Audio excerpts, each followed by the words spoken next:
September 13th, 2021. Walking on a treadmill. Trying not to bust my ass on this fucking piece of shit.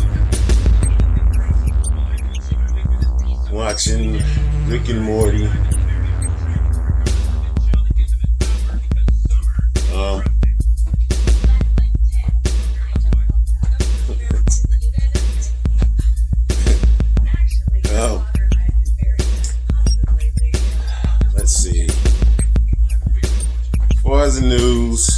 Motherfucking, it's been a while since I've been on this motherfucker, so it's a lot. You got the peaceful protests they trying to do. What the fuck are you doing?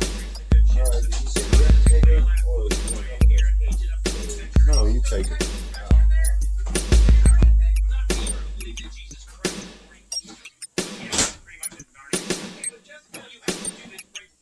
Peaceful protests against motherfucking abortion ban in Texas. I see a bunch of broads out there doing like motherfucking the Macarena type of shit in protest. Like, I don't get that shit. I mean, I feel them. It sucks what the motherfuckers is doing. And they're doing in God damn.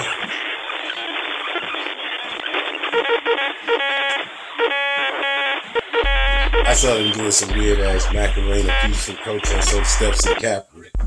I think that was the last day I talked. I was like, what the fuck is these motherfuckers doing? Yeah, motherfucking. Since then, it's been fucking Taliban. They was busting off for shit. I already said something about that last time I talked. And then they was like fucking doing up.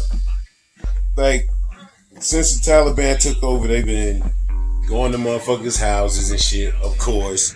Fucking with people, of course. There's different shit going on with different warlords. And they killed a fucking female cop in front of her family. Like, fucking Taliban walked up, beat the shit out of this fucking female cop, and then fucking shot her in the fucking face. Right in front of her family. So, that shit happened. I don't know how inclusive they finna be, according to Sharia law. They said 13. This was a couple weeks ago, too, or at least a bit. This shit's stupid. But yeah, I think I was fucking dealing with a little bit of depression, but I still go out there and do it because I just wanted to get out, even though I didn't feel like getting out. I just knew I needed to, so I fucking get out there, get on the scoop. But I wasn't having as much fun. Also, my motherfucking back was like really hurting because when I hurt my motherfucking knee, I was doing all that limping because my knee was really fucked up. But I've already had like a sciatica problem, and there's a problem with my hip. I think I'm somewhere along the line. I'm fucking out of alignment. One of the many crashes or fucking smashes I done got into. And I think my fucking hip is out of alignment or some shit. And then when I crashed on a scooter, bam, hurt my elbow, hurt my knee. Those are easy motherfucking shits to see because they were bloody. But the one on my hip, I hurt my hip also. It was a bruise on it, but there was no cut on it. So I didn't really pay it as much attention. And when I was limping, I was putting a lot of motherfucking strain on this goddamn hip. So now that my knee's healed up, my fucking hip and my fucking leg has been acting all goddamn fucked up. Like to the point where I couldn't even sleep. And then the other night, like, I don't know, I felt like I was having some kind of fucked up kidney failure. Like a fucking kidney was hurting and shit, or I don't know if it was my kidney or if it was my motherfucking, I don't know if it was kidney or my liver, but something back there was fucking hurting. And I was dealing with it. I'm depressed because I can't ride my scoot. Then when I wanted to ride my scoot, it just didn't feel right. Like, I was just feeling down, motherfucker. That shit sucked in every way something can suck. That fucking shit sucked. But I think I'm over most of it. I'm over the fucking hip problem. Or not the hip problem. Like, the only thing that's still hurting is my hip. It seems like my kidney is feeling a lot better. Stomach's feeling better. I'm gonna fucking took some fiber to see if maybe it would make my stomach feel better. And I fucking drank just a shit ton of water. So I think it was my kidney that was hurting.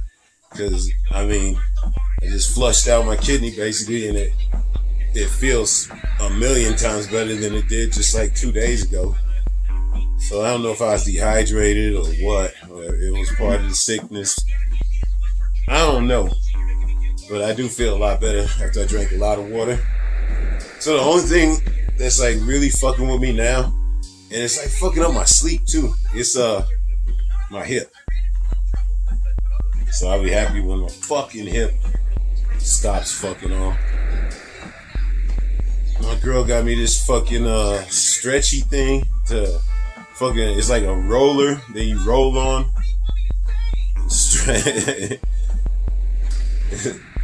It's like a roller that you fucking roll back and forth on, and it opens up the blood vessels or some shit. But I've tried it a couple times, and motherfucker hurts more than anything. Dipshit trying to get back in the fucking news. I don't even know how. He like kicked off of Twitter and Facebook. Somehow he put out some shit outrageous enough to piss everybody off. Lamenting fucking Robert E. Lee statue removal with his bitch ass. All you dumb black motherfuckers out there riding for Trump. And what did he say? They trying to steal our culture. Robert E. Lee, that's your fucking culture? Black Trump motherfuckers? You down with fucking Robert E. Lee? Because that's what Trump down with. God damn, I don't see how you fucking people can ignore that shit. This motherfucker disdains you. But you willing to sell out your motherfucking race for this motherfucker? Fuck y'all motherfuckers, man. This motherfucker said Robert E. Lee would have handled Afghanistan, no problem. It's so fucking weird and stupid thing to say. Fucking Robert E. Lee.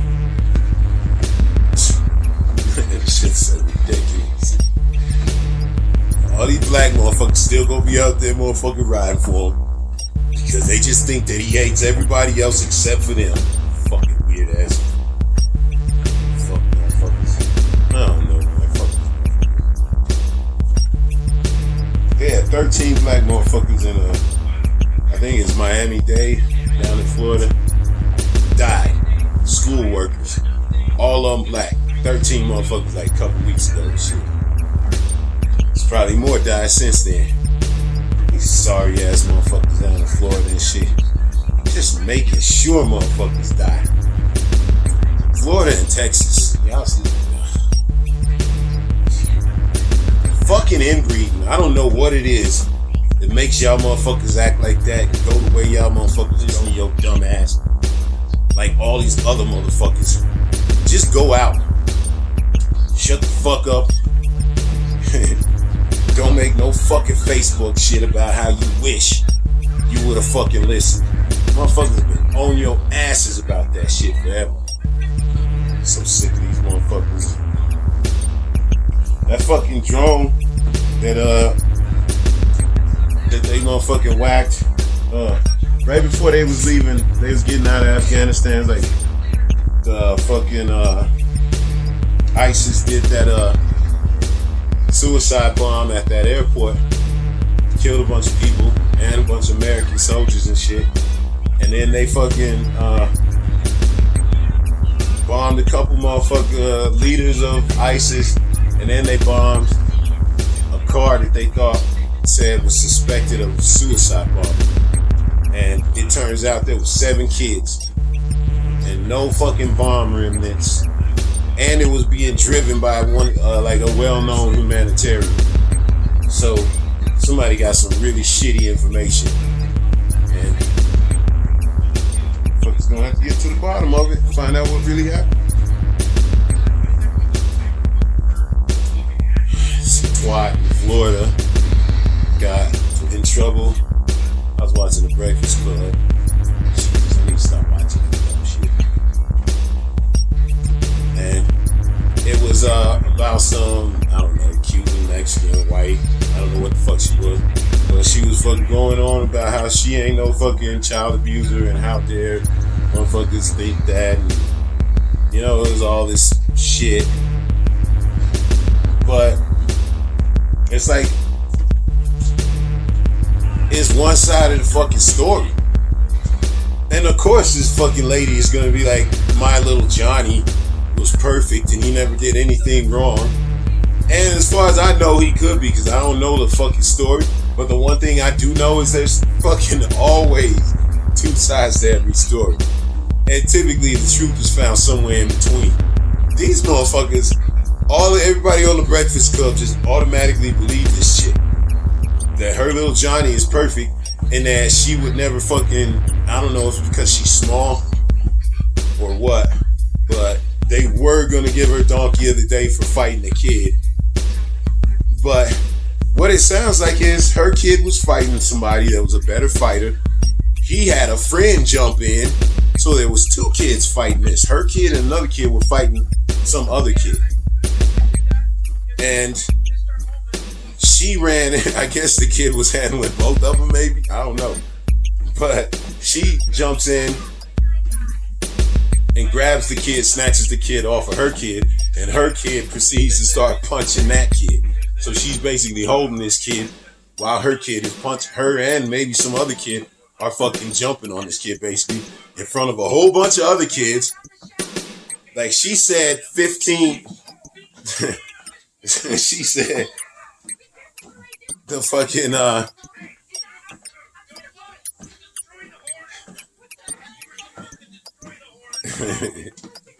Jesus Christ, this shit is stupid.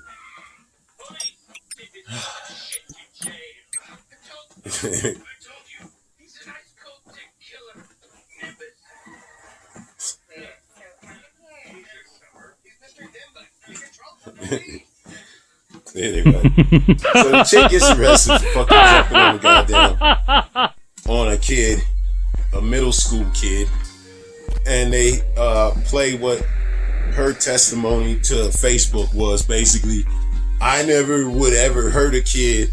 I didn't, you know, this kid was basically bullying my kid and he beat him up last week and shit. So, I heard they were fighting and the kid was getting his ass kicked, so she jumped in it. And everybody in the comment section was like, oh, that's what a parent should do. You fucking millennials. I mean, I don't know what the fuck that shit is, but it's some fucking whackness. Because if my kid was getting in a fight and he was getting jumped on, you fucking right, I would jump in it. I'd jump in it and I would knock a fucking kid the fuck out. Well, I might not knock the kid the fuck out, but I would definitely put hands on a kid if they was jumping my kid. Or if somebody had like a fucking weapon or something. Then yeah, I would step in it. But if it's a one-on-one fight, motherfucker, even if it was with somebody that was bigger than him, it's like, all I can do is make sure the shit don't get out of control. Somebody gets knocked down or knocked out, then I'm gonna fucking stop it or some shit like that. Or like I said, somebody tries to pull a weapon or motherfucking jump. That's a reason for a parent to fucking intervene. Otherwise, I don't give a fuck if the kid's bigger. You should just let that shit happen, because it's gonna be way worse if you let your fucking emotions get you into jumping on a motherfucking kid. Like my dad watched me fight a couple times and I got my ass whooped. And I'm sure he might have felt some kind of way about it, but he was right to not jump in. He saw me fight two motherfuckers. Both times I lost. And I told you I ain't lose a lot of fights. So he fucking sat there and watched and basically made sure I didn't get jumped on.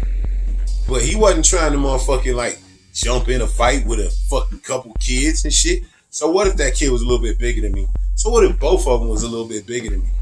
I learned a lot from them fucking fights. I told you I learned more from the fights I lost than the fucking fights I won. And looking back, the worst thing he could have ever done was jump in a fucking kid fight for my ass. So I think them people are all wrong in them fucking comment sections talking that shit about how this motherfucker should goddamn, how this motherfucker should fucking be,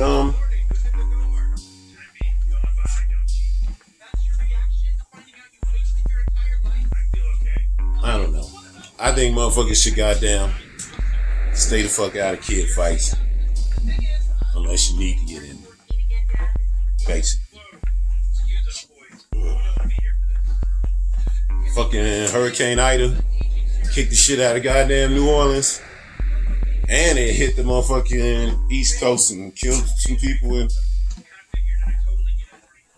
New York. Bunch of crazy ass flooding. All kinds of flooding in the city. And that's about it. That's about everything that's happened since the last time I talked.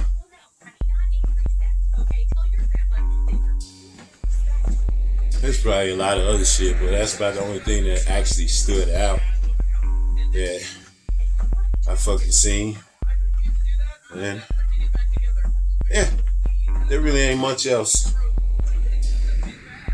I'm gonna try to use that thing that my girl gave me to work on my hip. Hopefully it'll start feeling better. This fucking piece of shit. Seems like as long as I can keep it from riding to the right, like I've got it all the way on the left now, and keeping it on the right is like fucking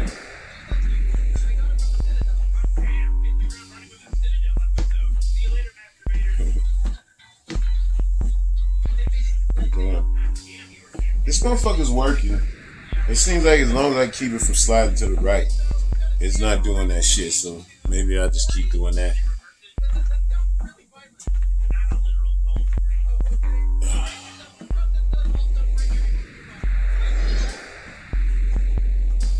And let's see. Yeah, that's it. September 13th. Ain't shit else I can think of. Fucking decided to move this shit over here. Turn the goddamn shit down so maybe you can hear me. Because that last one I did, it was just an experiment. But I just fucking kept it on there because I ain't gonna be out it editing and walking and all that shit again. Trying to get this shit right. So I think that I got the TV turned down low enough.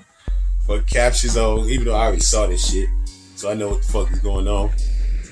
And just watch some motherfucking movies.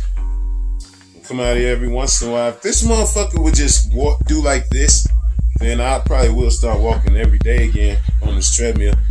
Because as much as I do like walking the dog, she's kind of an asshole. She spends like the first 15 minutes fucking pulling me. And I hate that shit. And it's better to just let the kids walk her. So, I don't know. I think if I keep this motherfucker moving and shit, then even if I can only go 3 miles an hour, I'll fucking walk out here for just like a really long time. I'm not gonna be yapping forever. Just fucking get through the news and then get to watching movies.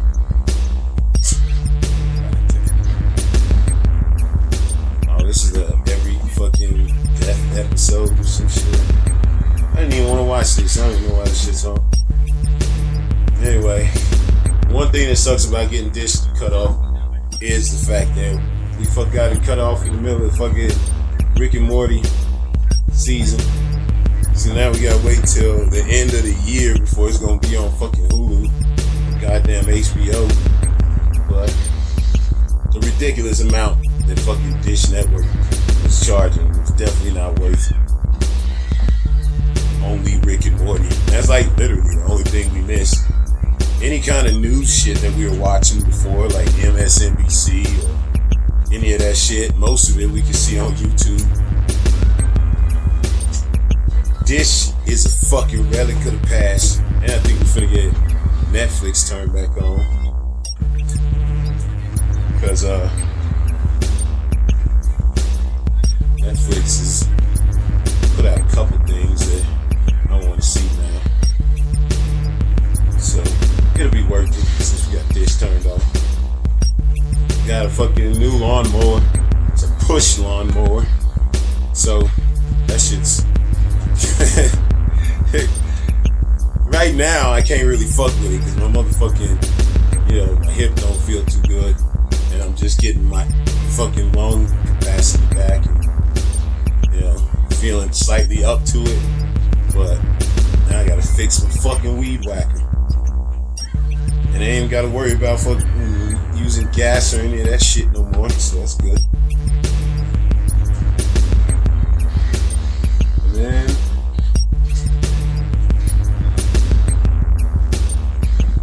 babies. Somebody please take care of the babies. This show is kind of fun. And that's it. So I might start fucking walking on this motherfucker again. Even at lousy 3. Fuck, I wonder if walking at 3 is what's fucking hurting me. Or if it's that shitty ass motherfucking solid tire and that sit down scooter that I got. I think I'm gonna get that shit replaced pretty quick here. Because I do not like riding it. It's fucking loud and obnoxious. It doesn't really slow it down much, but it seems like it took a little bit off how far I could go. And just the sound is so fucking loud and obnoxious. It's just, I like it. I just ain't gonna take it places where it'll probably get a flat tire. Because I be beating the shit out of that back tire, putting all my weight on it. But having that solid tire is just slippery, and it's just fucking not very good with the shocks. It basically cancels out having shocks. Because fucking solid tires just, I don't know, it's trash in comparison to the fucking tubeless. And that's about it. I think I get that tire changed. If my motherfucking man explodes a tire, then I got 2 motherfucking replacement solid tires for that one, but they're different, they're more spongy. So those might be okay. I don't know.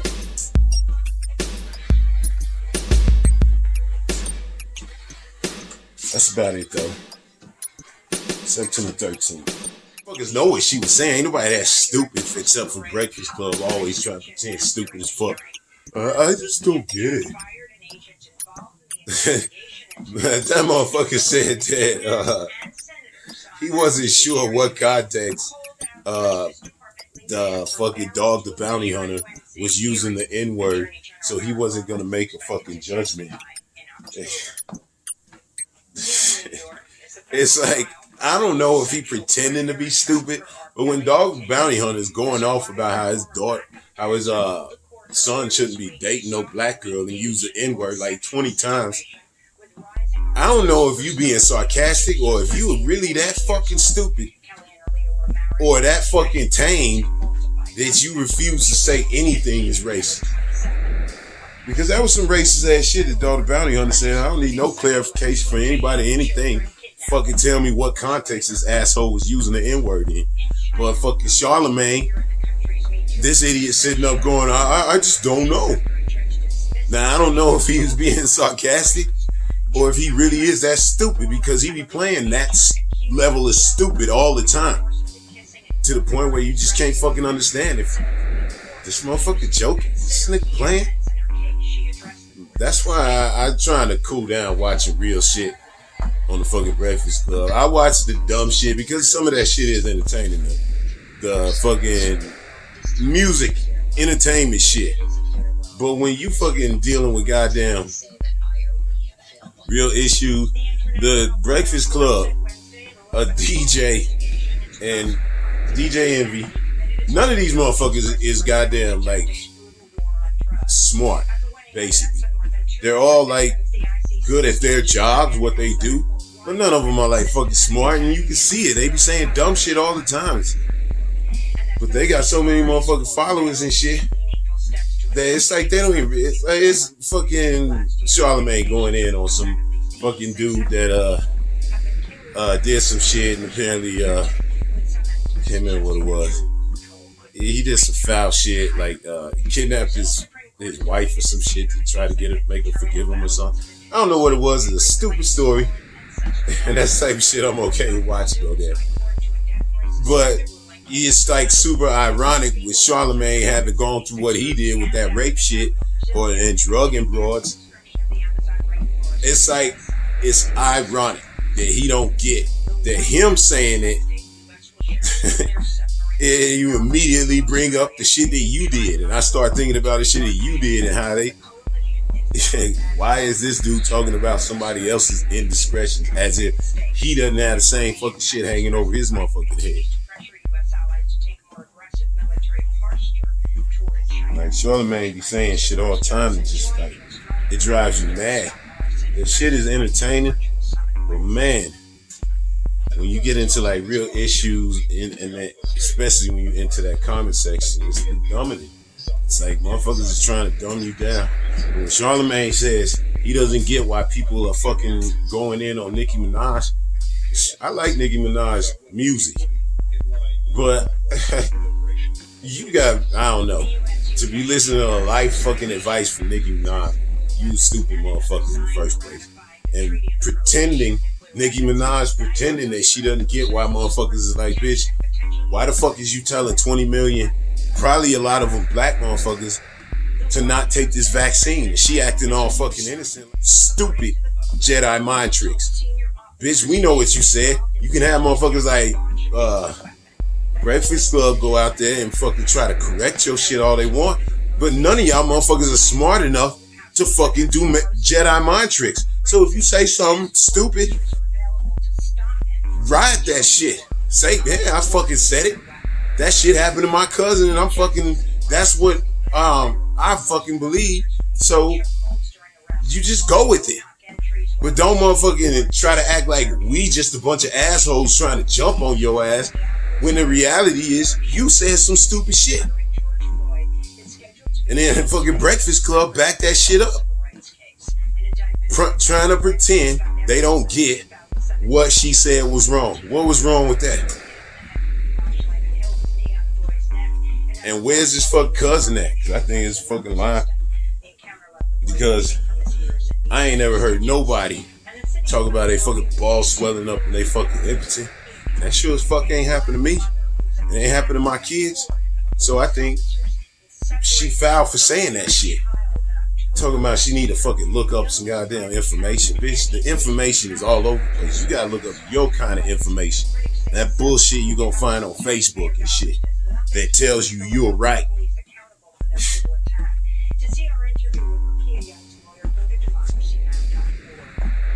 That shit's insane. They beat the shit out of that girl. Fucking cops. God damn, this thing is just totally fucking slid to the right. So, I don't know. I'm able to fucking walk on this thing, because now it slid to the right. It's just constantly making that grinded feeling like it's about to stop every fucking step. It's a fucking piece of shit. Fuck Avenor. Motherfuckers threw up some fence around the Capitol because these dipshits about to have another rally to bitch about Trump losing the election. Why motherfuckers would... Seriously, these fucking Republicans are wasting everybody's time, money, energy, just playing these fuck-ass games, pretending to not understand the system. Nah, these motherfuckers is always pretending that, goddamn it, if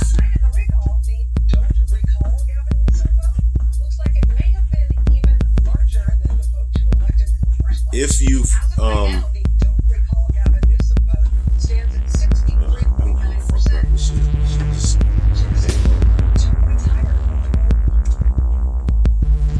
also fucking laptop broke. Man, there's so much bullshit going on lately. It's like, god damn. When? Fucking laptop broke, so I'm gonna get another one because I got all my fucking videos on that shit. Or at least a bunch of them, probably like all of them from this last month.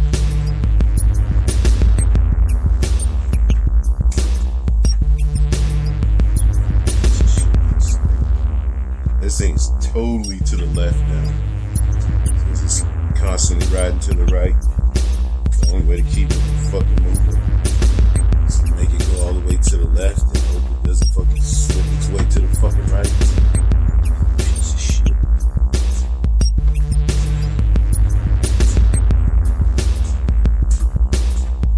You know, my kid was talking about G-force for some reason. I don't even know what fucking G-force means. I think it means gravity force because it's clearly got something to do with inertia.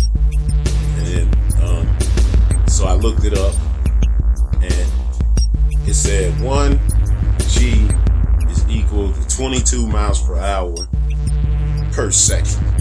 So you're speeding up 22 miles per hour per second. So it said 9 G's is the most. Yeah, I don't know why I think we saw some launch with some civilians or some shit. I don't know why we was talking about it, but I think that had something to do with it. And it said 9 G's is the most that a human body can take, according to what these motherfuckers know. I don't know how you figure that shit out. We're gonna volunteer for that shit, but it said 9 G's is as much as you can take. So just doing the fucking math, I don't know if I did it right, but if it's 22 per second for 1, then I just multiplied 9 times 22, and that comes out to like 200. So that's my assumption. It might be off, but my assumption is that you can fucking, as a person, take 200 miles per hour per second before you, I guess, die or pass the fuck out and then crash. I don't know exactly, because my kid looked that up. He looked up before I was 9 miles per hour shit. But, yeah. G-force is a motherfucker. So that would mean if it's 200 miles per hour per second, so that means in 5 seconds. Like if you were sitting in a car, you're sitting still, then you just smash the gas, going from 0 to 1,000 miles per hour in 5 seconds might knock you out. I mean, when you think about it, going 0 to 60 like shoots you back in your fucking car. Like if you smashing on the gas and shit, like you flicking on the freeway and shit, and you just smash out. If you got a car with good acceleration, it pushes you back against your seat. So the fucking force or G-force would fucking smash you if you was going 0. Like think about it, if you go to 0 to 60, and they always bragging about 0 to 60 in 4 seconds. You know what I'm saying? That's what they trying to show is a fast car. Even though I gotta imagine like Lamborghinis and shit like that go even faster. But 0 to 60 would have you plowed in 4 seconds, would have you straight up plowed to the fucking back of your motherfucking car. So if you somehow in a car or in some kind of flight that went 0 to 1,000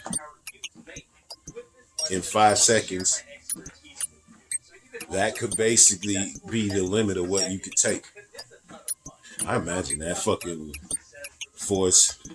The G-force is clearly inertia and acceleration. I don't know exactly how the fuck explain, because we was trying to get it into what is 1 G-force equal to in miles per hour. But it doesn't equal miles per hour. It sounds like when you say 200 miles per hour per second, you're talking about acceleration. So that's what G-force is. G-force is acceleration. This motherfucker's stupid as fuck. He just throws money. This pitch meeting dude.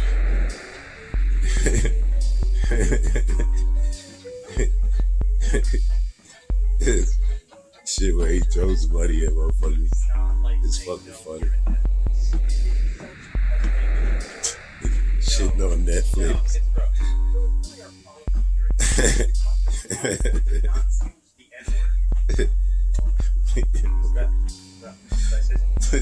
Saying no.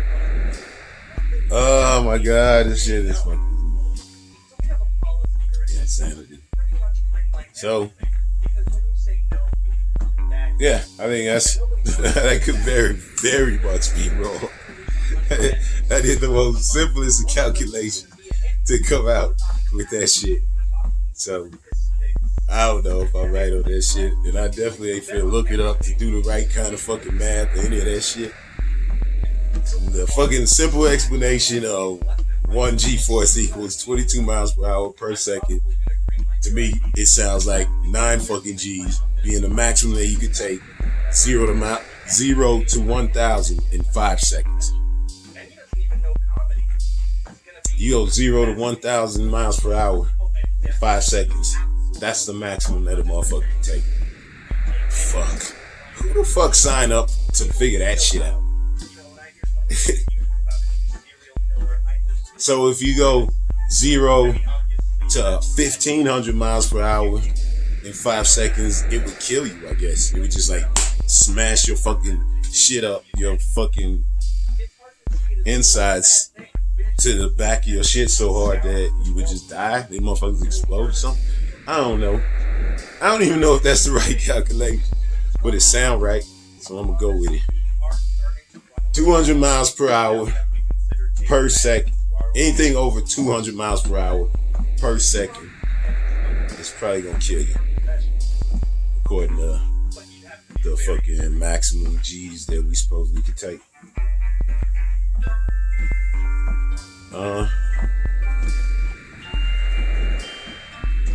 That shit got us. No, I think me and my girl was talking about this latest skinny blonde chick that went missing, and because it's a white chick, you know what I'm saying, especially blonde, goes missing and they fucking stop the presses and shit. Everybody else, they don't give a fuck, and they definitely don't give a fuck if you a dude and you go missing.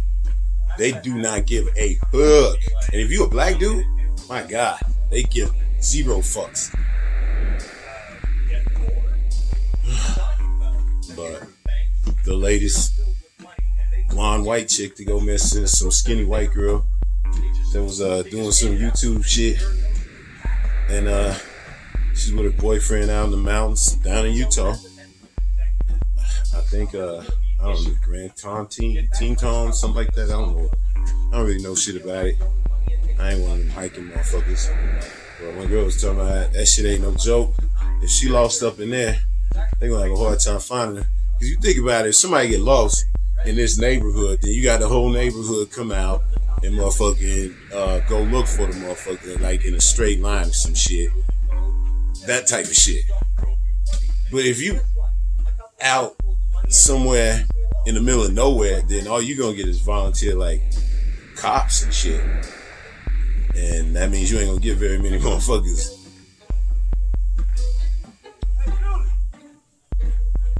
Yeah. Man, what the fuck, man?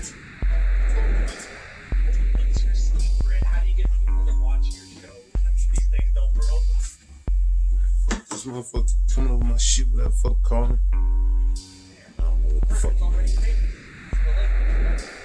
Anyway, I was talking about that chick that got lost. And I was watching a motherfucking video of that shit. I was watching a video of that shit. The motherfucking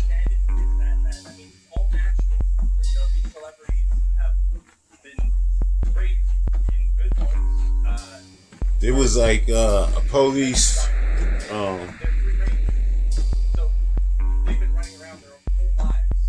what do you call it when they motherfucking, it was a police camera. They was like interviewing this chick, I guess like the day before she went missing. And her and her boyfriend got in some kind of fight or some shit. And she was talking about she was the one that started it. She was the one that fucking put hands on him. She like smacked him upside his face or some shit with a phone or something. The motherfucker had scratches on his face and shit. So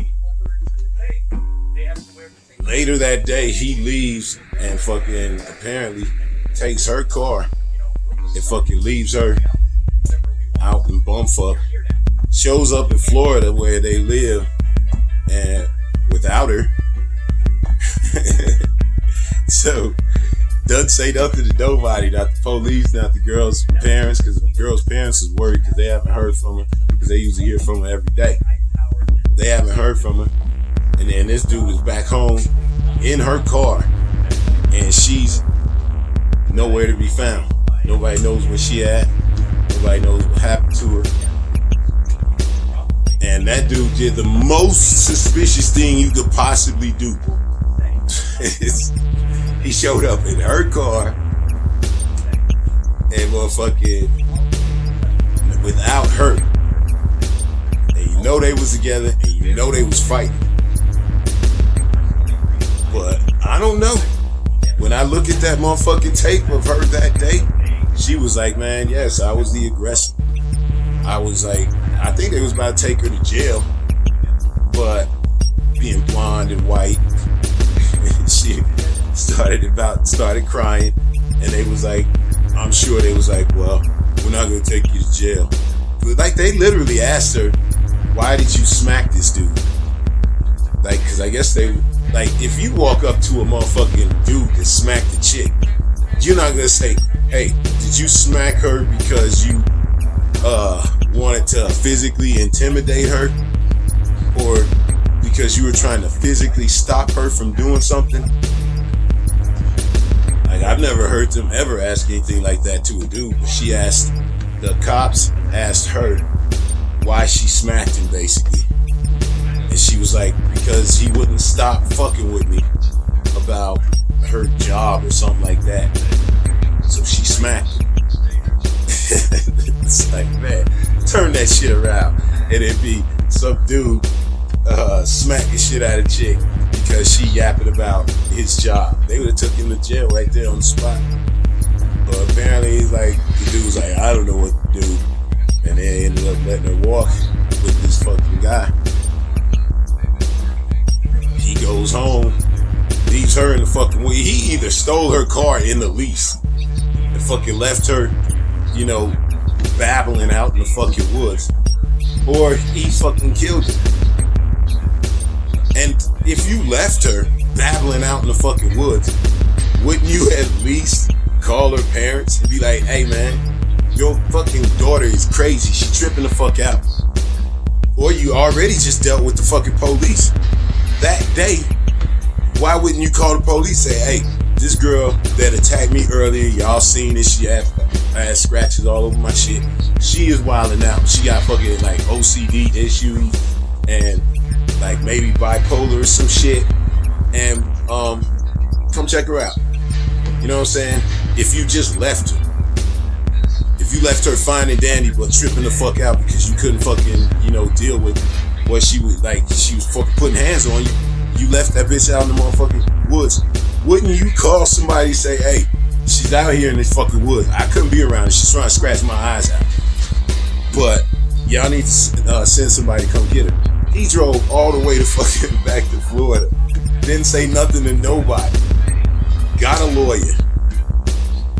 And now they trying to find the girl and where she's at, and he ain't talking to nobody about nothing. And it's like, my God. If you wasn't guilty, man, you sure as fuck making yourself look guilty. And if these police be playing that shit where they like, well, what he did sounds wrong, but we can't really do nothing about it because we don't have evidence. I mean, my God. He stole her car. At least you got that much evidence to lock this motherfucker up. Because he fucking took her car. And at least left the bitch. If he did, like, abandon, like, I don't even give a fuck if she's flipping the fuck out. I was telling my girl about how I got into it with Lincoln back when we was on the run and shit. I fucking threatened to leave him on the side of the road. That shit happened. I fucking threatened straight up violence on this motherfucker if he kept pulling the fuckery that he was pulling. I told him I'd leave his ass on the side of the fucking road. beat and bloody. I told him that shit. That shit was a fucking threat. It was a physical motherfucking threat between friends. I don't know if I would have actually done it though. We would have got out of the car, fucking fought, no doubt. But I don't know if I would have actually took his car. But I remember he was like shocked that I told him that shit. And he was like, "You would really do that?" I was like, "Fuck, man." You ain't giving me much of a motherfucking choice and shit. But I knew I would have been terribly wrong to fucking actually do it. And as if I didn't, for some fucking crazy reason, didn't turn around and just come right back and fucking get him after we got into a fight, then I would have been like definitely calling his uncle or because of the situation, we was on the run from the fucking police. There's nobody else to call except for me. I wouldn't have really left him. But let's just say for some reason I did. We get into a fight, I beat him up, leave him at the side of the road, and fucking bounce. That even if he's being the biggest fucking asshole in the world, there's no excuse for just leaving him like that. And this shit was a fucking couple. This fucking dude apparently left his girl in the same situation, kinda. I don't know if he beat her up, but the same type of shit where Lincoln was like goddamn driving 120 miles per hour on the fucking freeway with his lights off and shit, zigging and zagging in and out of these motherfucking semi-trucks. And he had all these semi-truck motherfuckers mad at us. And they was like trying to crash us. So yeah, I was like fucking pissed off and scared at first. But then when we finally got away from them motherfuckers, I'm like pissed off and fuck at this motherfucker for doing something that stupid while we on the fucking run. He didn't think it was that stupid, so we got into a fucking argument about this shit. And that's when I threatened him. These motherfuckers were having fights all day, they said, to the point where the police fucking pulls them over because she's distracted him. He said something like she cranked on the wheel, like because she was mad at him or something. He wasn't listening right, so she snatched the wheel. That is clearly a volatile relationship. I've been in crazy ass volatile relationships where all kinds of fuck shit can happen. So it sounded like them people definitely shouldn't have been together. They went on a fucking big ass road trip out in the fuck country, out where people be hiking, which is way the fuck out there. And she comes up missing.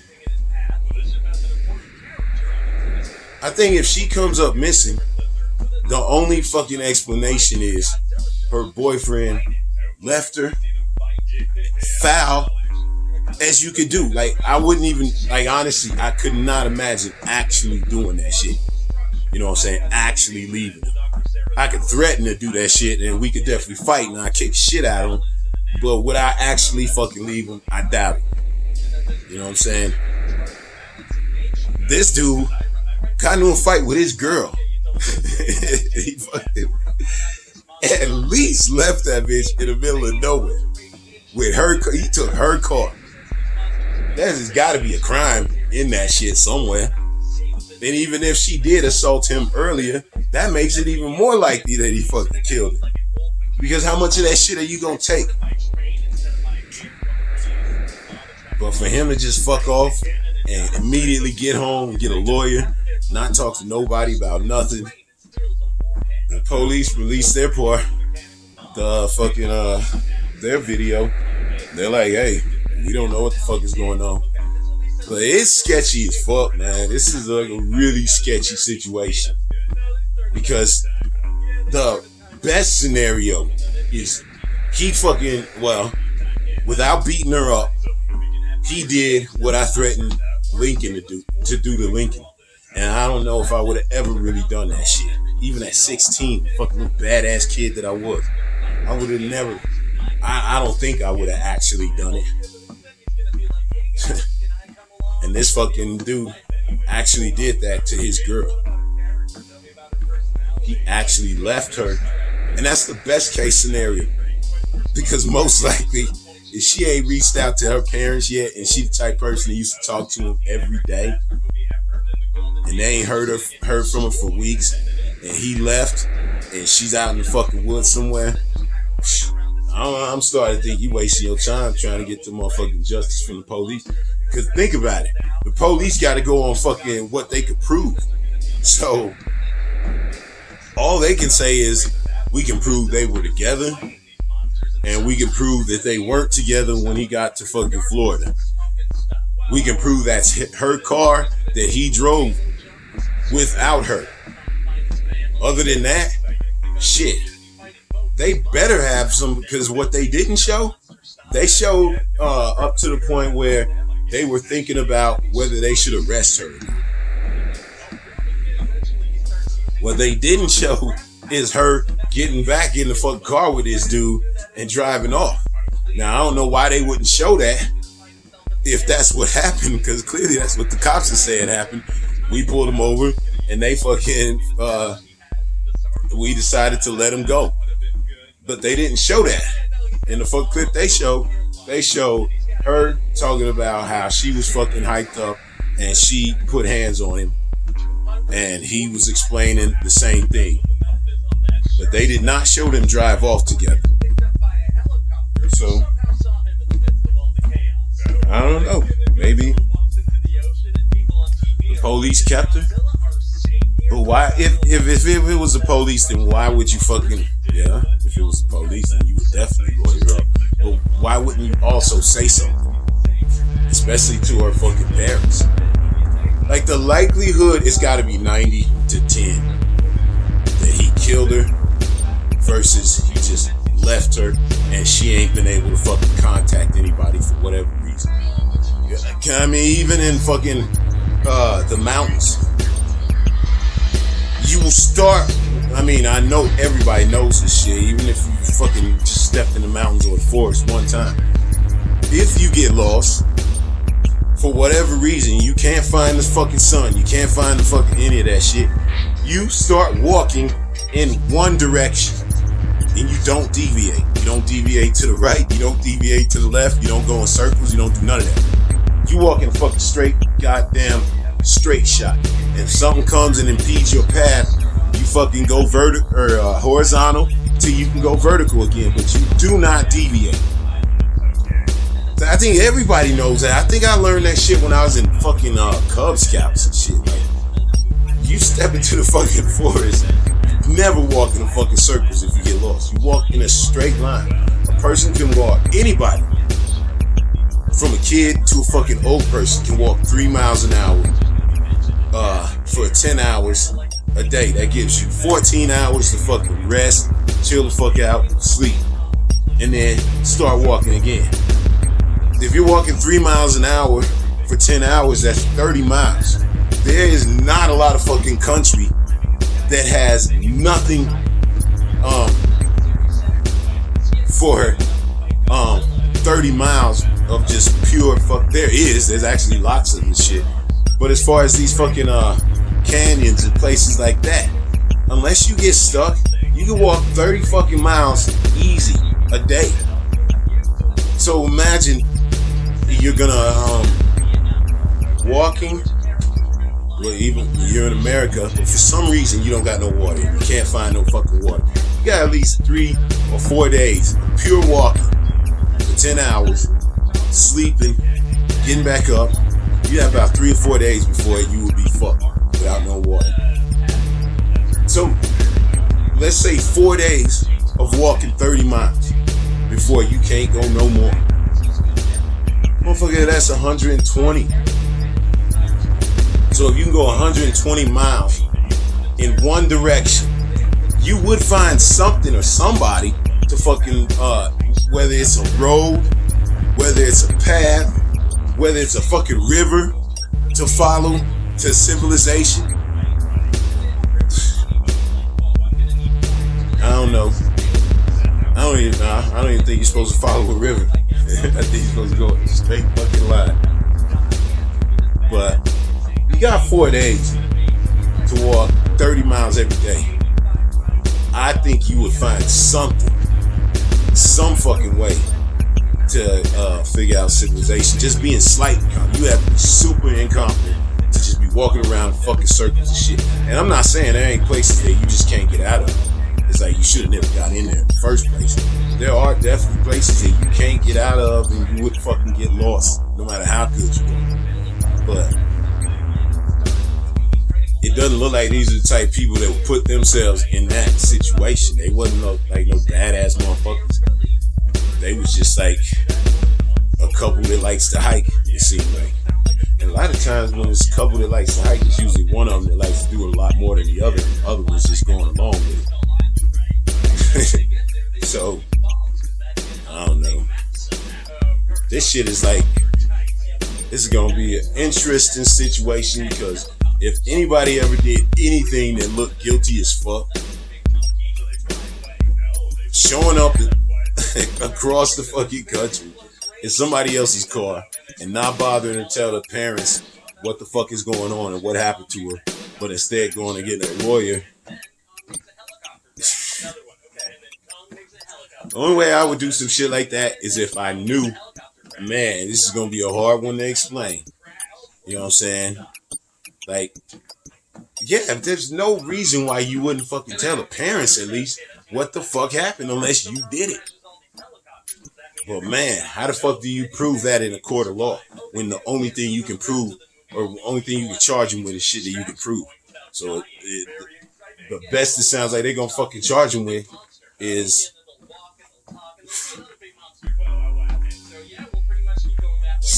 stealing her car. I don't even think they can say abandonment because she's a grown ass motherfucker. And if she was like beating on him and shit, then even stealing her car might be a hard one to fucking get. If you got proof that he got scratches on his face like from the fucking camera from the police show, you're gonna have a hard time proving in a court of law that he did that shit. Or even getting any information because he doesn't have to talk to you. Other than explaining, I don't even think he has to explain why he has her car. I think he can totally get away with this shit if he doesn't say anything. That's why you motherfucking, you might have to go talk to that motherfucker yourself. Because trying to get the police to do that shit, when all they work with is motherfucking proof, at least when they working with white motherfuckers, the only thing they work with is what they can prove. So they most likely gonna have to let this fucking dude sit there and just live his life, and you ain't gonna be able to do shit about it because the police can only work on what they can fucking prove. So they name him a person of interest. They can't even say he's a fucking suspect, even though he is very obviously the prime suspect. It's either him or the fucking cops. And if the cops do have fucking video of them driving off, then they're fucking off the hook. So, I don't know. I don't know what the fuck is gonna happen. Because if you left her, I do wonder what your culpability would be if you left her in the middle of the fucking woods. She gets attacked by an animal, or she gets attacked by some dude or some people and gets killed. And I wonder what kind of fucking culpability you would have, because it seems like you should have some, except if she was putting hands on him. She definitely looked like she was putting hands on that motherfucker. Why the police would just be like, hey, she said she needed you to shut the fuck up and leave her alone, that's why she smacked you. That's fucking life. Because goddamn, if that was a fucking dude and that was the excuse, she wouldn't shut the fuck up about my job or whatever. She's yapping about what I'm trying to do here, so I smacked her to the point where she's got fucking bruise on her face and goddamn cuts on her fucking face from scratches. I don't know. It looks like to me she be smacking that dude around. And like, if I was gonna guess, like if I was just gonna put my motherfucking detective's hat on, I would say they was talking about to the police that they was in a fight.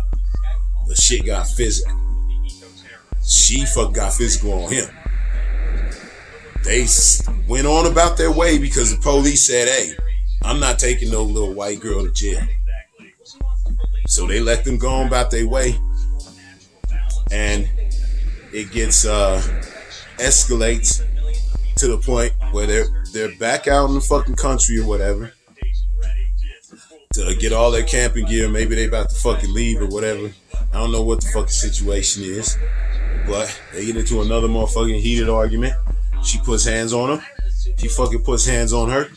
He fucking somehow killed her. I don't know. Those are the only fucking things. He killed her, or they were in a physical fight and she ran away into the woods and fucking hurt herself. And him being an asshole and not fucking setting aside the fight and just saying, hey, let's get this motherfucker back to civilization and just never see each other again. He left her. That would be foul as fuck. I think there would be some culpability if that's the case. If y'all got into a physical fight, even if she started it, and you fucking left her in the middle of the fucking woods, possibly hurt and bleeding, and now nobody's heard from her for weeks, your best fucking shit would be like some kind of a assault or something.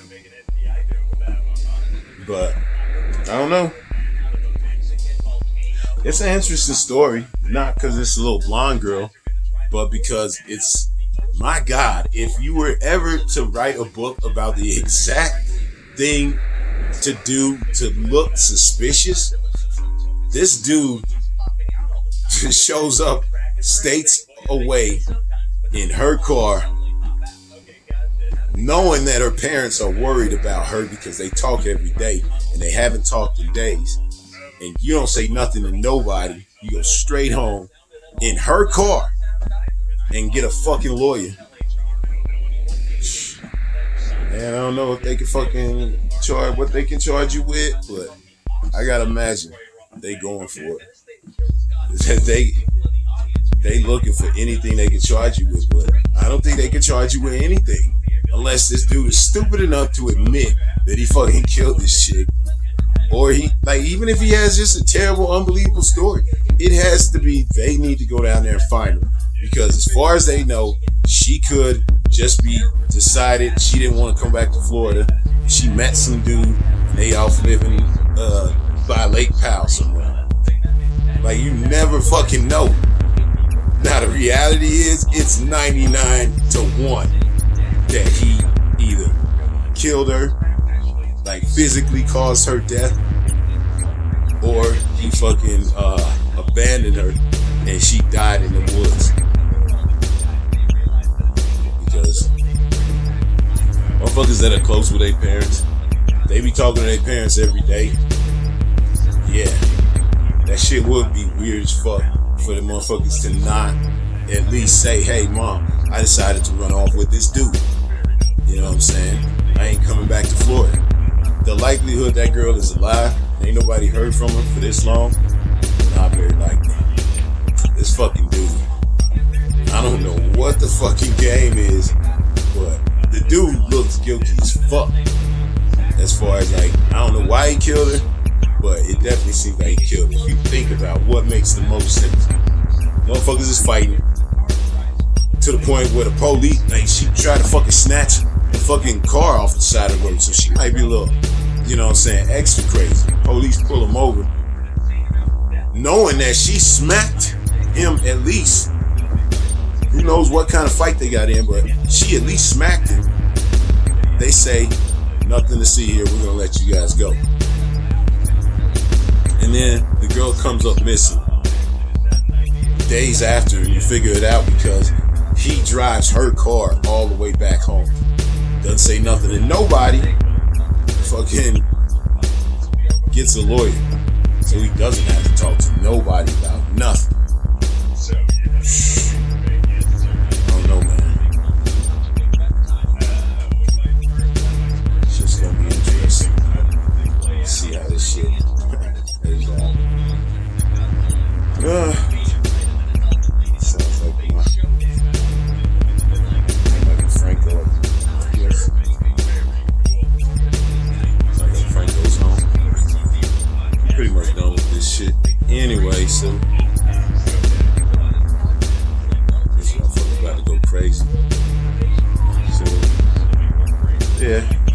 16th, 2021. Yeah, man. September 21st, 2021. Walking on the treadmill.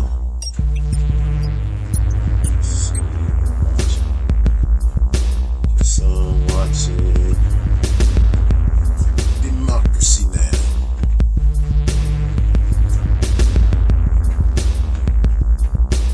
We begin today's show looking Fucking what thing is Senator Bernie skipping, goddamn. Sanders calls the most consequential legislation So- since the 1930s and FDR and the New Deal.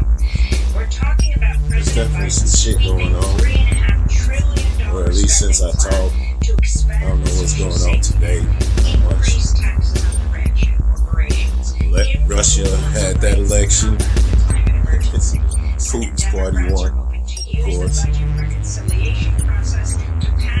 I don't know, they motherfucking elections probably ain't no dirtier than ours. Fucking dirty shit these Republicans are doing. They just probably be up to the same shit. The motherfuckers be wagging their finger over here at them. They probably wagging their finger at us. All the fucking bullshit that goes on in these elections. So, not like the way Trump was talking about fucking the elections, just the way these motherfuckers don't give a fuck about nobody except rich people. It's probably the same thing over there in Russia. As far as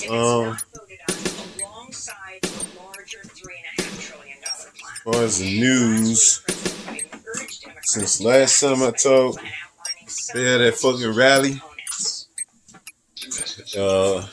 Dipshits bitching about them idiots. They got arrested fucking on January 6th. Nothing but a bunch of fucking whiskey tango grievances. So that shit didn't go off like they wanted. They thought there was gonna be like 700 to 1,000 motherfuckers out there, and I don't know how many motherfuckers it was. They said most of them people out there was press. What the fuck, press? Why the fuck you covering these hillbillies like that? But yeah, that shit went off. And there's a bunch of white trash walking around fucking airing their grievances. Biden with his bitch ass talking to UN and all that shit about fuck coming together and all that shit. This motherfucker beating on goddamn this motherfucker's border patrol, beating on goddamn Haitians, running them down with horses and fucking wrapping them with fucking whips and shit. Man. See, this is why you motherfucking pay attention to that motherfucking immigration shit, because it ain't just them doing that shit to fuck shit to these Mexicans, fuck shit to these motherfucking other motherfuckers, even though they let Cubans in. That's why I don't get that shit at all. Cubans get to fucking walk right in, become part of the Republican society, because for some reason that's what they do. The Puerto Ricans, they can't even get a vote. Motherfucking Haitians getting run down by goddamn horses, and motherfuckers smacking them with whips like this is fucking slave days. Chasing them down, cussing at they women and shit. The problem, I don't know, man. These motherfuckers is really stuck on the American dream bullshit. The American dream is bullshit. It don't even work for fucking people in America. You ain't gonna motherfucker get the American dream coming in. You gonna get hated on. And they get other fucking children of immigrants to hate on you motherfuckers, like the DHS secretary. He's fucking Mexican. Kamala Harris, Indian mixed with Jamaican. They get these motherfuckers to go out there and spread their message of don't be coming to America. Yeah, we came to America and we live the American dream, but you don't come to America. They get them motherfuckers to pass that message around. It's fucking gross. Damn, did I just get bit by something, motherfucker?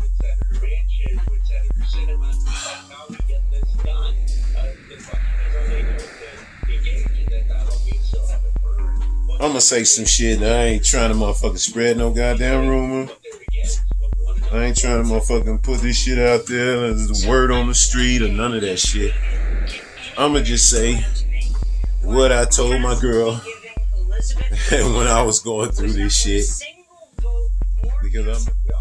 But when I was going through that shit, when I was going through the worst of it, the headaches and fucking barely being able to breathe and coughing constantly and shit. But not constantly. I was describing it as, man, this shit is like it's coming in waves. It's not hitting me like normal flu or normal cold. Cold or flu, that shit comes on. You feel a little shitty. Then you feel super shitty.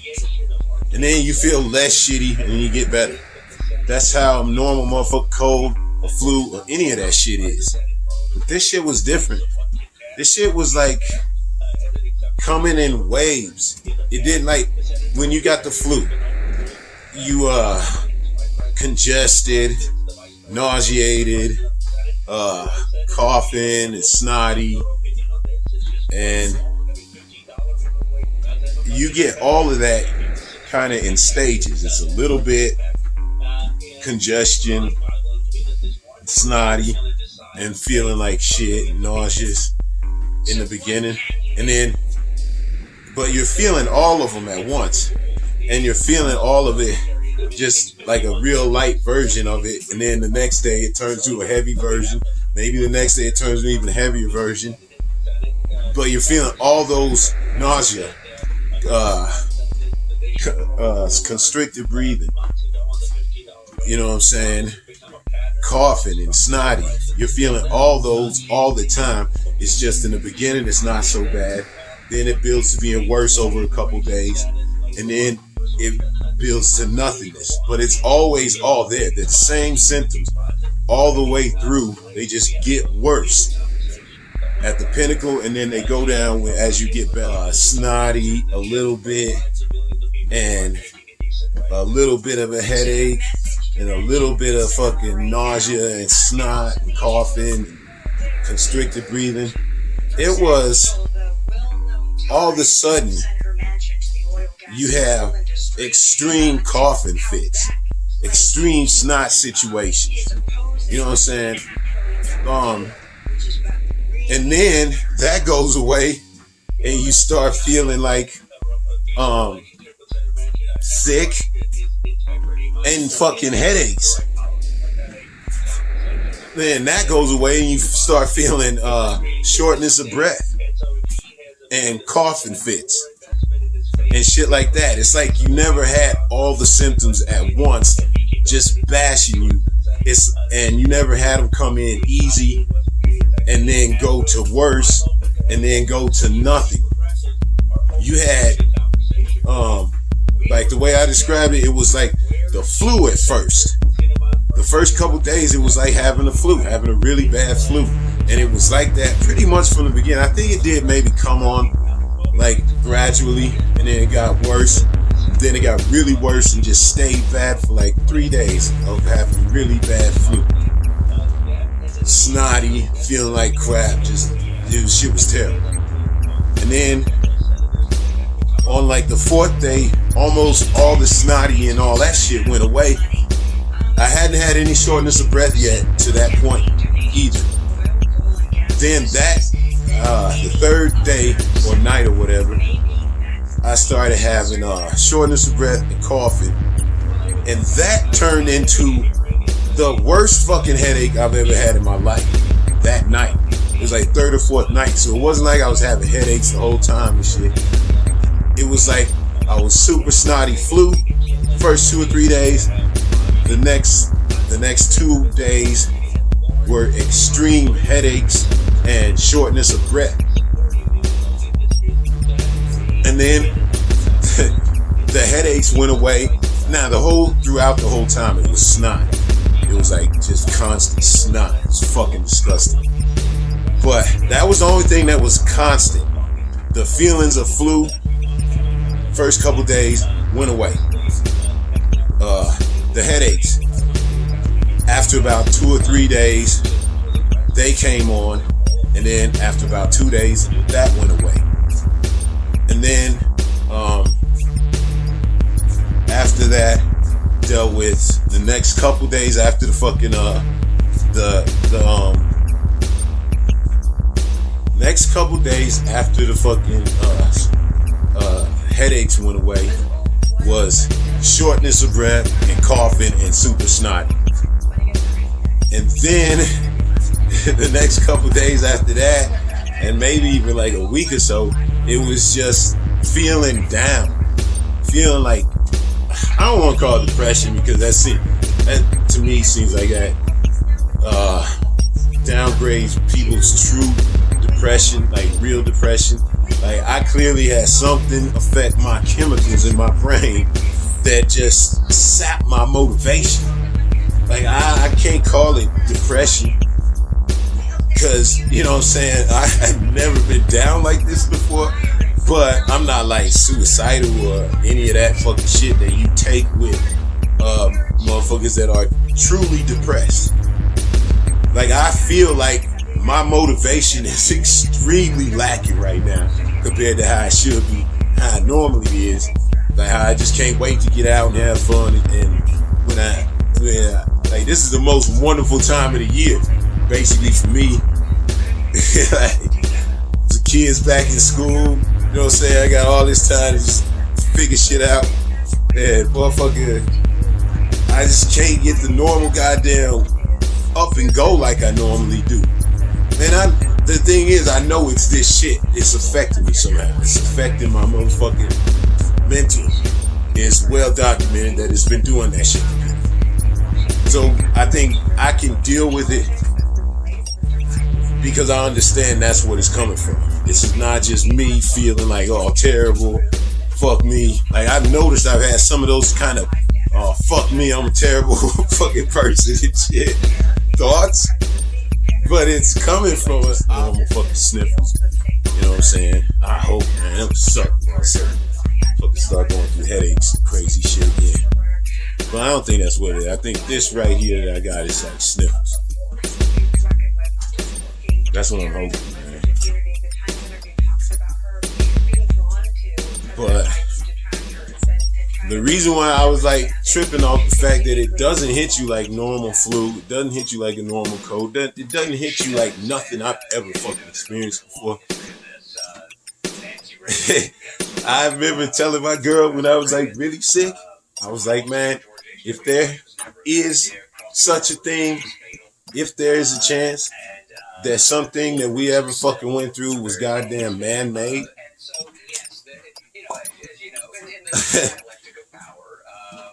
I'm not saying it is because I don't know, but the two things, when I was really sick, I was like, man, this shit is not hitting me like a normal fucking sickness. It's coming in waves. It's like fucking 1 second I'll be fine, and then something else will hit. Like 1 second I'll have a coughing fit, and that shit'll go away. And then all of a sudden I'll have a fucking headache, and then that shit'll go away. Then I'll be all snotty, and then that shit'll go away. It's like these things are happening one at a time instead of just hitting me all at once like the flu do. Like the flu fucking hits you all at once. This shit was hitting me like one wave at a time of different shit just fucking hitting me. And I said, that's different. You know what I'm saying? And the only thing I could compare that fucking experience of when it was hitting me at its worst was a fucking acid trip. Like, I've never had an acid trip that makes you feel sick. But the comparison of the way the acid hits you in waves of color and sound and different shit. Like, motherfuckers ain't never did it wouldn't understand what I'm saying right there. But motherfuckers that have would understand. It comes in waves. It hits you. Like, music sounds awesome all of a sudden. Crazy thoughts coming in your head and you start thinking about brilliant shit all of a sudden. It's like these different waves of a fucking of an acid trip. were that while not being anywhere near the same, were the closest thing I could describe to what I was going through. I was when I was worried about if this shit was really gonna kill me or not. I remember complaining to my girl about how this shit is not hitting me like a normal motherfucking cold or flu virus. It's not hitting me, you know, a little bit, and then all it fucking dumps on you when you're at your worst, and then it goes away, but you're feeling the kind of the same shit the whole time. This was so different. It was like, bam, hit you with a wave of motherfucking snot. Bam, hit you with a wave of coughing. Bam, hit you with a wave of motherfucking sneezing, and then headaches, and then motherfucking nausea, and then motherfucking anger, pissed, just fucking mad, almost to the point of going crazy. It's like it's hitting you with all these things that a cold and the flu has never hit me with, ever. Other than, you know what I'm saying, the way that shit makes you feel when you're at your worst. It's like everything hitting you at once. This shit never did that. It just came in waves of horribleness. Just constant waves of hitting you with different shit at different points. Like, the fucking virus was designed to make you feel like you can't breathe for a little while. And then it's another fucking part pops off that makes you fucking sneeze. Then another fucking part pops off that makes you go into coughing fits. And another part pops off that makes you have a headache. And then the motherfucking shortness of breath. This is like things that came in a wave. So I remember definitely saying to my girl, I think this shit's man-made. I'm not saying that because I'm trying to be one of these motherfuckers spreading the goddamn rumor or trying to hate on fucking China or the Chinese or any of that shit or any Asian. I don't give a fuck about none of that shit. I'm talking about what I felt personally. I'm not here to spread no motherfucking rumors and none of that shit. What I felt personally was closer described to a fucking acid trip. A horrible, goddamn, awful acid trip that I would never want to take. But it was closest described in the things that I felt in my life to an acid trip. Not even a mushroom trip. A motherfucking acid trip. Because while it's close to the same, it's not the same. There's a little more chemical to it. And the motherfucking acid trip is what I described to my girl as the closest thing that I've ever experienced to this been to in my life. But it's motherfucking the closest. I've had plenty of sicknesses, plenty of colds, plenty of flus. Fucking chickenpox almost killed me. I don't know if it almost killed me, but I had chickenpox on my body that was like huge because I scratched them. I had 2 or 3 that was probably at least that fucking big on my body as a little kid. Chickenpox fucked me up majorly. Because I had them shits when I was like 4 or 5 years old, and I just could not stop myself from fucking scratching the motherfuckers, and they got infected. And it was terrible. But motherfucking none of that shit compares to the feeling. Well, I don't really remember how I felt, other than just being really sick, having chickenpox. But as an adult, or since I've had memories that I can hold on to, there's nothing that's come even close to the first. So, while I'm not saying it was definitely man-made, if they end up finding out that it was man-made in some fucking lab, I wouldn't be surprised. And Jesus Christ, I wouldn't even be mad at fucking China, because you know the fucking United States is doing the same thing. You know, every single motherfucker that's got the capabilities of having a motherfucking big underground motherfucking lab has some kind of biological studies going on where they're fucking making diseases. A lot of these motherfuckers are doing that, and they don't have fucking the right kind of labs. And when you fucking around with biological weapons, trying to grow viruses that kill other people, weapons of mass destruction, shit like that, you know there's labs like that right here in the United States, right under our feet somewhere. I'd imagine they wouldn't be doing it above ground. They're doing it underground somewhere in some lab, and they fucking, you know, mistakes happen in these labs, and that shit gets out. I'm not saying that's what happened over in Wuhan. I'm just saying it makes sense to me when I say that I experienced in my body was a fucking acid trip. And that's the truth. That just tells me not that it was for sure man-made, but if it turns out that it was man-made, I wouldn't be surprised at all. And it's not necessarily means that it was malicious. It could have just got out of a lab, just like lab Russians have, just like the Japanese probably have, just like we have, like everybody, India, everybody's working on these biological weapons, these chemical biological weapons that they can fucking send out and fucking kill a whole bunch of people. They're working on nuclear, they're working on hydrogen, they're working on atomic. They're still working on all these fucking weapons. We just don't see them, so we forget about them. But believe that shit. There are fucking biological weapon labs in America, and there are in China. And there's a very good possibility that shit slipped out of one of them motherfucking labs. Because, yeah, I compare that shit. Closest comparison is motherfucking acid. And that's just facts. Not fucking saying that. Fucking thinking critically about shit. You know, going past the surface. Just because dipshit was racist about it doesn't mean there's not a possibility that it's true. That's all I'm saying. Possibility. Nobody knows for sure. But if I ever did find out it was, I wouldn't be surprised. That's all I'm saying. Man, I fucking slaughtered that fucking story about what's her name, Gabby Petito, a white girl missing. That shit, that fucking interview by the cops that I had seen had taken place a week before she went and disappeared, basically, or before he disappeared, basically. So obviously, and I guess they didn't arrest her, but they didn't write out motherfucking let her go with him either.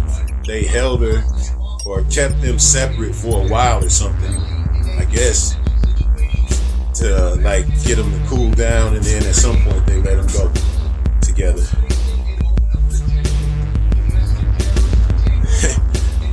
So yeah, I got all that shit wrong, but then I got pretty much everything else, it seems like, about right, because they found some remains. Yeah, the Grand Tetons, that's in Wyoming. So they had left Utah and kept on with their motherfucking trip. That she had talked to her mom a couple times after she had got talked to the police. So in between the time that she talked to her, to the police, and then they let her go after she smacked that dude. Like, man, if they would have arrested her, she'd almost certainly still be alive.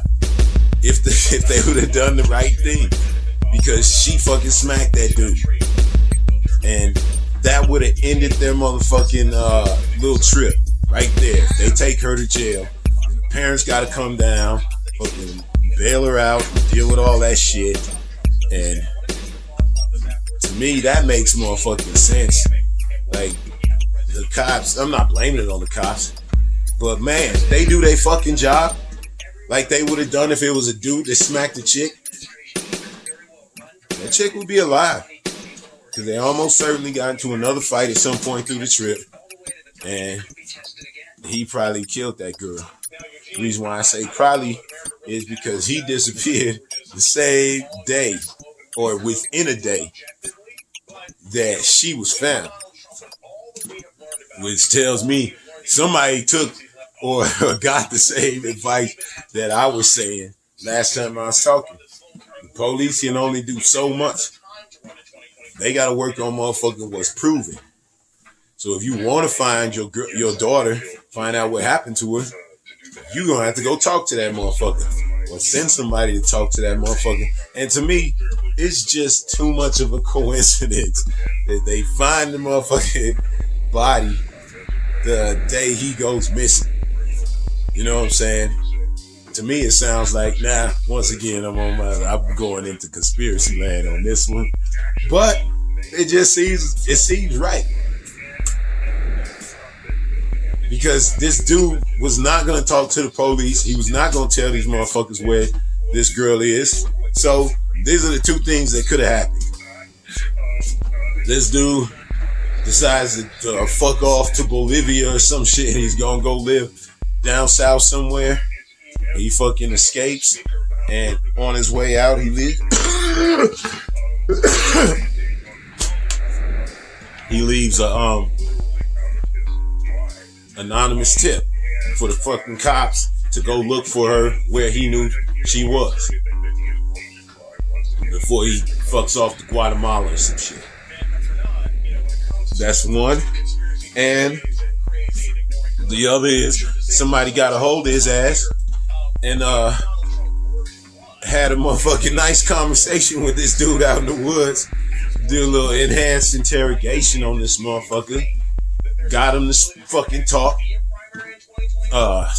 Speak about where she was. He killed her. Admit it. You know what I'm saying? They fucking got him to fucking confess and tell where the fucking body is. They took that motherfucker out to the goddamn swamps and some shit. They had a nice little conversation with that motherfucker. He tells them where it's at. Those people then call the cops and give them a fucking anonymous tip about where she's at. And then they go find her. Because motherfuckers was talking about, this was around the last place they saw her. But they were looking for her in two different states. They were looking for her in Florida and they were looking for her in fucking Wyoming.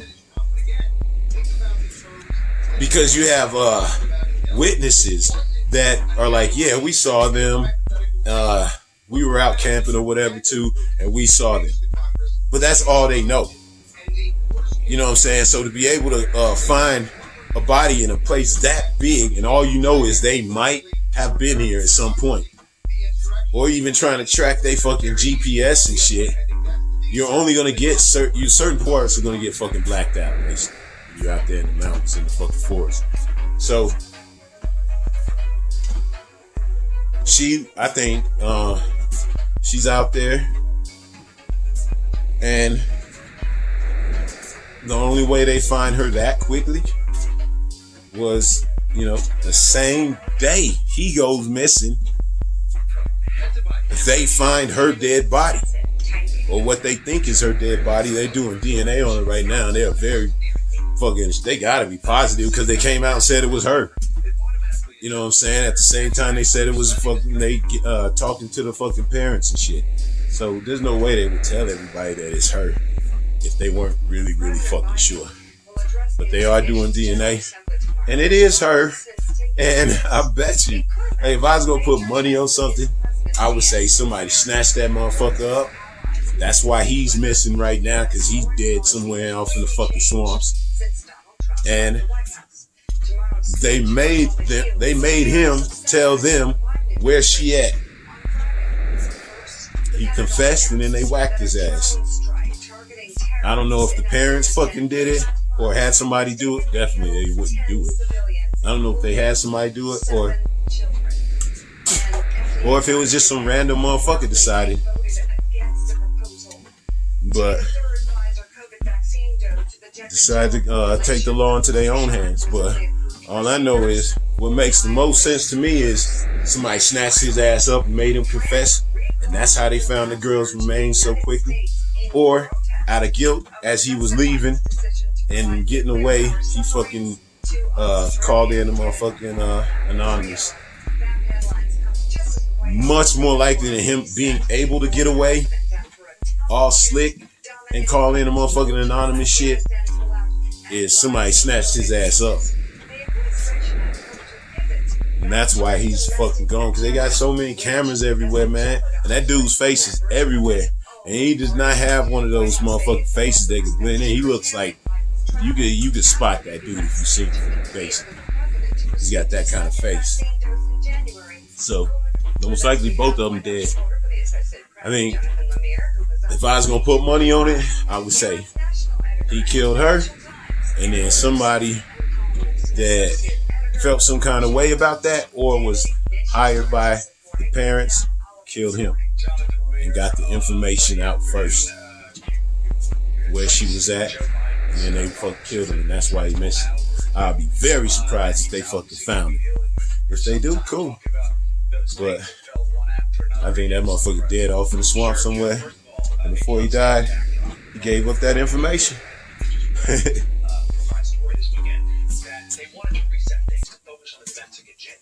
So, yeah, as far as like, if you stuck in the mountains, you should just basically go downhill in a straight line as much as you can, obviously, going downhill, just in a straight direction if you ever get lost. If you come across water, like, yeah, if you had a raft or some shit, you can fucking jump in the fucking raft and see where it takes you. Hopefully not out to fucking sea. But even if it did, you most likely gonna pass up somebody fucking around on the water. But I wouldn't.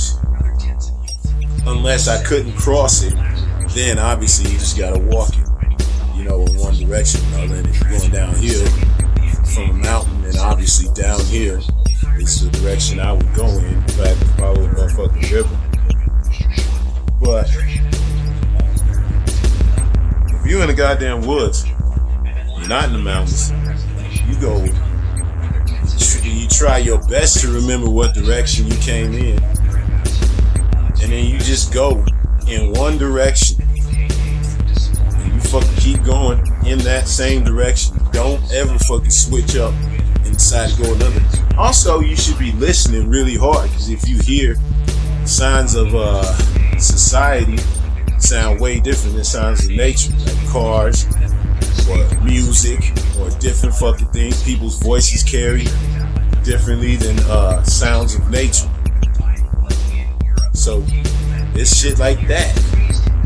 But man, I have a hard time believing 4 days, if a motherfucker got lost in America, they wouldn't find something in 4 days if they walked in a straight line. Or if you're uphill, you walk downhill in as straight a direction as possible. That's my motherfucker. Man, I used to watch fucking Fly Nubian Queens and fucking Phil Scott and all them motherfuckers a lot. You know, I wasn't offended by it because I knew exactly what he was talking about. It came off as inartful and some little more motherfucking butthurt in his community was saying that, you know what I'm saying, as black people, they felt like he was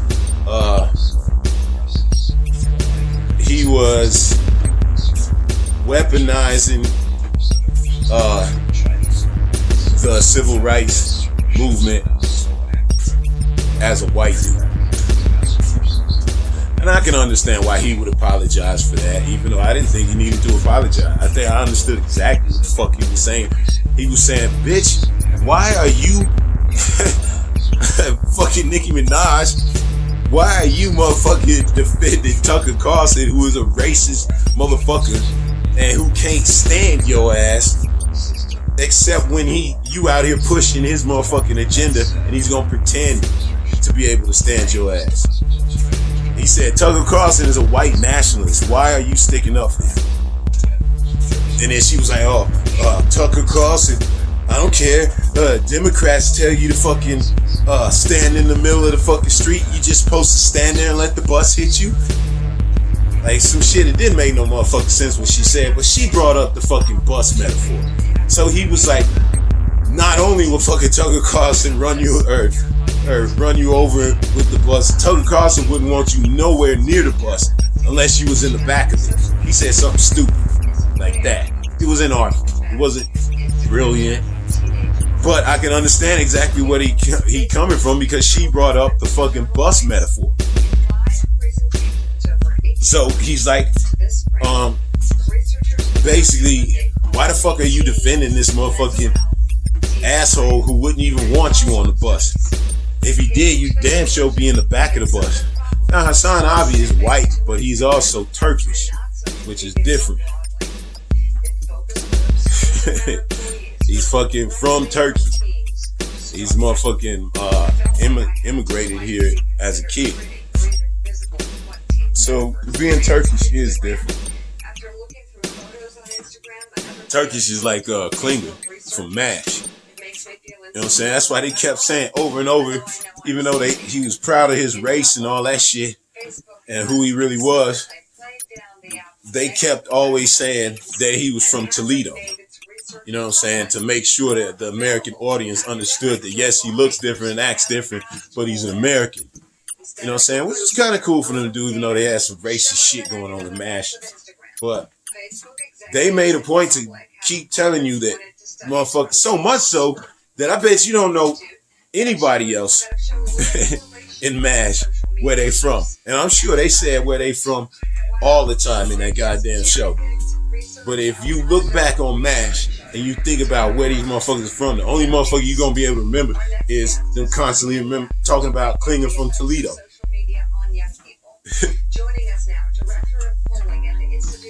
Because motherfuckers from Turkey,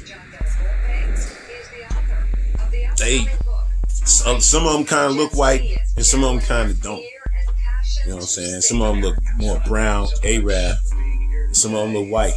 That's how it is in a lot of countries over there in fucking Spain. I mean, in Europe, like Spain.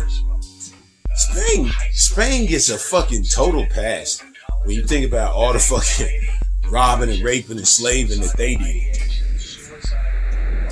You know what I'm saying? Because the Dutch and the English and all these motherfuckers fucked us over in Africa so much. But the fucking Spanish, man, and the Portuguese and all these motherfuckers, think how much fuckery they got into. All these different fucking slaves and shit. Spanish and fucking Portuguese are just as bad as fucking Dutch and the fucking English. Yeah, they got shit to do and shit. But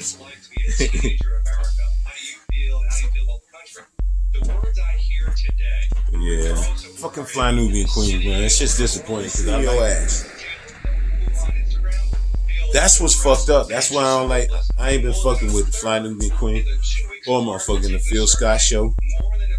Fucking voice. That motherfucker been out of here for a long time. But he had Dr. Claude on, so I had to watch the fucking voice bitch ass. But even that shit, just knowing who Boyce is now, even listening to fucking Dr. Claude, it's like he just said all the same shit that he already said with just a little more flair about this train owned by black people that's gonna run through the old cotton belt. You know, that's what that last shit was really about. It was like a sales pitch, and it was filled with historical facts and shit like that, but it was still on Boyce with his bitch ass on his podcast or whatever. So, and it just kind of fucks me up because Boyce is bitch made, man. I don't need nobody to fucking tell me nothing. Boyce is constantly motherfucking taking shots at young black males. Constantly. Shitting on the baby. Shitting on the little baby because he don't like their names. It's okay if you don't like their names, but if you don't know nothing about these dudes except their names and that they black and you choose them to shit on, then you cannot be about black people. You can't shit on Lil Baby just because of his name. You don't like his name. You ain't never heard none of his music. You ain't seen what he was fucking talking about fucking police brutality. You going in on Lil Baby. You ain't about black. You a bitch ass motherfucker doing a podcast. It's fucking fooled some motherfuckers. And you got goddamn Dr. Claude on there. So that's definitely giving a boost to your credibility every time he's on there. But my God, when you listen to Boyce without Dr. Claude, that dude is a fucking hater. He's just a fucking hater. And I can't stand the fact that that's the only place I can find Dr. Claude. I can't stand the fact that Dr. Claude is clearly not listening to what fucking Boyce says when he ain't around. Yeah, I just cannot co-sign some motherfucker that's constantly taking swipes at black dudes. Constantly. Like Boyce. And then calling himself black first. And he want to be one of the black leaders and the black voices. Get the fuck out of here, you bougie bitch. Hell no, voice ain't no motherfucking voice for black people. But fly news, fucking shit y'all putting out there is fucking killing people, and I don't appreciate that shit because it's black people that listen to y'all motherfuckers. And you could help instead of being fucking part of the problem. I was watching the fucking Breakfast Club on Facebook this morning and the Breakfast Club on YouTube.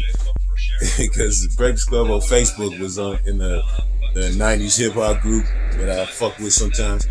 Man, they had some motherfucker that was sucking Snoop's dick so hard that you know what I'm saying, I just really could not stand how fucking stupid and the fucking just pure stupidity this dude was putting out there. And Charlemagne, of all people, was the only one that was fucking speaking goddamn reality. You know what I'm saying? This dude was talking about how Snoop Dogg is the shit. I think he's like one of Snoop Dogg's managers or something.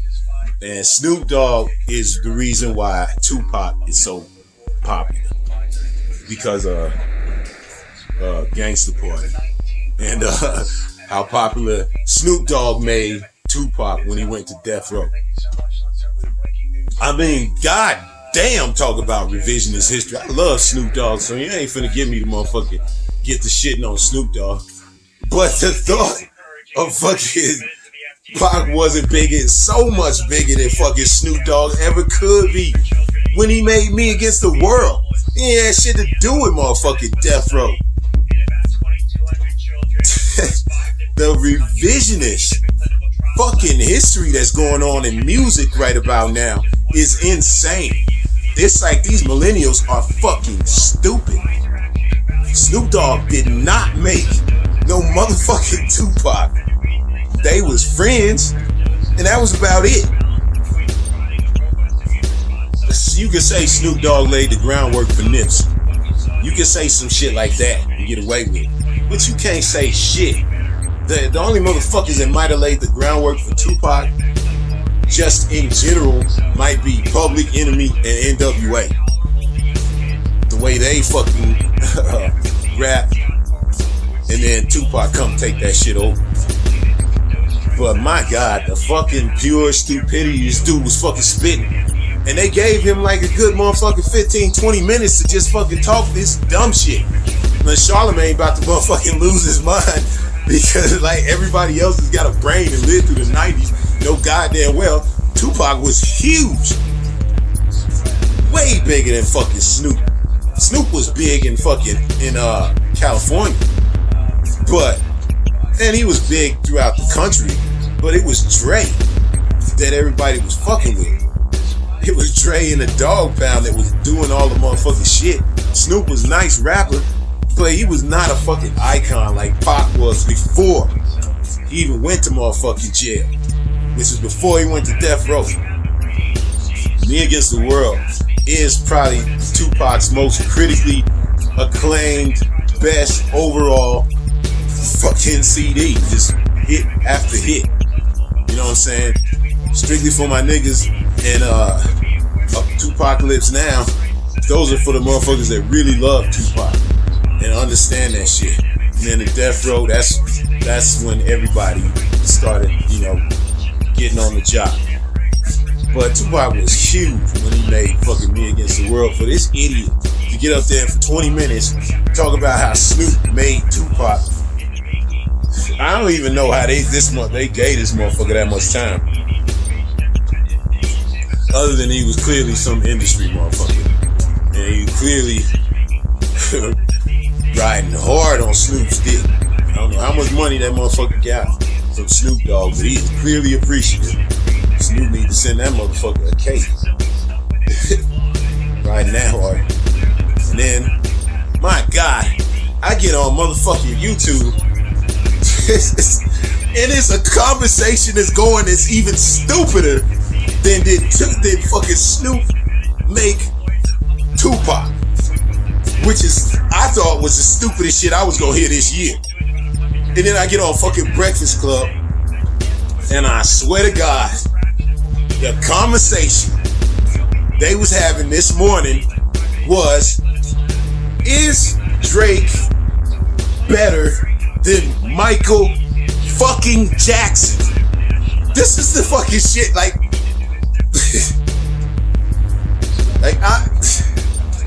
once again, Charlamagne was the only one speaking fucking goddamn common sense, which is insane.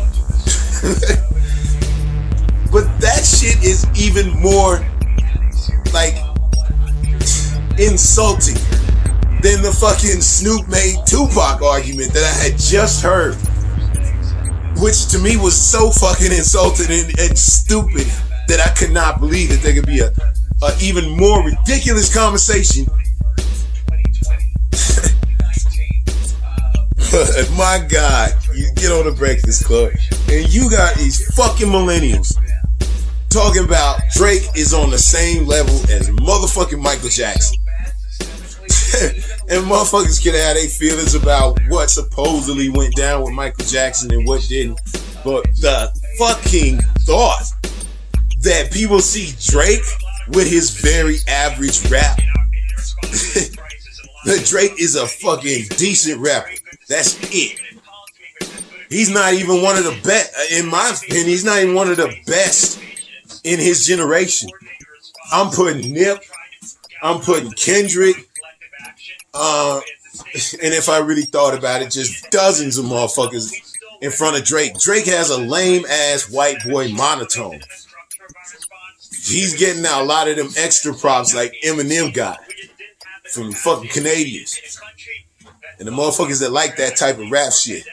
I ain't saying Drake ain't I can see why Drake could be several people's favorite. Just like I can see why Eminem was several people's favorite. But y'all some stupid motherfuckers. Y'all are getting fucking out of hand when you putting up Drake, a decent rapper for his generation, versus one of the all-time entertainers. Whether you're talking about music or movies or anything, Michael Jackson is that dude, whether you like him or not. This was such a stupid conversation. Once again, it's like Breakfast Club, man, god damn. Are y'all trying to dumb down this motherfucking society? That is the dumbest. Comparing Drake to Mike, you compare Drake to fucking Justin Bieber, and you got a goddamn conversation. Drake to Michael Jackson, that is fucking insane. That's like comparing Donovan Mitchell to Michael Jordan. Stop it. This like these fucking trolls. I don't know if they just trying to piss motherfuckers off that's a little bit older so they can be like, okay, boomer, or any of that shit or whatever. But this ain't no okay, boomer situation, you dumb fucking millennials. Goddamn, do some motherfucking homework before you say some stupid shit on motherfucking online and end up making your whole generation look like a bunch of fucking assholes.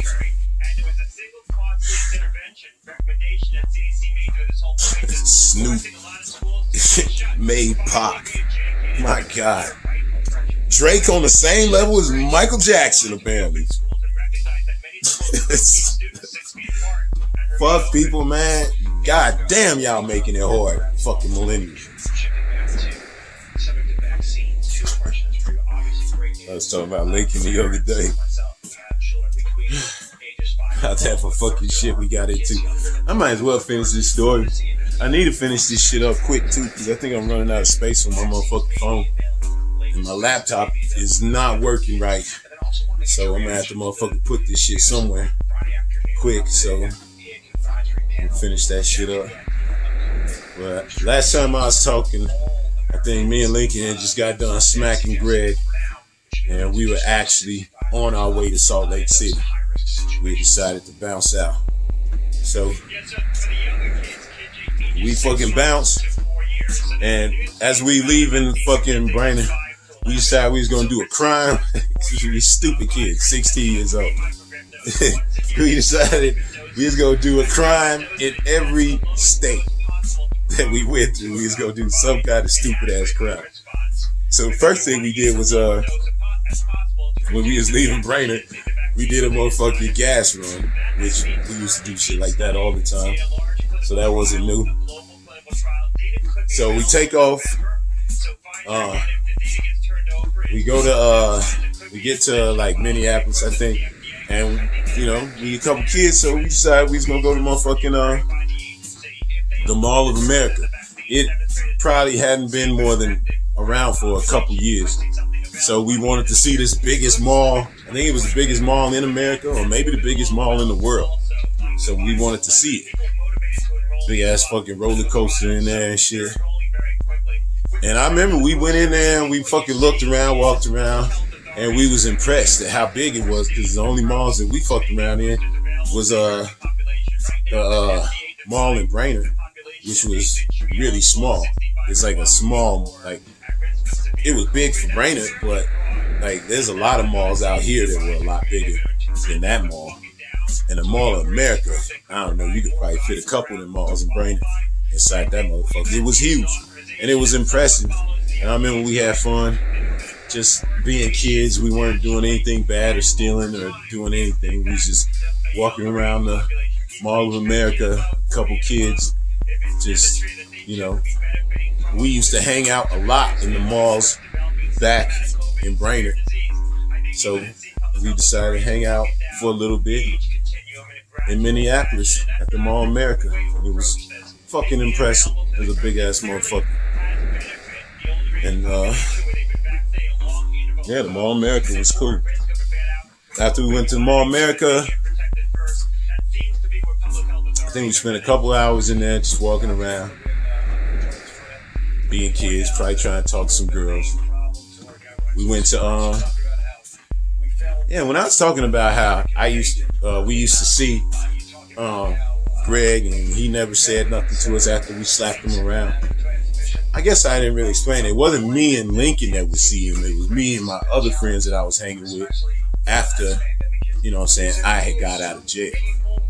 Because me and Lincoln never hung out again in public after that shit. Because, so Kurt, he didn't see us together and was like scared or intimidated to motherfucking talk to us, or he didn't try to get us in trouble. It was, he would see me out and about and he just never said nothing. You know what I'm saying? I would see him, I wouldn't say nothing to him. I just look at him like, what? But never fucking did nothing to him again, and he never said nothing to me in any kind of challenging way. So yeah, it wasn't me and Lincoln walking around after that, like, you know what I'm saying, and he was intimidated. It was just me that he would see. And obviously he didn't want none of this. But since we decided to do a fucking crime in every state, as we was leaving the Mall of America, I think it was a Denny's or some kind of Denny's type restaurant, something like close to it. So we decided we was gonna do a food run, or we call it Dine and Dash. And so we fucking go in, sit down, order our food, grub up. Me and Lincoln, we both know we about to fucking bounce and shit. And as, like, I guess Lincoln had done it before, but I had never done it before. And he was like telling me, okay, we're gonna get up and we're gonna walk like we're about to fucking walk up to the desk and pay. And then we just gonna fucking jet out the goddamn door. You know what I'm saying? That's how you do it. So I was like, alright, let's do this shit. I mean, we got food too, we ate good, ice cream, all kinds of shit. And I think they might have been suspicious of this too, because they had a younger, I don't know if he's a manager or if he's like a host or whatever, but he was probably like mid-20s, and he was like standing to the side of the fucking cashier, like place where we would pay. You know what I'm saying? And he was definitely watching us as we walk up to pay. So I'm right behind Lincoln, and all of a sudden Lincoln turns and just hits the motherfucking door, running and shit. So I'm fucking running right behind him and shit, I get out the door and then pew, I pass him up because I'm a lot faster than Lincoln. As I'm running this shit, I'm running. Like I tell you, man, when I would get into these like crazy situations, I would get giddy. And I would start laughing. And I remember I turned and I was like running backwards.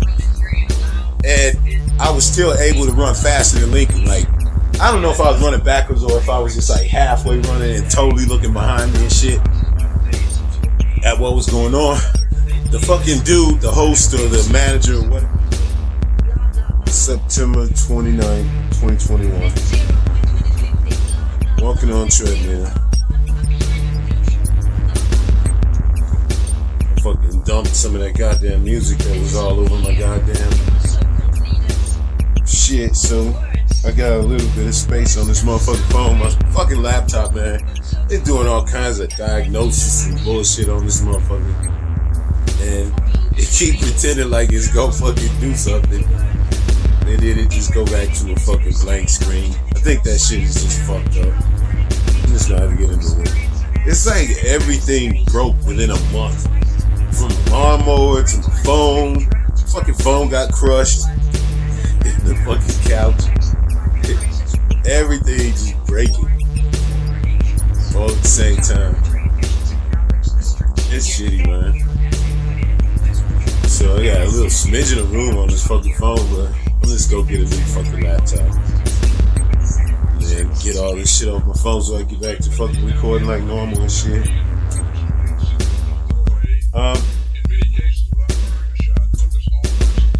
Fuck, man, that shit ended up cutting off last time right in the middle of that Lincoln story. I ain't gonna be able to finish that Lincoln story until I fucking get a new laptop. I can get all this shit off my phone. But basically, we was running when this fucking thing cut off. We was running from that fucking restaurant. We just did a dine and dash. Lincoln had parked far enough down the street. He parked like two blocks away through this big ass parking lot because we were still around the Mall of America. So we might even been in the Mall of America parking lot. We parked far as fuck. And Lincoln runs out. I run past him. And I'm like looking back. And I see the fucking manager or the host dude or whatever the fuck he was. I don't really know what he was. But he was like, Lincoln's chubby. So, you know what I'm saying? That fucking, when I look back on him, that shit reminded me of the first time I like really paid attention to him when he was running through the fucking,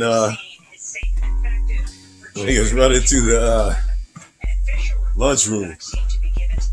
So I just burst out laughing when I saw like just the look of fear and determination on this motherfucker's face to outrun this dude who was, I wouldn't say fat, but he, for his mid-20s, he was chubbier than Lincoln. And that dude was, I looked back and I could see that dude, red face was like fucking purple. He was definitely not gonna catch Lincoln or me. And I remember I just burst out laughing and shit. It was the funniest fucking shit I had ever seen. You know what I'm saying? This fucking restaurant motherfucker with his tie flapping behind him and shit. And big jiggly stomach. Trying to catch another motherfucker that's chubby as fuck.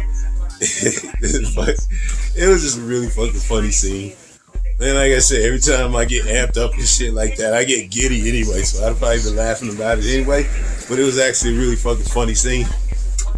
Anyway, we ran through the fucking parking lot. And we got away. Like,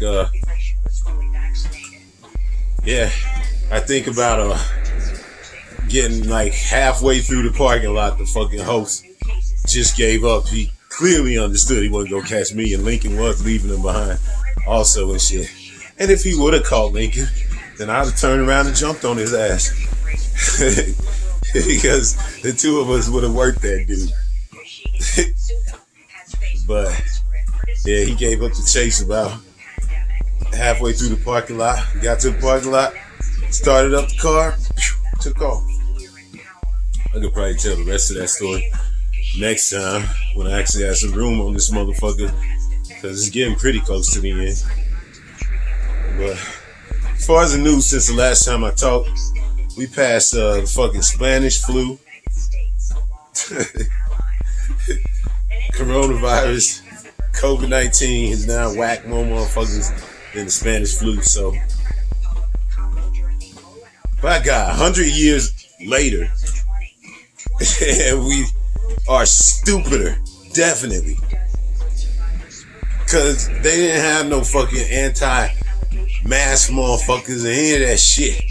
Because they didn't have the stupidity that's bred on fucking social media. So, yeah. We're number one for being a bunch of dumb fucks that got ourselves whacked because we couldn't fucking take a couple weeks to fucking look out for our neighbors. Good job, America. Fucking Biden. Shitting on Haitians, like sending them out of the fucking country and shit by like the fucking thousands. Like deporting them. They don't get no chance to fucking seek asylum. None of that shit. Just get the fuck out of here. We don't want no motherfucking Haitians. But Cubans, you come on in. Europeans, Chinese, or Asians, come on in. Now you fucking assholes finally starting to understand what these motherfucking Democrats really think about you, black people. We all the fucking same. Haitians, Africans, Jamaicans, it don't matter. They do not fucking like us. Unless you one of them fucking college graduate bougie motherfucking Africans. They like some of them motherfuckers. But look how they fucking doing the Haitians. They don't even do Mexicans like that. Chasing them down with fucking horses and fucking beating them with whips. That's fucking Biden. That's fucking Democrats. Fucking Joe Manchin. Fucking Kristen Sinema. Fucking idiots can't see that shit. It's insane.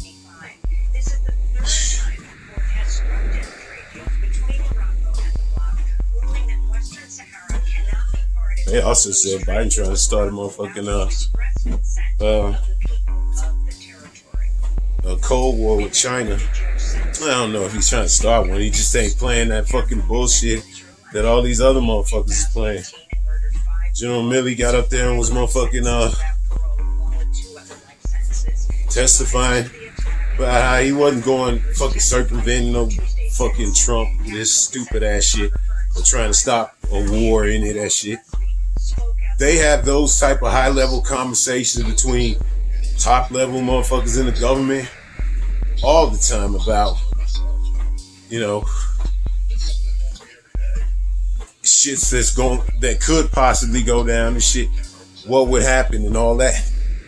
And that's all it was. And the motherfucking Pompeo and all the motherfuckers knew about it. So once again, much ado about nothing. Republicans bitching. Democrats gotta go out there.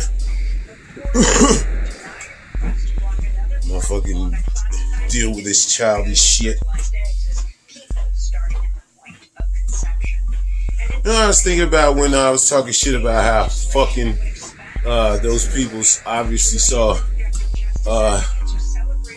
like Tom Cruise or somebody jump on a motherfucking airplane and hold on to the side of it, so they probably thought they could do it. And I was thinking about how stupid that shit is. And even though I acknowledged that it was fucking desperation, not stupidity, but it was still something that only young motherfuckers would do. And it was young motherfuckers that fell off of that plane and shit. But I also was thinking about, man, I done all kinds of stupid shit. Like when I fucked up my hand, I saw motherfucking Arnold Schwarzenegger do that shit in a movie. Like break a motherfucking, break through a door with a knife. You know what I'm saying? That's what I try to do. I was copying something I saw in a movie when I was like 15, young and dumb.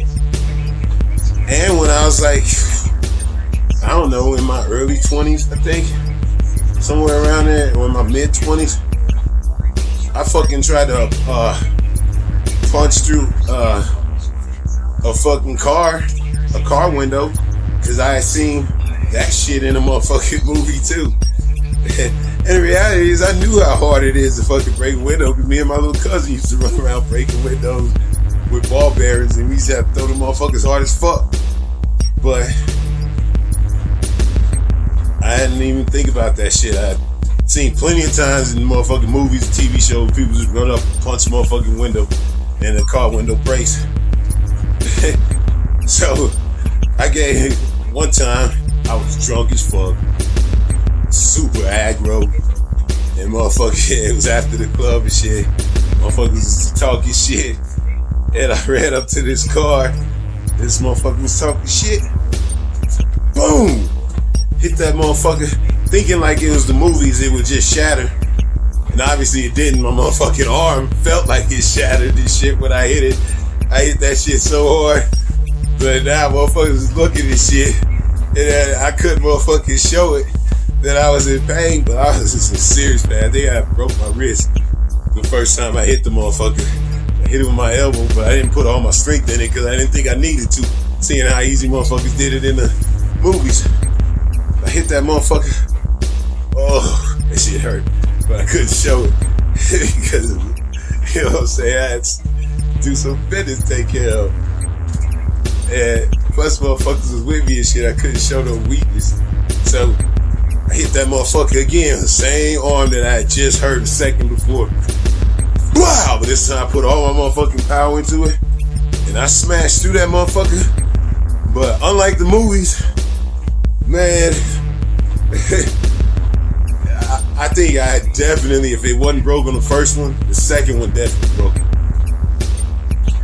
And man, also shit ton of motherfucking glass got up in my goddamn arm. A bunch of car glass got all up in my hand and my arm.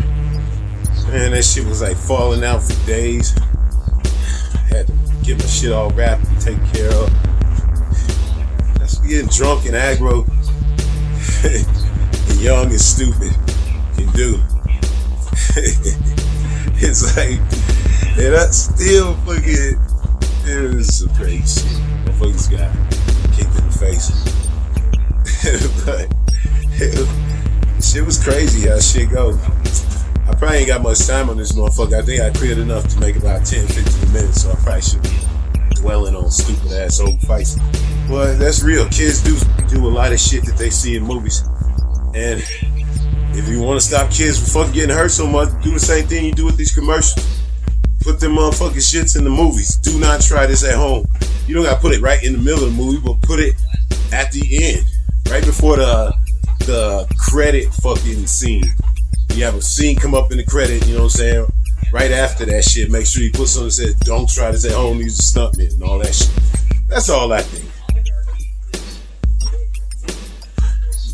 Anyway, fucking Kyrie Irving, this flat earth motherfucking anti-vaxxing motherfucker is getting on my nerves, because I kind of was wondering if that flat earth shit might just be him trolling the motherfucking media.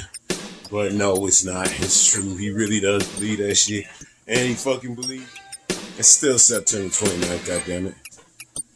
I just cleared some more fucking bullshit off of my shit so I can finish this goddamn shit up. So I probably got myself about another 10 minutes. So I need to quit bloviating on shit. I don't give a fuck. Fuck those people. Let them get fired. Let them go fuck off. Go breathe in each other's mouths. You fucking disgusting assholes. You fucking go fucking join them, Kyrie Irving, you fucking piece of shit. Fucking mouth breathers, man. Fucking shit up for everybody on purpose. Totally brainwashed by fucking Russian trolls. Because I'm serious, I think the same motherfuckers putting out the same fucking stupid ass information to white motherfuckers is the fucking Russians. Same motherfuckers that did that shit back in motherfucking there was some fucking twat in that was in the January 6th shit. She was one of the bitches I was talking about. She was one that's talking about she was gonna shoot Nancy Pelosi in the head. That bitch, she got fucking she charged up in the motherfucking Capitol and shit. She got charged with one little misdemeanor of parading through the Capitol uninvited. This bitch was on a parade apparently. And she was just fucking inviting Nancy to a good old shoot you in the fucking head party. Apparently, wasn't no big deal, nothing to see here. It's not just the judges, it's these fucking prosecutors. And the fucking dirty prosecutors try to let the fucking dirty rednecks that shot fucking Ahmaud Arbery get away with it. These fucking prosecutors need to be fucking checked as much as these fucking police departments. Shit's getting fucking crazy. But yeah, I'm done fucking with YouTube. That fucking bitch got parading through the Capitol. That shit blows my motherfucking mind. This bitch said she was gonna shoot Nancy Pelosi in the head. She said she was coming to shoot Nancy Pelosi in the fucking head. Yeah, that's a threat if I ever heard one. But, yeah. I'm not gonna try to finish that Lincoln story until I have actual more time, because it's pretty close to the end, and I could probably knock it out in a good 30 minutes and give it the proper respect that it deserves and just be done with that whole shit.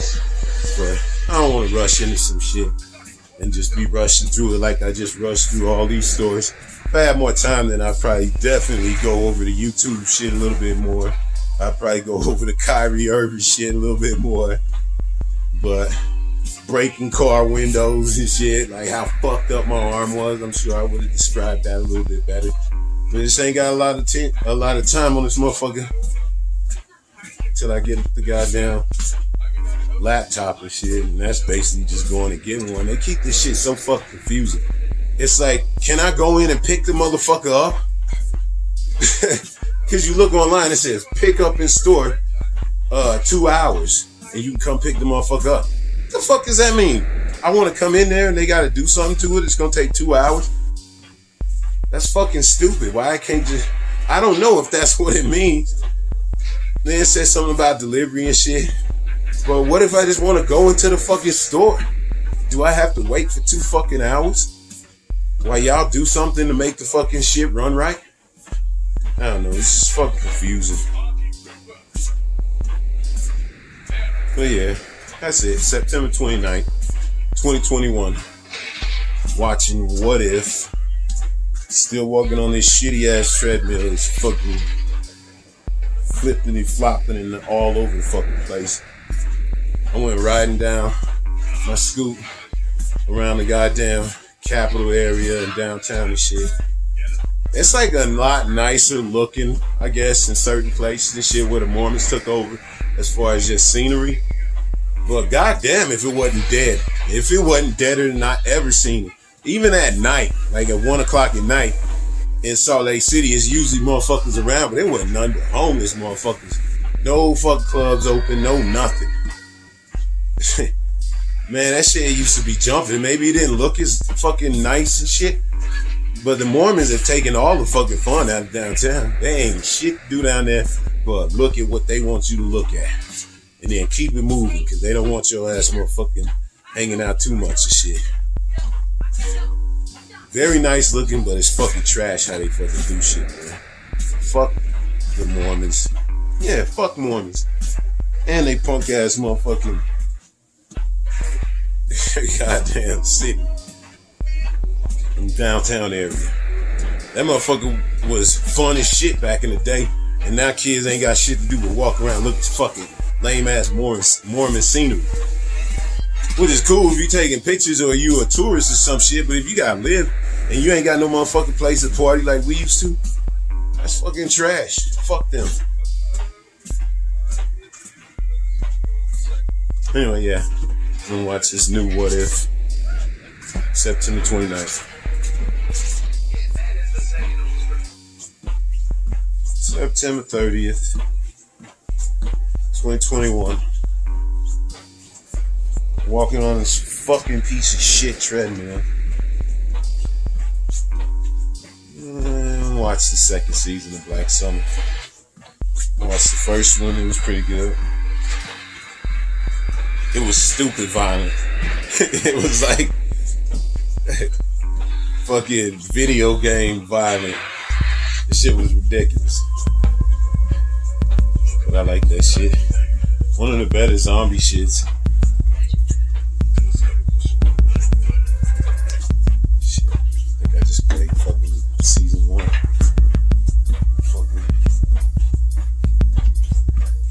I like the way it just gets right into it. They don't give you no motherfucking preamble. Just straight into the fucking action. Just like everybody else trying to figure out what the fuck is going on. So, as far as the news, man, I got that motherfucking Gabby Petito shit super wrong. That shit with the white girl. I was watching Democracy Now! And they're talking about the way that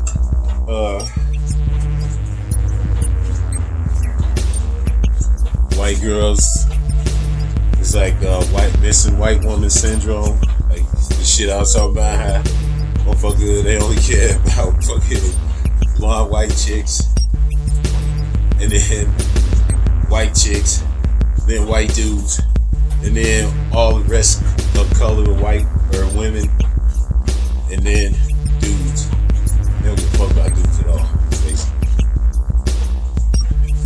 So there was a lady on Democracy Now! Did a thing about that shit, and they talk about how this Native American lady went missing, and her brother was fucking on the FBI's ass about fucking searching for her. And he was telling them what to search for and shit.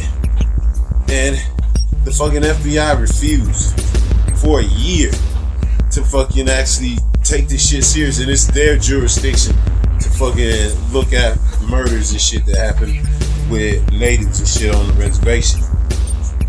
Because they don't fold under local laws, but obviously murder, somebody gotta motherfucking be able to handle that shit.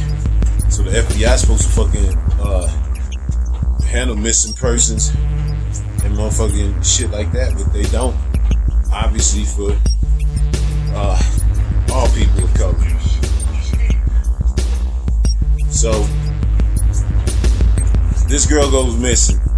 Her brother told her this, this dude was fucking threatened and shit, so that everybody knew who did it and shit, and they didn't give a fuck.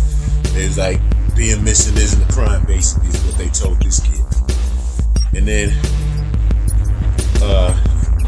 he told him, man, it's fucking, the car was missing and everything. He was like, look in these fucking in these lakes around here and shit. And finally, after a year, they went and looked in the fucking lakes, and goddamn, they found her, and they found her fucking strapped in a seatbelt in the fucking passenger seat. And they just said, they called it a fucking suicide, because they didn't want to fucking do any kind of like work. That's what they do for the Native American. And then you fucking juxtapose that shit to the fucking way that they went crazy for weeks. All media, all social media was all over that fucking Gabby Petito murder. You know what I'm saying? Or while she was missing this shit. They was all over that shit, man. So, I don't know. There's a very obvious difference. It's like the whole fucking thing when motherfuckers used to make fun of Nancy Grace. Like what I said, who's a missing white girl this fucking week? Because she always has some missing blonde white girl on her show. And that's it. She ain't give a fuck about nobody else. So, that fucking story though, I got that shit wrong. But I got it wrong because the way they fucking reported it and the way the fucking cops handled it. Because that whole shit I was talking about when she got fucking, when they got pulled over and she fucking cranked on the wheel and she was fucking yelling at, or she was scratching him and hit him in the face and all that shit. I guess she did at some point. But the whole reason the fucking police got called was because they was on the street fucking fighting, and he had fucking slapped the shit out of her, apparently. Like, slapped the shit out of her a couple times. And then, fucking dude saw this shit happening. So he stopped and said exactly where he was at, what was going on. He saw this dude smacking this girl. And he said he tried to jump in the van, and the girl tried to fight him as he was trying to like leave her basically. And shit. He was like, that's what he could see as a witness. Fucking police is stupid as fuck. This motherfucking 911 dude, this 911 asshole, is literally interrupting this dude as he's telling him exactly what he's fucking interrupting him for. The motherfucker gives his address, what's happening, or where he's at and shit, and what's going on. And as he's speaking, the dude starts asking questions and shit, interrupting. And it's like, goddamn 911, shut the fuck up and listen. Your shit will get done a lot fucking faster. This motherfucker, it was professional as fuck. He was like, he told his address right away, said exactly what was happening, where they at, and then where they went. And the motherfuckers asking goddamn questions and shit. These people suck, man.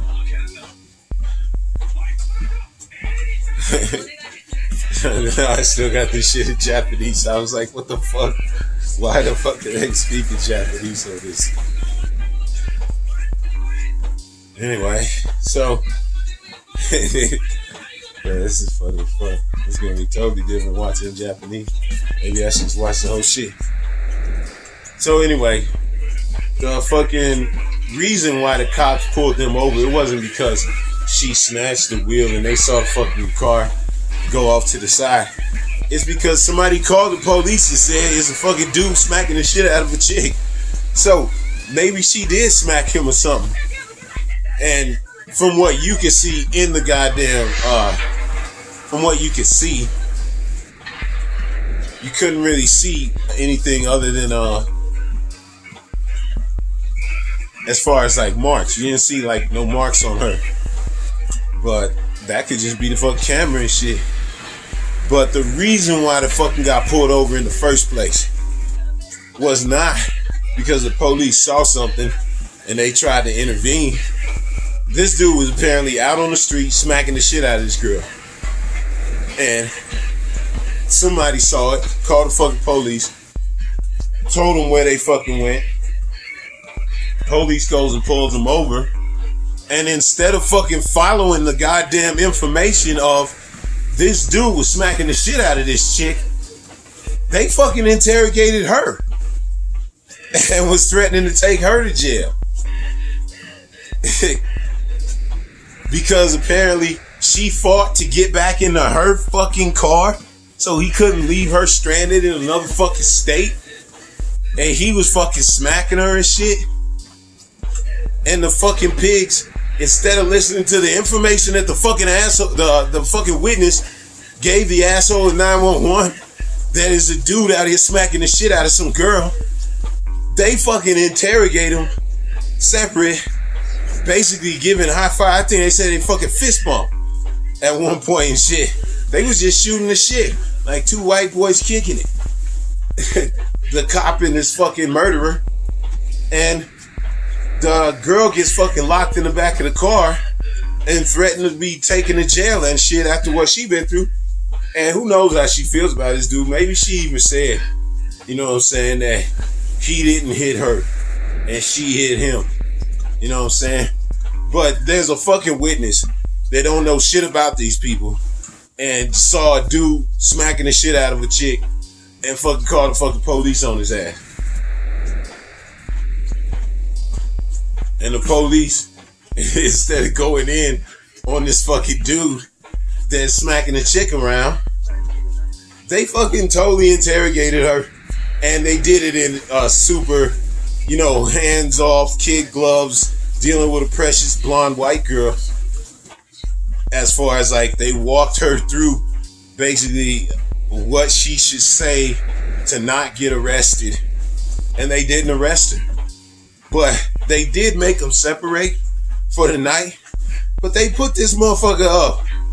That the reason why they were called on him was because he was seen smacking the shit out of this girl. And they put him up in a motherfucking hotel. I think they had her fucking hang out at the police department or something. Or whatever. They split him up. And then they let him take off together the next day. So he was beating on her.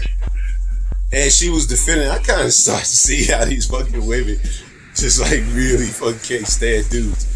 Because the way I was talking about that shit, I was like, yeah, you know, the bitch kind of deserved it. And that shit would make a fucking chick outraged, especially if she like really knew the story and fucking heard what the fuck I was saying. But I mean, it's my diary, so I'm here to fucking speak what I think. And that's what I thought at the time, because that's what the fucking police led you to think. But when you see the old shit, especially from the 911 call, this wasn't somebody that was just making up some shit. This was a concerned citizen. And motherfucking saw somebody getting beat on and motherfucking did something about it. They drove off shit. And you ain't gotta do all that stupid ass superhero shit where you jump in it, fucking end up getting in a fight with both of them. Fuck that. Because the girl don't really want no fucking trauma to come to her man. It's complicated. It sound like this dude that fucking called the police did the right thing. The police did the exact wrong thing. They fucking totally. This dude was like shooting the shit, talking about how his fucking ex-wife is an asshole, basically. And this is what the cop was saying with shooting the shit with the fucking murderer. He was like, they were shooting the shit with this dude. This dude that the only reason they pulled him over is because he was accused of fucking smacking this shit. And the only person that they fucking threatened to take to jail was the girl. And they fucking totally, basically like the one I said, they walked up and asked her, why did you hit him, basically? You know what I'm saying? And in the end, they didn't take either one of them to jail. And in reality, if they was gonna threaten to take that girl to jail, they definitely should have took that fucking dude to jail, because he's the reason why they got called in the fucking first place. He was trying to take her car. They was arguing. He was trying to take her car and leave her in fucking Moab. That's why you dumb motherfuckers living this fucking online life and this social media bullshit. Y'all get all caught up in this fucking total superficial bullshit, like faux reality. And it's like, man, I bet you they weren't fucking putting all kinds of fucking pictures and videos of him smacking the shit out of her, or her going upside his head, going back upside his head on video. There's just all smiles and look how awesome our fucking vacation is and how much we love each other. And in reality, it's just not, that's not real. Motherfuckers be fighting. Motherfuckers getting all kinds of shit for all kinds of reasons. And it's just fucking, you know what I'm saying? The online fucking world is the fakest shit ever, man. Facebook and all this shit where motherfuckers show these pictures of themselves living their best lives and shit. It's like, yeah, that's cool, but that is an instant in a fucking 24-hour day. And everybody knows the rest of your fucking day, even when you famous celebrity, the rest of your day is filled with mundane bullshit like everybody else.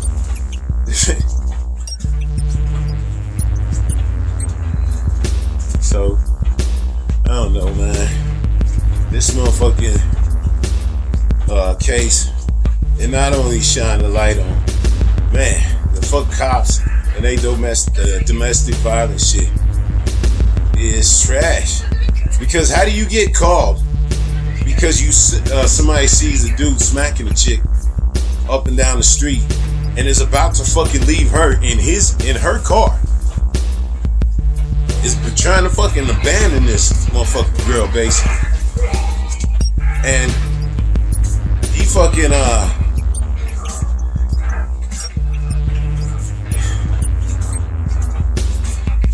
They call the fucking police. Police come and talk to this motherfucker.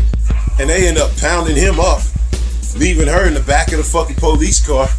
And basically, it's all about whether she's gonna be the one that goes to jail. That chick, Amy, what's her name? Amy Goodman.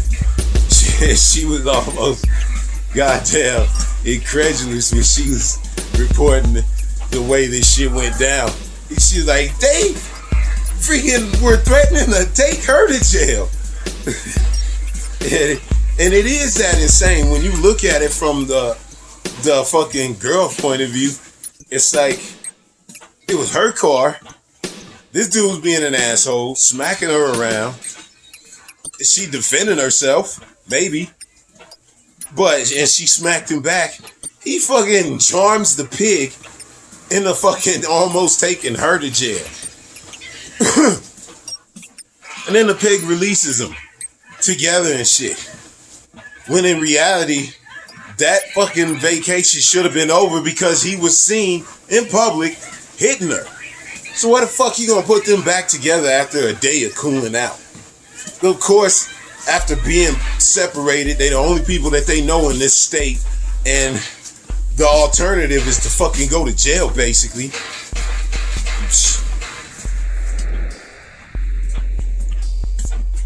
Of course, they were happy to see each other, and then of course they start fighting again, and then he killed her. You fucking stupid fucking pigs. Man, yes, he killed her and it's his fault in reality. But the cops did not fucking do themselves any favor. I don't give a fuck if it was a week before he fucking killed her. The reality is, if you take, I don't care if you take both of them to jail, because apparently they was both hitting each other, even though it sounds like she had the definite right to be hitting him, because it sounds like he hit her first, and he was trying to take her car. So she got the right to hit that motherfucker. But that's how the police is, man, especially with white people, man. They give these white dudes the ultimate benefit of the doubt. They all look at all each other like they all family and shit, and they just let each other fucking get away with shit. Man, fuck these cops, man. Cops in Moab let that fucking girl down. They could say, oh, it was a week. They were gone and all the way to another state. But you motherfuckers dropped the ball big time, because that was definite domestic abuse. And you chose to turn it around and fucking put it on the girl. So in reality, you wouldn't have to do nothing. Motherfuckers was even saying, man, we're going to have to do all this paperwork if we have to take you out of jail, so we'd rather just let you go. So, because you didn't want to do no motherfucking paperwork, you let that girl get fucking whacked. You fucking stupid cops.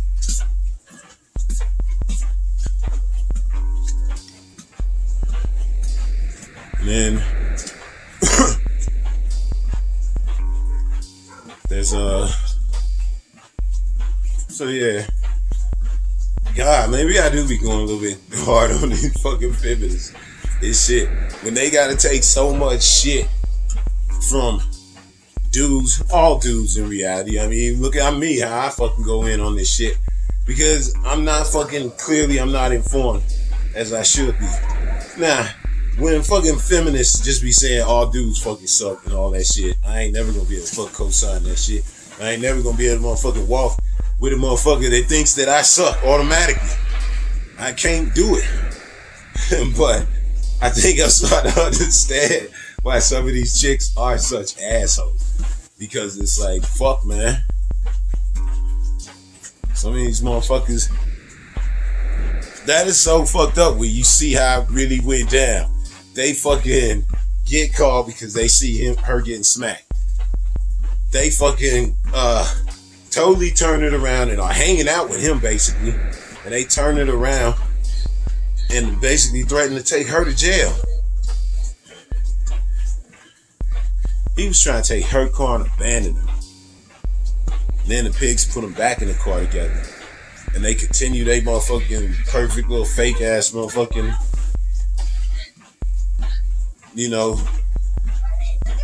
perfect, vacation and shit. And then he killed her out there. And then just like, I really think, cause no way these motherfuckers looking for this dude, he just gonna, take off like that. I don't give a fuck how many supplies. Number one, you can only carry so many supplies. And then if you're driving, there's gonna be fucking videos all over these fucking freeways and shit. Somebody would have seen him. I just think that there ain't no way he just went and walked out to the fucking woods and fucked off and was gonna live off the fucking grid and all that shit. Not unless somebody was totally helping him. And he had some kind of setup. A real nice motherfucking, like, tent, decked out. But he'd have to carry all that shit because he couldn't be driving. I don't believe it. I believe the likelihood of that versus somebody snatching him up. And like I said, they found her body the same day he went missing, or within 24 hours after he went missing. I think somebody snatched him up, got him to motherfucking tell him where the body was. That just made way more sense. So the fucking piece of shit hopefully got what he fucking deserved in the end. So after motherfucker got what he deserved in the end, that shit's over with. But it's good that Democracy Now! Didn't just report her. And her dad, or her stepdad, I think it was her dad, was like saying that at the news conference, he was like, man, we appreciate the way you guys covered Gabby, and we're looking for Gabby, and y'all got all this love for Gabby, but he was like, man, there's a lot of missing people out there. And y'all should be covering them, everybody that's missing, the same way you covered Gabby. And so he's like, I appreciate the way you do it. I love the way you guys went in and social media and everything. But he's like, everybody that's missing should be receiving that same treatment. And he's like, it's on you guys to make sure that happens. It can't just be the Gabbies. You think how fucking hard that would be, and how fucking altruistic you would have to be as a person to be clearly hurting, to find out that your daughter, is indeed dead. You probably knew it. I mean, this dude fucking walking around for 10 days, coming back home after fucking leaving her. You knew something was up. They fucking, these cops suck, man. But that fucking dad, he was like, look, man, I totally appreciate that shit. But you need to do it for everybody that's missing. There's a lot of girls that's missing. If we give them all the same treatment, we can find some of them before they dead. That's goddamn about as real as you can get. To take that moment to not only fucking deal with your grief and your family's grief, but to fucking put it on your shoulders to fucking say, hey, it's not just my daughter that was missing last week or whatever. There's a lot of people in this country that's missing, and it ain't all blonde white girls. For a fucking white dude to stand up and fucking say that shit, I thought that was one of the fucking coolest things I've seen in a long motherfucking time. You took the time out of your grief to motherfucking point to everybody else's grief and say, man, y'all need to do something about them too. Yeah, I'm hurt, but those fucking people are hurting too. That's a boss motherfucking move.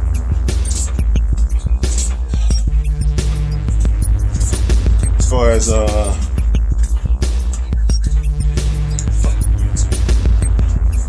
so Democracy Now! Was talking about that shit. Getting a new laptop, obviously. Definitely only had a couple fucking minutes left on the shit. I'm sick of it, and that fucking stupid ass laptop. I don't know what the fuck, but it's got like all my shit from like the middle of June to the beginning of August. Like, it's stuck on that motherfucker. So that shit's just gonna be gone. Can't really remember talking about anything that major through that time except how fucking hot it was, and just over and over how hot it was and how much shit sucked. And then I think I was going through all that scooter shit, dealing with all that fucking scooter shit. I think that's probably what most of the shit I was fucking talking about during that time. So probably didn't miss that much anyway. Me bitching about all the different scooters because of what? It was having problems with the motherfucking Go Tracks. Finally fixed the Go Tracks. Then I fucking Evercross was giving me fucking problems. So then I went and bought the Yumi. The Yumi was a piece of shit. Sent it back. Got the fucking Mantis. First Mantis was a piece of shit. Sent it back. Got another Mantis. It was a piece of shit. Sent that one back. Finally got a third Mantis. And that motherfucker's been working great ever since. Ever since I got it. Even I crashed on the motherfucker hard. And it's still working good. As far as that go, I probably do need to take it in and get it motherfucking tuned up and shit just to make sure. But it's been running fine. I haven't had any error messages except the error message that comes up every time, I guess, when the battery is truly drained. It still gets the same fucking mileage that it was getting before. Like I get 26 on 2. I haven't really tried to go 30 again because riding for that long, 20 miles an hour, I think the maximum is 16. Yeah, I think you can reach 20 in first gear. I know you can if you're going downhill, but I think it's usually supposed to stop at like 16, 17, something like that. And that turns to what is a good fun ride. Like if I'm riding with the kids, but if I'm riding by myself, into just a slow, plodding, journey. So I don't really know if I even want to go, but I know it took me 31 miles before. So I imagine it probably still could because it hasn't had any fall off anywhere else. I be hitting some major bumps, man, going on these fucking sidewalks. Goddamn, so many goddamn gnats. Ugh. When you go on these trails, man, sometimes it's fun as fuck. You just be riding and shit. Sometimes, man, the fucking it's so close to the river that these gnats, they congregate in these certain spots. You drive through them, it's like driving through a cloud. Then you just have your face and skin is just fucking crawling with these little motherfuckers. Ugh. So I'm gonna stay off the trails for the next few days. But there's a couple streets that are cool to ride down. State Street, obviously. These motherfuckers hollering. It's like State Street is where you go see the most people. You know what I'm saying? Like just going down State Street, you'll see people. And people, that's about the only place where there's like people. State Street, and when you go down 31st South, like before you get to Bangor, there's usually people out too. And if you go down the trails, there's all kinds of like homeless people and shit like that. But like I said, I ain't fucking with these trails when the gnats are out there like that. During the middle of summer where it's like a whole bunch of heat, fucking gnats didn't want to fuck around. But I guess in like spring and fall, when it starts to cool down, the fuckers come back and they are all over the trail. I got a face full of that shit today. Ugh. I went up to a park. It wasn't nothing to see. It was just a nice little trip. That's what sucks though, man. You ride on the sidewalk, the sidewalks are trash in America because fucking nobody wants to do infrastructure. The infrastructure will fix some of these fucking sidewalks and these goddamn shitty streets. These fucking assholes.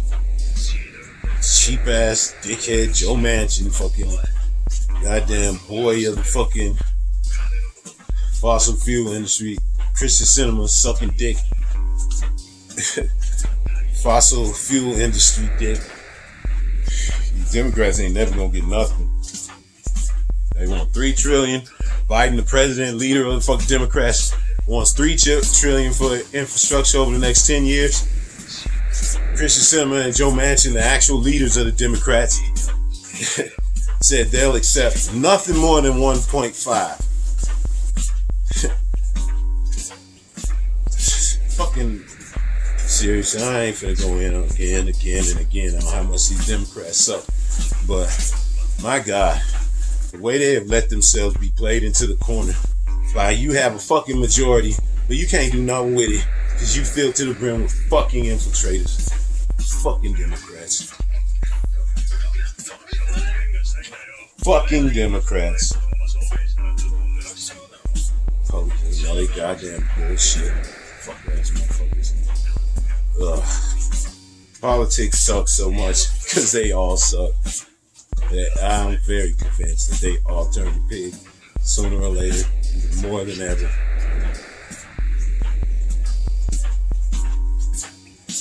I think that's about it on the news. Fucking laptop is running alright so far after a day. I don't know how this fucking thing's gonna be, but it seems to run alright. Gonna have a lot of space and memory.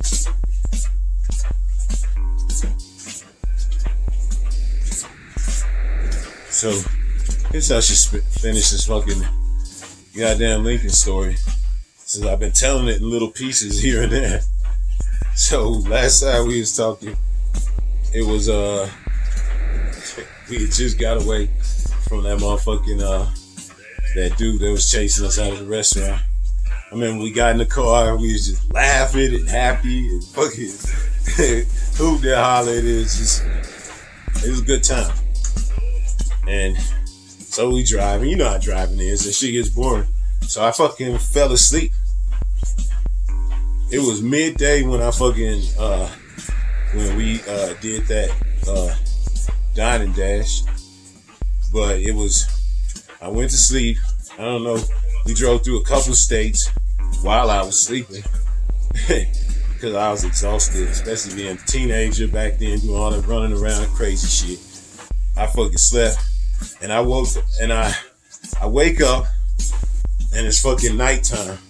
It's Lincoln actually woke me up. He's like, Juice. Like, he was all scared of shit. He wakes me up, and I look over and shit, wondering what the fuck, you know what I'm saying? And I get out of my fugue state real quick to see what's going on. Lincoln tells me that these fucking semi-drivers are fucking with him. And he doesn't know why, but they keep on fucking trying to box him in, and every time they pass one, another group of them comes and tries to box him in or run him off the road. And he's been maneuvering through these motherfuckers. I think he was waking me up, telling me to put my seatbelt on and shit. And I'm immediately pissed because I see that he's got his fucking lights off. And, you know, we driving fast as fuck until we get stopped. And, you know, some asshole semi-truck fucking stops us. So, we eventually maneuvered through these motherfuckers. This shit was crazy as fuck. These asshole grown motherfuckers was literally trying to fucking drive us off the fucking road. Now, knowing the way Lincoln drive and the way Lincoln is a little bit crazy, that's why I ended up threatening him because I was like, man, you gotta stop driving all fucking crazy like that. You know what I'm saying? Obviously I was mad, so I was yelling and cussing. You gotta stop fucking driving like that, man. You gotta stop doing that shit. We on the fucking road, you gonna get us caught with that shit. And he was like trying to explain, and really I wasn't trying to hear it. And that's when I threatened him. I was like, man, I will fuck you. We can get out right now, and I'll take you on the fucking side of the road, and I'll fuck you up, motherfucker. And then I'll fucking leave your ass bleeding. I'll take your motherfucking keys and leave your ass bleeding on the side of this motherfucker. Say I won't. I was ready to punch that motherfucker in his face. But I do wonder if these fucking semi-truck assholes now having a little time to think about that shit. I wonder if these assholes was like,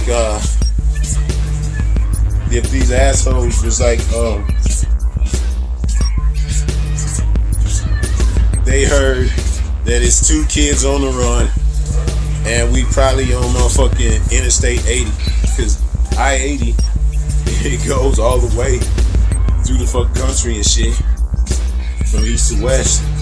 So,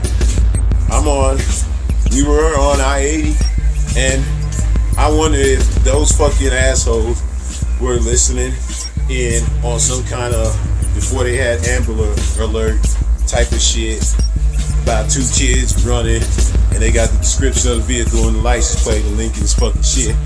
And then they saw us, and they were probably trying to corral us for the cops or some shit. You know what I'm saying? Some shit like that. That's just as much as a possibility. That's just as much as a possibility as it was that some asshole fucking trucker saw us speeding and got mad and tried to fuck with us. I don't know what it was. Lincoln didn't know what it was. Neither of us really knew. I just woke up and Lincoln was driving crazy with his fucking lights off, and I immediately accused him of being the reason why we was getting fucked with. But in reality, I mean, a 16-year-old kid ain't gonna have time to really fucking think about this shit on the spot. But after I did think about it, I do wonder. I mean, it's just easily just as likely that they got some all points bulletin on 2 fucking kids driving on the fucking freeway and shit, and the semi-truck assholes decided they was gonna fucking do some vigilante fucking stopping us kids bullshit, because they sent the FBI down for us and shit. When they finally got us, it was the FBI. I mean, working with the local cops, because with juveniles going on across state line. So they fucking yeah, these assholes tried to run us off the road. They couldn't run us off the road. We got away from them. Now I'm up, and we like fucking basically, really, I think at that point we was pretty close to Utah already. I pretty much slept the whole fucking way, so I don't know, other than like gas runs, if we did any kind of like crimes and shit, because I slept in most of the states. So I don't know. Slept through most of the states, and then we was going through I remember like, I think it was a crazy motherfucker, man. I like that shit about him, but when I look back, man, he could have killed us several times with his crazy ass driving. We was driving through the canyons, you know, coming into Utah and shit. You know how it is with the fucking steep ass inclines and the grades and shit, man. And I remember this motherfucker was over 120 while we was going downhill. Zoom, zoom, zoom, zoom, zoom, zoom, zoom, zoom. In and out of cars. Like, this dude could drive like that. Lincoln was a fucking exceptional driver. I mean, this is a dude that would definitely, I never was in it like that with him, but I'm sure he would run from the police and could have got away from the police with his driving skills. This kid could fucking drive. Like, we were, like, the major thing that stands out is going through the canyons, just zigging, zagging in and out of cars and shit. Well over 120. Just fucking flying. And me just totally trusting that Lincoln knew what the fuck he was doing. And this was during the daytime too, so there was plenty of traffic for us to zigzag in and out. And it's like scary when you do it at night, because he does that shit. He would do that shit a lot.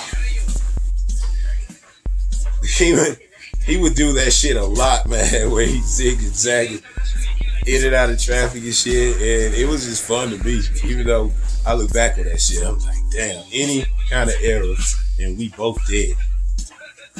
And I don't think I was wearing my fucking seatbelt for half the time. So we flying through the fucking canyons, and we get through them, no accidents.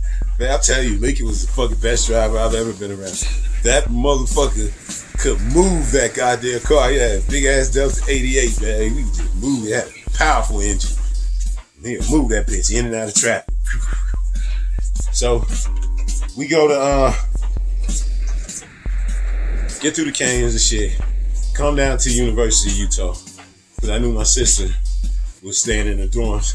because this was basically the second time I had ever been to Utah. First time was when I was right before I turned 16, so it basically, I guess it would have been a couple months before I came there on the run.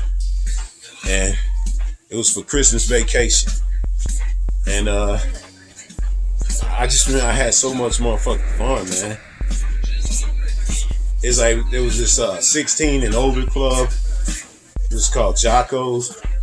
And even though I was only 15, my sister got me in. So I felt all badass being able to get in to the 16-year-old club. Even I even had game back then, man. I was up with this chick. Even though I had a girlfriend back in Minnesota. And I felt horrible about it. But I guess that was just me on a long road of treating girls like not ever really taking them that serious. You know what I'm saying? Like, I shitted all over my motherfucking, the girl I lost my virginity to. I was with her for a long time. And she fucking, yeah, she had a major problem with me cheating on her. She had some kind of fucking seizure or something. Because I was so nice to her all the time that she just couldn't believe it. Like, just total fucking broadside. Blindside. When I fucking hit, she found out that I cheated.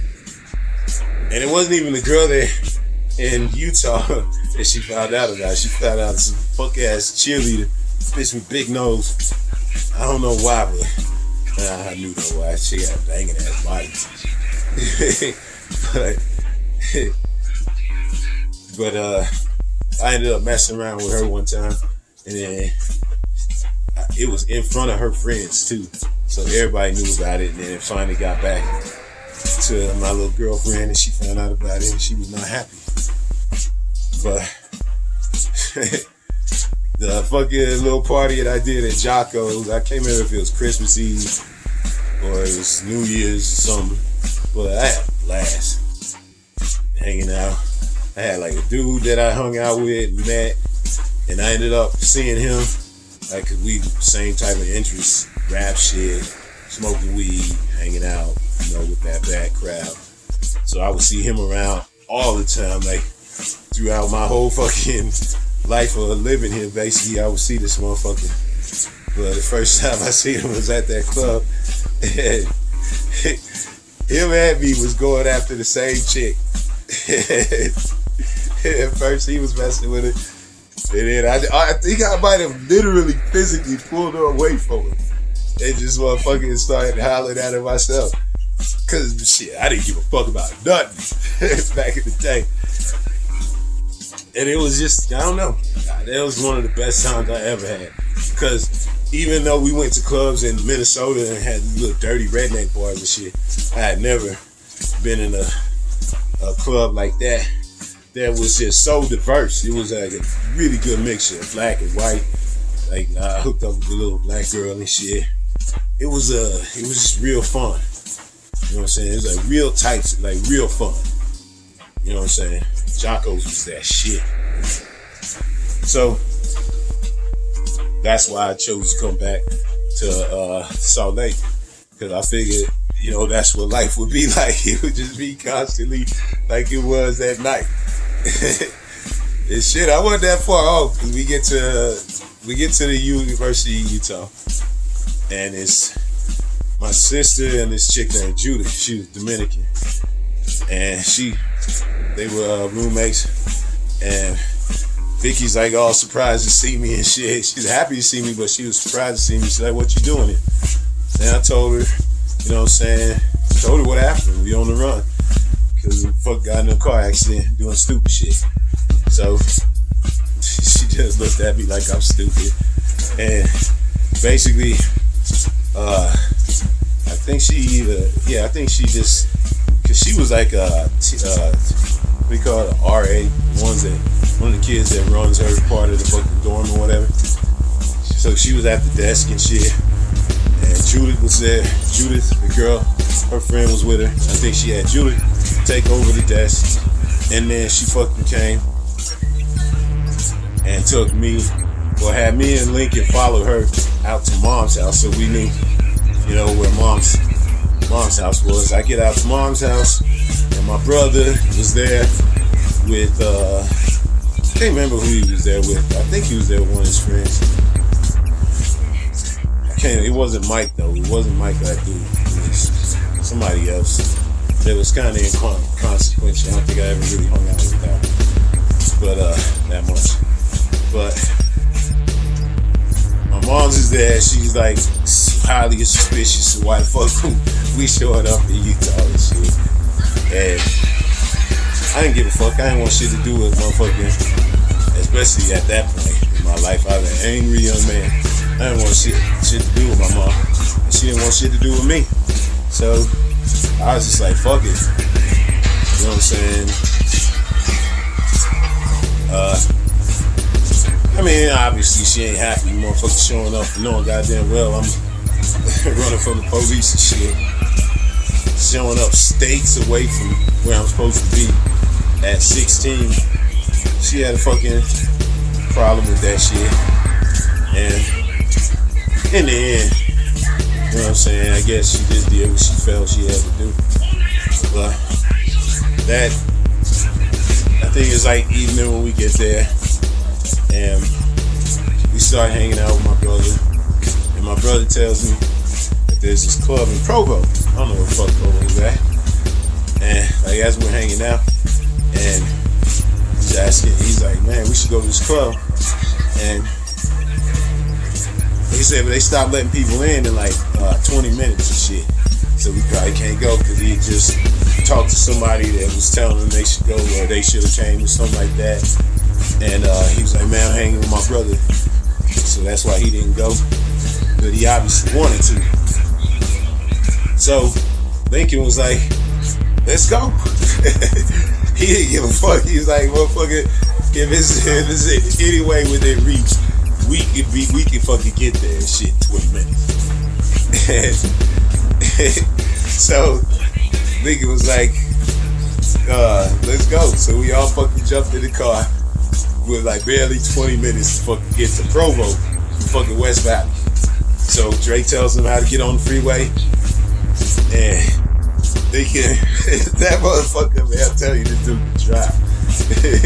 He is like fucking Rain Man when it comes to driving.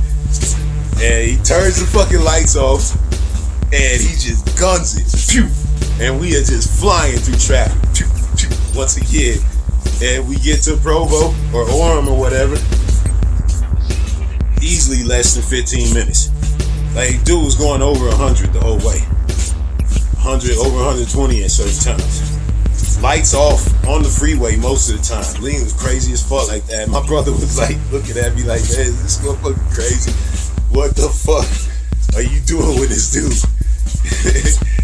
And then, so we get there to fucking Orem, record time. You know what I'm saying? I know I've never driven a fucking Provo anywhere near as fast as we got there. So, as we're fucking going on,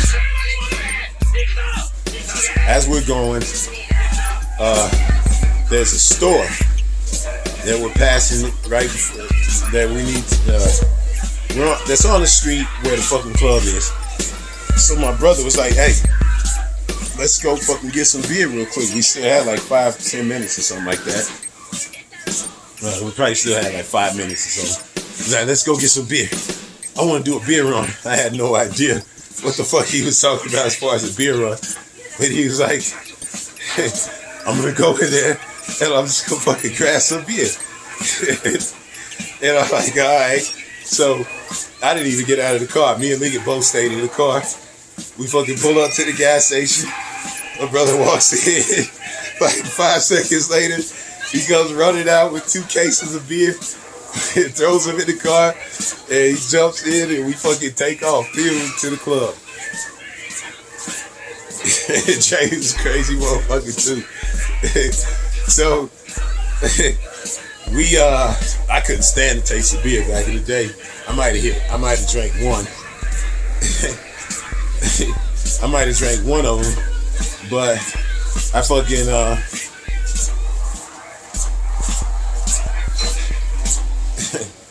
I might have drank the one, and then I fucking we get to the goddamn club and shit. Lincoln used to like drinking beer, so him and my brother, they just smashing fucking beer. And as we get to the fucking shit, as we like trying to walk in to the club, I think they wouldn't let Lincoln in because he smelled like beer or something like that, and he was obviously too young because this is an 18 and older club, and we both look well underage. I think I might have gotten the kid that my brother was with, I might have gotten his ID to hold, and I was able to walk in using his ID. But we didn't have anybody looked anywhere near like Lincoln. So I think Lincoln just had to stay out in the parking lot. And he was fine with that, just drinking the beer that we stole in the parking lot. He's gonna wait for us.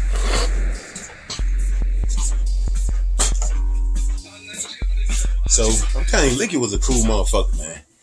Crazy motherfucker, but cool as shit. So he was like, he tells me to go in and shit. He's gonna wait for us in the motherfucking parking lot, and he's gonna drink them beers and shit. So I go in the club, and man, I could not believe, like, I thought Jocko's was fucking off the chain. This was one, I can't even remember what it was called, but it was one of them big clubs in Provo. Man, I got in there, and immediately this little Asian chick, big ass titties, cute, motherfucking tight shit, like came up, started hollering at me and shit. I was sitting there dancing with her.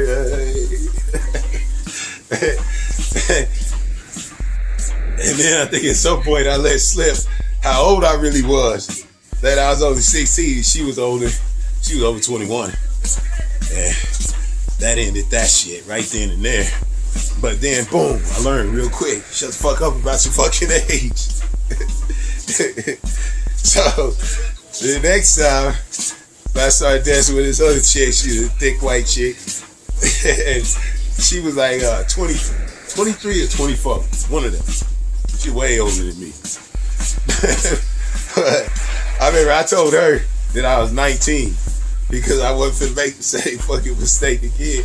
Tell you, man, hey, man, I'm fucking back today, man. It's so fucking easy, motherfucker. I'm telling you. I was dancing with chicks all night long and shit. And then I ended up hooking up with this chick. She was grabby and handsy and shit. And she clearly liked my motherfucking young ass style.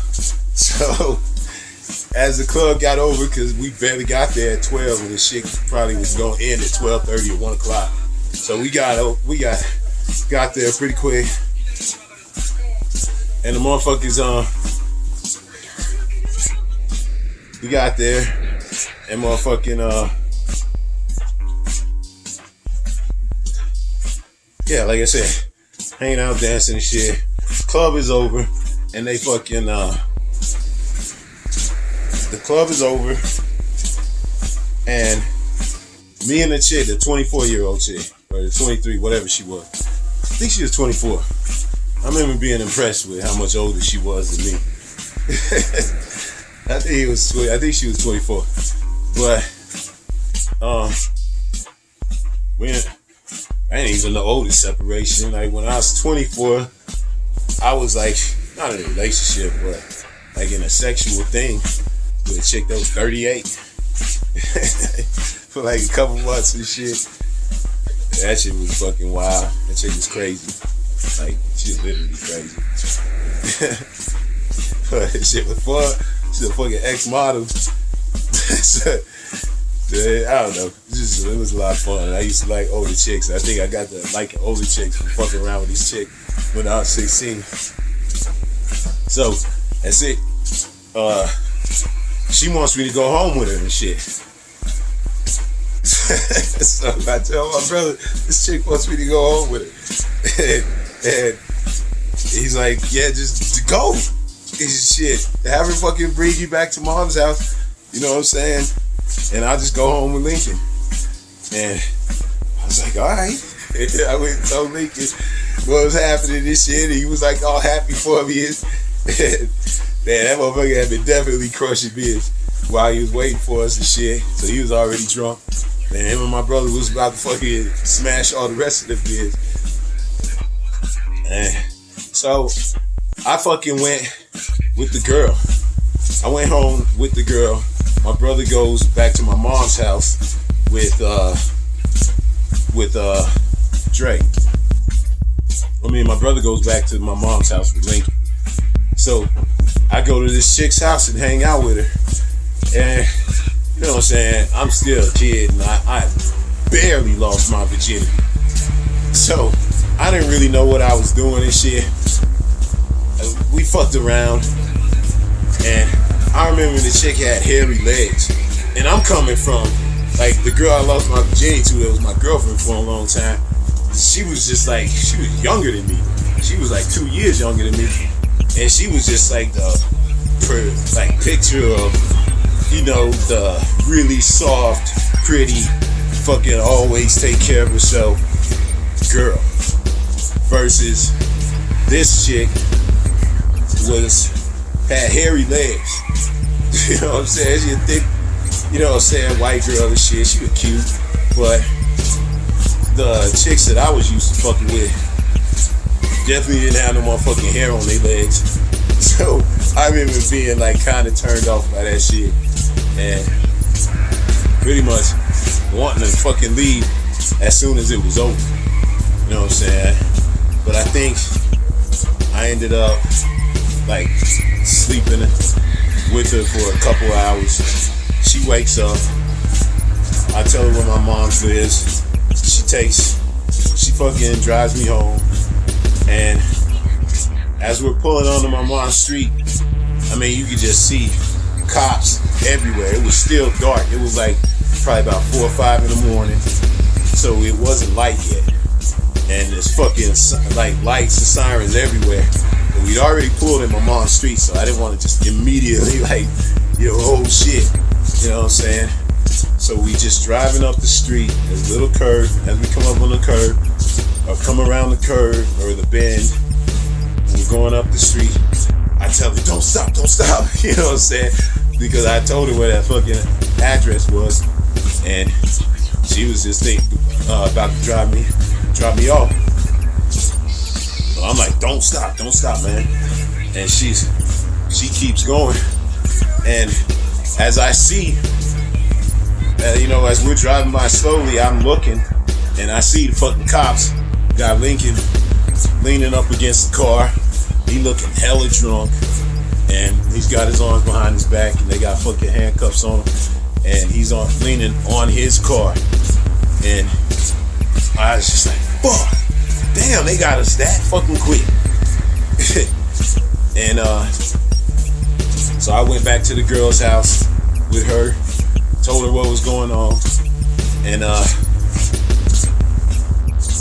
think I just went back to sleep, hung out with her for a little while longer, and then she took me back to the neighborhood, but I told her don't drive up to my mom's house, just drop me off like a little bit away. And then I just walked up, I didn't see no cops around or nothing. So I go in there and I'm hanging out. I think it's my brother was still there. I think Vicky was there. And my mom was there. And probably not 15 minutes after I got back, the fucking cops come knocking on the fucking door. And I'm like, fuck. So I'm like thinking, how the fuck did they find out shit that quick? Like at this age and shit. And I'm immediately wondering how the fuck did they know I was here that fucking quick. So I went and fucking hid in the closet. You know what I'm saying? And my mom, she comes and opens up the closet. She's like, come on, you gotta go turn yourself in. And I was like, oh, you call the police on me? I was like, how could you, man? And she was like, man, you gotta go turn yourself in. It's the right thing to do. Yeah, it probably was the right thing to do. The right thing to do, definitely in our fucking relationship. I definitely shouldn't have went to her house. That was a major mistake I made. But in the reality, she was right. I wasn't finna be able to really go on the run. Fuck, I had to go to my mom's house. So clearly I didn't have a very good fucking plan. So I go to fucking, I remember just being mad. Like, my mom tried to give me a hug and shit, and I was just like, shook her off. Like, man, whatever. Fucking call the police on me. I ain't got time for you. Yeah. Fucking police take me. And, fly me back to Minnesota. I'm sitting in fucking juvenile and shit. And I think they gave me 4 months altogether for all the shit that I was in trouble for.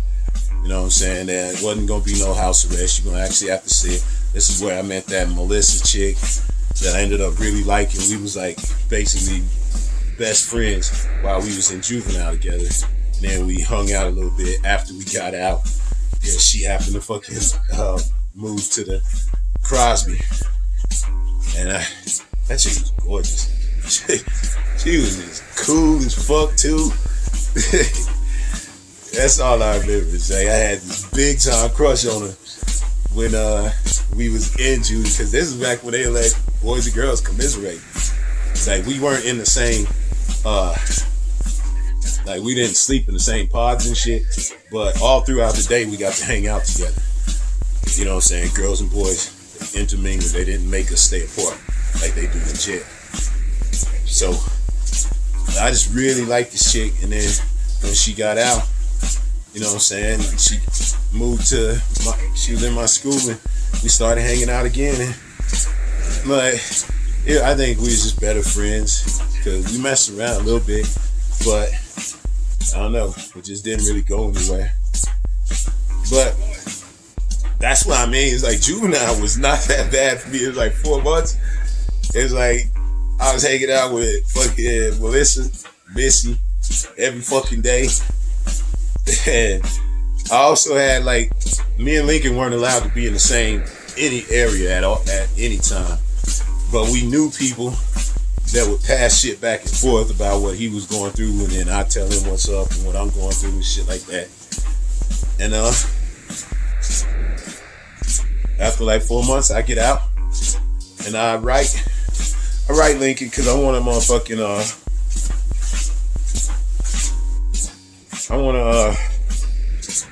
yeah, they took me to Decker Lake too when I drive past Decker Lake on my scooter all the time. But that's where they locked us up and shit. And I was in Decker Lake a day after Lincoln, so Lincoln had kind of spread the legend of me already to the kids that he met in that fucking juvenile detention and shit. So it was funny that a lot of kids already knew about me, heard about me from Lincoln, talking shit about me the day or two before. Because I came in, maybe I stayed away for a whole nother day. But it was already kids that fucking knew about me and thought I was a badass from what Lincoln had told me. And I was a badass. Like, if I'm just being real about it, I'd fight any motherfucker at the drop of the dime, and I could fight good. So I was a badass motherfucker, and I was willing to do shit.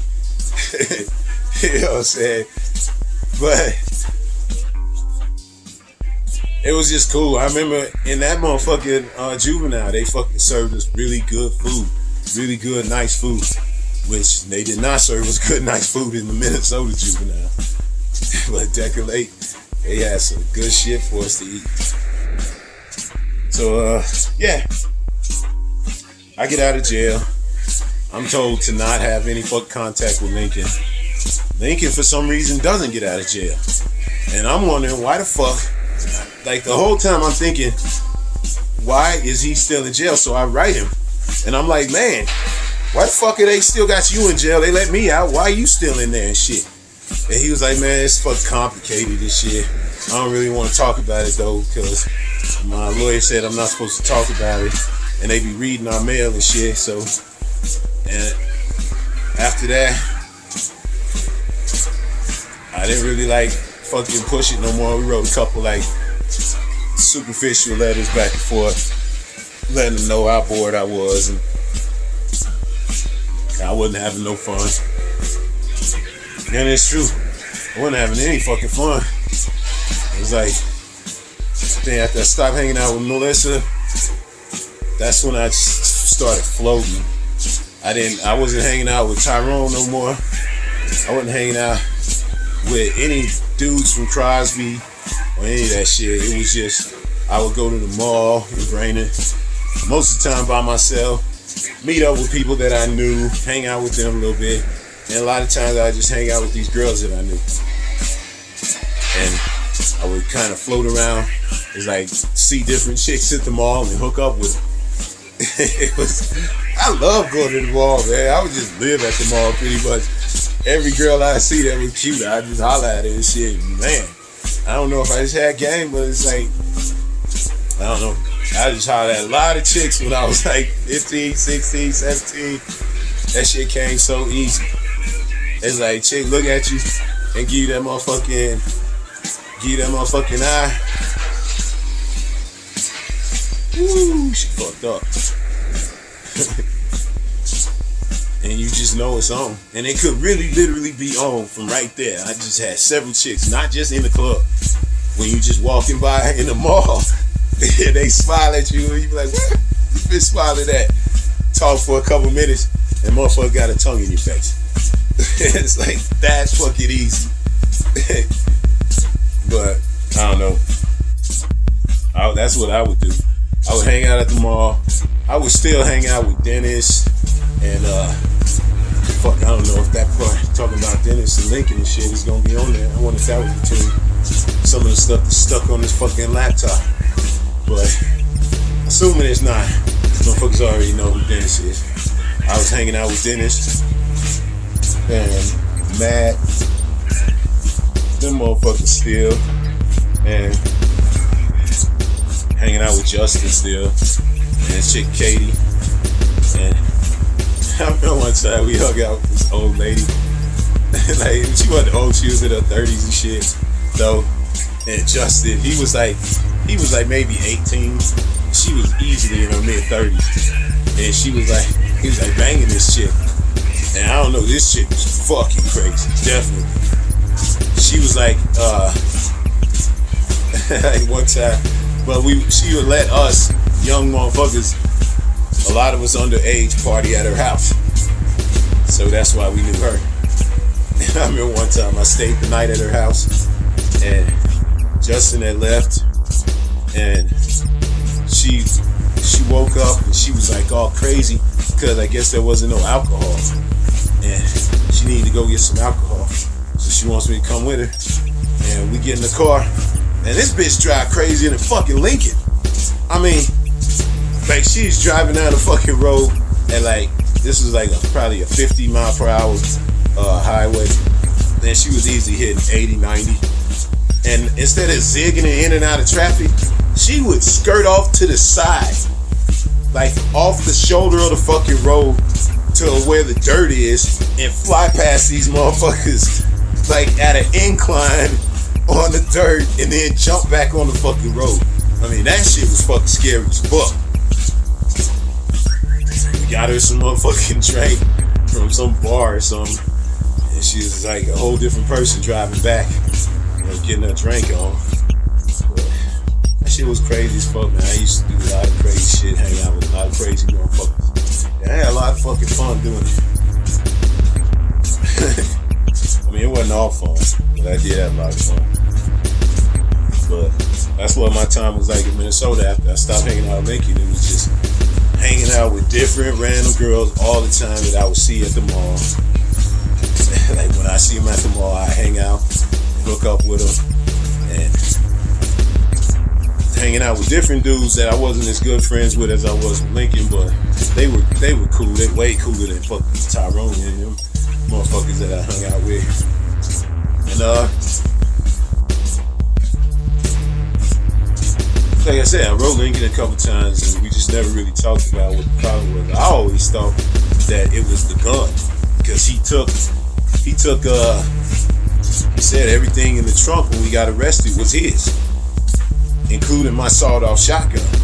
So I always thought, okay, they let me out after 4 months, but they gonna keep him longer because he has a motherfucking shotgun charge. That charge. Not only was it a gun charge, illegal for him to have that gun, but it was an illegal gun because the barrel was sawed off way too short. So I always just figured that he got in trouble because he got into extra trouble because he took the fucking heat for that gun. And I always felt kind of bad about that shit. So that's basically how it was. Like, his fucking judge said he did not want us to hang out. He did not want us to be in ever see each other again. He's like, yeah, I'm gonna be a criminal enterprise and all that shit, dickhead. And it was real. We were not allowed to see each other again. But it's because Lincoln stayed in jail. You flip ahead about shit, probably 10 years, and I get on Facebook. And Facebook is still relatively new. And, it took a while for me to get on it because I just, I've never been that type of motherfucker to like look back and all that shit. But motherfuckers telling me to get on it, so I fucking get on there. And, it's fucking Facebook. And I get back into the fucking, into a group of motherfucking, kids that I went to school with in Minnesota. And we talking and shit for a couple days. Everybody's being polite, and I'm going through the motherfucking, the getting to know motherfucking everybody over again, but everybody's keeping it polite, superficial. Shit's getting lame. And one of the kids, Sean, the white boy that I always been friends with, the one that his dad told him he shouldn't be friends with me because he's black, and he was like, no, he ain't gonna follow that shit. That kid, I see him and we talk a little bit, and I asked him if he seen Lincoln around or anything, and he's like, Lincoln's in jail. And I'm like, what? Lincoln's still in jail from fucking back in the day? And he's like, yeah, Lincoln's still in jail. And I was like, how the fuck is that possible? Even for a fucking gun charge, why the fuck would they still be holding him? And Sean goes, well, shit, maybe you should ask his sister. And I was like, what? Thinking like, I never even knew his sister. I don't want to fucking talk to his sister about some shit, but I guess I could if I really want to find out about Lincoln. And so at first I'm like, all right. So I talked to a couple more motherfucking friends and from back in the day, and this shit just gets old. It's like a lot of these motherfuckers turn religious, and in reality, a lot of these motherfuckers are now mid-20s to in their 30 or almost 30-year-old white people, and a lot of them live some really fucking boring lives. Like, they never did nothing exciting, and if they did, they sure as fuck weren't gonna talk about it. But everything they showed on Facebook was boring as fuck. It just wasn't my cup of tea. I talked to a couple of them. I talked to Chris, and his shit got boring because he turned motherfucking Christian, or maybe he was always Christian, and that it just got old fast. But when Sean told me that Lincoln was still in jail, I was just like devastated, thinking that how the fuck could this motherfucker still be in jail? Like, I think I was almost 30 at this point. So I'm like shocked that this motherfucker was still in jail. So I'm thinking,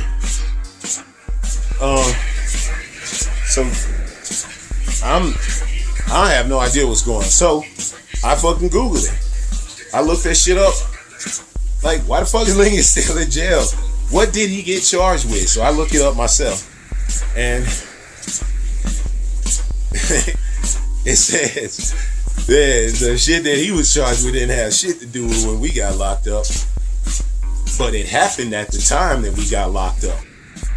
And it was happening before the time we got locked up.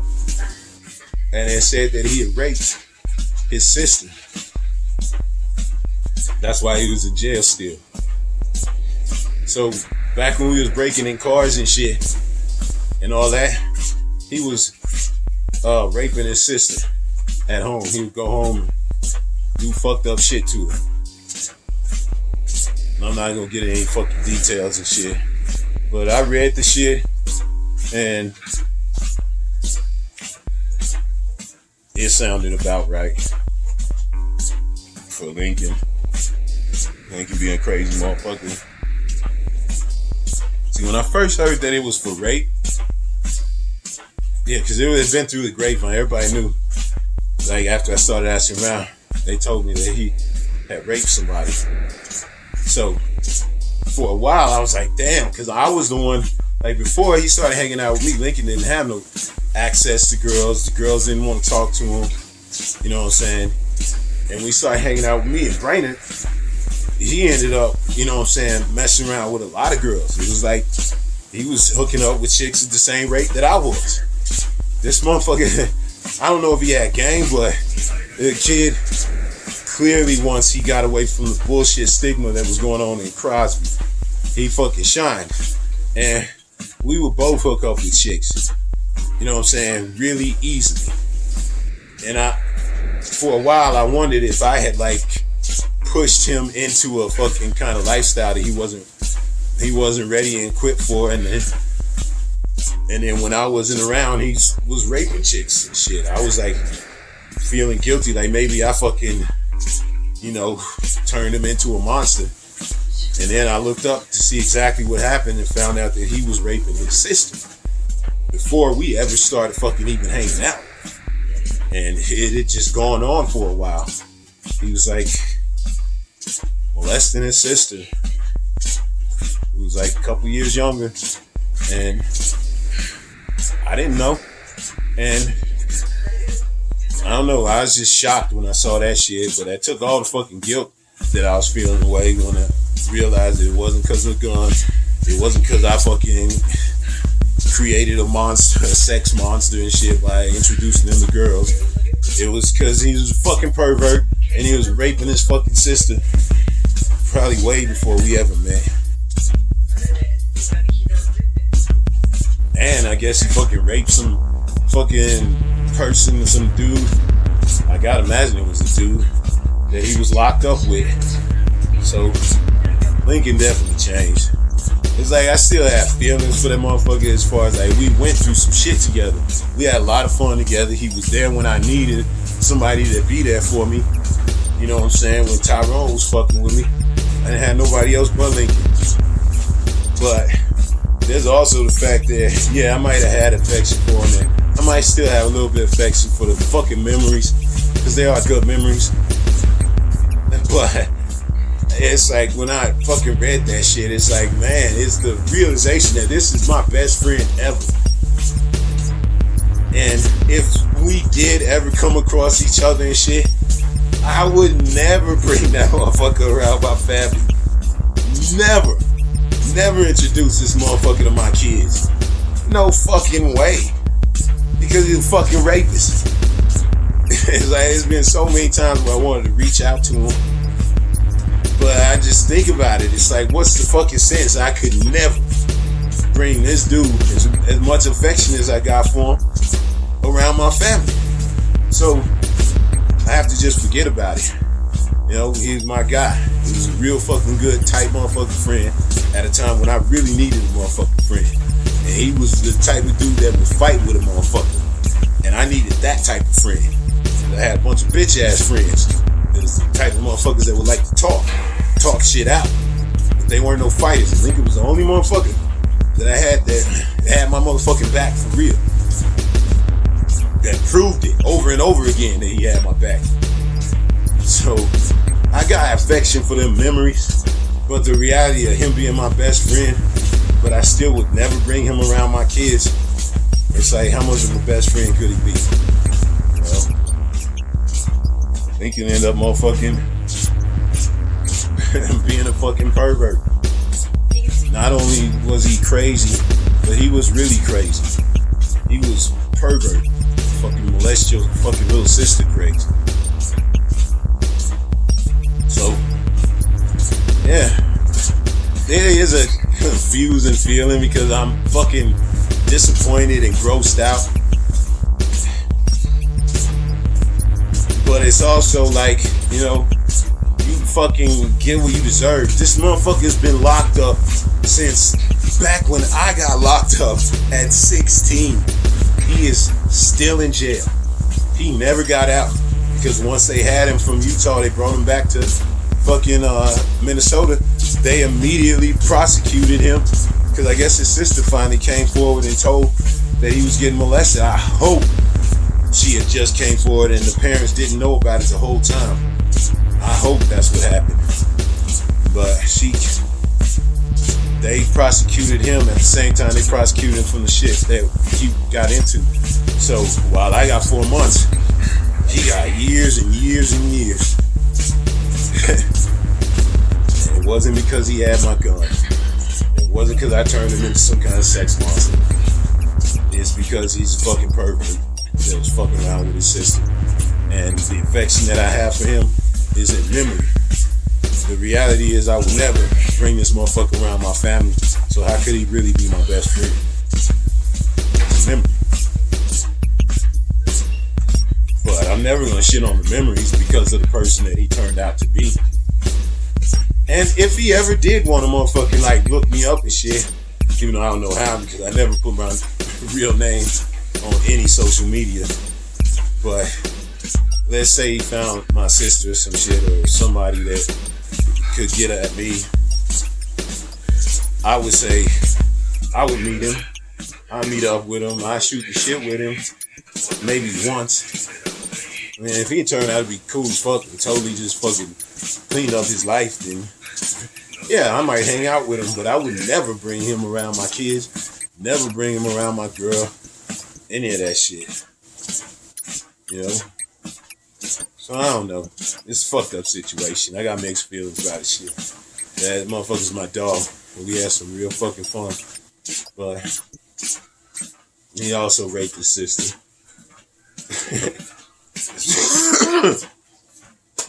Pretty unforgivable. I feel like I'm 100% recovered as far as the fucking coronavirus like making me feel all shitty. Like I still feel a little bit down and a little bit unmotivated, but I just make myself do it and get past it. I still feel a little bit down, no doubt about it, if I'm just being real. But it's not as bad as it was, and I think the acknowledgement that it came from a chemical change from the virus, that I think I was able to fucking deal with it better, because I knew what I'm dealing with isn't just me feeling like I'm a piece of shit. It's the fucking virus making me feel that way. So I feel better now. I've been getting out on my scoot more. I've been fucking walking more. My hip doesn't hurt as much more, but now my left hip hurts.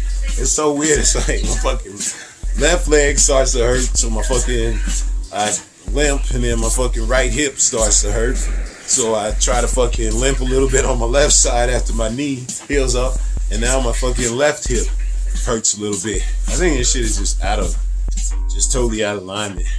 And it just totally ruins my sleep. Like, I haven't slept well in a while.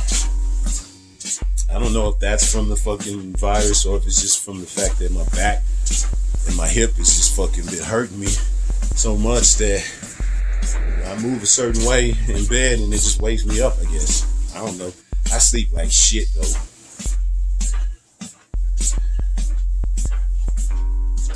I don't know. Yeah, that's the end of the Lincoln story. I do wish him luck, and I hope he fucking got better and made something of himself. I haven't looked him up since I found out all that shit. And I just don't think I ever will. I don't think I'm fucking like Chris Mace or any of these motherfuckers. Josh Finch, Adam Housekeeper. None of these motherfuckers from my past can actually really add anything to my future. So it ain't no sense in looking up nobody from my motherfucking past. Just fuck them. I mean, people from my past, like my cousins and shit like that, I'll holler at them, but even them, I'm not trying to like holler at them, be all up in their business every day. It's like even with my cousins, like I'm happy that they turn out and they having decent lives and shit. Like I said, it's social media. A lot of that shit is fantasy, man. And motherfuckers is just showing you what they want to show you. I think everybody turned out kind of how I thought they would. You know what I'm saying? My little cousin, he's always been a really good, giving, nice person. So it makes sense that he fucking turned out well. My one cousin, he's always been kind of an asshole, if he's just being real. Like, I seen him punch a girl that absolutely did not deserve it. Didn't do shit to him. I seen him punch a girl, so I've always kind of had a problem. A girl that I liked. So, and if he wasn't my little cousin, because he was a lot littler than me, I'd have fucking probably broke him off. But, because he was my cousin, I fucking let him get away with punching this girl. So, after he did that shit, I always kind of never felt this close with him. Because if you the type of dude that would just punch a girl like that, then you just ain't my type of dude. Yeah, as I said, I ain't perfect, but I ain't never just walked up and punched the chick. Like, same thing with Corey, the motherfucker I was in Vegas with. I seen him punch his girl. Like, girl I seen my cousin punch, that wasn't even his girl. That was just a girl from the neighborhood that liked me. She would come around. And the girl that I saw Cuddy punch, man, we was just sitting around the motherfucking table talking, me, Lloyd, and this girl that Cuddy was with. Man, me and Lloyd are talking across the table from each other, and the girl's like sitting a little bit to my right, like maybe a chair down. And Cuddy just all of a sudden out of nowhere walks up, boom, punches her straight in her motherfucking face. Like punches her like she was a fucking dude trying to attack him. Like just snuffed her from behind or from the side. Like she didn't even know it was coming. None of us knew it was coming. It's just he walked in the house, just walked in the room, boom, punched her. Yeah, boom, boom, boom. He's like, wow, bitch. Like fucking putting all his motherfucking weight into it and shit. His mom's was right there in the fucking room, standing right there watching him punch this girl. His dad was in the other room listening to him punch this girl that they all been living with for years. And I stood there, like she was right next to me and shit. And she just yelled out like that, but she didn't like yell or scream or from the stop or nothing, so she clearly used to taking that type of ass whooping from this dude. And they was rich, so I guess maybe she just put it up with it because of that. But I don't know. I was like, what the fuck? As he's punching her. And it's like Corey was he was like a really good friend. I like that dude. I was shocked when he fucking was punching her like that. And I remember I looked at Lloyd, and Lloyd was just like, don't say nothing. This is what they do. He gave me that kind of look, and then we just went out in the motherfucking garage and was smoking and shit. And he was like, yeah, man, that's just how it goes. They always fighting like that. He's always beating the shit out of him. And I remember asking Lloyd, I was like, damn, you be doing that shit to your girls? And he was like, no. That's just how him, Cody, and his girlfriend are. And we just need to stay the fuck out of it. So I just stayed the fuck out of it. I did not like that motherfucker ever since then. It's like we always had this motherfucking air between us. Because he was older than me, because he was my brother's friend and shit. But we were still kind of friends. I went to Vegas to hang out with them. And fucking, it was just real disappointing. Like, even though I was closer with Lloyd, I was still closer with Cuddy. And it was just disappointing that he was that type of dude. I might talk a lot of shit about bitches and all this, and I talk a lot of dumb fuck shit. But I know that shit ain't never been in my heart. And I know this motherfuckers that I like Cudi, that are like smooth and nice dudes. Like, I remember thinking, man, Cudi is cool as fuck. This rich black kid from fucking Vegas. He was just a cool motherfucker. I like this type dude I wouldn't mind my sister being with. I remember thinking that shit. And then when you see how he really is, it was like, man, that shit's crazy. And I remember like right before I left Vegas and shit, that all that shit finally came to a head, because I just totally lost respect for that motherfucker. And it was like driving in the car, and I remember something happened. We started arguing about shit. I was like, fuck nigga, I ain't no motherfucking girl. I ain't your motherfucking girl. You don't fucking talk to me, nigga. I was like, I promise you I'll fucking hit. I was like, I promise you I hit back. You know what I'm saying? I was up in his face like, nigga, what? Like, Lloyd was driving, Cudi was in the front seat talking some shit, and I was in the back seat. And I was like, nigga, we could pull this motherfucker over right now. I'll fuck you up. And even though I was younger, and before they saw me whoop Abdul's ass, everybody would treat me like little bruh. But once he saw how fucking fast my hands was, even he didn't want none. Like, he was just like, yeah, whatever, choose. Yeah, you just need to go. You know what I'm saying? You need to go back to Salt Lake. You know what I'm saying? We ain't gonna be able to have you at our crib. You know what I'm saying? He was like that. Because he don't like motherfuckers stepping to him. He don't like motherfuckers calling him out for being a bitch that he was. Because he is a bitch, man. This girl was cool as fuck. Not like in a I like her type of way. She was a nice person. And I knew her from Salt Lake. She was a friend of my brother's girlfriend. Or my brother's old girlfriend. So I knew her, and I always knew her to be really nice. And for him to just walk up and start punching her and shit, I didn't fucking like that shit. And I probably stayed in Vegas for another month before I left, but the whole time I was there, I just talked to fucking Lloyd basically, and wouldn't even fucking really deal with Cudi, because I just lost all respect for that motherfucker. So fuck Cudi. Fuck all these dudes from my past. You know what I'm saying? Even fuck Lincoln. You know, motherfuckers shouldn't be out raping motherfuckers, and fucking raped your sister, motherfucker. That's fucked up. So, yeah, people from my past can fucking eat a dick. Basically, I guess, is the moral of the motherfucking story. I guess that's why I really don't give too many fucks about, you know, people that, you know, clash with me. Because it's just too much bullshit out there. I just ain't got time for it. So I might seem like an asshole to you that's not close with his parents and has a short fuse and got in a bunch of fights and fucked with a bunch of bitches and cheated on.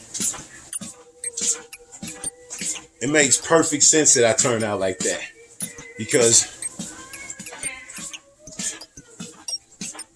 you know what I'm saying? Motherfuckers have been disappointed. My best friend turned out to be a fucking rapist, molester motherfucker. Another good friend turned out to be a fucking piece of shit woman beater.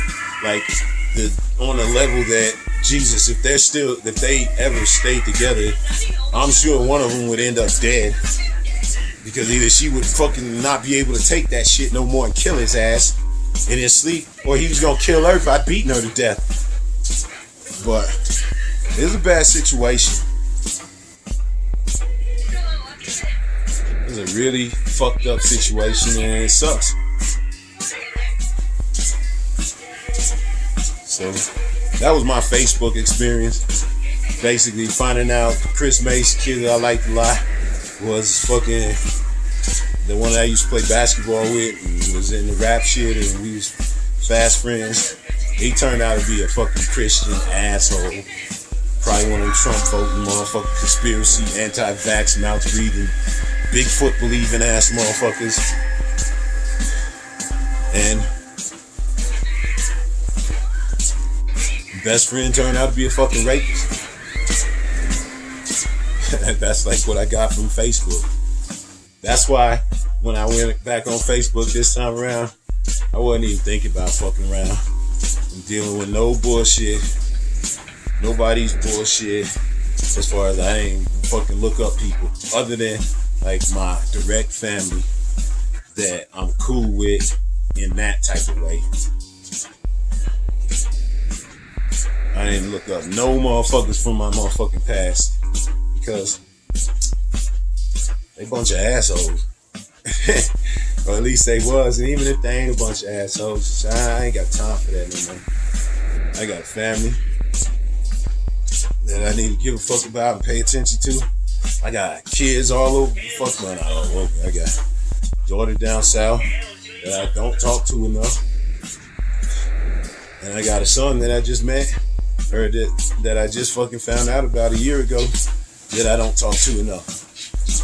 It's like, I ain't trying to bring in no motherfuckers from no goddamn past. And that's it. That's the Lincoln story. It ends really depressing. It was a fun fucking memory, but when I start thinking about how Lincoln turned out, it just fucking brings me down. And that's it. Fucking tired of walking. September 30th. I think it's fucking Shelby's birthday tomorrow. Fucking she'll be 1. So I think I'll shoot her last video. But I'm not gonna do 1 month and 1 year and 1 month shit. 1 year and 2 months. I'm just gonna do one. Even though I ain't fucking with YouTube, I'm still only doing this shit for 1 year. You know what I'm saying? So, and I'm not gonna be doing it every day still. I just did this shit because I finally got this motherfucker cleared off. But while I'm still walking on this shitty treadmill, I mean, it starts to flow a lot better after a while. Like, it's not sticking nowhere near as much as it was in the beginning. So this thing is usable. It's just a piece of shit. I just hope it lasts to the end of the year. I still walk Shelby once in a while. But just walking outside is just not the same. It's just so much more convenient to walk and watch TV. Even walking with my music and shit, it's not the same. So,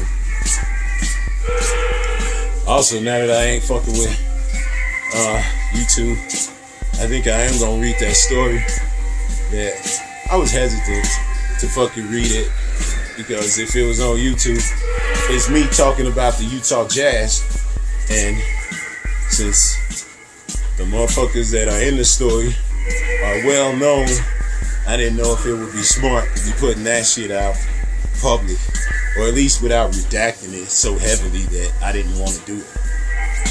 But now, I don't give a fuck. I might just read all of this shit. Because my kid wanted to know, like when we first started talking, he wanted to know like some of the fucking shit that I got into, so I fucking told him. And I told him in story form. I told him 3 different stories about 3 different entanglements or fights or clashes, whatever you want to call it. And to me, it's entertaining as fuck. And I also realized, man, as many fights as I got into, it's just a lot of motherfuckers out there that ain't never been in a fight. So if you really want to know what it's like to be in a fight, I think I describe it really well, what it was like in the moment. So if you ain't never known what it's like to be in a fight, I think not only is it interesting and entertaining to me, but I think it'd be interesting and entertaining to my future, youngins, especially those that ain't never been in a fight and want to know what it's like. I think I described it really well in them stories. So while I was hesitant to put that shit on YouTube, I think it'd be cool as fuck to just put it all out there, no redactions. Since it's my private diary now. So yeah, that's it. September 30th, 2021. Walking on this goddamn treadmill, and I'm about to get the fuck off. I don't know how long this motherfucker is, but I think it's definitely long enough. Yeah, I got, I think only one birthday. Antonio's birthday coming up next month. Anyway, it's not as hot as it's been. It's like going from hot to actually like cold as shit at night. It's cold as fuck at night. Last night, Jesus, it was like 40 some degrees when I was riding my scooter around. And you hitting 30 miles per hour, it's easy taking it down to like 30 degrees. It'll take it down at least 10 while you with that fucking wind. Probably sometimes like 10, 15 fucking degrees. So it was freezing by the time I fucking chilled out. I found a dope ass spot to smoke though.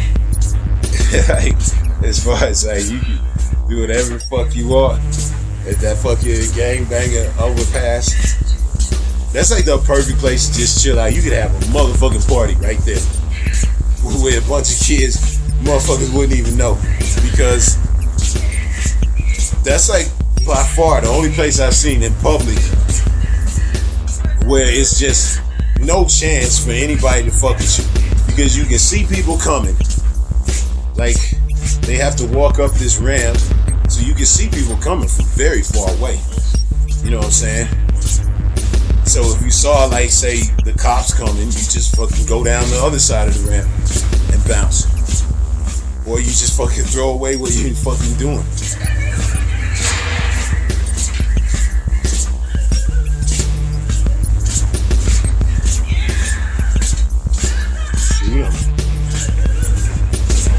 Yeah, that fucking gangbanger ramp. That shit is like perfect. We'll fucking hang out there, get his Draco, chill the fuck out, just watch the traffic go by. In public, ain't nobody gonna say shit, do shit. Nothing. And you can't even hang out like that at the park. Like, there's nowhere to hang out and just be chilling the fuck out and not worry about nobody fucking with you. Perfect spot. I went out west last night, all the way out. It's fucking 6200 around gangbanging. There's like all kinds of construction, so I had to go around. I really thought I was going to be running out of battery, because I went way further than I thought I wanted to, and it was uphill. A lot of it was uphill, and I was going back a different way, and it wasn't all downhill going back. So I made it, but I was worried. Actually made it anyway. Then I went north to Salt Lake, to downtown again, to this park, just a couple hours ago. There ain't nothing good, no good scenery. I haven't seen anything really good since that fucking deer. So that's about it. I saw like a really cool looking moon. It's like you could see through the moon, the way because it was like right at dawn was coming up. It was really cool. It's like you could totally see through the moon. I mean, you couldn't really, but the way it looked in the slight daylight, it looked luminescent.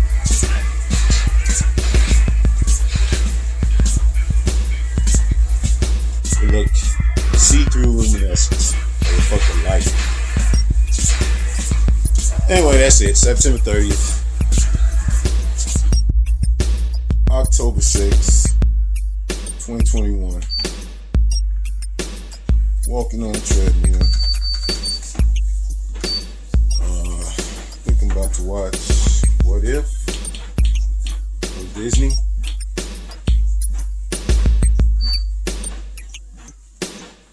So,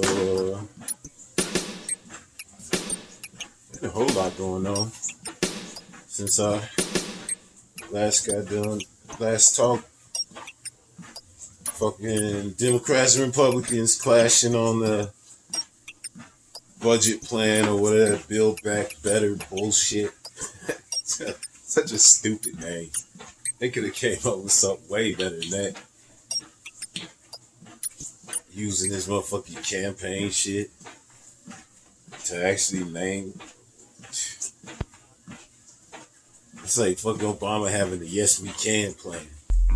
Get the fuck out of here with that shit. Build Back Better is fucking stupid. Can't take the motherfucker serious. God damn, what day is it? Fucking Tuesday or Wednesday?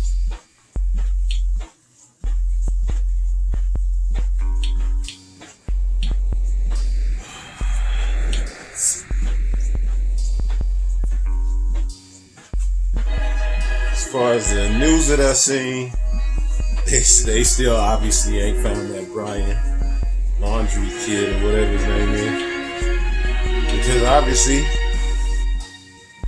that motherfucker dead off in the swamp somewhere. You got all these assholes acting like they spotting him like fucking Bigfoot and shit. Oh, I saw him here, I saw him there. And the reality, that motherfucker gone. So this is what if the Watcher broke his oath. Yeah, that motherfucker dead. Give me a break. They can go search it all they want. And fucking pigs, man. There's some shit about how they be unreporting or majorly underreporting a lot of the killings. Under the question. They said cops killings go 50% unreported. Like it's like they killed 1,000 motherfuckers last year. That means they only reported on 500. That's the fucking media. The media either choosing to not ask questions or they motherfucking asking questions and they don't even give a shit. Because the fuck cops be like, no, we ain't gonna fuck tell y'all shit. And they just gotta find out at the end of the year or something when the numbers come in or some shit. I don't know how that shit works. But I don't know. I feel like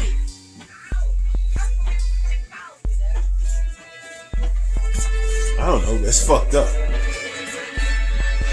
The fucking media ain't reporting the shit, they ain't asking questions, or if they are asking questions, the pigs ain't answering. 50% of the fucking killings go unreported. They said it's usually like 60% when it's black people. But all in all, it's 50%. They said fucking pigs is 3 times as likely. We less than 20% supposedly of the fucking population. You know, I don't know if I believe that shit. But they say we less than 50% of the fucking population.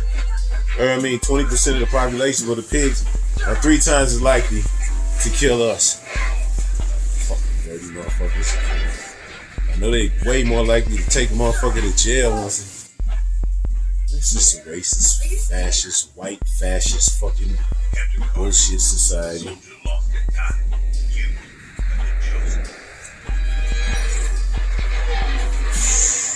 Dairy Queen, goddamn.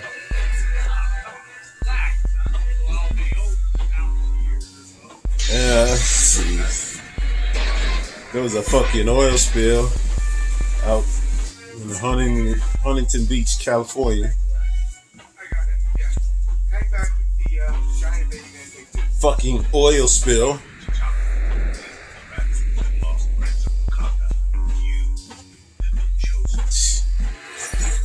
Fucking oil spill. So there's nothing new with that shit.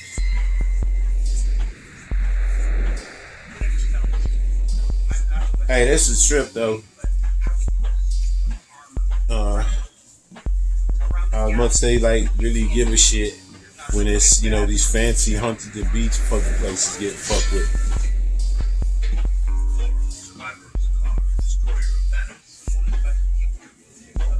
Speaking of Thanos on this shit, man. Motherfucking they had what if Ultron won? If Thanos was coming to motherfucking take back all his you know, he still collected his motherfucking jewelry so he could do what he want to the world. Fucking Ultron. As soon as he seen Thanos, he just looked at him, he was like, interesting. He fucking chopped him in half. This shit is fucking cold blood. I mean chopped him in half, like lasered his ass from fucking top to the fucking bottom, and he's just split off in two. Ultron wasn't no motherfucking joke. Remember shit where Ultron won. And then he fucking murders everybody. Like Thanos wanted to kill half the universe. He fucking kills he kills all the universe. And the whole fucking, then he goes to the multiverse and starts trying to kill them.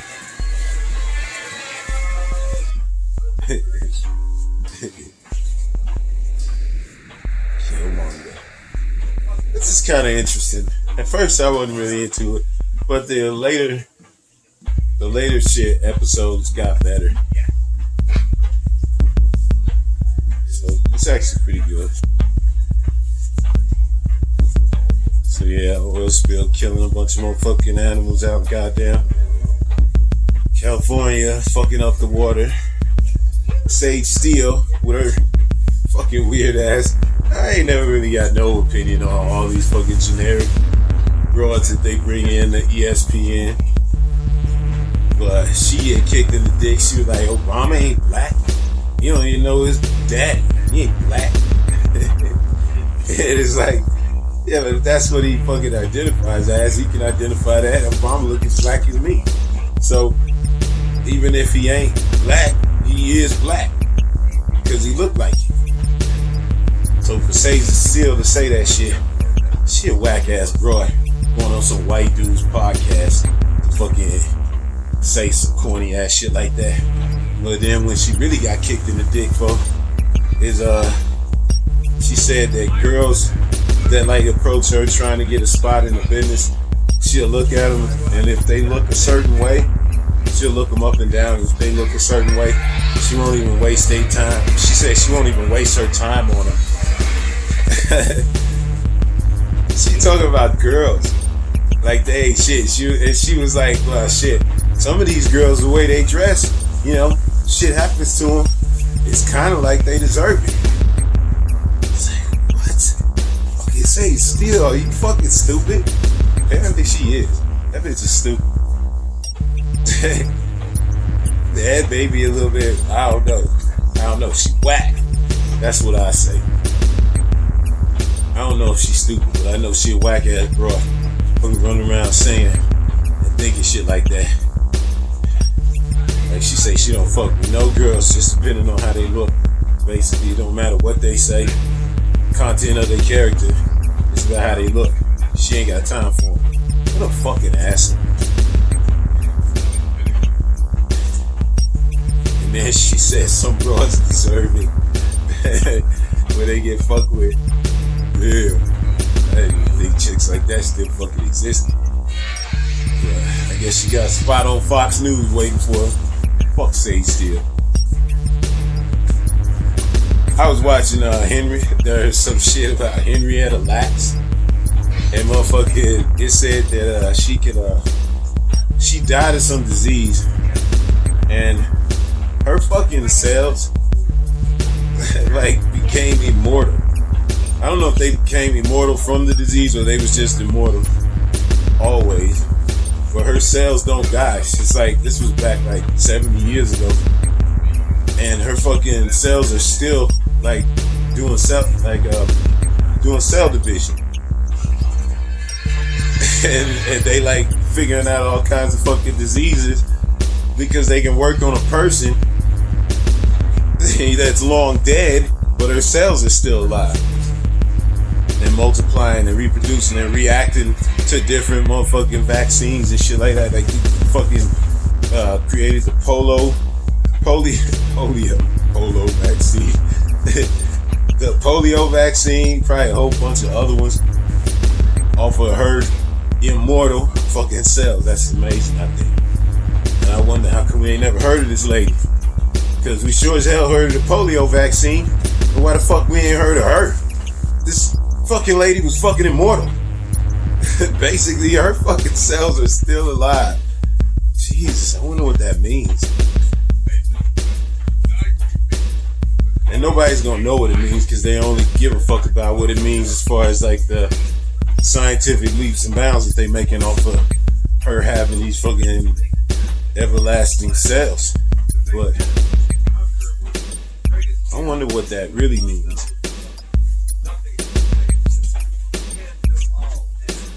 So I saw some shit about the post office is gonna start motherfucking cashing checks in like underserved and underbanked communities, basically all fucking minority communities pretty much that ain't affluent or rich. So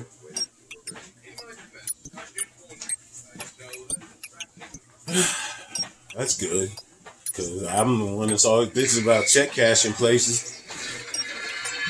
Fuck them. Check cashing places are always taking advantage of motherfucking poor people. So if the post office can do it for cheaper and still motherfucking, be hooking people up, and don't be all fucking dealing with the bullshit these check cashing places be fucking people over so hard. Thing. Hey, that's a good thing. The fucking post office doing something new and surprisingly sounding good, at least. Which I don't remember ever thinking the post office did something new and good.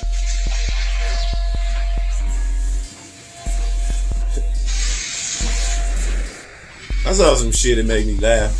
This motherfucking this fucking Danish artist. He was like, he's taking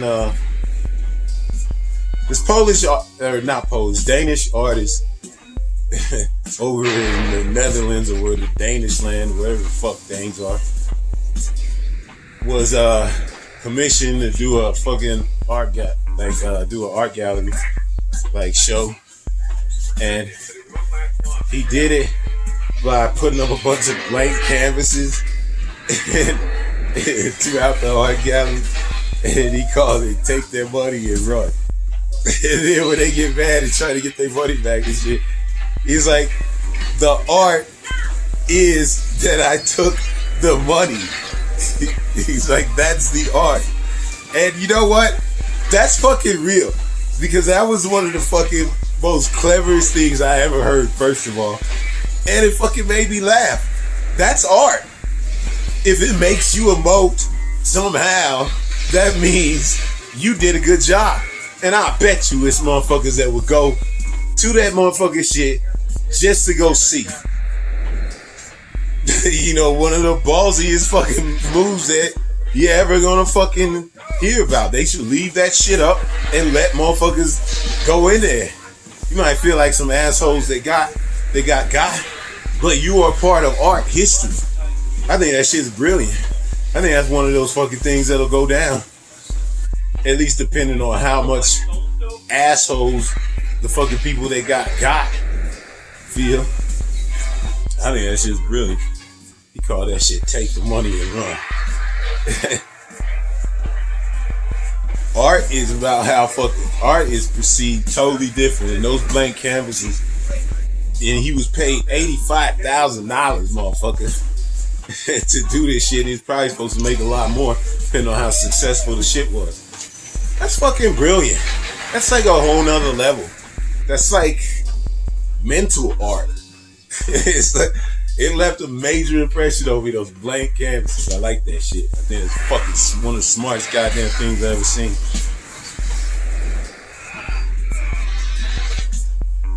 Fuck. I can't really think about anything else. What else? There was something else. Stupid fucking refrigerator. Goddamn, everything doesn't suck. I don't know what the fuck is going on. It's like everything sucks. That motherfucking, that fucking refrigerator is leaking out the back. And the refrigerator's right over my motherfucking head where I'm sleeping and shit most of the time. Fucking refrigerator is goddamn dripping water right over where my head is. And the refrigerator is probably the heaviest appliance in the fucking house. It's definitely one of them. That shit just sitting over my head, fucking soaking the goddamn floorboards.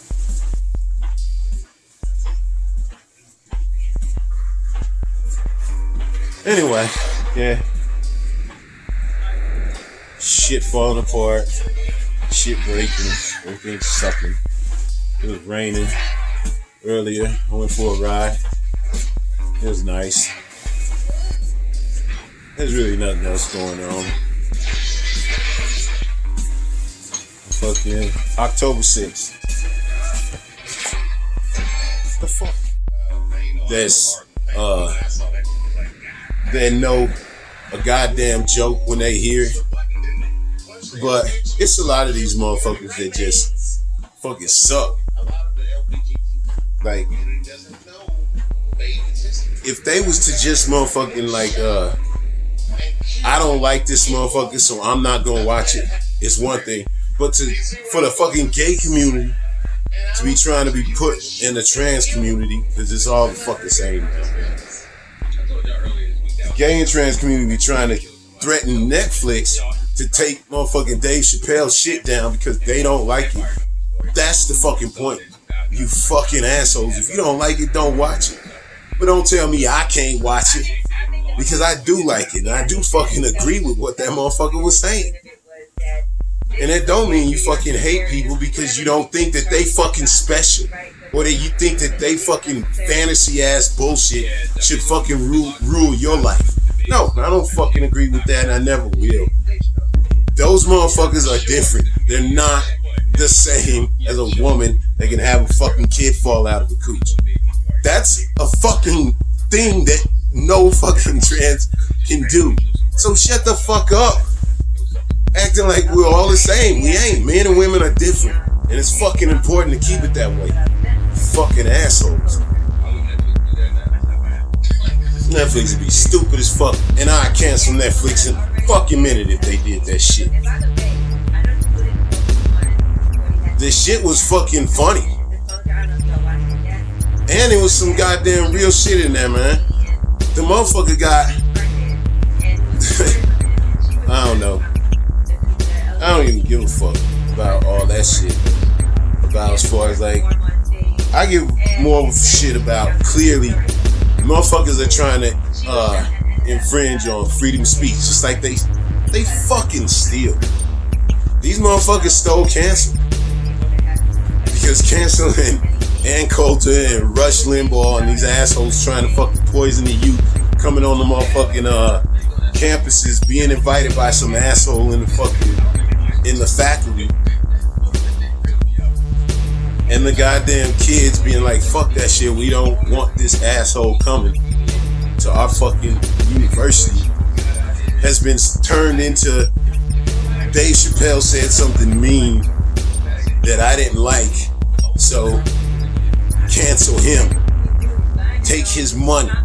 Fuck you motherfuckers, man. I'll never be on it. I just can never side with these motherfuckers because they always take it too fucking far. Man, I feel bad for anybody that's getting fucked with just because of the way they look. Or just because of the way they are. But these assholes that are trying to fucking candy and black motherfuckers, what the fuck? What the fuck did black motherfuckers got? Cause it's black, I don't know, trying to impress gay motherfuckers, I guess, because gay white motherfuckers is the new fucking power in this goddamn country. And nobody wants to fucking admit it. These assholes run shit. But they don't run shit enough for these rich black motherfuckers and these. Dave Chappelle finna open up a motherfucking comedy club, you bitches. These motherfuckers do not need any of you motherfuckers. But I find that shit offensive because the shit that I watched was him being just truthful about shit. And some of it was funny, and some of it was just more observation. But it was worth it. I gave it a fucking thumbs up, which I don't give everything. I don't take the time to fucking rate everything. But it's so many motherfuckers hating, motherfuckers review bombing, saying that it was bad and shit. And I didn't see anything offensive. The motherfucker said he don't got no goddamn problem with gays. He ain't got no fucking problem with trans. He said if he got a problem with anybody, it's white people. And that's true, man, because he got a feeling. He was saying, except for these bitch ass motherfuckers that are clearly trying to impress they fucking gay masters by getting in on this. Some black motherfuckers, corny as shit. It was called the Justice, the Union of the Black Justice, Unity of Black Justice is something with black people in it, in the name. But I gotta wonder if it's one of these like Black Lives Matter organizations where it's all a bunch of white motherfuckers that just happen to have a fucking black in their name. Suing motherfucking, or not suing, but saying that Netflix need to take motherfucking Dave Chappelle down. Some black motherfuckers. Get the fuck out of here. I think that shit is... Motherfucker, I'm gonna look that shit up. Cause I wanna see who the fuck these motherfuckers really is. Cause I got a feeling this is another one of those goddamn Black Lives Matter organizations, bunch of white motherfuckers in this shit. The fuck are these assholes called?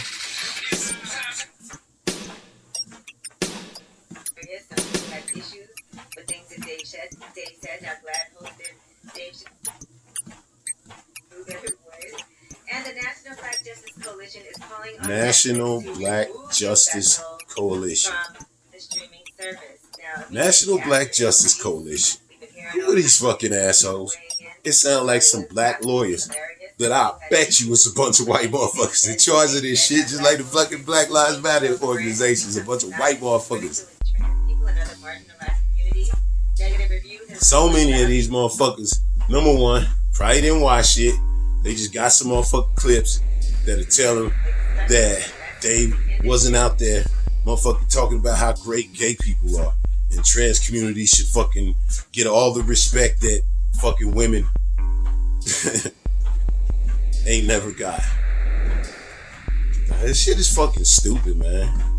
This fight gets so stupid because it's like you want people to be treated equally. But these people want to be treated better. These people want to be treated special. You can't fucking ever say anything about it. This was not a DaBaby situation. This was a motherfucking comedy show where you knew that Dave got a motherfucking opinion about everything and he tends to offend everybody at some point in that motherfucking show. And if you fucking can't handle it, then don't fucking watch it. You fucking assholes. You bitch ass motherfuckers. And I don't know if this is my generation or the fucking millennials.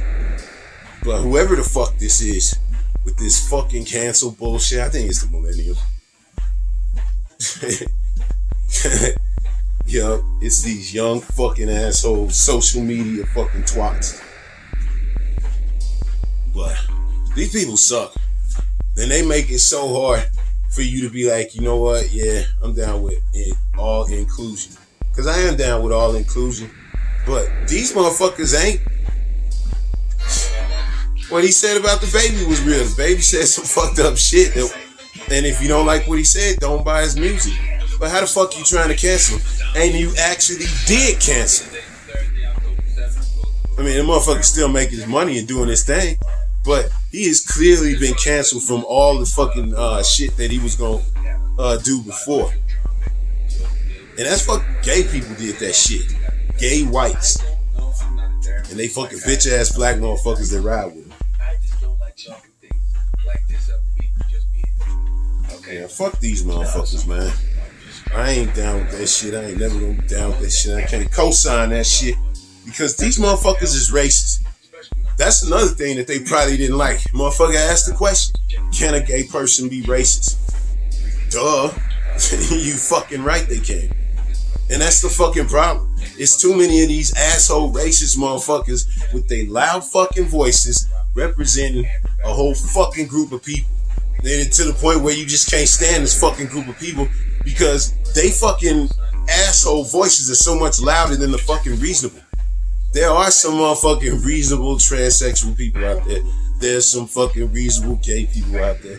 But the loudest fucking voices are these assholes that are just so... They just make you not like motherfuckers.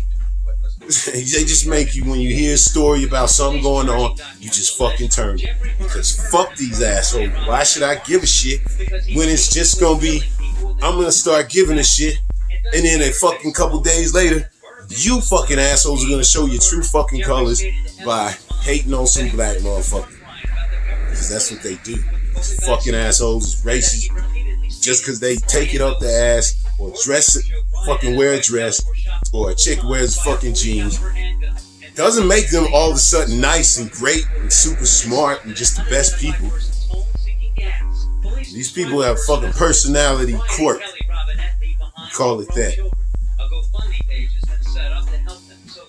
And they get to, they fucking embedded themselves in these goddamn places of power.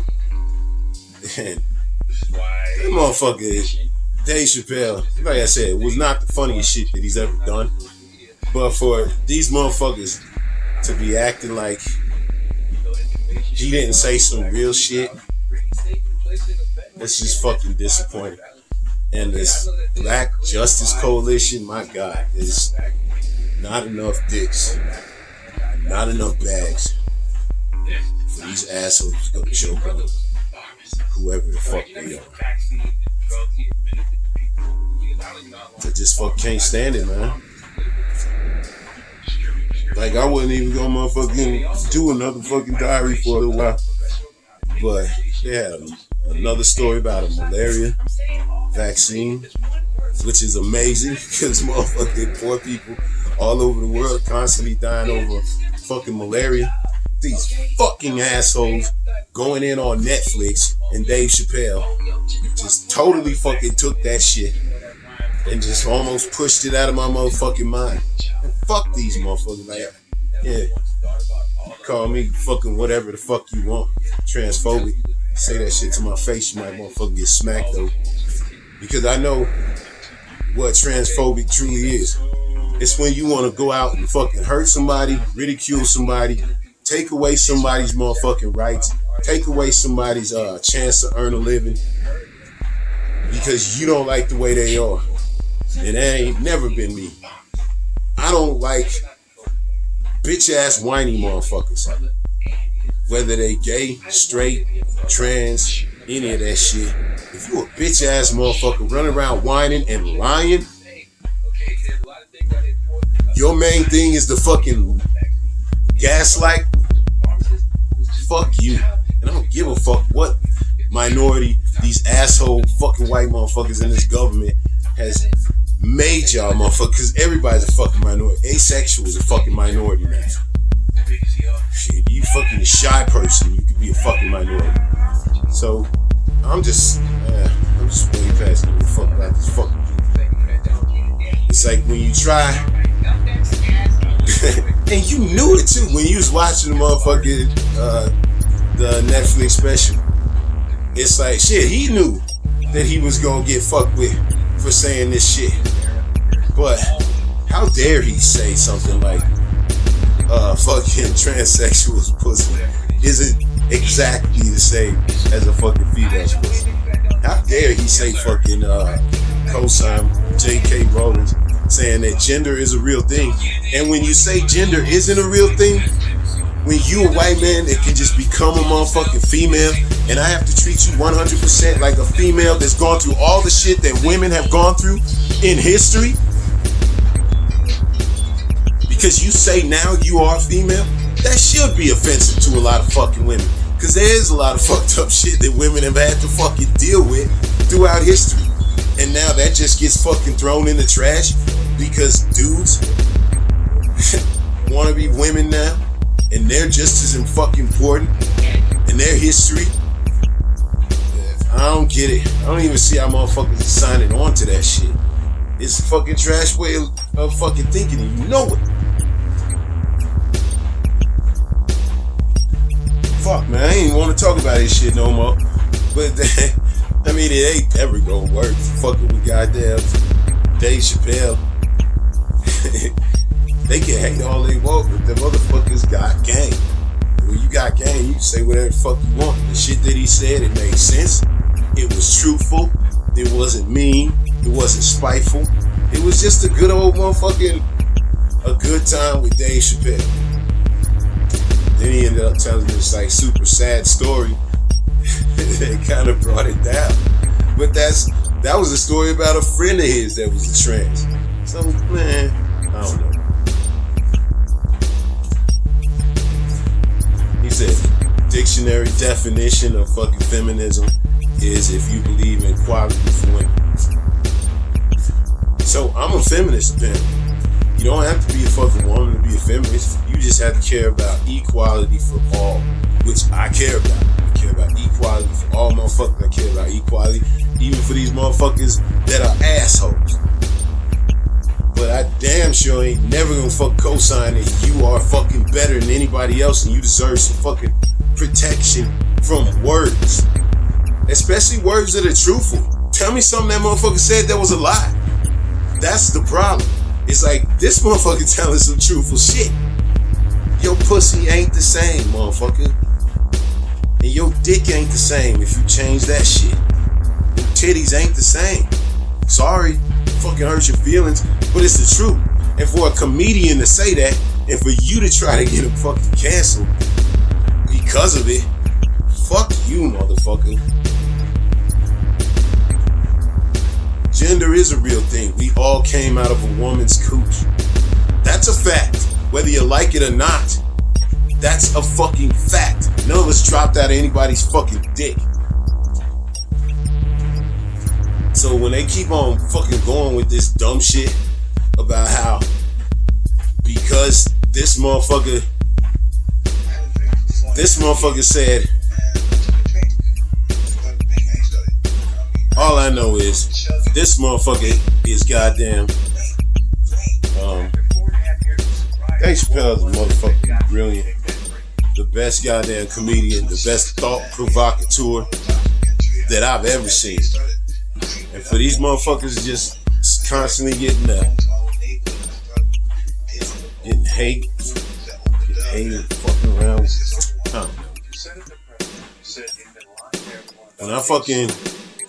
When I feel about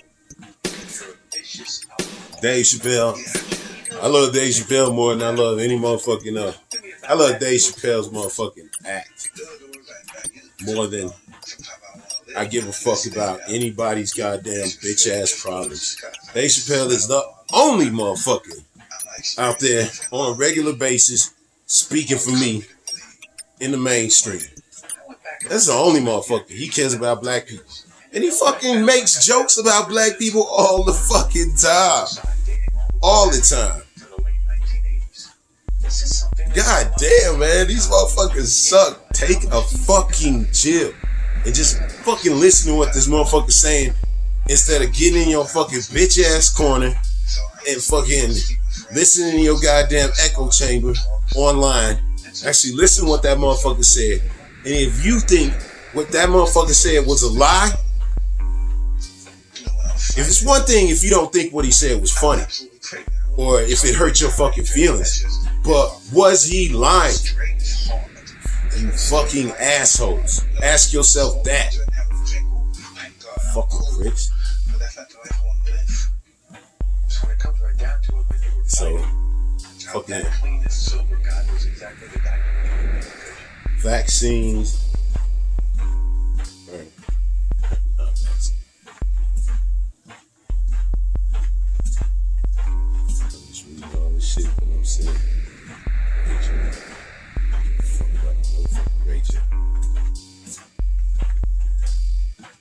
Like that fucking it's that joke about how old is 15 really, when he's talking about R. Kelly pissing on that girl, and that joke was super cringe in so many ways, but at the end that shit was funny. I remember I burst out laughing when he comes through with the punchline, because that's what he do. He come up with these super like intense, sometimes just off the wall type stories, and then the punchline comes in out of nowhere, and the shit almost always be funny as fuck. This motherfucker is a goddamn genius. Yeah. He said it's gonna be the last time that he does it, at least for a while. And I hope not. Because that motherfucker is funny as shit. And he one of the few people that I give a fuck about their opinion on what's going on. There's so many people out there putting their fucking opinion out. I care about democracy now. I care about, I'm just saying, there's not a lot of motherfuckers' opinions who I give a shit about. Like, I give a shit about Dave Chappelle's opinion. If Netflix is stupid enough to let themselves be bullied by a bunch of assholes that can't take a fucking joke and refuse to fucking hear the truth and see the truth right in front of their fucking eyes. You know what I'm saying? It's like, he said it's like impossible meat. That's what it was. It was fucking funny. He said, your dick compared to a pussy, yo made up pussy compared to a real pussy. It's like impossible meat compared to real meat. Like that shit that they be making them veggie burgers out of, that impossible meat. That shit's funny as fuck. And for anybody to fucking take super offense to that shit, I'm just saying, you know, I'm not trying to get all offended by fucking transsexual. I don't. They ain't really nice game. If you're a beautiful fucking transsexual woman, then you should be able to motherfucking say that's a beautiful transsexual woman. But when the fucking pants come off, there's a dick in them motherfucking panties. So that is different. And even if it ain't, even if you got the whole surgery and everything, it's just not the same. That shit is different. It's not like I know for any personal shit, but I just gotta imagine the shit ain't the same. I don't know. So, malaria vaccine is a good thing. About fucking time, Jesus Christ. It must be like Joe Manchin getting kicked in the dick, Christensen getting dragged. Well, are these fucking people ever gonna hold these assholes accountable for the fuckery that they pull? Nope. I bet you Christensen will get reelected. She just shitted over everybody that fucking tried to get her elected. And she will get reelected because she got money. Same with Joe Manchin. I'm sorry, motherfuckers. Well, whatever it was, I can't remember what it was. I always be getting bit. But fuck them motherfuckers going after Dave Chappelle. That shit was motherfucking not his best, but it was still good. Very informative. Cause I ain't never gonna be walking around calling myself a fucking feminist. But these motherfuckers, I think it's a lot of feminists that are what you call supremacists. They ain't goddamn. They think women are supreme. They don't think we equal. They think women are better than men. And I don't think that. I think we are equal. I think men that think they better than women are fucking stupid. I think women that think they better than men are fucking stupid. I think all of those people are fucking assholes. I believe in equality. Equality of gender, equality of race, all that shit.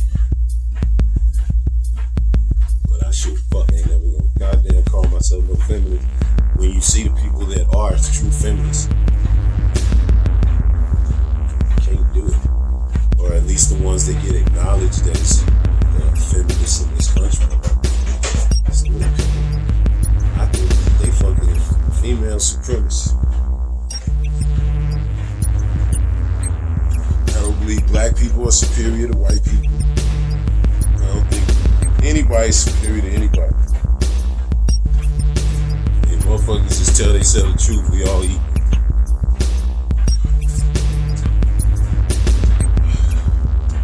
Dave Chappelle ended that shit saying, quit punching down at my people, gay community. You motherfuckers are winning. The way you motherfuckers came up, you fucking winning. Because you can always switch from being gay to white. He's like, please please stop punching down at mommy. Going in on baby. All that shit. So of course they jump on him. Man, fuck that shit. Dave Chappelle did a good motherfucking job. Any fucking liberals, man. You get out that shit on fucking Dave Chappelle trying to show your fucking bona fides to these gay motherfuckers, man. I'm just done with you. Fucking Netflix better not goddamn cancel that shit. Fucking October 7th. October 9th, 2021. Walking on a treadmill. Eventually.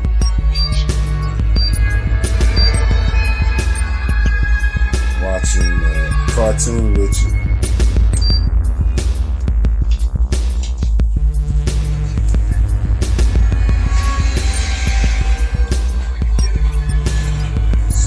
This thing starts skipping all over the fucking place.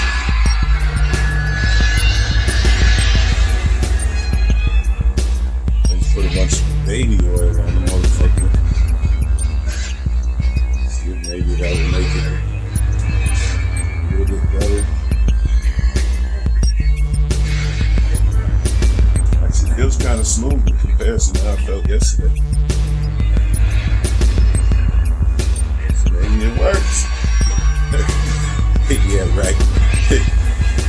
October 9th, 2021. Walking on the treadmill. Watching, what's this called? The Witcher. Nightmare of the Wolf.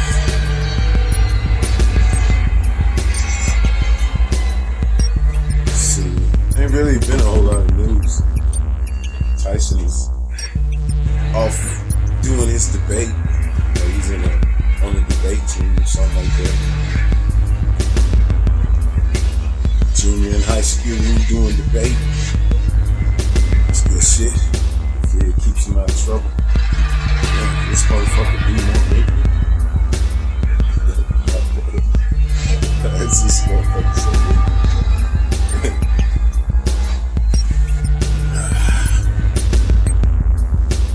This is just a big ass shirt. Let's see.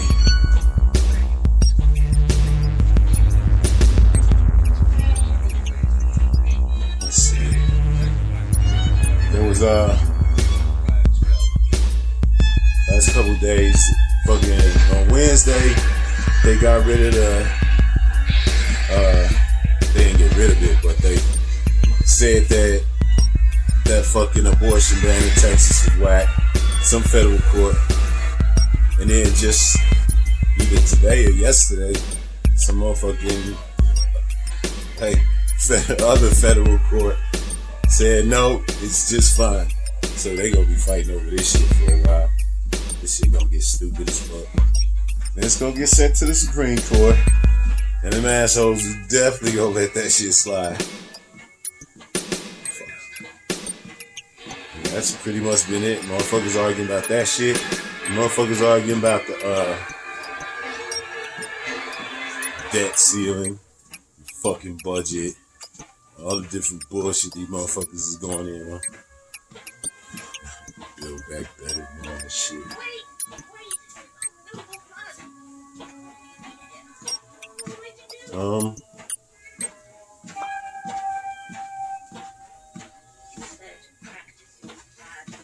What else?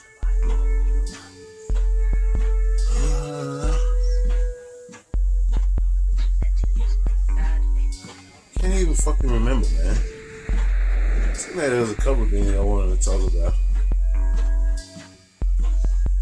I think it's cool as fuck Tyson getting out, just doing something. I used to stay busy. I stayed busy doing dumb shit. I mean, it was fun. I'd be out in the motherfucking woods all the time, climbing trees, running around. Just, there was nothing else to do, so that's what I would do. Yeah, some big trees. So I would just go climb them motherfuckers. It's the biggest ones I could find. Just hang out at the top of the fucking tree, looking around. It's basically nothing. A bunch of forest.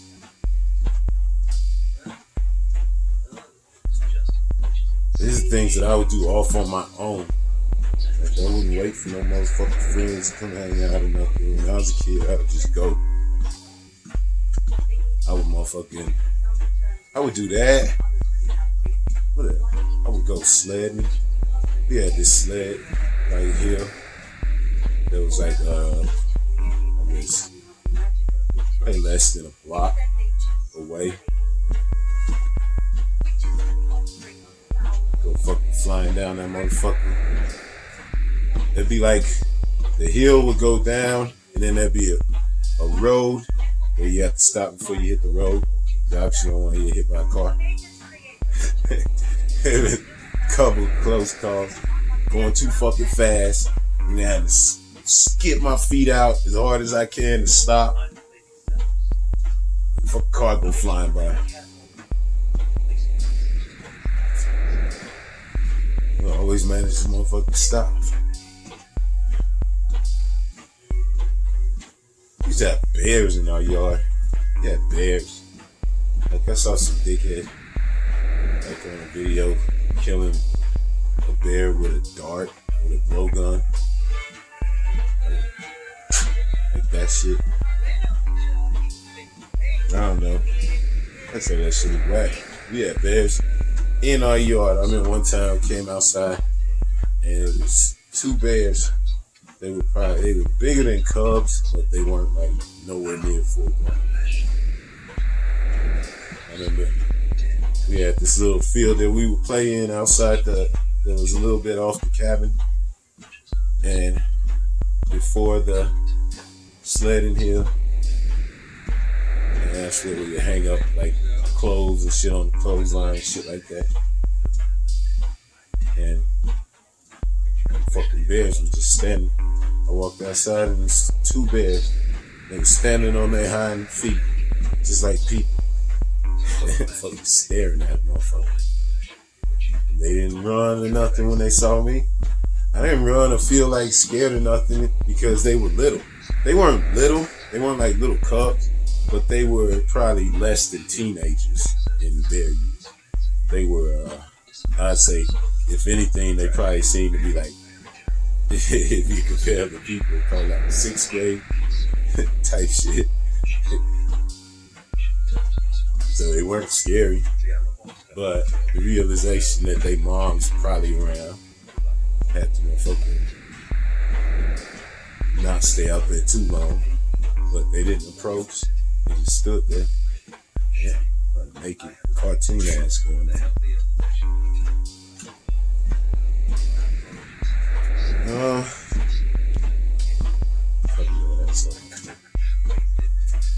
So what witch is this one supposed to be? Because this motherfucker, this ain't Gero. Unless they changed his hair for some reason.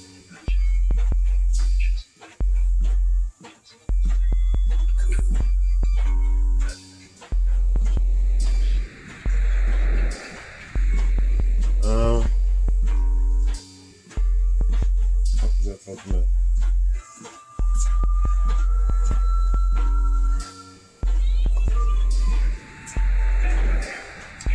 I think I'm gonna.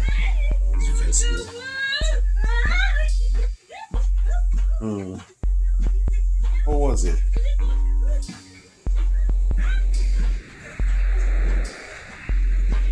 Was it Danielle? Guess I can try to tell that motherfucking story. See how it go.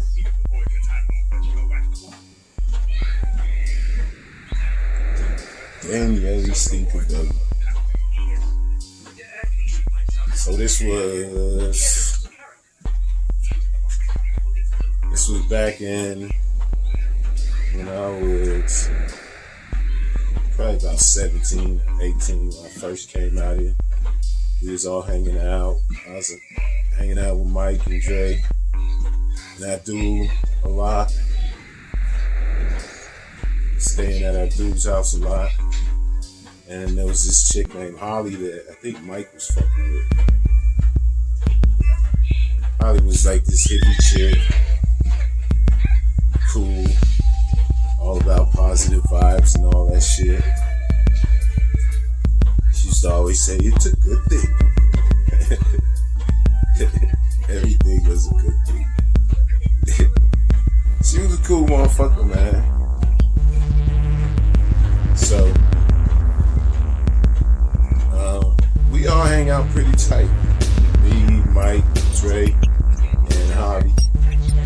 Like, we would hang out. They would fuck around, but I just, you know what I'm saying? I never fucked with Holly. It just wasn't my style. Holly was a fucking cool chick at first when we met and shit. I might have smashed it in the beginning, but I never did. And then when I got to know her, like, hell no. What the fuck wrong with y'all? But everybody else was smashing that. But Holly was good people. And I'd say over a year or so, we hanging out with her. She had this little apartment. It's right down the street in that place I used to party at. I was talking about I used to party at all the time. But this was before that even. And she lived in there. And at some point I think she had the kid before we started hanging out. There was she used to be married, and so, you know what I'm saying, she got divorced from this dude, starts hanging out with us, and she had this kid, and she would have these parties and shit, because, you know, she was hanging out with her. She wasn't just hanging out with us, she was hanging out with all kinds of different types of guys. And none of them was like really that good for her or her kid. But, you know, none of us thought about that shit. We just motherfucking was partying and shit and wasn't even thinking about it.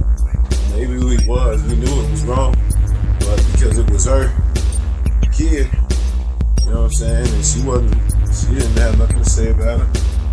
We just didn't say nothing, I guess. But anyway, she fucking would have these parties. And she would invite so many motherfuckers over.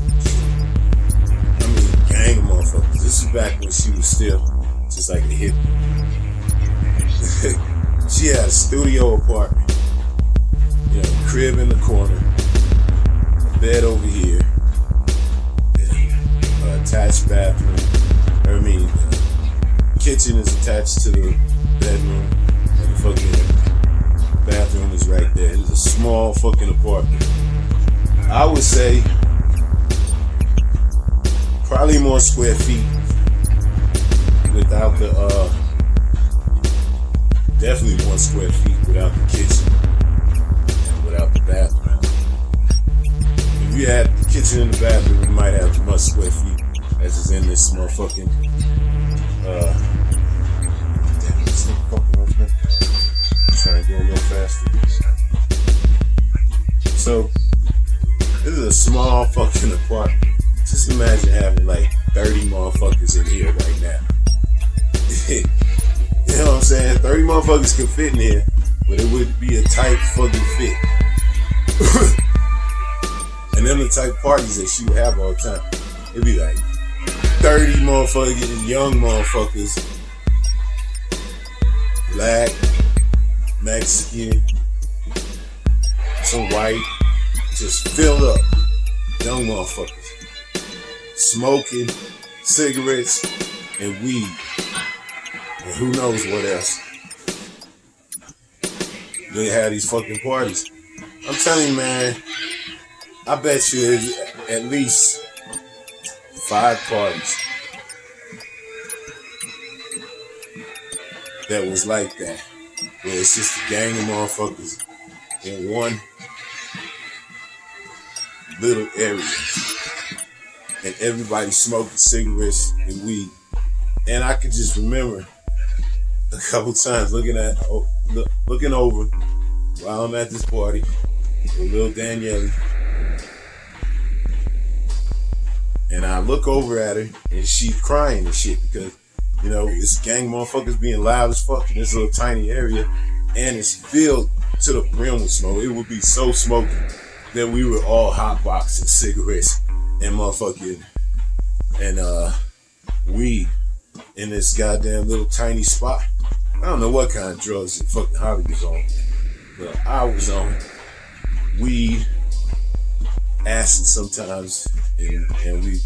This was when I was started drinking a lot. So I just remember looking over at little Danielle, standing in her crib, just screaming her head off, and fucking smoke coming out of her mouth as she's screaming. Like, cause there's so much smoke in the motherfucking apartment that she's inhaling it and exhaling it and screaming it out just like air. That's how fucking thick the smoke was. And I remember looking at her and I said something like, God damn, look at all that smoke coming out of this girl's mouth. And I was like, man, we need to open some fucking windows and some doors in this motherfucker.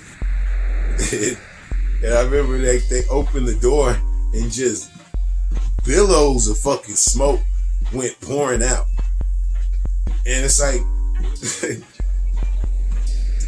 I thought it was crazy as fuck, but the thought of it's crazy as fuck, let's just air this motherfucker out. That was it. It wasn't, oh my God, what the fuck are we all doing to this kid? You know, the mom's is fucked up. She's, you know, off somewhere drunk and high. It's like, what the fuck are we doing? And after that, it's like she opened the door, or somebody opened the door one of these times, and all the smoke come billowing out, and then she came out. She's like, what? I think she was in a bathroom. She's like, why is your door open?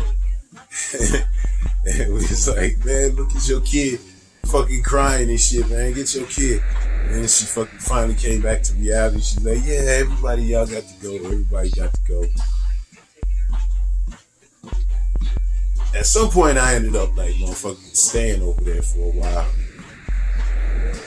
Like, I wasn't fucking, I was just stay there. But at times, I would hang out. When I was there, I would hang out with Danielle. I remember I would come over. I'd be like 18 or 19 at this point. Danielle be like a little stinky toddler, like about 2, not 3, maybe 3. And I'd be like, I walk over there, and as soon as I see her, I'd be like, is that Danielli stinkerbelli? And I'd walk up on her like that and sniff in the air, all bad. Because all diapers stink. So I would call her Danielli stinkerbelli.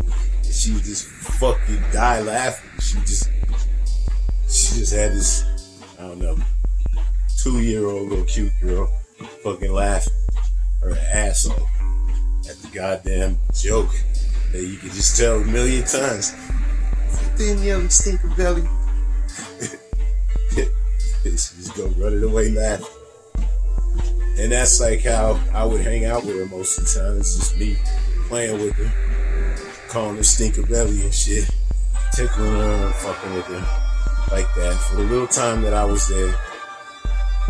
I don't know if I ever like babysat. Maybe I did a couple times, but it just seemed like I would be hanging out with Holly and Danielle would be around, and I would always like mess with her and call her Danielli stinkerbelli. She just thought that shit was funny as fuck. So, I mean, at first Holly was like this fun-loving hippie, and then she became a fucking whore. Like, Holly was a fucking hoe. I'm not saying like, oh, she a slut or was any of that fucking around like with too many dudes. I mean, she used to get paid for having sex with fucking people. She was a prostitute. That's what she became. A whole bunch of fucking, way more than fucking drugs and weed and alcohol. Like she got into that way harder shit. And I don't know what happened to fucking Danielle and them after her, because I don't know, I stayed with her, it seemed like for a couple months, but her shit just got a little more wild and grimy than I was trying to be around at that point in my life, so I didn't hang out with her as much. I'll come around once in a while, but we used to hang around tight, like 3, 4, 5, 6, sometimes days a week. But just stopped going over there. The shit was just getting too grimy, hanging out with a fucking prostitute. But Danielle didn't have no choice. I don't know if her dad wasn't around or whatever, but it just seemed like Danielle was having a hard time, and at some point, fast forward a couple of years,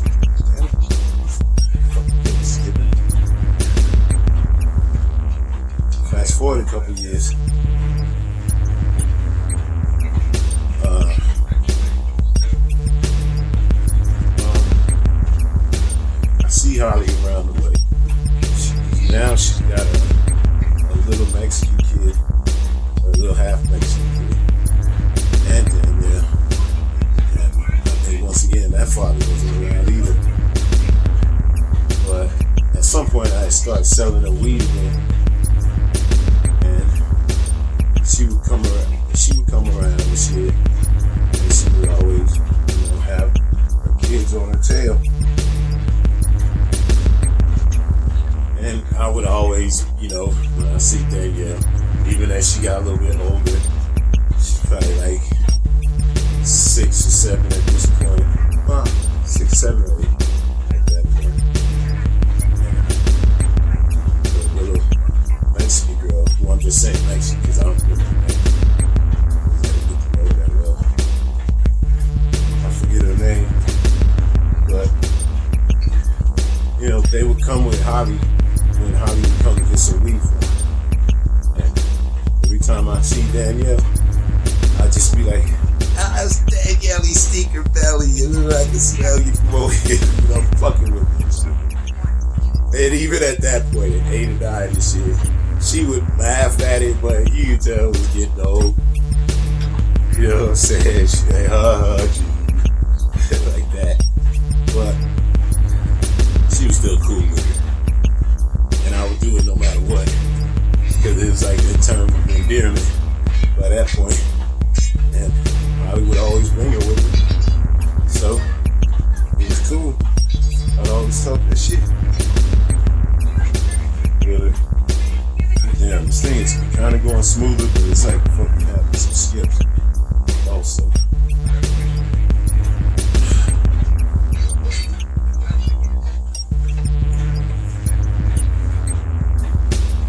Anyway.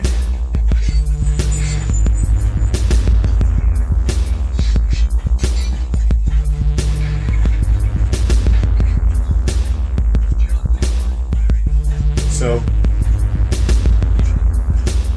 fast forward again a couple more years. I'm definitely not trying to make this into some super long fucking story about Holly. Because Holly was cool, but she's just another girl from the past that I never even smashed.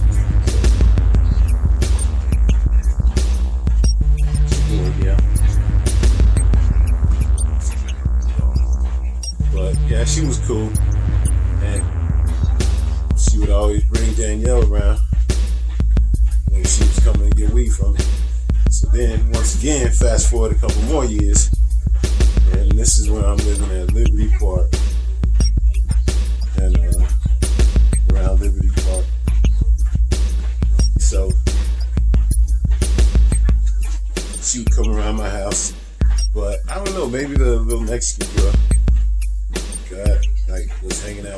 her father or something. She wouldn't bring her around.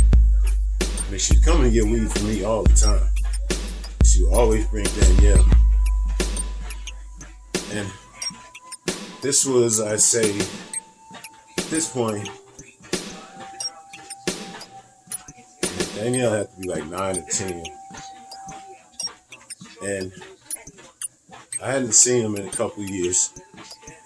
And because I don't know what the fuck, it's just sometimes like that. She would come get shit from me, and then she'd bounce, and then she'd show up, hit me up, or we'd run into each other, and then she'd start coming and get shit from me again. And she'd always bring Danielle with her. And I remember the first time I saw him again, like when she came to get some more weed from me, it had been a while. And Danielle I was about to be like, oh, it's Danielli, stinkerbelli, you know, what's up, like that. That's what it was. And she just walks up to me, doesn't say nothing. I didn't even get a chance to throw out no goddamn jokes.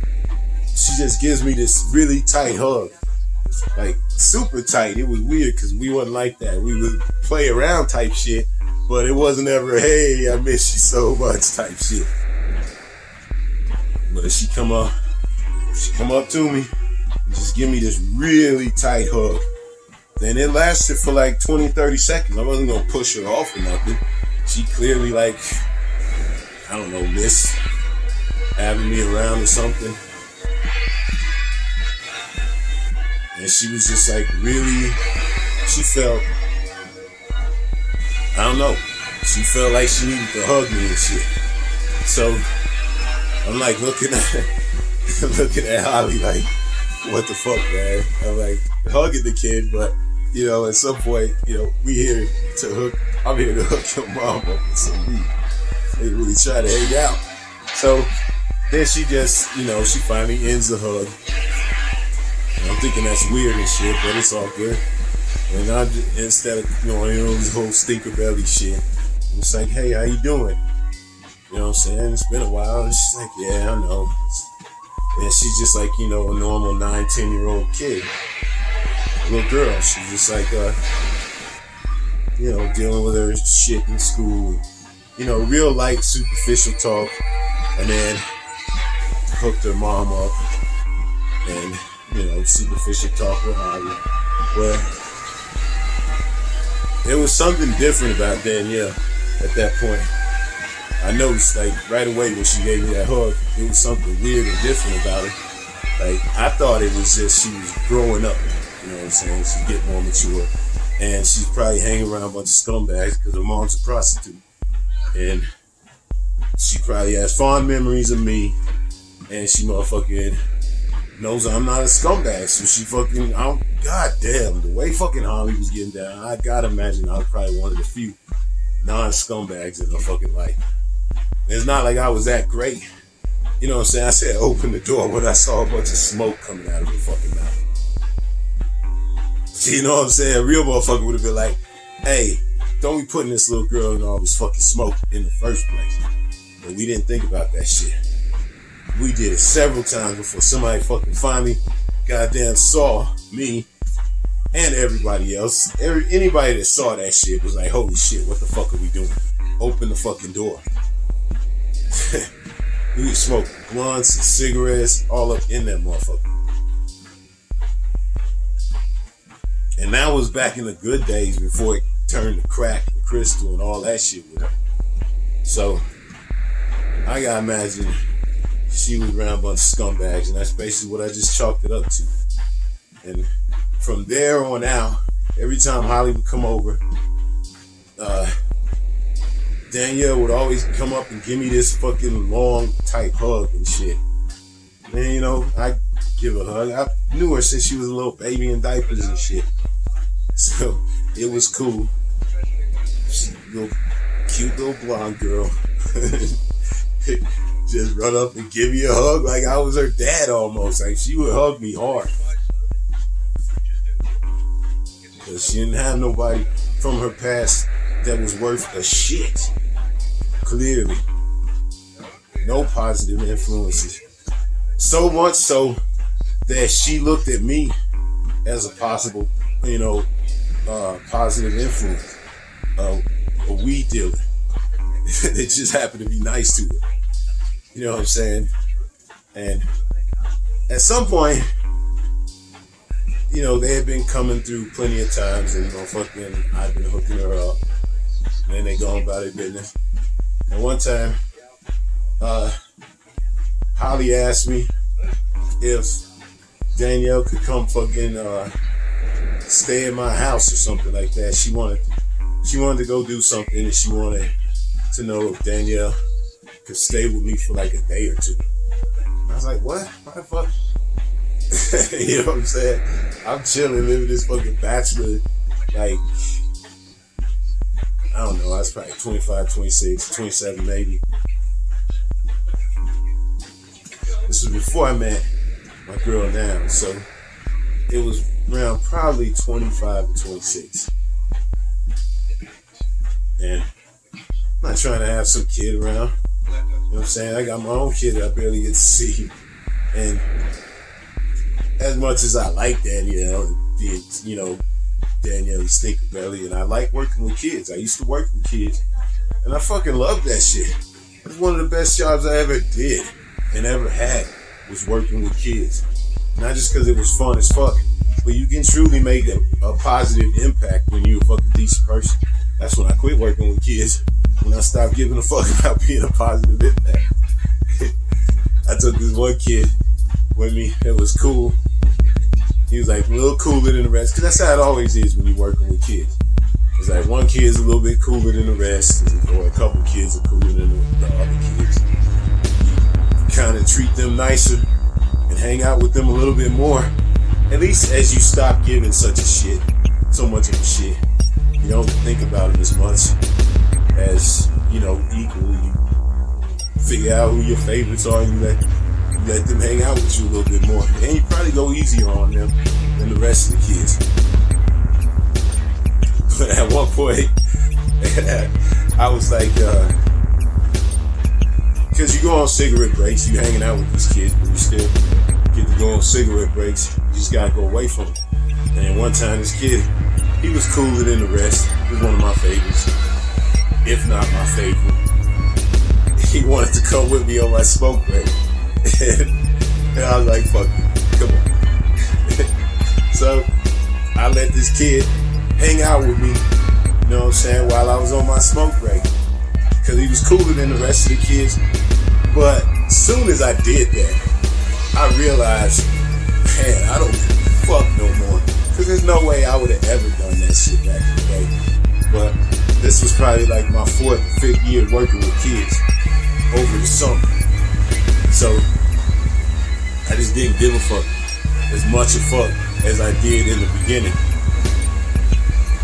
And it showed by the way that I let this kid come on fucking, no matter how cool the kid is, he shouldn't be hanging out with me while I'm smoking a cigarette. I knew that shit right away. And that was the last time I worked with kids. Because I just didn't give a fuck about that shit no more. At first, I was really good at it. You know what I'm saying? But it's always putting on airs and being fake and shit. And it apparently got old to the point where I fucking let the kid come with me. So anyway, yes, I like working with kids. I like dealing with kids, but I was at the point where I wasn't trying to be hanging out with no motherfucking kid. You know what I'm saying? I don't know why she want to hang out with me, but I'm like, bitch, I bear. Like, at that point, I couldn't really stand. Like, it's not that I couldn't stand Holly, but, you know what I'm saying? It was that she was like gross to me. She was like this prostitute that was all drugged out. She didn't look nothing like she did in the beginning. It's like in 10 years, she gained like 20 years on her face. Maybe 30. Doing all kinds of drugs. She was beautiful. She was just this haggard, drugged out, hippie chick. Blonde hippie white chick. And she was cool, still nice. I didn't have no problem hooking her up with weed. I just didn't want to be hanging out with her. And I thought it was weird as fuck that, like, she would ask me to fucking hang out with her kid after after it had probably been about 5 or 6 years since we was hanging out really strong, me and her. But to think that I'm just gonna stop my days to hang out with her kid, I just thought that was weird as fuck. I was like, why the fuck you want her to come hang out at my crib? I mean, you know what I'm saying? It's not like it's a fucking good place for fuck kids to hang out. It's my motherfucking basketball spot. But she's just like, she likes you a lot and she really misses you a lot. And she's always talking about how great you are and how nice you are and all that. She just wants to hang out with you.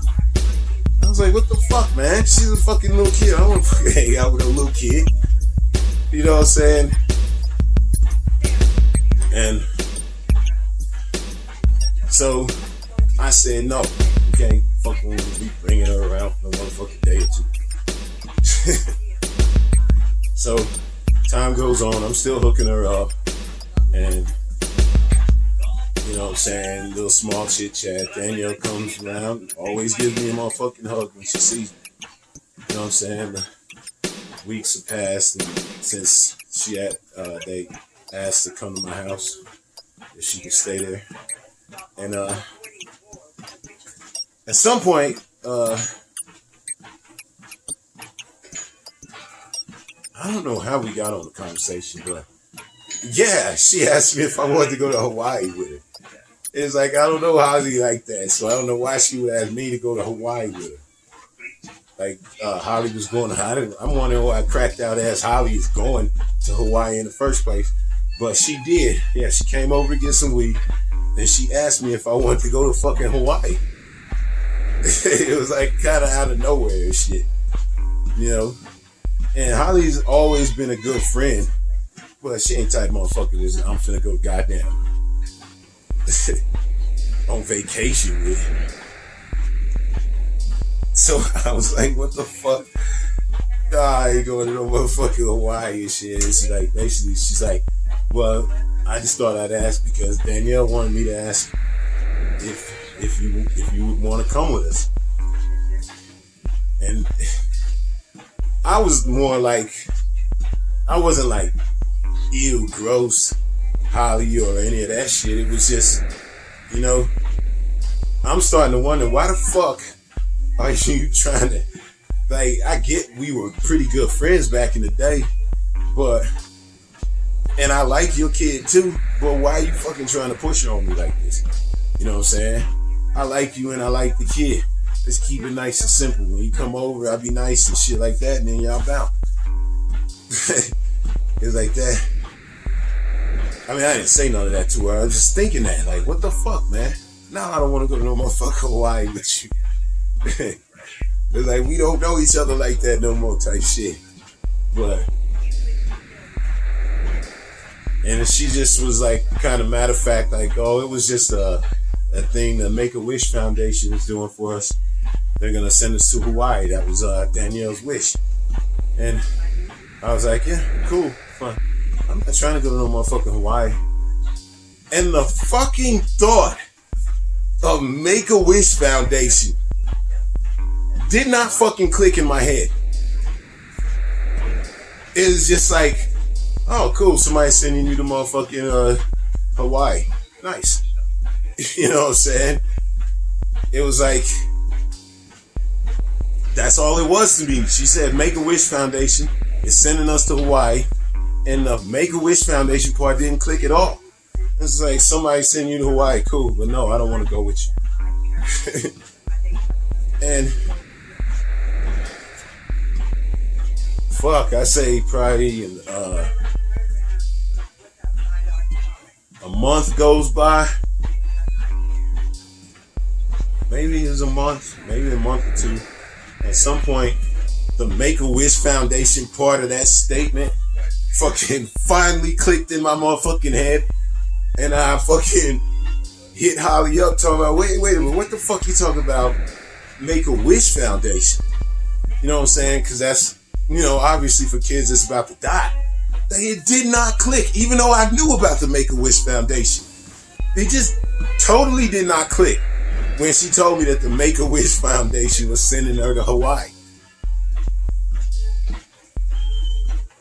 But when it did click, that's when I realized, okay, that's why she's all up on me, giving me hugs and shit all the time, and wanting to come fucking hang out with somebody that she barely knows, but is a positive influence from her past.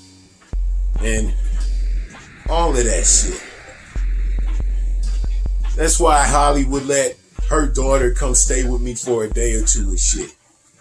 You know what I'm saying? Even though we haven't hung out in years. And the only thing that she knows about me is I'm her weed dealer. Like, all of that shit came in that realization that that's why she's always hugging me. That's why she wanted me to go to fucking Hawaii with her. That's why she wanted to come stay in my house and shit and hang out with somebody that was nice to her. It's because she was dying. And then I called up Holly and shit to find out why, you know, what the fuck is going on with her Make-A-Wish Foundation, all that shit. She's dead. This is like a month or two after they invited me to Hawaii, and I was crass as fuck. Like, how the fuck would I want to go to fucking Hawaii with y'all? I got shit to do here. And fucking Holly, why the fuck would I go to Hawaii with you? Like, that's the way I fucking answered it and shit. And even when she told me it's for the Make-A-Wish Foundation, the shit did not click until it was too late. She was already dead. She died of fucking, like, brain cancer or some shit. Can't remember exactly what it was. Because I was just, like, fucking devastated. And Holly was sad, but I guess it had been a few weeks or something since she had died. So she wasn't as hurt as you would expect. But yeah, she was fucking sad, and she, you know, like, she didn't say, duh, you dumb asshole, that's why she wanted to hang out with you, shit, because she was dying. But it fucking all came through very clear with the end result. It's like, no, it's not because you such a ballin' ass motherfucker out here having so much fun that these kids see you and motherfucker just want a piece of that action, even if it's just for a day or two. No, it's because this girl was dying. She knew she was dying. And I'm one of the few people from her past that's been nice to her. And she just wanted to fucking hang out with me. And I was too fucking good. Too fucking snobby. Too much fucking full of myself to even fucking, when they told me that she's dying, by telling me that it's the fucking the fucking the miracle shit, the Miracle Network shit. Even when they told me that shit, like, that's why they going to Hawaii, it still didn't click in my fucking brain, because I'm that fucking self-absorbed into what I am and what I'm doing and just not giving a fuck about nobody.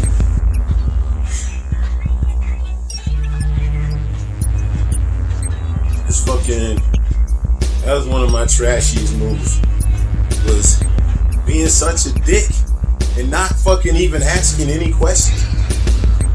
You know what I'm saying? As weird as it was, and as okay as it was when she came up and hugged me the first time, why the fuck didn't I ask, hey, is everything okay? What's going on? You alright? Because I imagine that was, she definitely knew she was about to die at that point. She was that fucking sad that she was never, she, you know, didn't have time to be shy about shit no more.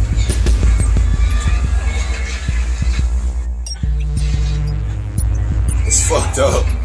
It's like, I wish more than anything that I would fucking asked if she was okay when she gave me a hug the first time. I wish more than anything that I'd have been like, you know what, this girl is cool to hang out with. I could be like her Uncle Juice. I'm Uncle Juice to a couple motherfuckers. I could do that shit for a day or two. Let me find out, because I knew something was up. I knew this girl seemed that she's a lot more happy and nice. I mean, as nice as you can be when your mom's a prostitute and you're surrounded by drugs. But she's always a good kid, happy and nice. And she went from that to being this quiet and shy, except for when she like give me this damn bear hug every time she see me.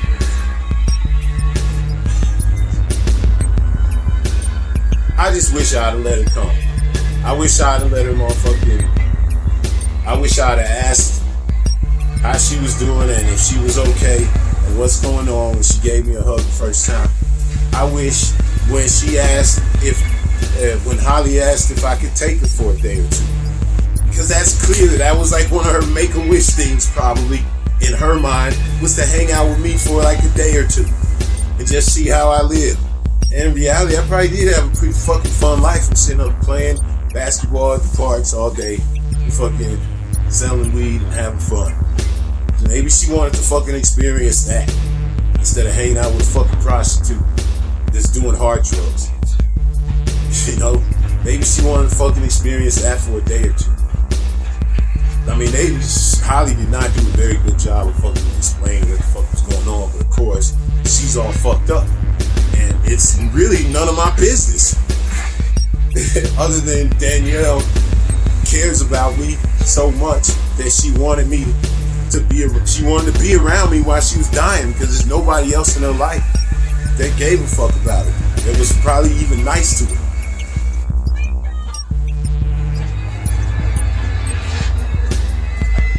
She asked if she could come hang out with me. And I was like, no, motherfucker. I'm goddamn in my 20s. Can't be hanging out with no little kids. Then they asked me to go to fucking Hawaii. Because the fucking... God, how do I not put this fucking shit together until it was way too late? At that point, I should have been like, wait a minute. What the fuck is going on? Is she okay? And then they could explain shit to me.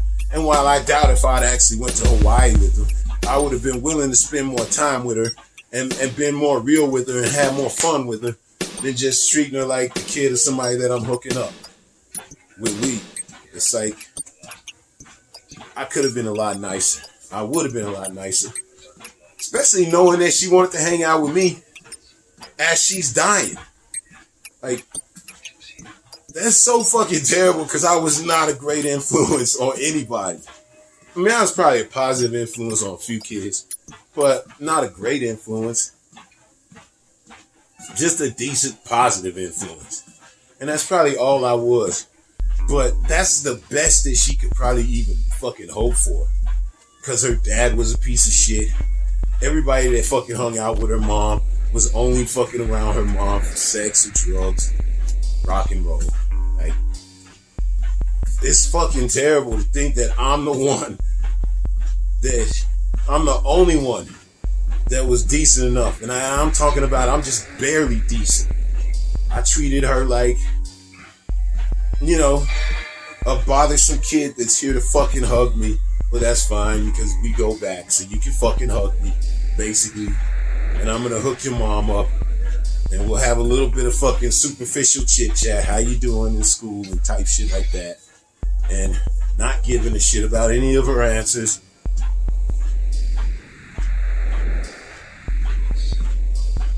Yeah, that was like one of my super stupid. I don't know if I was just really stupid or I don't think I was stupid. I think I was just so into myself and my own life that I didn't have time for nobody. Not even a kid that was fucking screaming out for me. Because she was about to die. And she was probably scared. And she probably needed somebody to talk to besides a crazy ass mom. And I was too, I don't know, too into myself, I guess, to actually, you know, treat her like a fucking person. Now I gotta imagine if she, you know, Holly would have explained that shit a little bit better, then I would have probably reacted a little bit better. But I guess she probably didn't want to burden me with, you know, the way I was treating her. I used to be real good friends with Holly. I was fucking living with Holly for a little while. I don't know, maybe once she saw that I was only willing to be like her weed dealer and not her friend, maybe she understood that it was unrealistic or she thought that it was unrealistic for Danielle to fucking, or for me to want to hang out with Danielle. But she was my stinkerbelli. If I knew she was like in fucking declining health, and if I knew that I fucking probably had something to do with that shit from the fucking ridiculous parties that we would fucking throw around this little fucking kid. I mean, that fucking time that I noticed all that smoke coming out of her fucking face while she was crying and shit, in my memory, that's probably like the second time that I noticed it, and just the first time that I said something about it. Like, we had been doing that shit. We've been filling up her space, this little baby space, with fucking thick smoke, cigarette smoke, blunt smoke. And then after us came she was hanging out with these Mexicans that was in the crystal meth and crack. And they smoking that shit. They probably hotboxing that shit. So she went from one bad situation to another. And her kid probably paid for it in the end. Hotboxing all that motherfucking smoke as a little kid, I gotta imagine, did not help whatever fucking situation was going on in her brain. So I feel some kind of guilt about that. The least I could have fucking done was motherfucking hung out with this kid. Or asked her a couple questions like, how's she doing? What's going on with you? You know? I never did that shit. I was all wrapped up with myself. When I found out she died, after finally putting 2 and 2 together, it was too late because she was already dead. Like, that's definitely one of my top 3 most selfish moments that I can think of. And the only reason I say top 3 because that shit stands out big time because it was a kid died. Not a kid died because of me, but a kid died that wanted to hang out with me and I was too good. So, I don't know. If motherfuckers start acting weird and being different, just ask them why. So I gotta imagine that kid wanted to hang out with me because she probably wanted to talk. She ain't had nobody to talk to. It's fucked up, but that's Danielli stinkerbelli. If I'd have just fucking paid a little more attention to the people that I should be paying attention to. This wasn't just some random broad. This was Holly.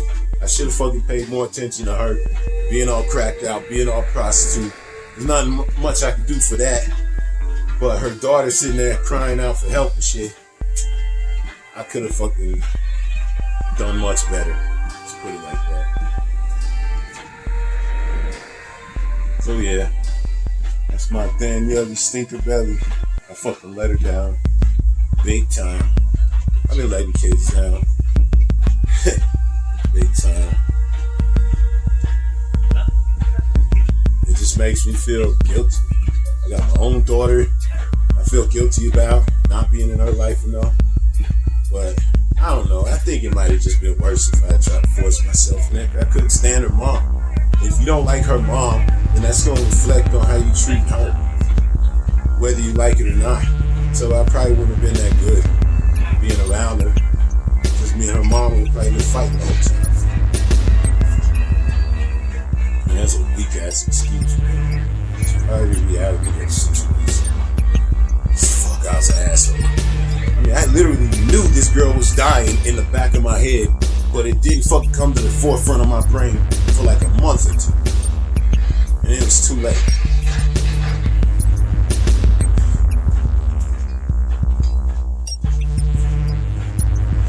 There's only one, yeah. Anyway, that's the story. I didn't want to get into no super long fucking emotional shit about this shit. I thought I could get it done a little bit faster. But this Danielle, man, she deserved more than just a couple quick words. She was a really good kid. Smart. just tons of fucking possibility is all wasted because all the adults in her life failed her miserably, and I was the last failure. You know what I'm saying? I could have fucking at least helped her go out and not be as scared, or I don't know, maybe I'd have made it worse. Maybe I'd have been like, oh shit, I'm about to die, fuck. You know, I don't know how I'd have reacted, but I gotta imagine I would have fucking tried to have as much fun with this kid as you could possibly have. Knowing she's about to go out, shit. I know I'd have been a lot nicer to her if I had fucking put two and two together. But you just can't never go back. It sucks. You just gotta live with it, you know? Mistakes. And hopefully if any shit like that ever comes up again, I'll be more aware. You know? Yeah, that's about it. I don't think there's any more news. I don't really want to talk about it no more minute. I think I'm gonna go watch some football. Be watching football live now and shit. But it's still better than paying a motherfucking dish. Anyway, yeah, that's my Danielli stinkerbelli. October 9th.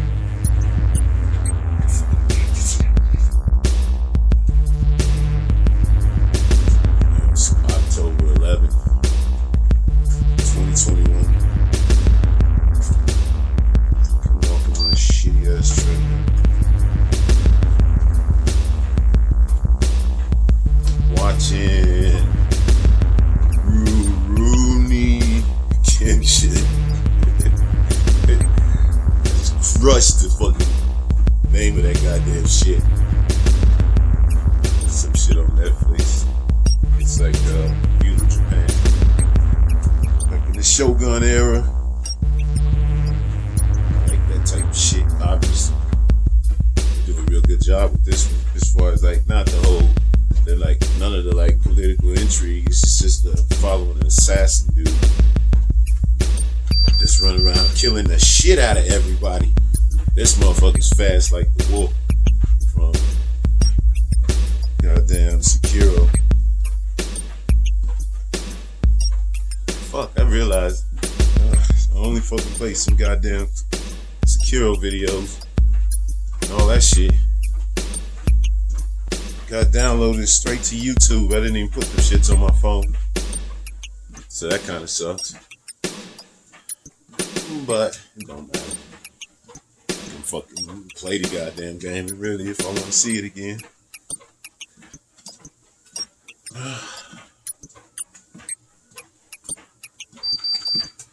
I don't know if it's the way this fucking thing is acting or what, but my motherfucking leg has been hurting.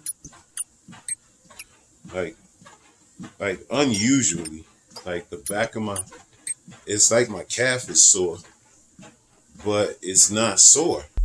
It's just, I think it's the way this thing is just stuttering so much. And this thing is a total piece of shit that it's making it really unnatural feeling walking. So it's like hurting. I don't think this shit is gonna work because there's no way my legs should be hurting this fucking much just from fucking walking. It's like, goddamn, this thing is a fucking piece of shit. See, it's like a major fucking goddamn break in this fucking country. That shit is the type of fucking break that'll make a motherfucker fall.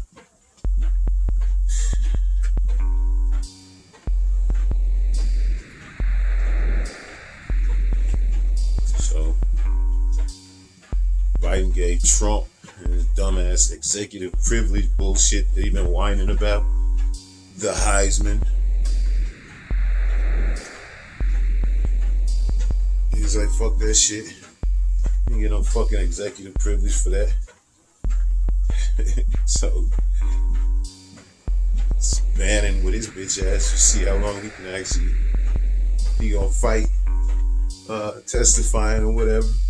Cause them motherfuckers, the January 6th shit, they always in on it. We all know it. They just want the bitches to go on record.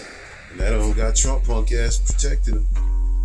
And if Democrats are stupid enough to just sit there threatening these motherfuckers and not actually do nothing, then the Republicans should never respond to another fucking like Democratic subpoena.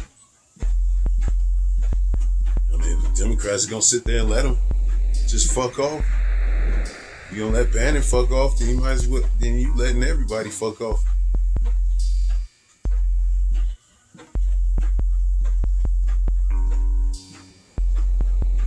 It's fucking, I saw some shit about Merck making God, this thing sucks so much. I'm telling you, when I do fucking get rid of this motherfucker, I'm gonna take a motherfucking hammer to this bitch. I fucking hate this thing. It does all this fucking slipping back and forth bullshit. It's fucking probably hurting my goddamn legs. Like, it's one thing just be dealing with shit because you getting old. But it's a whole nother knowing that this fucking piece of shit is trying to fuck me up. What the fuck was that?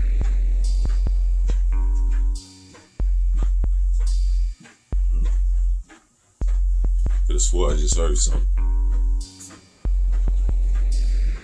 Anyway, watch this fucking goddamn movie.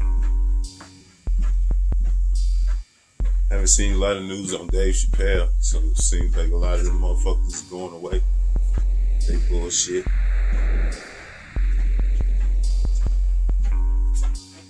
After a while, it's like when you stop fucking defending motherfuckers, it just becomes more like, I don't know. I'm not as outraged as I was in the beginning when these assholes was coming at him. Now that they fucking realize that they ain't got power over man's mind, they got power over all these motherfuckers' pockets. But you ain't gonna get a bunch of motherfuckers to just hate on Dave Chappelle because your fucking gay feelings got hurt. Dave Chappelle goes in on everybody, so you know what I'm saying? It sucks that you motherfuckers clearly can't take a joke, but you make left-wing motherfuckers look weak and stupid when y'all act like that. And we want Dave Chappelle canceled. It's like there's so much fucking talk and bullshit out there that I do not like, and I do not fuck with, that I can't stand. And you know what I do? I don't fucking watch it. Fox News is fucking trash. And I honestly do think it would be better for society to get rid of that fucking bullshit. But the reality is those fuckers got the goddamn right to be here and right to say the fuck shit they say as long as the motherfucking law allows it. So,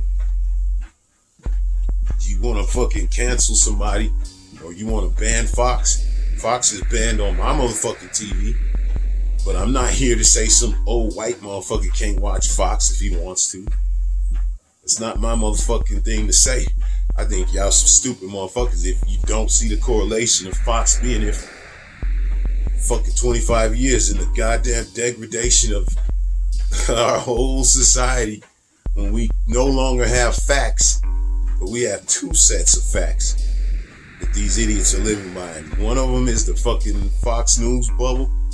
Then the other one is the one the rest of us is living in. And quite frankly, the left has clearly got a motherfucker. The liberals have clearly got a fucking bubble of their own.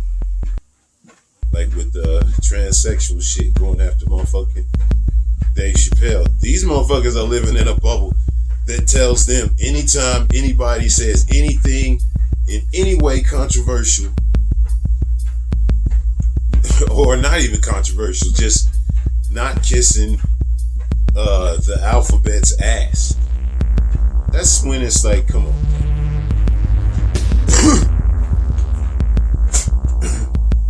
You're going too far. You tried to test out how fucking powerful you truly are by going after fucking Dave Chappelle. Dave Chappelle is more popular than ever.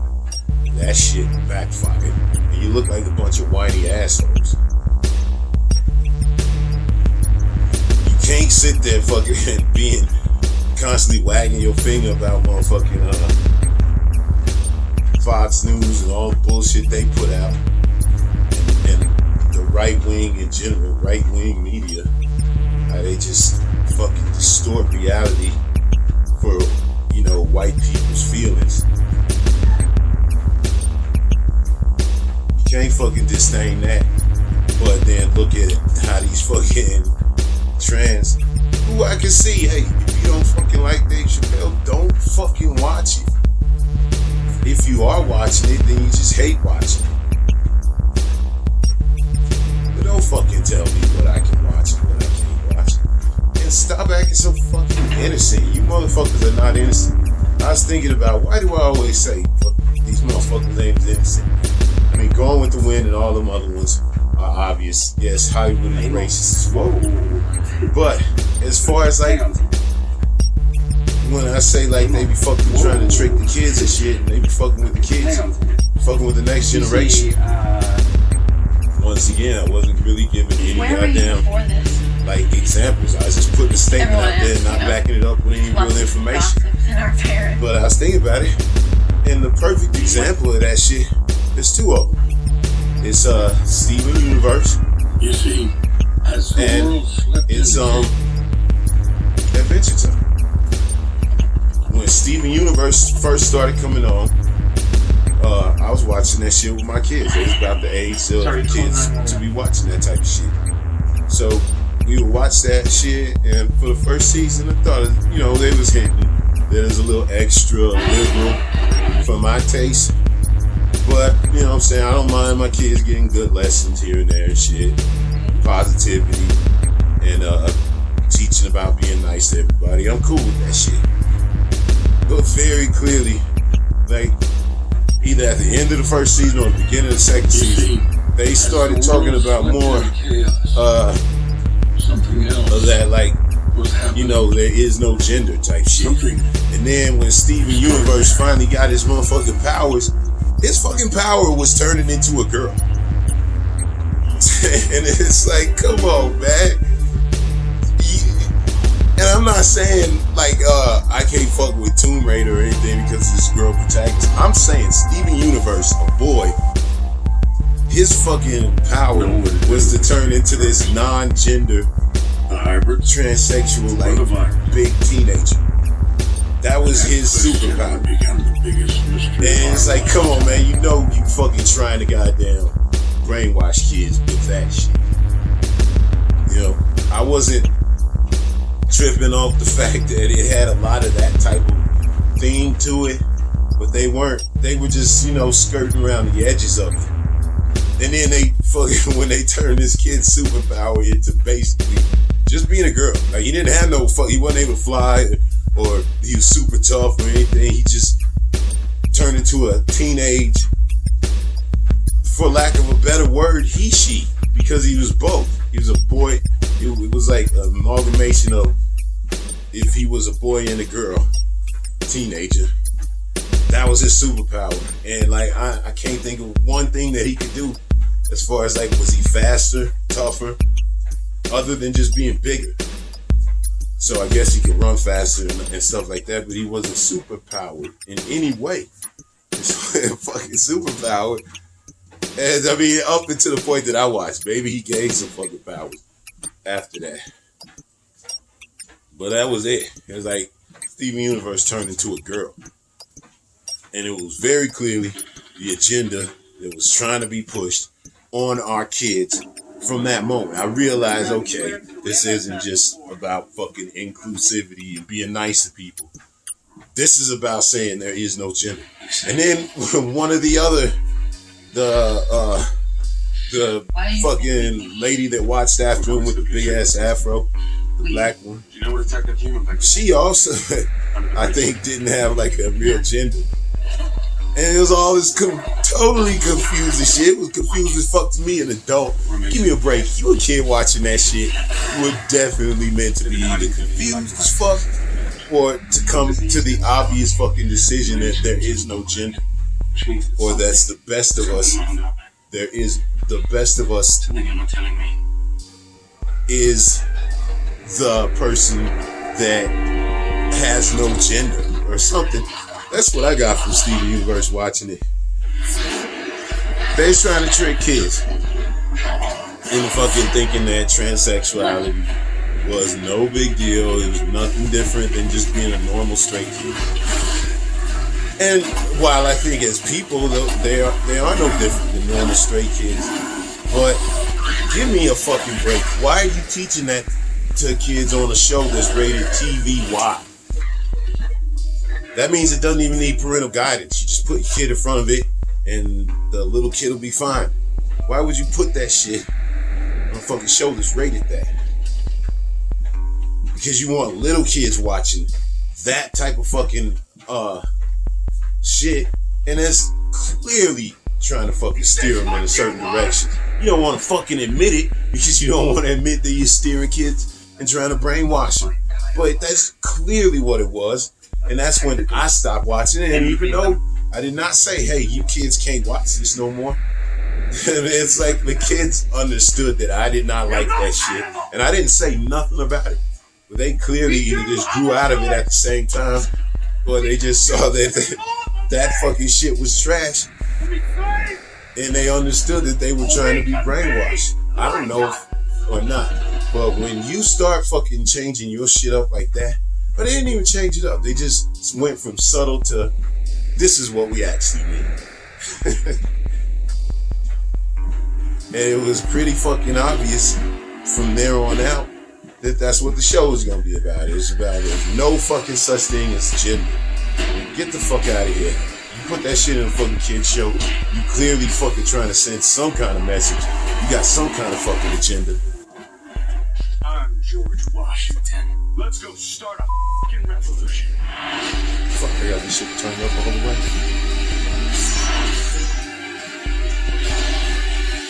So then, also there was Adventure Time, like one of my all-time favorite cartoons. But in a season finale, they had the two most popular girl characters all of a sudden fucking start kissing. That was all of a sudden. It was out of nowhere. It wasn't that motherfucker, they weren't making like kind of hints. And as an adult, you could tell that they were making hints that there might have been more than just a friendship there. There's no way as a kid you would have fucking caught that shit.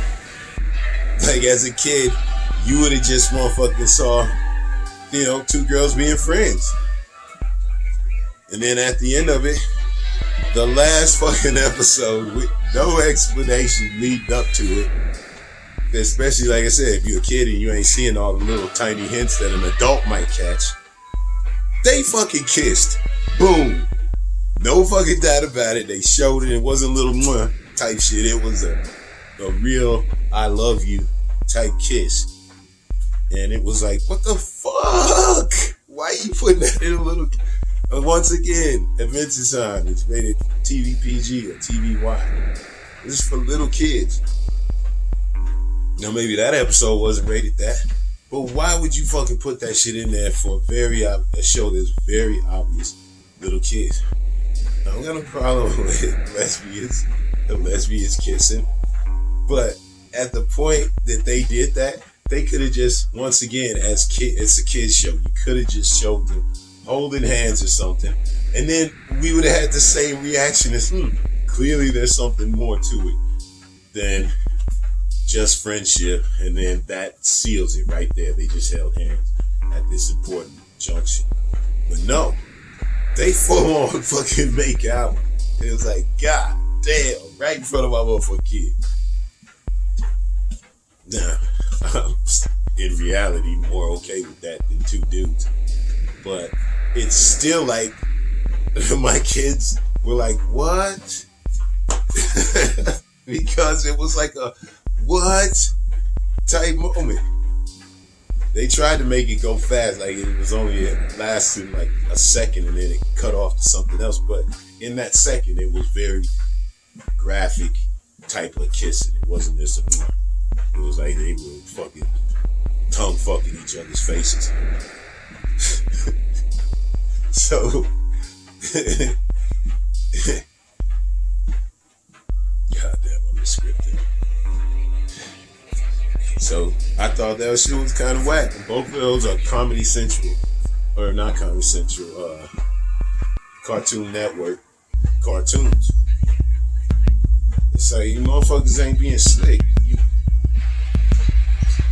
I don't have no animosities. Like I said, when I don't like something, I just ain't gonna fucking watch it. I ain't gonna try to get it fucking canceled for everybody else. God damn it, I think that was a mosquito. Fucking mosquito. Fuck, kill that motherfucker and I'm busting my ass trying to motherfucking get it though. Fuck that shit. But, yeah. And I still love Adventure Time. One of my all-time favorite cartoons. But I don't know why they have to put that shit in there. Now, number one, there's way more boys watching Adventure Time. So they ain't gonna get whatever fucking girl power move that was supposed to be by showing Princess Bubblegum and Marceline making out. Because I don't think there's a shit ton of girls watching Adventure Time. It's for boys. This little boy going on adventures. You know? So, I don't think these motherfuckers are bad, but I think you just gotta stop fucking acting so innocent. Like, motherfuckers say you trying to fuck with the kids. You trying to brainwash the kids with that bullshit. Some places they're teaching some of this shit in schools. I think, hey, if you give motherfucking a permission slip and you fucking tell parents what motherfuckers are being taught, and parents that don't like that shit, they can be fucking, they can opt out of those classes.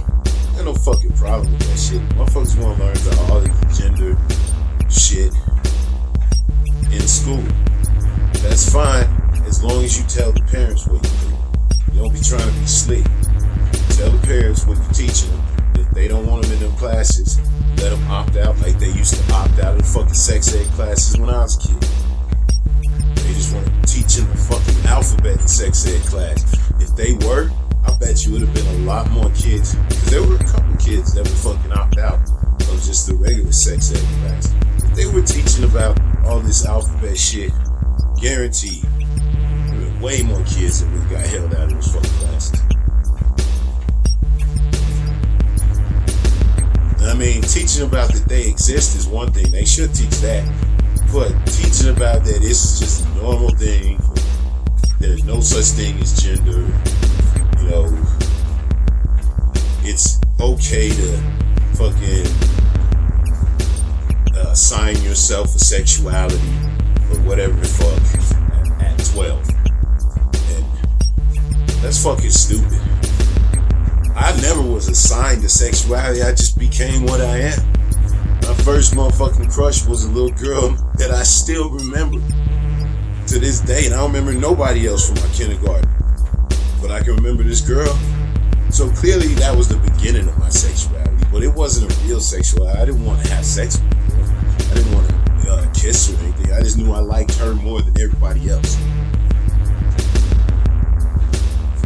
And then it gets cultivated through time, through the things that you see on TV and the things that stimulate you.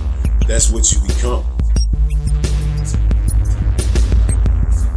I didn't have to have any teacher telling me about any of that shit. It just came through reality. And I guess what I saw from my parents, which wasn't a whole lot of information coming from there either. But to assume that you know exactly who you are and what you like at 12. And it needs to be locked in by 12 because that's what it seems like they're doing. They're trying to get this shit locked in really early that there's no such thing as gender. Then that becomes a fucking problem. Then you try to shut motherfuckers like Dave Chappelle down. And it shows that, motherfuckers ain't as powerful as you think. Now, I don't want to be shitting on no group of people. They are a legitimate group of people. They have rights and all that shit. But y'all motherfuckers need to learn to take a joke. It's not even take a joke. Y'all need to learn to live in reality. Because black people get shitted on. Some of y'all motherfuckers got shit to say about it, but a lot of y'all motherfuckers don't. Women get shitted on. Some of y'all motherfuckers got something to say, but a lot of you don't. You only fuck with your own issues. I know that when I see something that pisses me off, a lot of times it's about black people, but a lot of times it's not. Sometimes it ain't about shit. It's about white motherfuckers, and I get pissed off. And then it makes me wonder, how come these motherfuckers that have different issues but call themselves lefty, they only get bent when it comes to the issues that affect them personally. Like gay motherfuckers only care about gay issues. Women only care, of all races, only care about women's issues. And all kinds of different groups. Men that only care about men's issues. There's all kinds of assholes like that out there. But I don't know. I just think that it's trash. And you see that shit real quick. The groups on the left, they ain't together as they pretend to be. You know what I'm saying? Because there is a fucking thing where gay whites and trans whites and all that shit, they switch between being minority, one when it's good for them, and then when it's not, they go back to being white to get that privilege. And you can't be a minority half the time. That just turns you into a fucking obvious infiltrator, a group of fucking obvious infiltrators.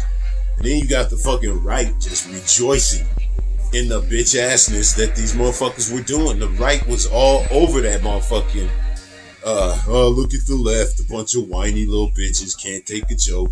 Now you see what we're talking about how the left is just a bunch of crabs. You just saw all of that shit this whole fucking week. And it was true. Lefties couldn't say shit. Yes, that was definitely the left that was doing all the bitching about the baby and Dave Chappelle.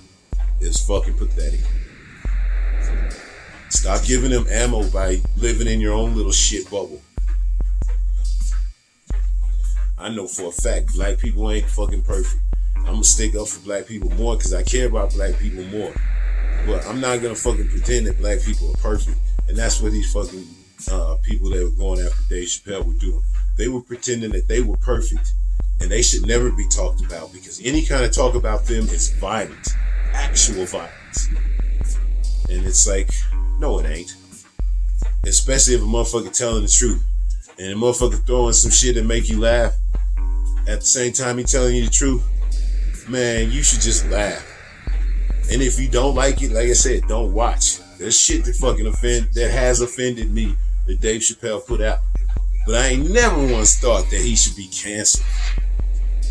And I never would push that type of agenda. Not even for fucking Fox News. Fox News is a piece of shit that I never agree with. But there's a fucking space for them as long as the people say it. So I don't like all the meanness that I seen, like motherfuckers kicking trannies or kicking trans, like about how they was trying to fuck with Dave Chappelle and like just really going in on them about how much they suck. I don't necessarily like that. Now I don't want to be a part of that mob, but you fucking assholes got to stop being a part of the mob that's constantly going after black people and then acting all innocent.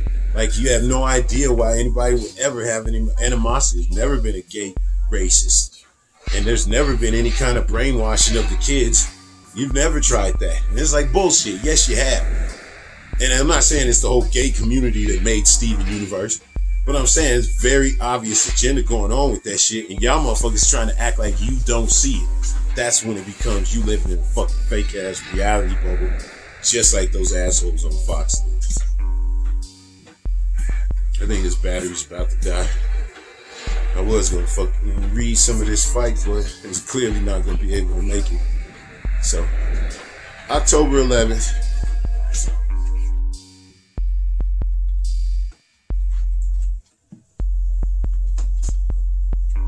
October 13th, 2021.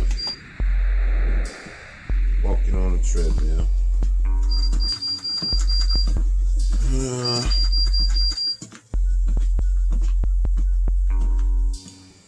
Not sure what I'm gonna watch. There's quite a bit of news.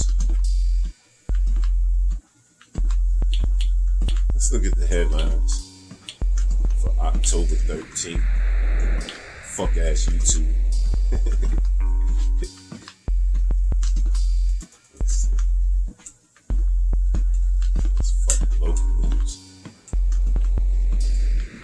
Utahns watch as Captain Kirk flies into space. Captain Kirk, bitch ass, William Shatner. That motherfucker like 90 years old. He went up into space, I guess, on some Jeff Bezos shit. I don't know. I don't really give a fuck, so I didn't actually look in on it. Sick of these rich motherfuckers acting like they doing something. Going up in the fucking upper atmosphere and then coming down. International Space Station flies over Salt Lake City. Snow possible in northern Utah mountains and valleys as storm. That's the end of it. State artist finds numerous management issues in Utah, wherever the fuck that is. And accused of killing Aaron Lowe, charged with aggravated murder. Fucking asshole who killed that. University of Utah football player. Fucking asshole, I don't know nothing about that story. So, I got into it with motherfucking athletes enough to know that shit ain't always the same. What I say before. So, I don't know. But it's fucked up. The kid got killed. No matter what. Texas governor Greg Abbott bans COVID-19 vaccine mandates. This dude gets on my fucking nerves. This fucking Texas governor asshole. This dude is fucking disabled, man.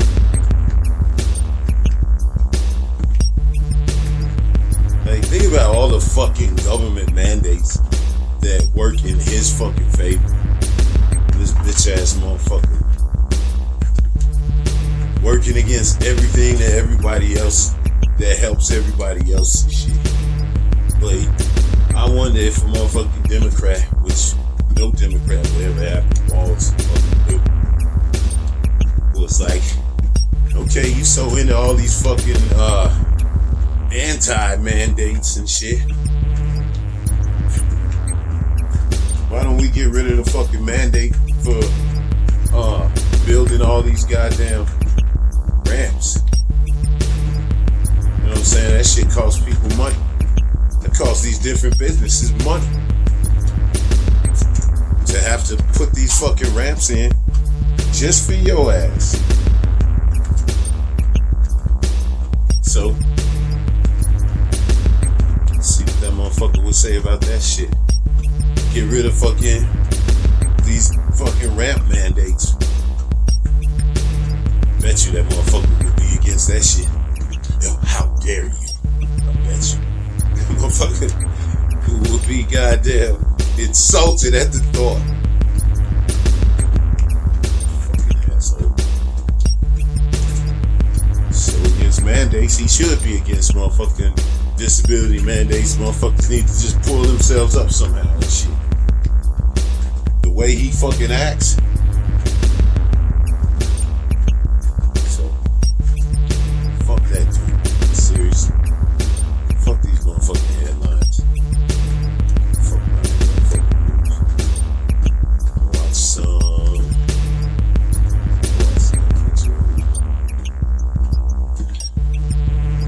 I watch some HBO. Except for the cartoons when I'm going to sleep and shit. Franco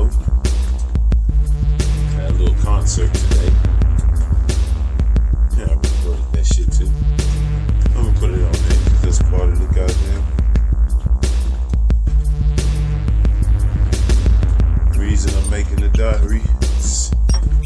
Sometimes kids be doing shit too. I want to show them. That concert was what's that shit old Randy used to say? It's kind of pitchy, dog. But it was alright. Goddamn, the fucking mayonnaise. The motherfucking mouth breather. Yeah, I'm telling you, man, this shit ain't never going away. As far as like these motherfucking assholes do not believe in this. It was like what? 1 out of 10.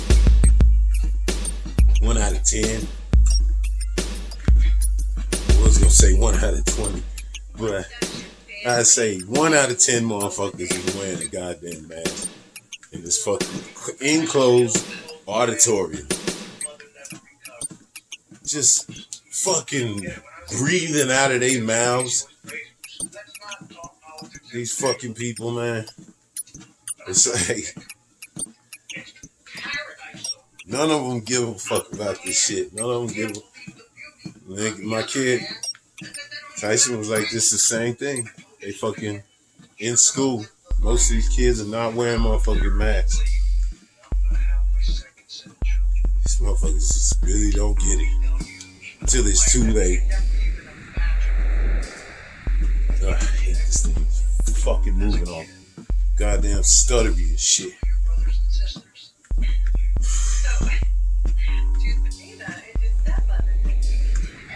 You never gonna be able to get used to fucking walking on a piece of shit because it's so always stuttering and shit.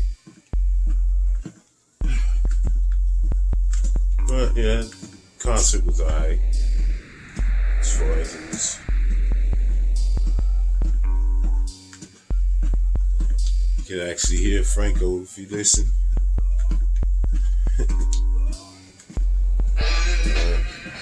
There was a fucking couple days ago a UPS truck.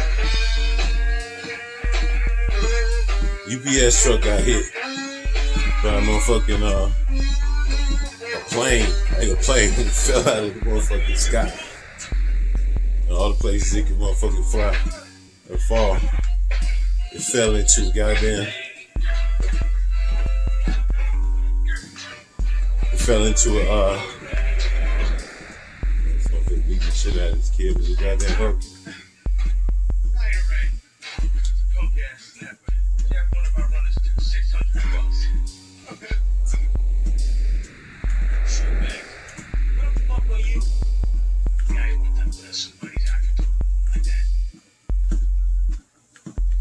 So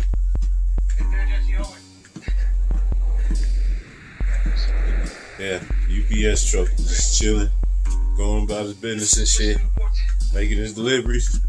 Plane falls out the sky. Bam. Motherfucking pilot dead. Motherfucking UPS driver dead. That shit sucked. Like motherfuckers' houses was on fire all over the place.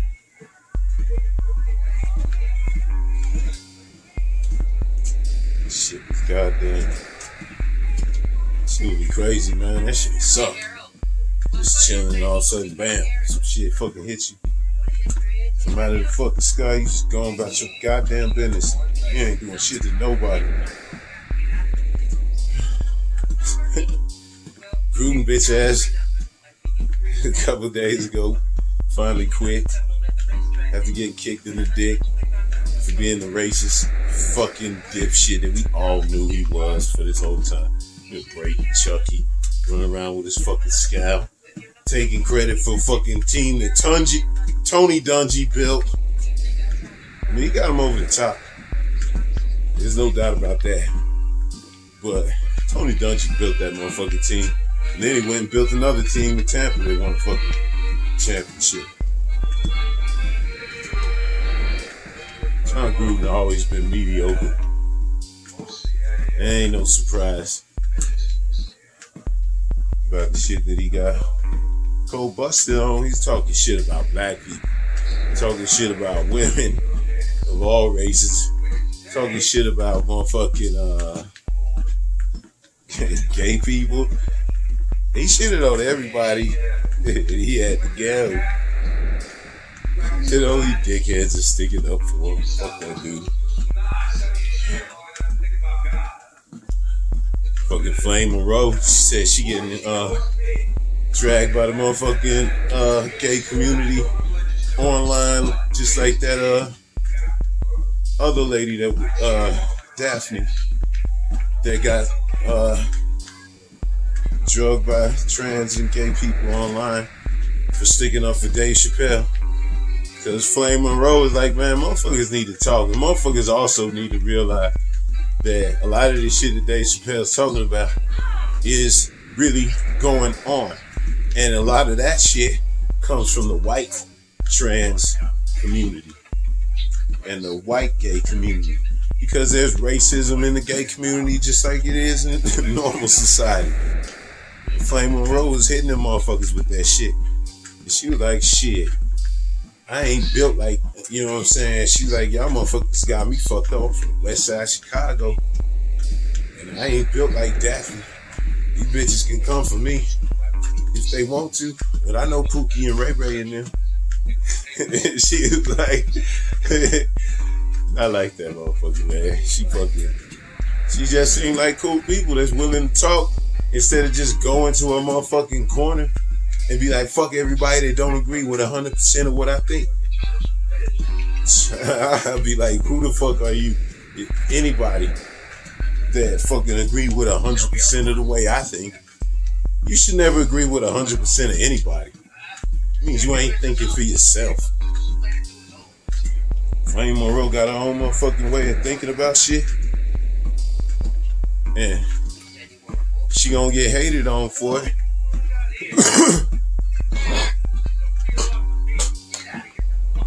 But she was like, y'all motherfuckers is tripping. If you think I'm gonna go and then sit somewhere in the corner and slice my motherfucking wrist. She was like, I'll fight all y'all bitches. So that's lame, man. Just cause the motherfucker, it's like the fucking gay community, they got so many issues that they could be motherfucking like out there fighting about this dumbass weak shit. And a lot of it is racist. And these black motherfuckers acting like it ain't. Just cause it's coming from gay motherfuckers. Man, they really do get to hating on the motherfucker that call their ass out on that shit. It's racism in every part of society, including gay society. And a lot of the shit Dave Chappelle was talking about was about, you know what I'm saying, the power structure. And it is white motherfuckers that's in charge of that shit. It's white gay community that's really got them issues and floating back and forth between being a minority one day and then flexing that motherfucking white privilege the next. God damn it, this thing is fucking floating a bit too far. I'm gonna have to move this shit around. Alright, this motherfucking shit. Goddamn, be running better now.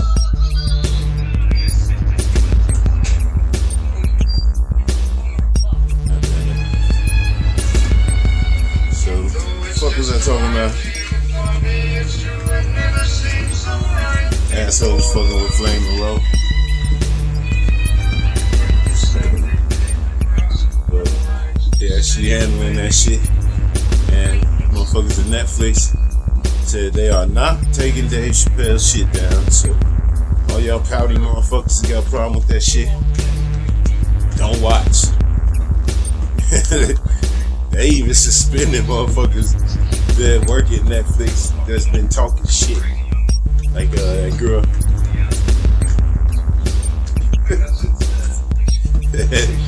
that works for what is that, Dear White People, that show based off of that movie.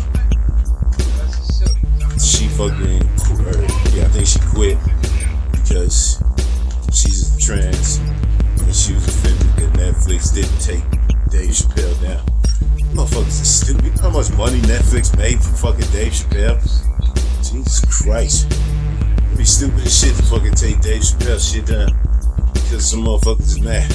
And Dear White People, that's another one of them goddamn shows that's supposed to be about black people, but it ended up being more about gay people. I watched that movie. I didn't watch the TV show, but I imagine it's about the same thing. I saw the movie. It was a decent motherfucking millennial version of what's going on and all that shit.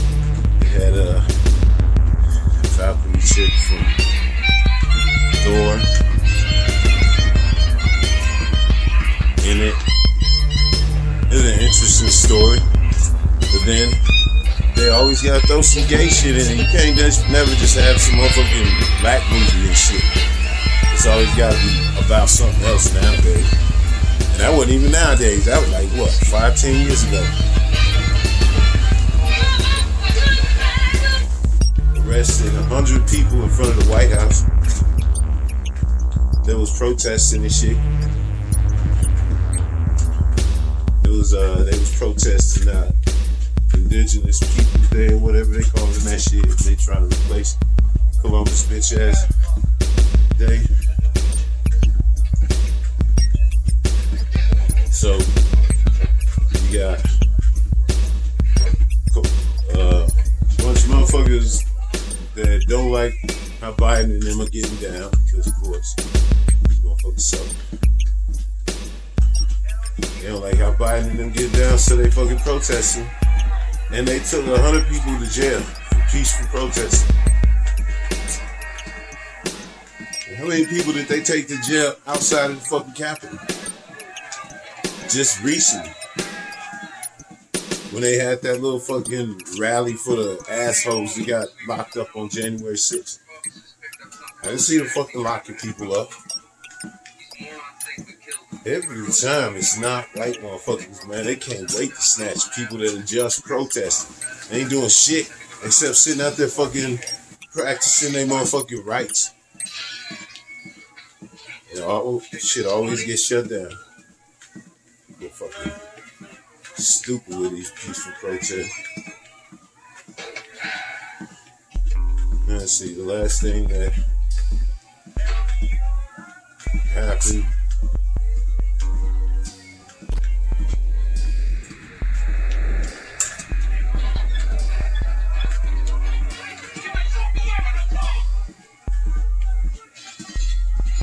The last thing that happened was, since the last time we got on here, was,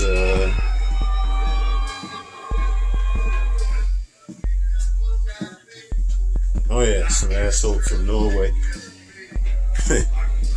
went on a fucking murder spree with a goddamn bow and arrow. The fucking shooting fucking bow and arrow and killed 4 fucking people. And hurt a bunch of other motherfuckers with a goddamn bow and arrow. That shit's crazy. The police just talked him down. They didn't kill him. They just arrested him. It's crazy, man.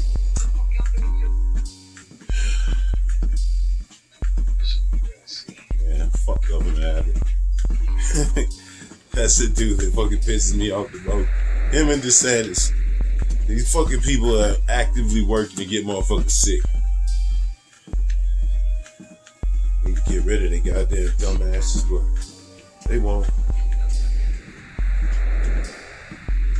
Democrats will end up fucking running some crab ass lame motherfucker against him. It's stupid and racist.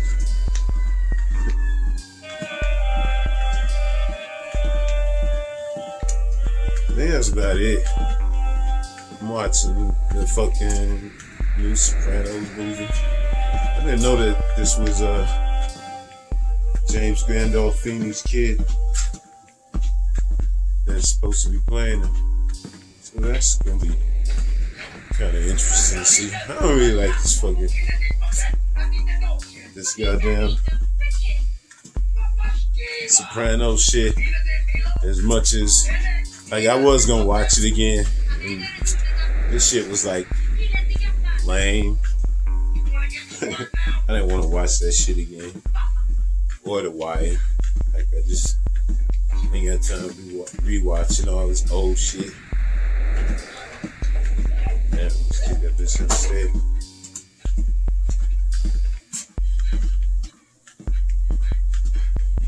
This movie's kind of violent.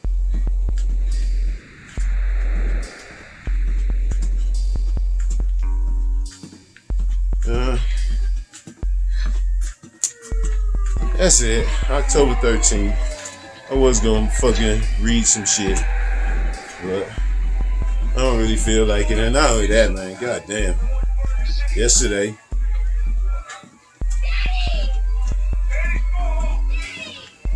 but not yesterday, earlier today, I walked like for an hour.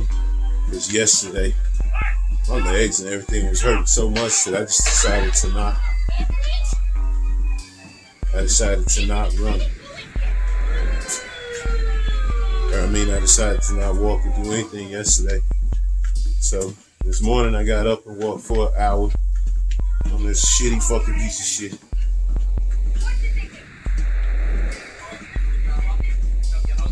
And then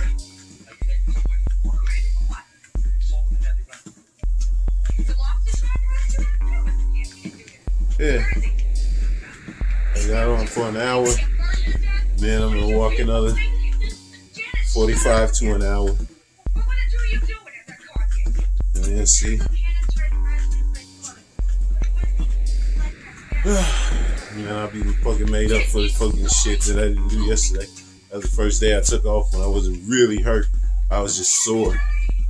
And I actually felt a lot better this morning, so maybe I'll do that more often. Instead of just walking when I'm hurt or getting on the fucking scooter when I'm not feeling too good. It's like, just take a day off, chill the fuck out, and then I actually feel a lot better. I can go a lot harder the next day. So, yeah, I'm gonna watch this fucking movie. October 13th. See, it's October 16th, 2021. Walking on treadmill, watching a bunch of shit. I just got done watching Resident Evil. That shit was alright. Like mediocre as fuck. Leon. The shit he was doing don't make no goddamn sense, but I don't know. It was a stupid cartoon. Got done with Titans. Finally all caught up to that shit, and I wouldn't be surprised if that motherfucker get canceled before they even have another season. That shit was such trash. It's like when you look for reviews on that shit, it's like motherfuckers review the first couple episodes and then they just give up on it, clearly. Cause like nobody did a whole season review of that shit. It's like, it's so trash that motherfuckers just like, fucking I ain't gonna try to review this shit anymore. Angry Joe even did one. But he didn't finish it up. Titans was disappointing. I like 2 episodes probably out of the last 2 seasons. That was it.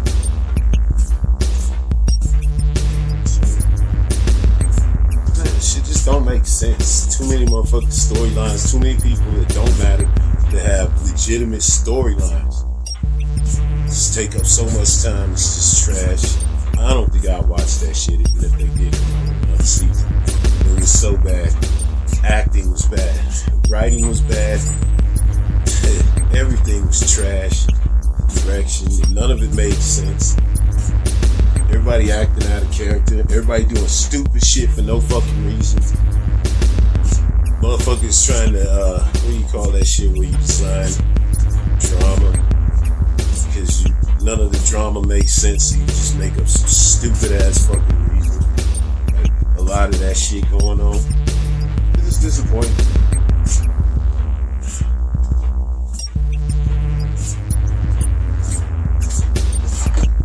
There ain't shit on the news. It's motherfucking, they don't do news on the weekends. So I'm sure there's plenty of shit happening. Same year reported. I saw some shit the other day, like since the last time I talked, about the motherfucker said we at 70% of the country has got it. Doesn't make perfect sense to me. Republicans still on that shit. Donald Trump still giving these stupid fucking speeches about how nobody should vote. And he telling his own Republicans to not vote. I just find that shit just like baffling. Because you playing a game in which you need motherfuckers to vote for your ass to win. So the only fucking way to win is to get motherfuckers to vote or cheat like y'all fucking doing with all these laws. Democrats lame enough to let y'all motherfuckers pass them. Do it. That fucking dentist appointment coming up in a couple days. That shit will be good. It's been a while. Probably need to get some work done at some point. Or just get checked. Maybe my shit's good. I don't know. Legs ain't going in there to see. Ain't got no pain. Fucking shit was bleeding the other day though. I don't know if that's just because I'm eating too much candy lately or something. But I guess I'm gonna motherfucking read this shit. I've been wanting to put this shit on wax. Probably should have did a little bit of practicing, but it's my words. So even if it is like a little bit off and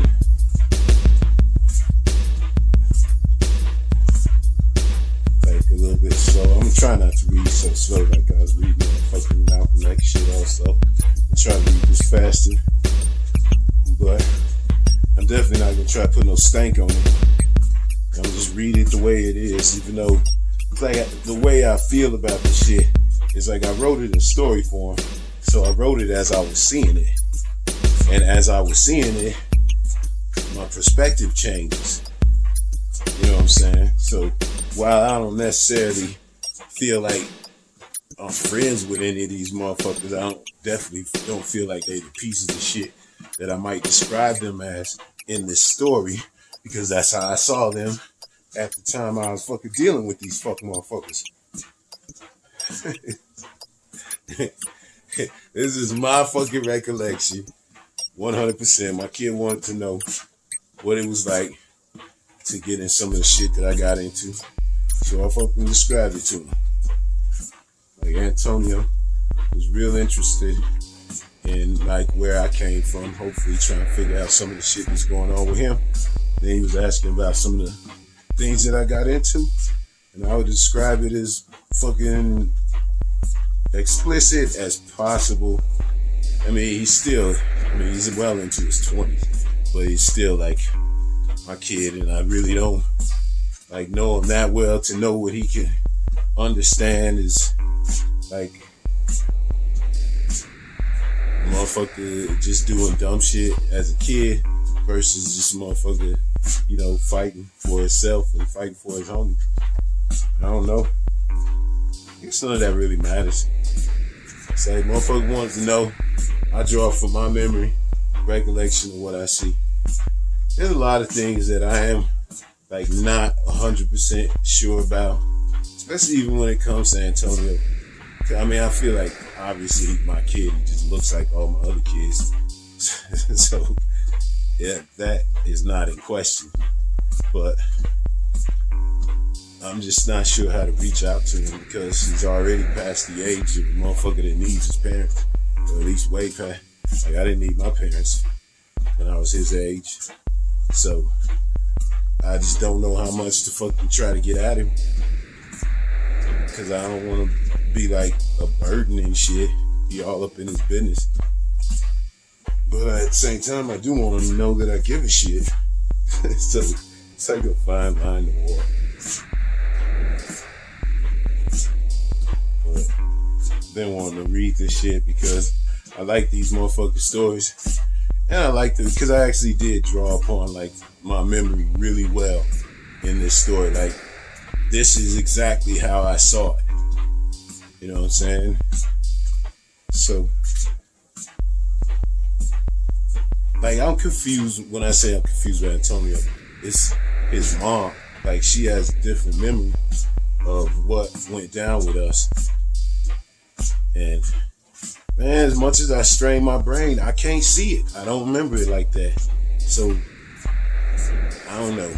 It's just, it's confusing.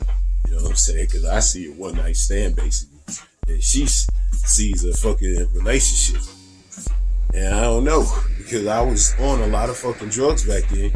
And she knew that I didn't have a car. She said she was giving me a ride home. And I pretty much remembered having a car the whole time I was at Blockbuster.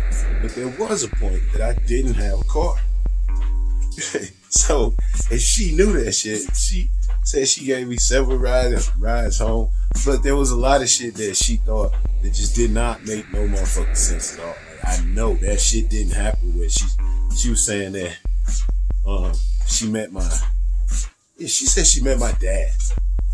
Like, my dad came out here and shit, and we was hanging out. And that don't make no sense, because that ain't never happened. And the only other way for it to be would be if I fucking introduce somebody else as my dad, which don't make no sense. That goes against everything that I've ever thought and ever would do. I've never done that with anybody else, so I don't know why I would have done that with her. But she's fucking adamant that she met my dad and all this shit. And it's like, motherfucker, I think you mixing me up with somebody else, if we being honest. And it's like this big fucking insult. Because, you know what I'm saying? It's like, I don't know if she was supposed to be a virgin or something before we got together, or what. But that's what she's telling her people. I don't know. It's not really none of my business. But what is my business is that she clearly remembers meeting somebody's parents or meeting somebody's dad. And I think she said he was with some white broad that I called my mom. And I was like, yeah, you fucking got me twisted up with somebody else, clearly. And she played it like I'm lying now, like I don't remember, or I was lying back then. And it's like, no, I don't give a fuck who you know going back from whatever time, in any time in my life. I ain't never called some fucking white lady my mom. I ain't never called some other dude my dad. Me and my dad might clash, and me and my mom might clash about plenty of shit. But I ain't never finna fucking disrespect them by naming some other motherfucker, especially some white motherfucker. Come on, give me a break. She confused me with somebody else. It's that fucking simple. Either that or she got some shitty fucking horrible memory that fucking just made all that shit up. Cause I know I ain't never done that shit. I never done it. I never would. There ain't never been a time in my life where I would fucking say somebody else is my dad. Or fucking claim some white lady is my mom. Like, so she clearly confused me with some shit. But she also knew I didn't have a car at some point while I was working at Blockbuster. So I don't know, maybe I did hit it more than once. I don't fucking remember. What I do remember is how weird it was when we met. Cause I was one of them times where I was on acid. Like partying at Blockbuster and shit. And I remember seeing her walk by, and it's like the bitch was fucking glowing. It's like she had a motherfucking glow. It's cause everybody has a glow when you tripping, but her fucking glow like fucking stood out or something. And I think I was taking care of somebody else because couldn't hook her up. But she was clearly like fucking giving me that eye that, you know what I'm saying? When you holler at a chick, it's very clear you should holler at a chick. She give you that type of eye. But I didn't. Then, you know, I was at work and I was all fucked up. But there was something in me and shit. And I wanted to fucking talk to this chick. So I looked into her account, because that's, you know, that podcast tells you all motherfuckers' information. You ain't supposed to do that shit. And I had never done that before. And I had never done it since. I had never done anything like that. But that's why I think Antonio was so special, because I saw his mom and she was fucking glowing. You know what I'm saying? And she was like, it's like I fucking did something that I had never done with any other chick. I've been with a lot of chicks now that I think about it. I did something that I ain't never done before or since. That's the only chick that ever did that with me. You know what I'm saying? Not just Blockbuster. I had plenty of times, different jobs and shit, but I just never done nothing like that. I had chicks holler at me at different jobs and hooked up with them. But I had never looked up some chick's information. Motherfucker called her from there. That's damn near stalking. But she wouldn't have been okay with that shit. I could have easily got fired for doing some shit like that. But she ended up being cool with it. And in my recollection, I come through maybe once or twice. I think I came through twice. I came through once. We hung out. You know what I'm saying? I think we watched the movie. I think I was with Adam. And me and Adam and her friend watched the movie at her house. And that was it. We didn't hook up or nothing. And the next time I came through, I smashed. And dashed pretty much. Because I wasn't trying to be in no fucking relationship with nobody. So I think that's what it was. Like, that's what I remember. But she say she remember coming over to my house and all kinds of shit that's clearly crossed up with some other shit. And then she say the way we ended was I locked myself out of my house, which doesn't make no damn sense, because I didn't have the kind of fucking house that lock that I had on my door. It was a basement. There's an entrance to the basement, so it was the top lock was the only lock. The bottom doorknob didn't have a lock. It was the top lock was a fucking one of those shits that you turn with the key, and then the fucking bolt. It was a bolt lock. The bolt comes out. That's how you lock yourself in or out. So there's a fucking key on the inside to lock when you're fucking when you want to lock the door. So when you go out the door, there's no way to lock it from the outside unless you take the key from the inside and then unlock and then lock the motherfucker from the outside. So you wouldn't be locked out, is what I'm saying. So she said I fucking locked myself out of the house, which don't make no damn sense, like I said. And then I got so mad about myself locking myself out that I snapped on her. And I like threw some fucking lawn furniture around and threw it at her and told her to get the fuck out of here, even though we had just been getting a little great apparently up until the moment where I fucking locked myself out of this house. It don't make no sense. It's like I honestly think that she got me mixed up with somebody else, because none of it makes sense. Me having a temper and yelling at some broad, fuck yeah, that made perfect sense. I've done that plenty of times. Throwing shit, lawn furniture at some chick, possible. But for the reasoning of me locking myself out, it wouldn't make no damn sense. Me getting mad at her, first of all, and me being able to lock myself out didn't seem like something that could even happen. So I think that shit happened with somebody else.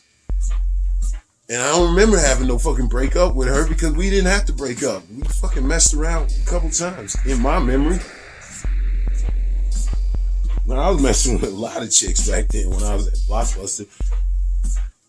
Like, not bragging and shit. I'm just saying, it was a lot of girls that I can remember messing around with. none of them getting serious except for stupid ass Mary. And that wasn't even really that serious. But she ended up having a kid. She thought it was mine.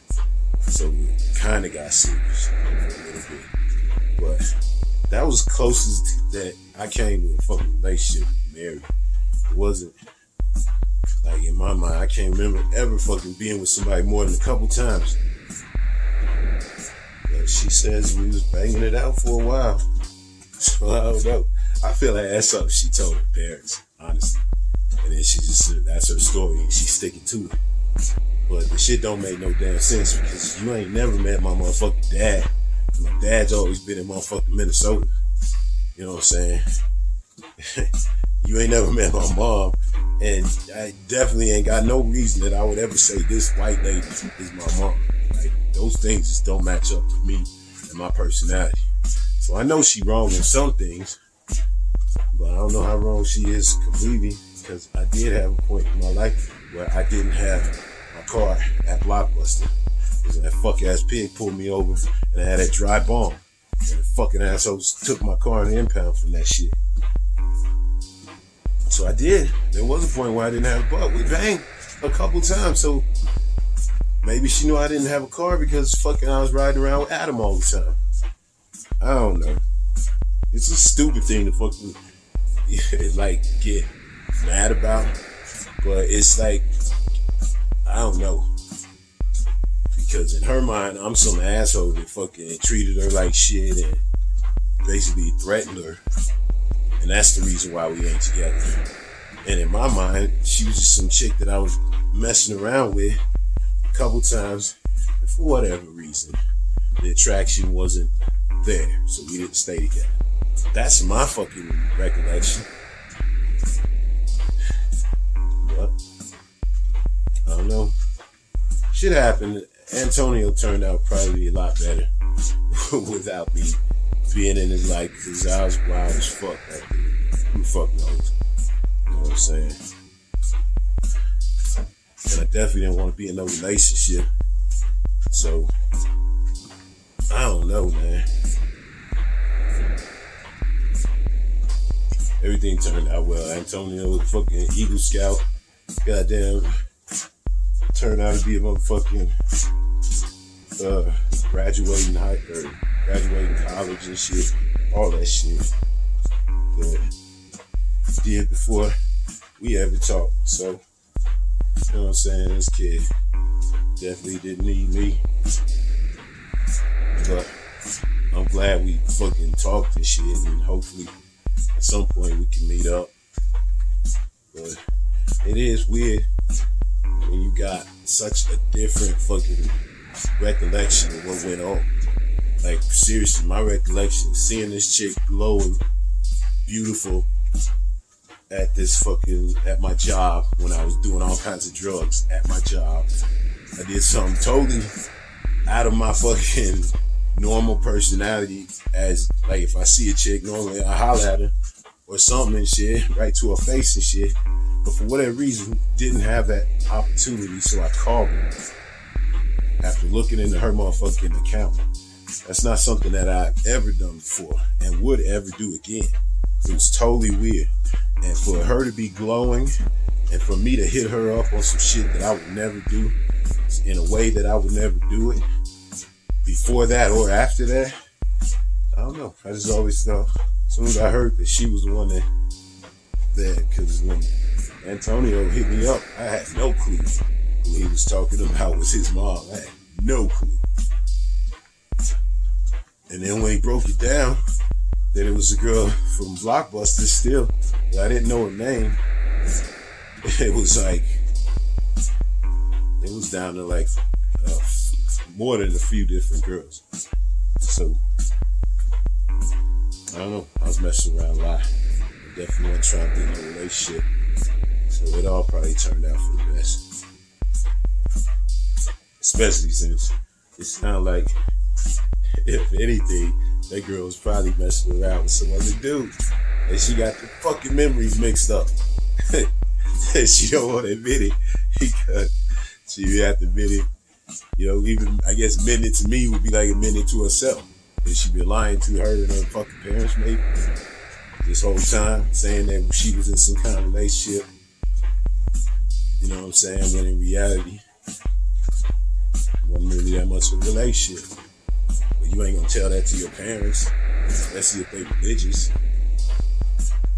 And then she said she know where I live.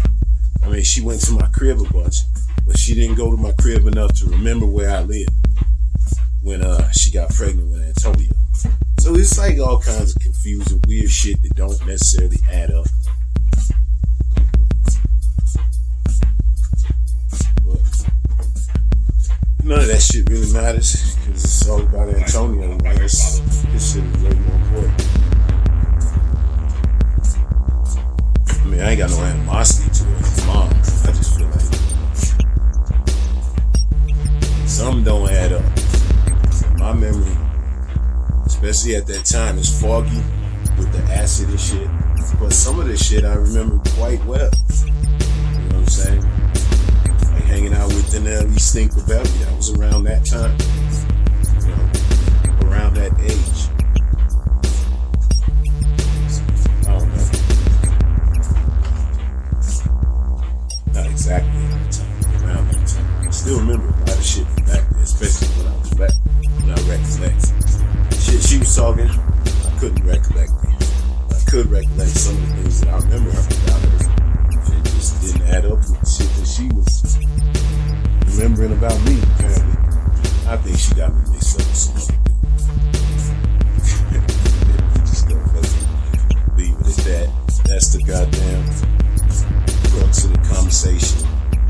Is we got totally different memories of what happened. It really don't matter because they don't have to be in each other's lives because Antonio was grown. This shit has got small ass writing and I can't make it bigger. So this probably gonna be harder to fucking read than Malcolm X. But at least I can control the size of the fucking writing. This shit is tiny. So try to get this shit done in one go. It's kind of long, but I think I can get it done. I think there's some parts I need to cut out too, because this is the whole fucking stream. And I just want to tell the story.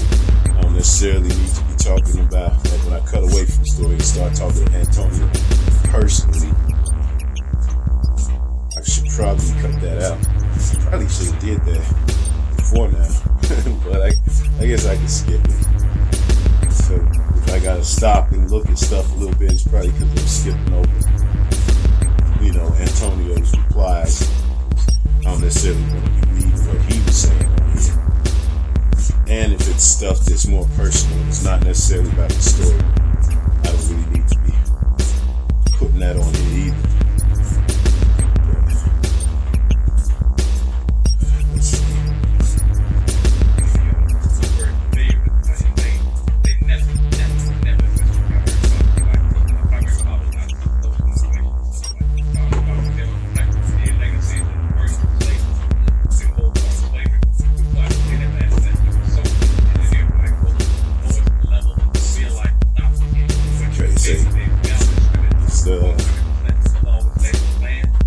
April.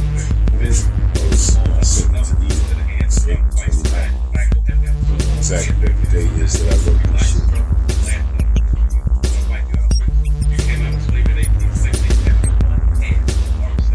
Getting back to violence is probably only 3 episodes of my life that got serious. When I first moved out here, probably within a month, I met this chick right now. She was cool at first, kinda hot, a little older. Oh my God, this shit was wow. She wasn't a girlfriend, but we did. October 21st, 2021. Walking on a treadmill, watching Thursday night football on Prime.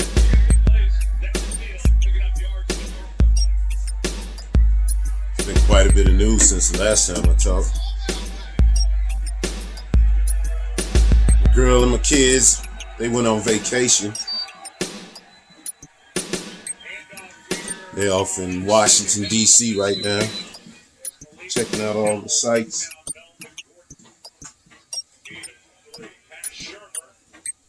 And I hope they're having fun. And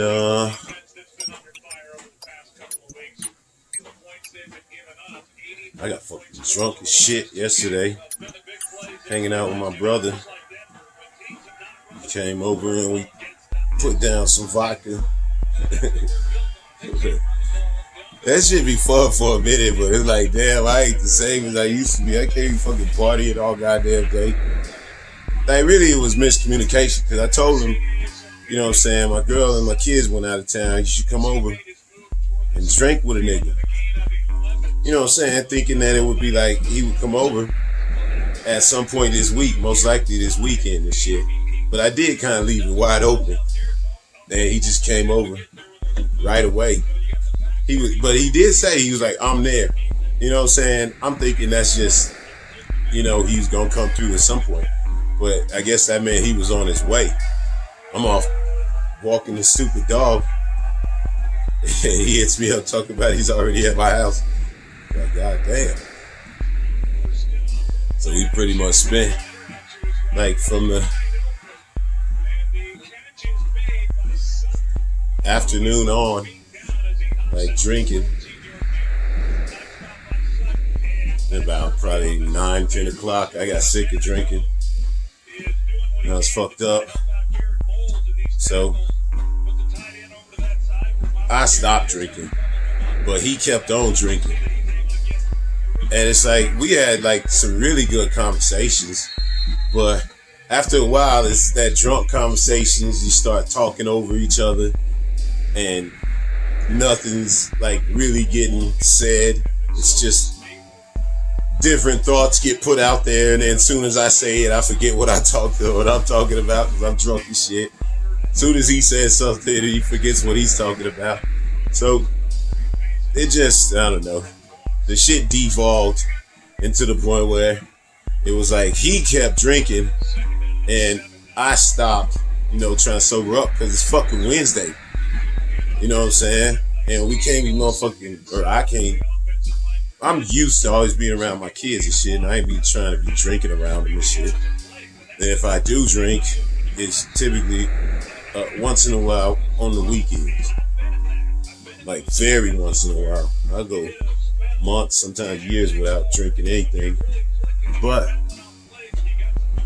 I wanted to get drunk since the kids was gone and shit. I was planning on doing it like Friday or Saturday. But since he came over yesterday, got fucked up. I don't know. Dre is cool, but it's like once we get too drunk, and I think also there's a certain point where I stopped being drunk, started sobering up. So I started drinking a lot of water because I didn't want to feel like shit. And he kept drinking. And then it's to the point where, you know, now it's a motherfucker that's kind of sober, hanging out with a dude that's getting drunker and drunker. You know what I'm saying? That's when the shit starts getting old. Because when I'm sober, I can't stand hanging around drunk motherfuckers. I don't mind hanging around motherfuckers that are drinking, but once they get drunk and I'm sober, it's like we are on two different planes. We are on two different levels, and you ain't gonna fucking understand what I'm saying anymore once you're drunk and I'm sober. So it's like, and he did actually, like, we was talking and I was getting annoyed, man, because he was clearly not listening to anything that I was saying. And he was like talking over me and shit. And I guess I do that to him too, so it goes both ways. But, you know what I'm saying, clearly when he was getting more drunk and I was still sober, he just constantly was doing that shit, clearly not in any way interested in what the fuck I was saying. And that shit was pissing me off. And he was like, well, I am drunk. And I'm like, yeah. Because like, I was like, man, you fucking can't communicate, motherfucker. I'm sitting here telling you something specifically. You know what I'm saying? He's like telling me I need to fucking quit smoking and my back will feel better. And And I'm like, yeah, I'm sure everything will feel better. You know what I'm saying? But my fucking back hurts because of my motherfucking sciatica nerve. It's like being pinched. Probably from one of the many fucking crashes or bashes that I've been into in my life. And he either just waited until I was in my 40s to start fucking showing up, or I heard it specifically like when I was bowling maybe, or from the couch, the way that mechanical weird shit feels. It could have been a million reasons why. And obviously smoking will make you feel better in a million different ways. Stop smoking. It'll make you feel better in a million different ways, I'm sure, after a while. So, I don't know. It's like he started fucking nagging me and shit. Like, seriously, those two cops especially. Fuck those fucking pigs. Fucking assholes. But these police unions are always fucking doing the wrong thing. Like, no matter what it is, police union is always going to come out on the wrong side of it. Always. Fucking people suck, man. Fuck the police. These fucking assholes going in on Dave Chappelle and fucking Netflix still. And they trying to talk about Netflix needs to put warnings on things like Dave Chappelle's stuff. If you're not going to take it off, then you should say that it's got hate speech and it's trans speech, and you should have all these disclaimers that go on before the show so people aren't getting their feelings hurt. It's like seriously, these people fucking suck. Because in reality, it's like that. The motherfucker doing all that complaining is that asshole and a bunch of other assholes. Damn, some of these trans broads fucking ugly as shit. And that's a fact. I don't even know how you can call yourself a fucking trans woman when all you do is put on a little bit of makeup and you a fucking big, fat dude in every other way. Except you got makeup on and a fucking weird hairstyle. Get the fuck out of here. I'm supposed to make it in my mind that you're a fucking woman because you want to be? No. Fuck. Jesus, stop that shit. That's what's so terrible. But it was one of the assholes from that movie. Yeah, that movie. Or no, the motherfuckers on the TV show, that Dear White People TV show. And bitching and shit. And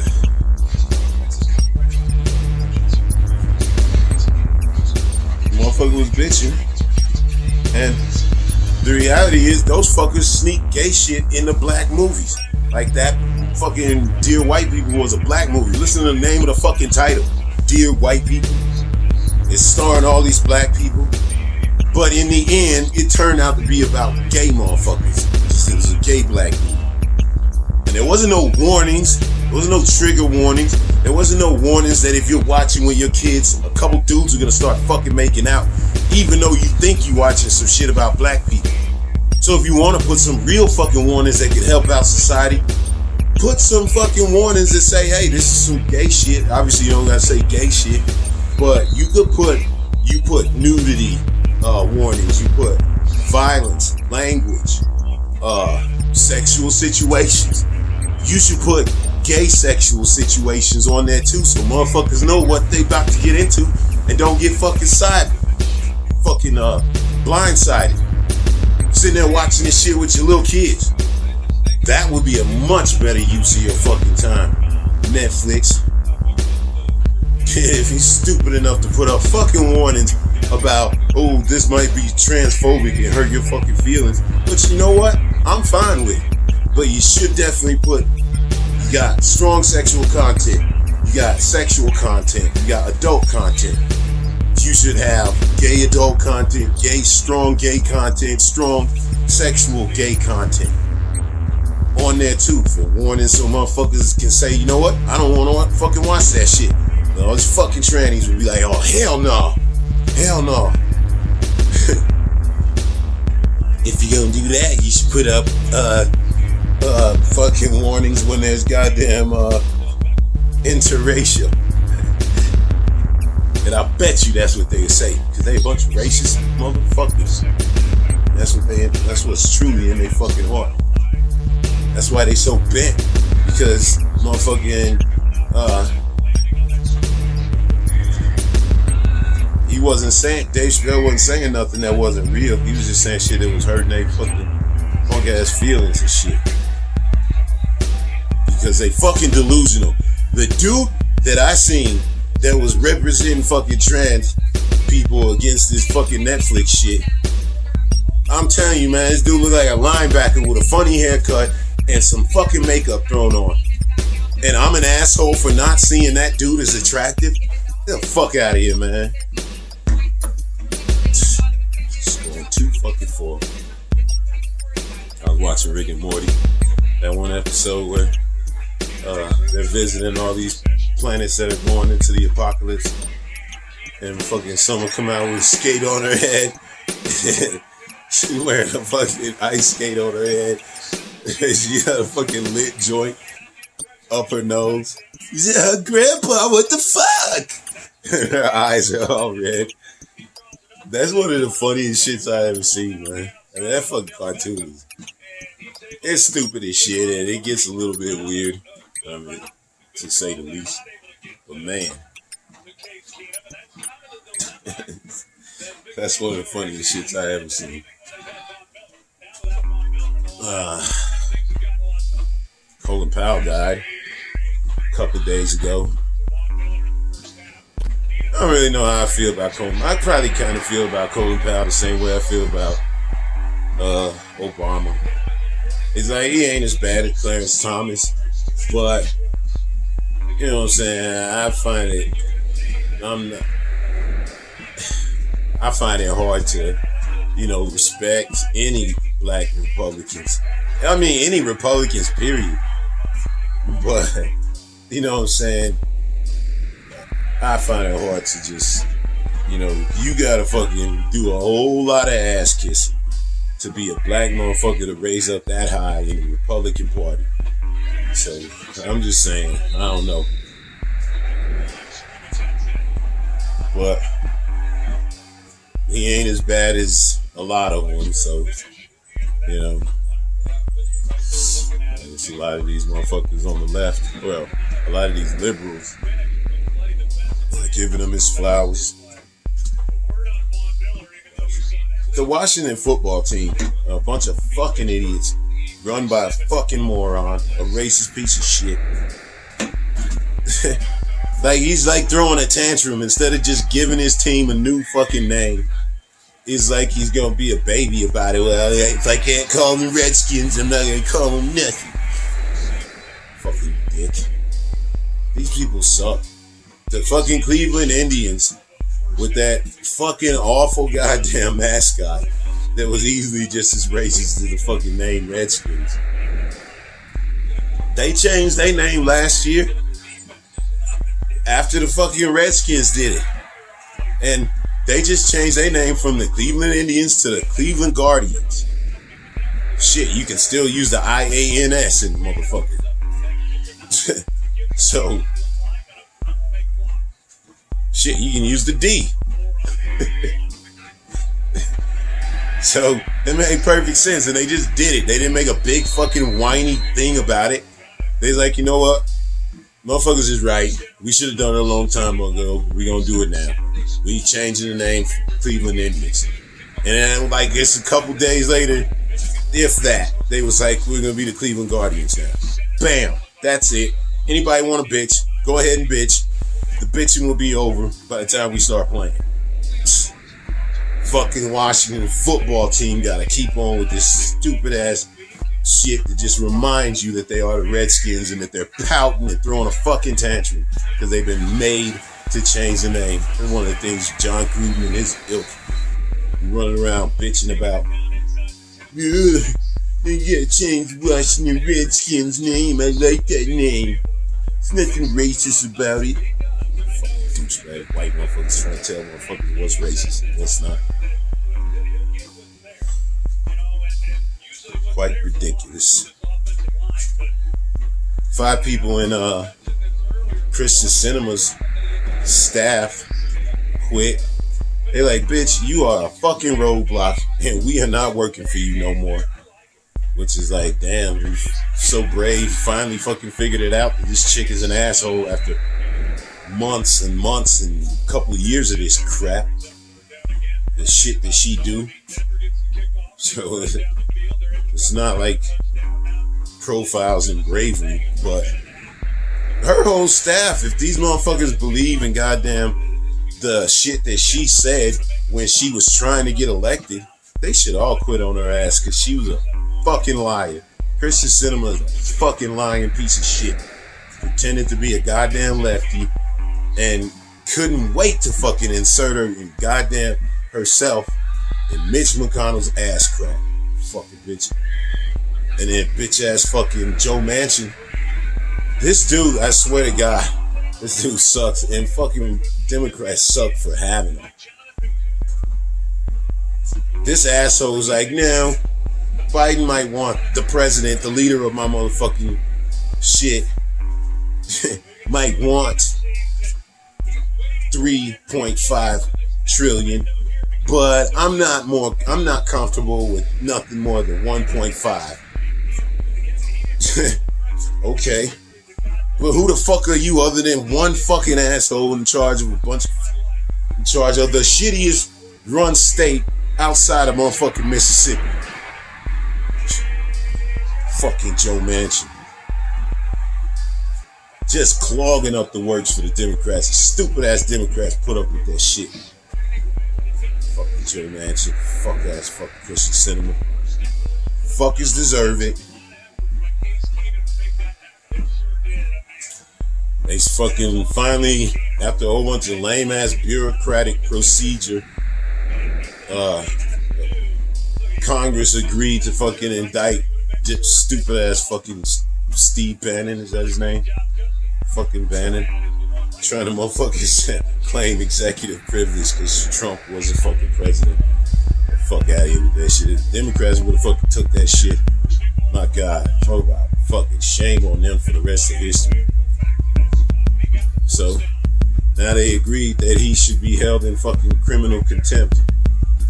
You better go fucking take his ass to jail. Nobody want to hear about you motherfuckers gonna sit up and fucking let him appeal the fucking decision, and then you gotta come back and decide if his appeal and all this bullshit, bureaucratic shit.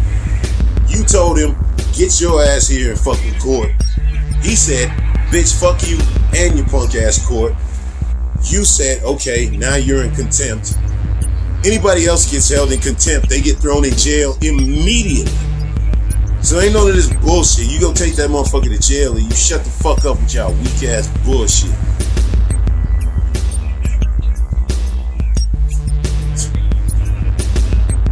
Fuck. How the fuck you gonna have Steve Bannon claiming fucking executive privilege and Trump just got deposed because he understands he doesn't have true executive privilege no more, and they called his ass to fucking testify and some shit, and guess what he did? He went and fucking testified, because if he didn't, he would get his bitch ass thrown in jail. Steve Bannon is stupid enough to fucking do something that Trump won't even do. Because Trump know better. He can fucking say all that shit he want out in fucking public in stupid ass rallies.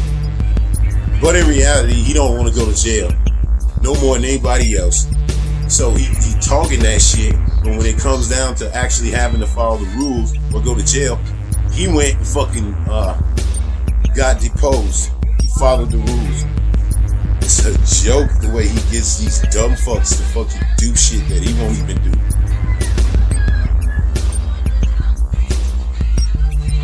Speaking of cold cow, Moderna's gonna recommend fucking booster shot, which is annoying because I don't know why. Does that mean the motherfucker's gonna wear off in a little while? And not only that, what happens when you've already been sick from it? Because now you got antibodies that are supposed to motherfucking help defend even better than the fucking vaccine would have. So there's somebody that had fucking the coronavirus and the fucking previous 2 shots need to go out and get a 3rd one? They sure as fuck do not make this shit very clear. Fuck's sake.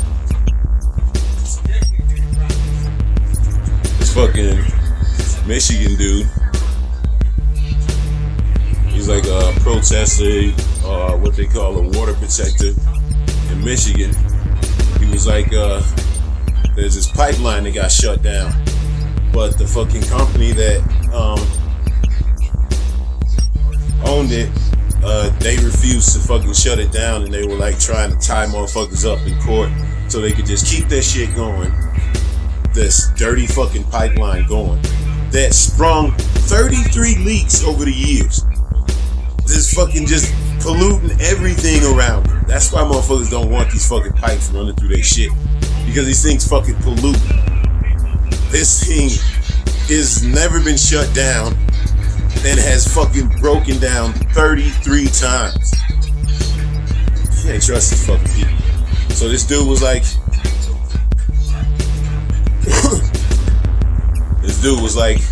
you know what? We can't trust these motherfuckers, so I'm gonna shut this shit down. So he fucking shuts it down by himself.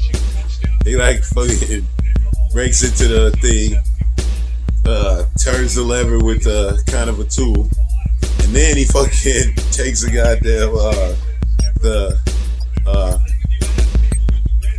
the lock breakers, the shit you can break a lock with or fucking break a fence with. God damn it. Can't fucking think of the fucking name. Stupid ass. And it's right on the fuck tip of the fucking snips. Whatever the fuck it is where you can snip fucking iron shit with. Because I'm stupid and my fucking stupid melting ass fucking brain won't come up with a goddamn word. Even though it's not even a fucking hard word to come up with. It's a fucking word I've been saying probably since I was in second or third grade. Just can't fucking think of shit sometimes. It fucking pisses me off. Then it fucking comes up later and shit, and it's like, no, for some fucking reason, like when I'm not even thinking of it, the stupid name of this stupid fucking shit that I'm talking about right now is gonna pop into my fucking head. My brain is a fucking cunt sometimes.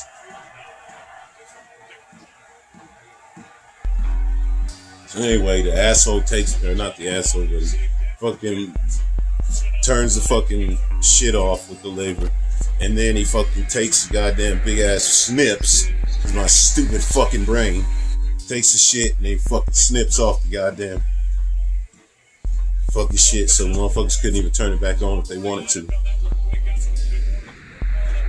That was good shit. It was actually a really good story, except for my fucking shit ass brain just fucking melting away. Got fucking Alzheimer's and I'm only fucking in my 40s. That damn near is what it fucking feels like sometimes. Fucking brain fog is gone from the fucking coronavirus, so that ain't it. It's just constantly, I got these fucking words that I goddamn know fit in this fucking sentence, and for some reason it's right on my brain, but it fucking decides to push itself out of my fucking vocabulary for a couple minutes. And it's right fucking there.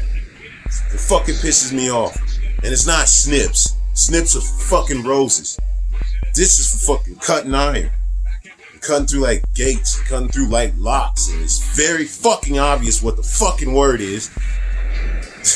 And I can't fucking think of it. That shit pisses me the fuck off. Maybe I am on the fucking spectrum. Fucking brother was asking who I think, because he's on the spectrum. Do I think I could be? I'm like, I don't fucking know. I don't think so. But then you gotta imagine everybody's got, it's called the spectrum, so everybody's on it. Just depends on how much it affects you. Some people it affects more people more in different ways and shit. And I guess my mom is on the spectrum, which I never really thought about, but it makes perfect sense. And well, I don't know, I guess maybe I should be nicer to her, since maybe the reason why she is the way she is, she can't help it. You know what I'm saying? Not like I'm perfect. So I think I'll be nicer to her. I think I'm gonna try to challenge myself to be nicer to my mom. since finding out that she's on the spectrum. It's not like any kind of surprise. It actually kind of makes a lot of fucking shit make a lot more sense.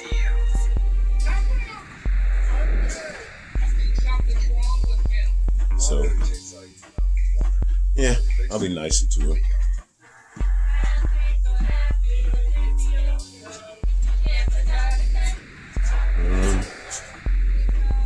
Can't really think of anything else.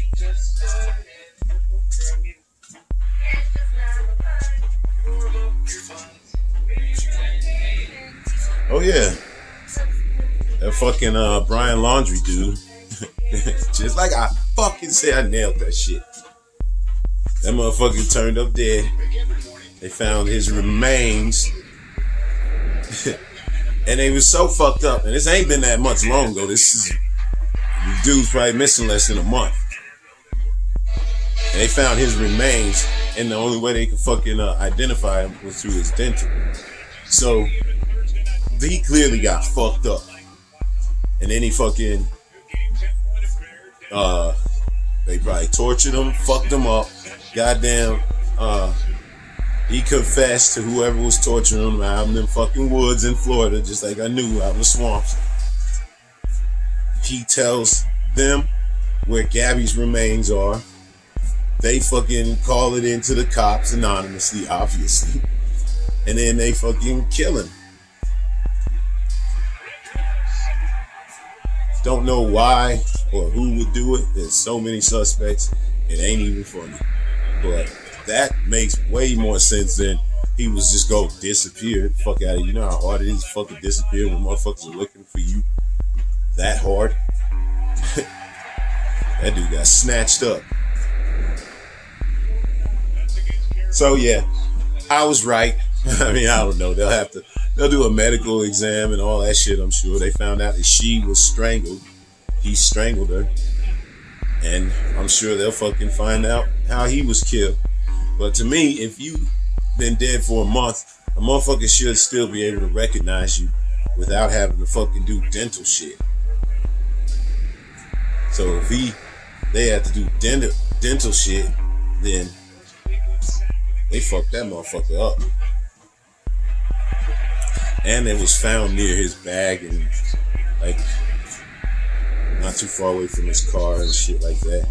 So I mean, I imagine he could have just walked somewhere and got attacked by a wild animal, just been unlucky, and they just happened to find Gabby Petito's fucking remains same day he went missing, just out of coincidence. But if I had money, I think my scenario, I would bet on that shit. Definitely would not bet on him fucking have killed himself so much, so hard, that he is no longer recognized. I don't believe that shit.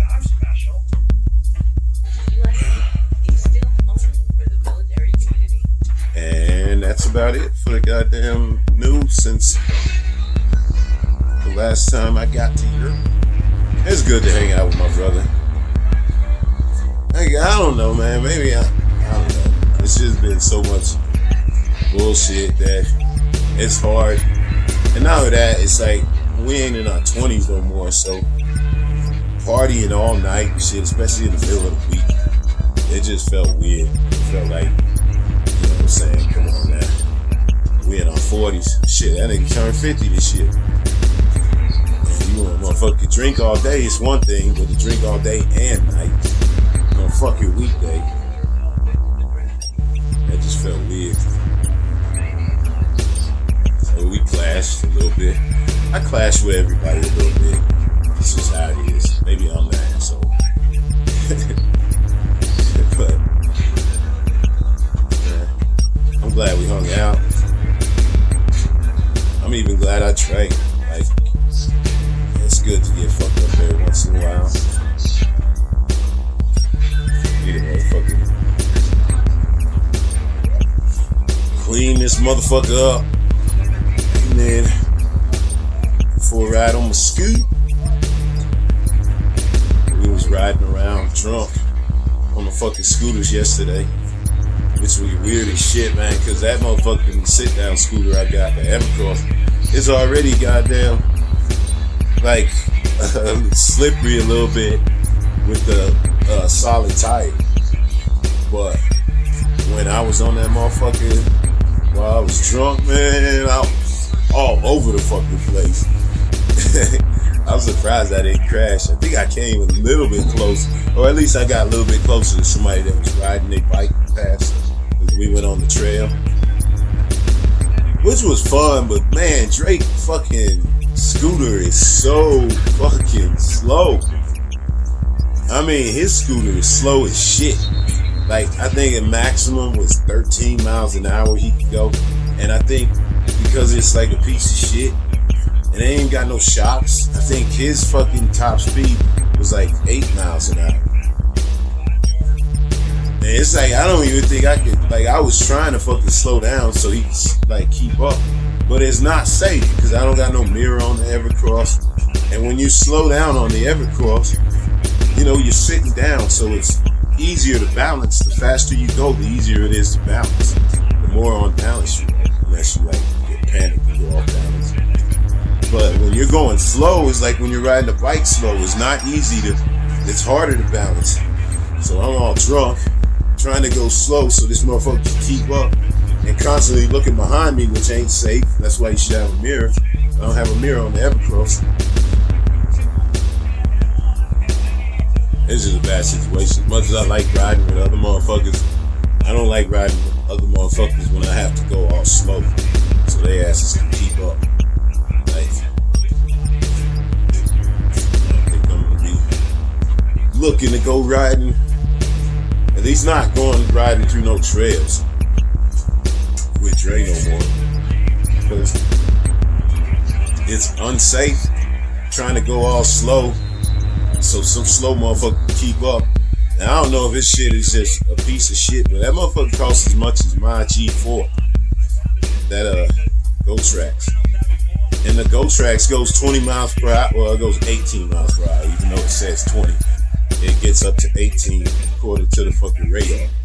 So if the fucking G4 goes 18 and it's got over 1,000 miles on it, and this fucking thing that he has, I think costs a little bit more. It's definitely heavier than the GoTrax, and it's, well, this GoTrax don't got no shocks neither.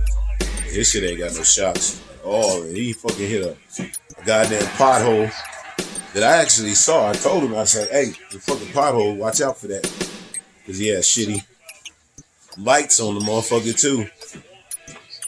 I do think if you just like old and you just want to go slow on a fucking scooter, then yeah, you should get one of those less than $500 scooters. But if you want to have any kind of fun, and that shit's a waste of motherfucking money, it's just $500 that's gonna make you realize you want something better. Don't even waste the money. Just like when I first thought about it, I was like, I think I'd rather get a slow one and then get good. But now I think I'd rather have a fast one that I just ride slow. Like if I would have liked this the way I started out, I wouldn't have bought GoTrax or the fucking Evercross. Just start out with the Manus, but only ride slow until I'm good. Gotta save a lot of time and money and drama trying to fix some fucking cheap pieces of shit. So, I mean, it was fun. It's cool to hang out with my brother, but a lot of times he don't be thinking about, like, he fucking talking about I'm leaving him behind and shit and getting all bent. Not really getting bent, but getting all hurt that I'm leaving him behind. But in reality, it's like, motherfucker, I'm end up busting my ass trying to go all slow, and I'm looking behind to make sure where you at. It's like unsafe.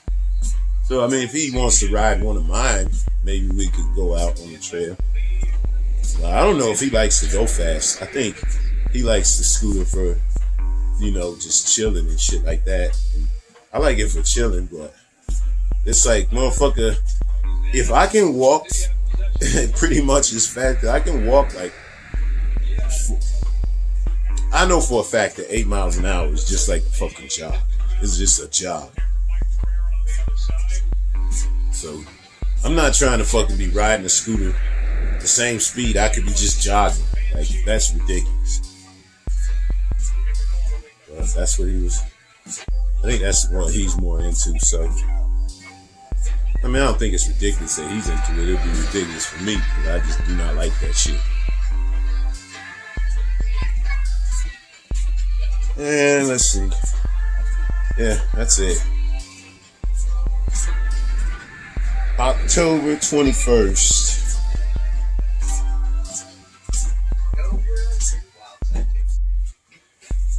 God damn, motherfucker. October 24th, 2021. Walking on treadmill. Watching Sunday night football. Boring ass thing. I gotta say, man, this motherfucking treadmill. I mean, it's not back to working perfect and shit, but I dumped some more fucking oil. This time I just put baby oil in it instead of buying a bunch from fucking Amazon. I gotta say, this motherfucker's working again. It's like not skipping.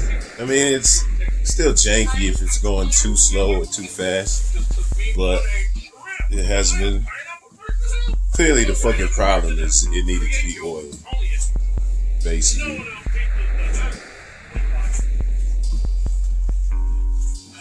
Fucking Condoleezza Rice. There's been a lot of news since the last time I talked.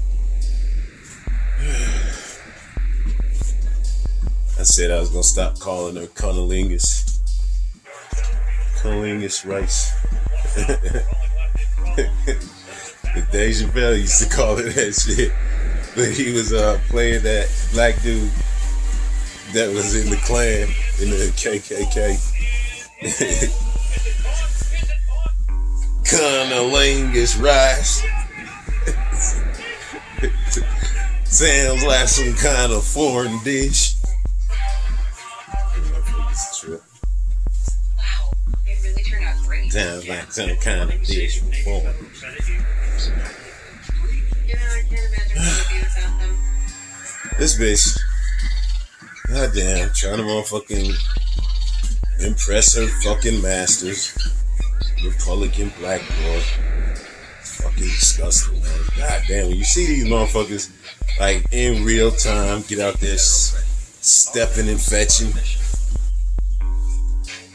That's fucking gross. It's embarrassing. It's like, what the fuck is wrong with these fucking people? She said, critical race theory shouldn't be taught because black people need to know that they're special and their black beautifulness is just as important to the government and everybody cares about them and they're all loved and we need to let them know that, but we don't want to make white kids feel bad in the process. It's like, bitch, what? Are you fucking stupid?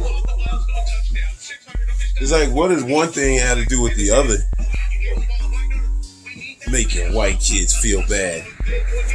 So it's okay to make black kids feel bad. That's what that fucking twat is saying. Because in reality, you can say all that stupid fucking kumbaya bullshit about how special and beautiful we are. But the reality is, your fuck ass government doesn't fucking treat us like we beautiful and special. You fucking asshole. And the reason they don't is because throughout history, throughout my lifetime, and since fucking we've been in they shitty schools, these fuckers are teaching us all the fuck shit that they did to fucking black people. These white motherfuckers. It was a fucking, you know what I'm saying? It was a means to the end. It was a means to an end. And then the ends justified the means. So black motherfuckers need to just fucking get over it. And fucking white motherfuckers need to just never think about that shit. Because it makes them feel bad. Get the fuck out of here with that shit, man. If you did some dirty shit to somebody, you supposed to acknowledge it, and then you supposed to make motherfucking reparations if you ever want to get along with this motherfucker again. But you got all these bougie motherfuckers, and I don't even know if you can call this bitch bougie. She's just a fucking wannabe white motherfucker. Running around saying some stupid shit like that.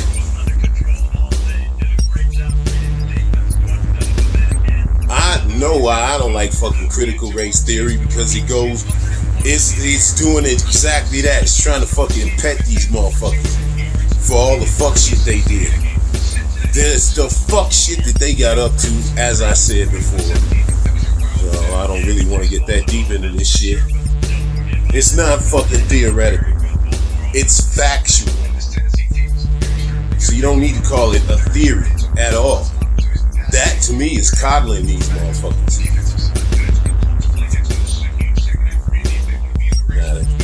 You don't want to call it the dirty shit these dirty fuck motherfuckers been up to for the last 400 or 500 years.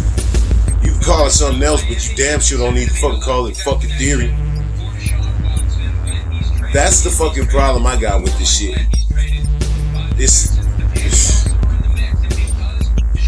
And you get these black motherfuckers, these Clarence Thomases and Condoleezas, they get out there and talk that shit about how, you know, racism never stopped them. They face discrimination, but they never let it stop them. And bitch, all you really saying is, you sucked so much white motherfucking dick that they finally fucking accepted your dumb ass. Once again, another fucking dumbass educated bitch. Running around saying stupid shit. Because she either is stupid or she trying to impress a bunch of stupid motherfuckers. Fuck that bitch. Critical race theory is as nice as you ever gonna fucking get it. You dirty fucking pig fuckers. Until you acknowledge that the shit that y'all fucking did was dirty, there's always gonna be this fucking goddamn drama between everybody and shit.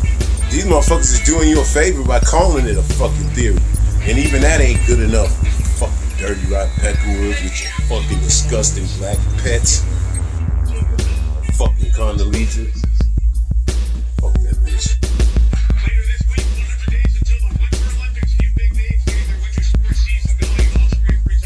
That shit fucking upset me. Because I've been trying to motherfucking be nicer to motherfucking, like, people I don't agree with.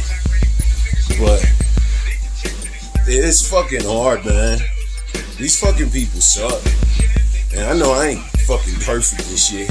But goddamn, as a black motherfucker that's famous and shit, to be shuffling your ass out there on TV so you could pass on the motherfucking white man's message in a black face, man, that's fucking disgusting. Fuck Condoleezza. Fuck Condoleezza Rice. I ain't got no time for that bitch. She gonna be one of these next motherfuckers. If a bitch look healthy, I guess she was younger. But all these motherfuckers from that administration are gonna be dropping off. Rumsfeld, check. Colin Powell. And fucking goddamn Bush out there trying to stave off motherfucking dementia with his paintings and shit. Yeah, you can see it coming. And then you got the fucking Crypt Keeper. Goddamn, that dude gonna outlive everybody with his fucking multiple heart transplants. This nigga got a heart he got a heart waiting in the wings and shit for when his next one fucking Plop salad. Bitch ass Cheney. I can't imagine where we'd be without them. But all them motherfuckers should be dying off pretty soon. Fucking assholes. Fuck cunnilingus. Bitch always got a fucking... I don't know. Fucking media.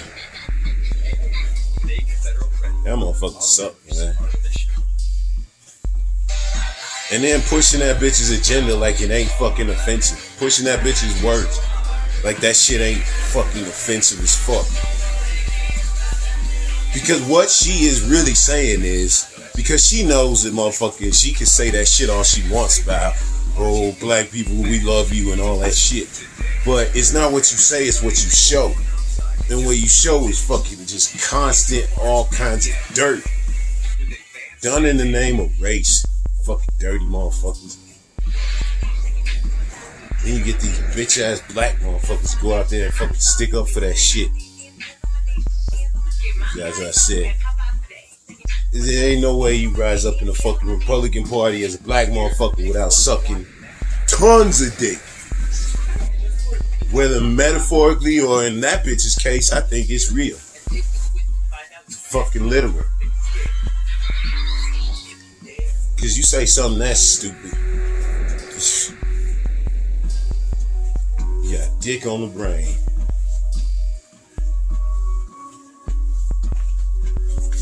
I don't know what you call that shit, but that's beyond selling out. Like, the bitch ain't sold out. It's just like she a fucking white motherfucker running around in blackface. Cause only a corny ass white motherfucker would say some shit like that. Because you are clearly ignoring the true reality that these black kids get treated like shit. They don't get treated the same level as these fucking white kids. You're just fucking ignoring that. Because you want fucking pats on the head. Oh, I didn't let discrimination stop me. Nobody said anybody needs to fucking have to let these motherfuckers stop them. But it's plenty of motherfuckers just get stopped because of the fucking system. The system is made to stop motherfuckers like us. And cunnilingus runs around sucking dick and motherfucking talking about how the rest of us need to be sucking dick and we would be just fine. Fuck that bitch. Because in the reality, she is saying the ends did justify the means. And those fucking white kids are precious. They should not be made to feel bad. And fuck those black kids. Because the reality is, teaching about fucking history, you can't tell the truth. If a motherfucker has true empathy and wants to fix the mistakes of the past, they need to hear the fucking truth. If they only hear how fucking great and precious they are and have always been, then they ain't never gonna fucking fix their mistakes, you stupid fucking asshole, and you know that shit. So you just okay with it. Fucking trifling ass bitch. Fuck that bitch. So hard. Seriously.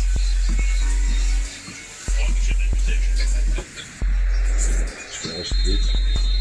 Now I got fucking mark flying around me. Fucking. Where the fuck did it go? Here we go with this motherfucking shit. I swear to God, this motherfucker attacked me. I'm not giving no slack like the last one. I'm just motherfucking straight up whacking that bitch. Stopping this shit. And fucking whack that motherfucker. God damn it. I hit that motherfucker. Now I'm gonna kill it. Just maybe drop my motherfucking remote. Fuck this shit. Pick up their second win in a row. Go to 3-4. Disturbing Taylor on the ground has a lot of room and comes close to the first of the year's field. Like that shit. Second down and 1. This will tell it all. Dealing with the weather here. Feels pretty good, but the ball's of course in the wind.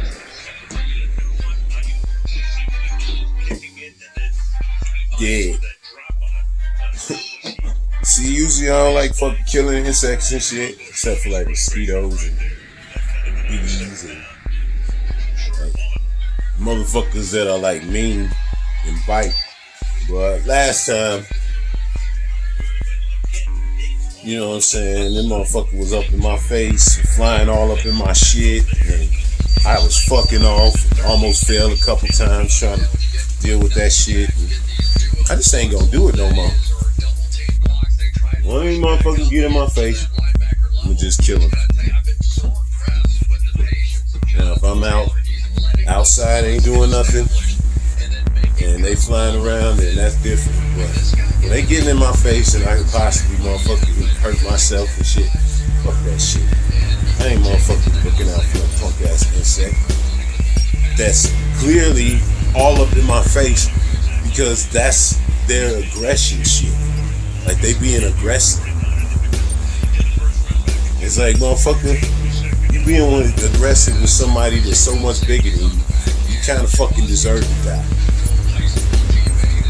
If you wasn't being all up in my face, then I wouldn't have fucking smacked you. Wouldn't have had room to smack you. You came in my motherfucking range, you got smacked, so you fucking deserve it. Fuck that motherfucker. I don't even think I killed him. I think I like majorly stunned it because it looks like it's over there trying to move. Motherfucker. No way it's gonna fucking be able to get up there. I smashed that bitch. They do. As long as the motherfucker don't try to fly over here, I might let it get away.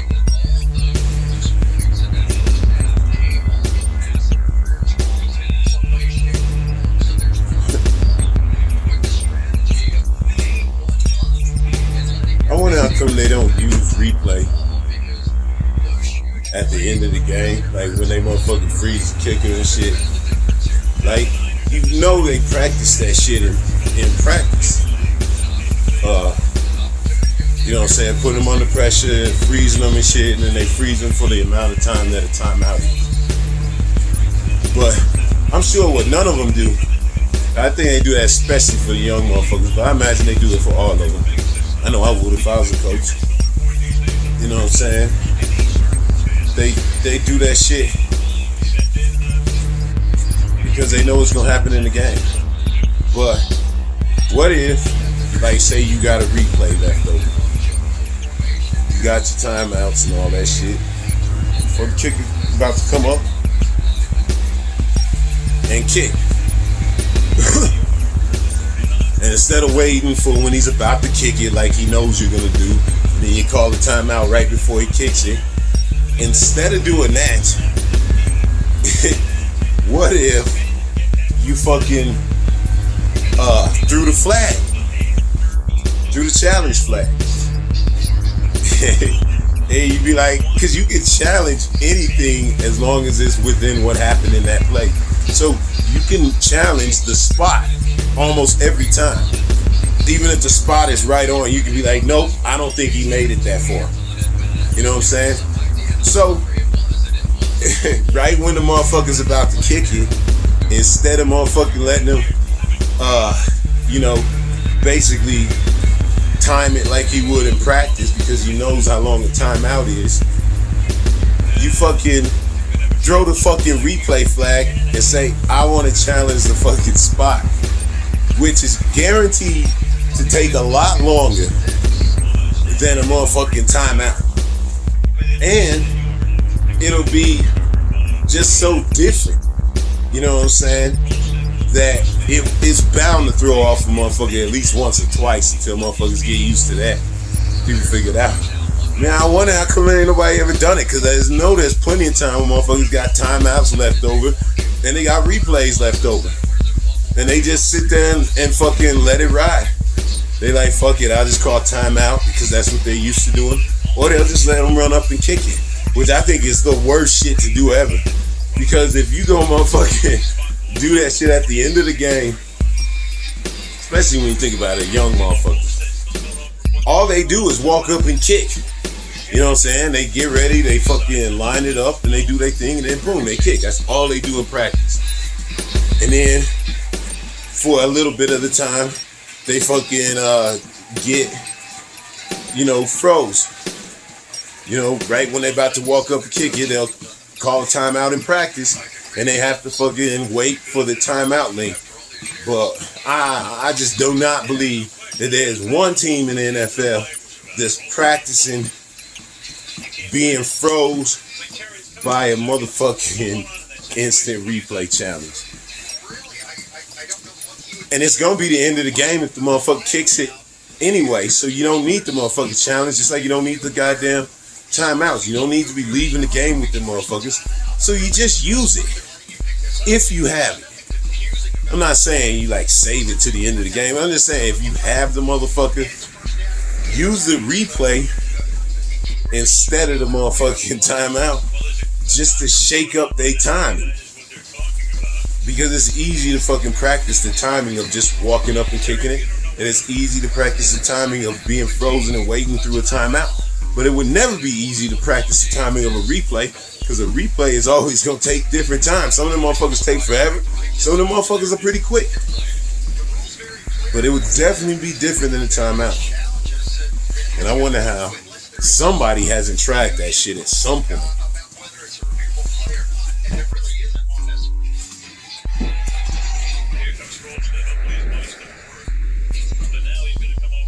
Johnson & Johnson.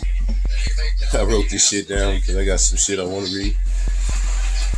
Johnson & Johnson fucking knew they had asbestos in their fucking baby powder forever.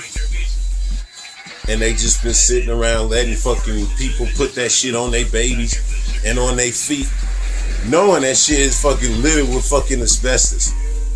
And they fucking definitely advertise that shit majorly to black people. Fucking Johnson & Johnson, man. If they ain't fucking having slaves picking cotton, they poisoning fucking black people and black babies with motherfucking baby powder.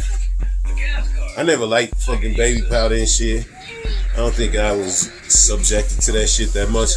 Other than it's like the talcum powder keeps your motherfucking junk from getting fucked up. But think about how fucked up that shit is, man. These assholes knew they had asbestos in their baby powder. It's got baby in the name. They marketed it to black people. But everybody used it, including white motherfuckers. Now Johnson, they did some shady shit, man. It's like motherfuckers do so much dirty corporate shit. Like they created another company to take all the fucking lawsuits that they get, and they can fucking sue that other company, and then they can fucking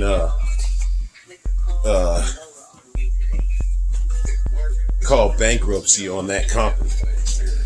And then all the motherfucking lawsuits get tied up in bankruptcy court.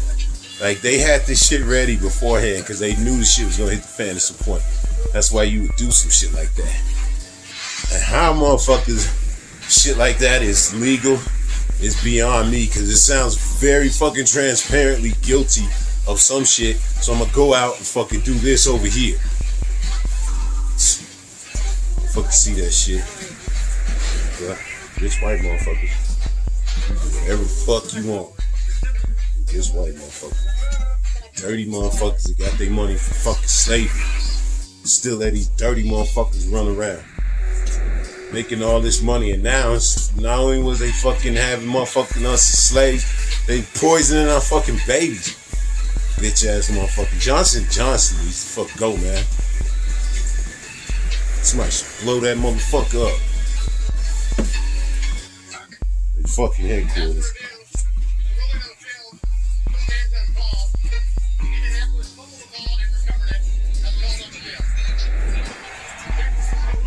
Alec Baldwin. That motherfucker having a hell of a week. He's like making a movie and shit, some kind of western, and some asshole who's been accused of like not being careful and always rushing and doing douchey shit. Like, he's the assistant director. He's supposed to check all the safety equipment and make sure everything is right. Give his thumbs up before anything can go, including guns that are supposed to be filled with blanks. And then he hands it to the actor, and the actor knows that it's got blanks in it and it's all good. This guy is known for fucking being a piece of shit, always rushing and fucking up and causing safety issues. And he hands fucking Alec Baldwin a goddamn gun, and Alec Baldwin, you know, shoots the motherfucker, and the fucking projectiles came out. Like, it wasn't blanks and shit. It ended up killing the cinematographer, this lady, who looked to be about my age, maybe even younger, and wounded the director. And it's like, what the fuck is this dude doing? Like, did he do that shit on purpose? He's known for fucking being a piece of shit. And he is the assistant director. Is he trying to whack the director? No, I'm just kidding. I don't think it's that. I think this asshole was rushing. This pyrotechnics lady, she said she worked with him on another movie, and he was an asshole, always like pushing motherfuckers to go faster and faster and get shit done and all this and that and ignore safety rules and shit. And she was like, she wasn't surprised at all. She actually started crying at the end of it. She was like just wondering, wishing that she could have done more, because she ended up putting a complaint in about this asshole. And the only complaint they got paid any attention to was somebody complaining about him being too handsy. And he was given a warning. No, he was fired for being too handsy, not for being unsafe. Even though he had complaints about being unsafe, he got fired a couple years ago during the Me Too shit for being handsy. This asshole fucking hands Alec Baldwin a gun,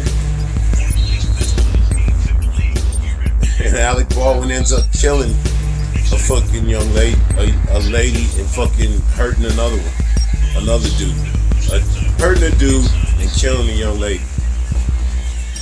And Alec Baldwin, you just gotta imagine, is fucking crushed and shit, man.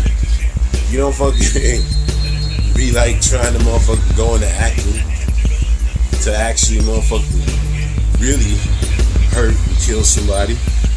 So, I mean, I can't even imagine how fucking guilty and terrible he has to feel. You know what I'm saying? And it's not even his fault. He pulled the trigger, but in this case, it's absolutely not his fault. Somebody handed him a motherfucking gun. Somebody that's supposed to do all the fucking checks and balances. He's an actor. He doesn't know all the safety protocol. The safety protocol person handed him that gun. That's the motherfucking guilty. And I would say that about anybody. I mean, I'm not a big Alec Baldwin fan, but I definitely, I think he's not the greatest actor, but I think he seems like a decent dude. And he definitely seems like he has empathy. So I gotta imagine he's hurting. Then fucking lady's family, man, god damn. Imagine what they going through. And the people on the set actually walked off. They had people on that very set, I think a couple days before this shit happened, walked off because they said this asshole was being unsafe. To the point where they was like, we don't want to have nothing to do with this shit. This guy is going to end up getting somebody hurt or killed. A couple days before he actually ends up getting somebody hurt and killed. So, that's fucked up. You almost wonder if it's like, would that shit have happened if all those fucking people hadn't walked off? If the asshole studio would have listened to the people complaining about this dickhead, saying that he wasn't safe, it's like they're complaining about him, the studio keeps him, so they have to quit. The people that were probably actually being safe. So now the fucking set is just left with this jackass that's completely unsafe, and he probably brought a bunch of motherfuckers that want to do it like he do it. And now motherfuckers dead. Fucking piece of shit. That studio is liable too, because this asshole, this unsafe motherfucker, I forget his name, so I ain't gonna try to fucking remember it. But he should have never been working. Not because he fucking was grabbing ass, but because he's a safety person that is known to be unsafe. He should have never fucking worked again. Shit's fucked up.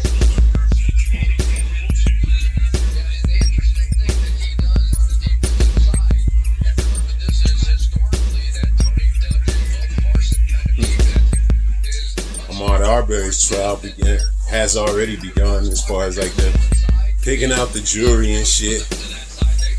And just fucking after all the shit that we went through in the George Floyd trial, just seeing another one of these motherfuckers this quick after that shit, man, this shit is gonna start wearing on motherfuckers, man. Cause I know that shit was wearing on me. And you know how dirty these motherfuckers get? I mean, this shit was up in Minnesota. This is gonna be down south. Fucking, what is it, Georgia? You know these assholes is gonna get fucking racist. And they gonna have their good old boys in there trying to act like it was all good. And this dude shot this dude for fucking walking through this neighborhood, basically.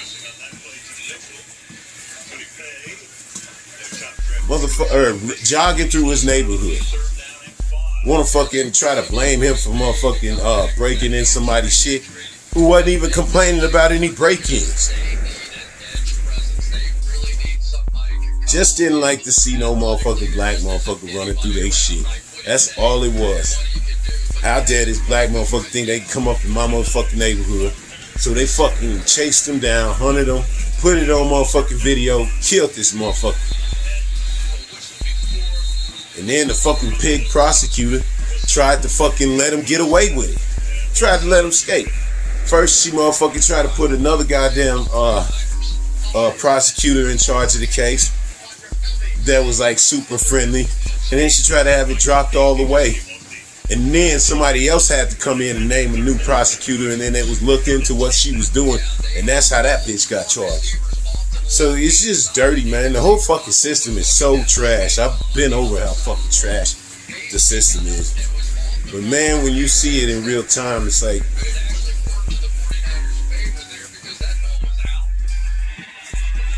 fuck these motherfuckers, man.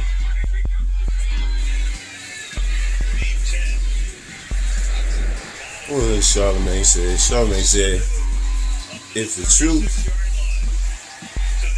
makes you uncomfortable, then don't get mad at the fucking truth. Get mad at the fucking lie that made you comfortable in the first place. Like, Charlamagne is an asshole a lot of times, but sometimes he say a lot of smart shit. And I think he's quoting somebody. It's not like he just started up, but it was fucking perfect when he was talking about Conolingus. When he was talking about her, like, that's how he basically ended his summation of what a fucking twat she is. Because she's saying, oh, you shouldn't tell these kids the truth because it makes them uncomfortable. But the reality is, you should be motherfucking not only telling them the truth, but exposing the lies that they were comfortable with. Otherwise, these fuckers are gonna keep making the same mistakes to kids that look just like fucking you can't even call them mistakes. They're gonna be pulling the same fuckery to kids that look just like fucking cunnilingus.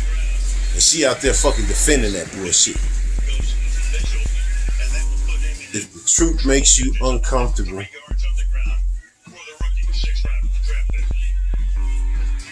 don't get mad at the truth.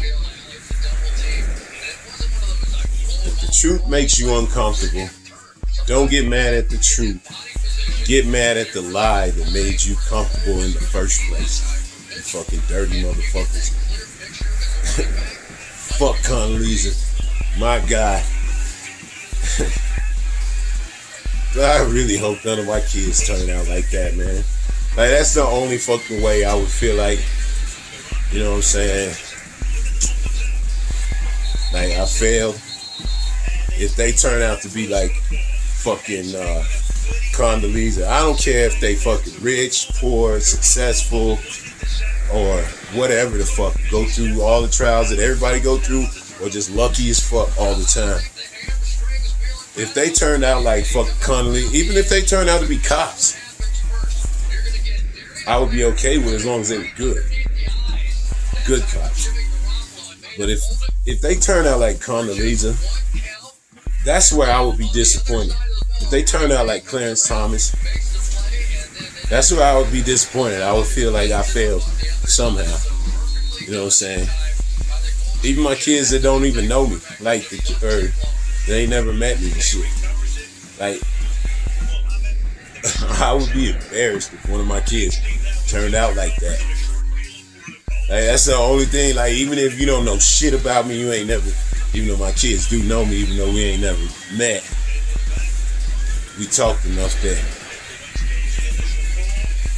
and I don't bullshit. I talk just to them just the same way I talk to everybody else. So they know me. And yeah, I think that would be like a fucking stab to the heart for the motherfuckers to turn out like that. Even if you was a fucking conservative and you just believe that shit because you grew up in a fucking place like this, it'd be one thing. But to actually full on sell out or embrace motherfucking, you know, white kids' motherfucking feelings are more important than these black kids. It's like I was saying, she can say, oh, you beautiful black kids all you want, but society doesn't treat us beautiful and black. You know what I'm saying? They treat us like shit. And she knows it. So what she's saying is their fucking feelings are more important. You shouldn't teach anything that's gonna make these motherfuckers feel bad or uncomfortable.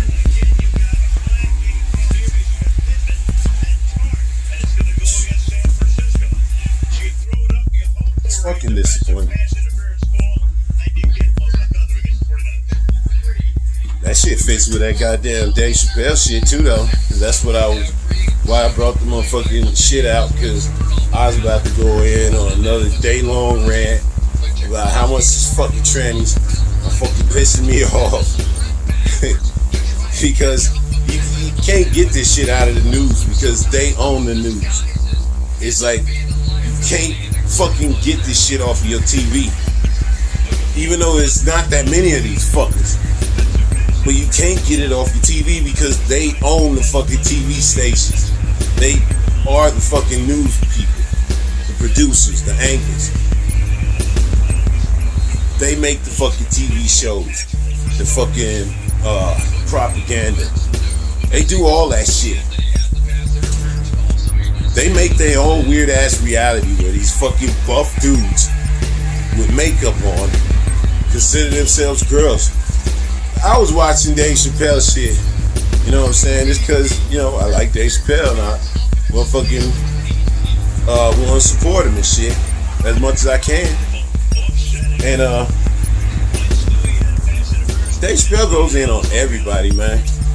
You know what these fucking trannies really don't like? It's because the shit that he says about him is so fucking funny. It's like, they know it's funny. They just can't fucking laugh at it. Because they gotta fucking act like they gotta fucking stick up their ass. It was like that one time back in the day when I got all pissed off at the Young Turks because this fucking dude cracked a funny ass joke because this bitch ass motherfucker was up in his face. They was down in Miami and motherfucker was like, how would you feel if you got somebody's grandma sick being out here? You know what I'm saying?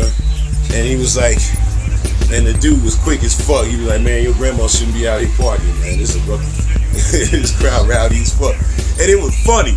The timing was perfect. It was just snap. I mean, it was perfect. And it was funny as shit. And then you snap back to fucking the Young Turks. And they putting on their bitter beer face. Clearly they knew that shit was funny. But they gotta show that, you know, they're sternly in support of the fucking police enforcing these COVID restrictions and all that shit. Even though that's fucking rich. The police that are against the shit, enforcing this shit against black kids. It's fucking rich. But the Young Turks have pissed me off with that shit. Because they was fucking excusing the bullshit so much. This was back when that kid got slammed on his head by the fucking pigs in front of a whole bunch of other black kids, and that shit fucking set me off. And the Young Turks were pretending it wasn't no big deal, and then they were fucking went to another part of that scene, and they had somebody in a crowd full of black kids fucking trying to make them feel bad for being out partying. But they was totally ignoring the white kids that was partying in Fort Lauderdale. They was going to Miami to fuck with the black kids. Even though they all were living under the same, no more restriction because that fucking fuck-ass governor. God damn it, I just fucking double talk both of those. The fuck-ass governor said there were no more restrictions. So you like him or not, the motherfucker's in charge, and he said it. So them kids had the right to be out partying. And that shit was funny. And then fucking Young Turks, they tried to motherfucker throw on a bit of beer face and shit instead of laughing. Knowing that shit was funny. But they got an agenda, so they gotta pretend that shit wasn't funny. The shit that really fucking pissed the fucking community, the alphabet community, that really pissed them off. I saw it. I think me and my girl went to see that shit live. And Dave Chappelle, he made this joke. See, Chappelle's jokes, they seem like real. He tells them so good. He's so smart, spoken, and all that shit that it makes it seem like the stories are real. But they're just jokes. It's just jokes. This motherfucker's brilliant. It's like he just writes them so well that you really think that he lived this shit. And the joke about how his fucking tranny dude was all sloppy at a fucking party. Now, he might be taking some of this shit from real life. But clearly he's obviously fucking just saying shit too. And the joke that he made was this fucking tranny dude was all fucking sloppy and shit. And he saw the motherfucker and he was worried about him. So he walked up to his friends and shit to see if they needed any help. And he was like, hey, is this guy alright or something? Or is he alright? I think he said, hey, is he alright? They said the trannies turned on him. Or the trannies friends or whatever. A bunch of gay motherfuckers turned on him and shit. And they was like, she is just fine. And he was like, well, her dick is about to fall out of her pants. Her dick is about to fall out of her dress. Or some shit like that. Whatever it was funny as fuck. That was the first time I heard him talk anything in any way, shape, form about these motherfuckers. And goddamn, we haven't been to one of his shows in probably over 4 or 5 years. So this is a while ago. So all this fucking new controversy and shit, it's just bullshit. It's because it's on Netflix. Netflix got all these fucking trans motherfuckers working at their shit. And like I said, they all in the fucking system in the media. And they motherfucking get together and make themselves seem really powerful and loud because they have these spots that can make them seem like that.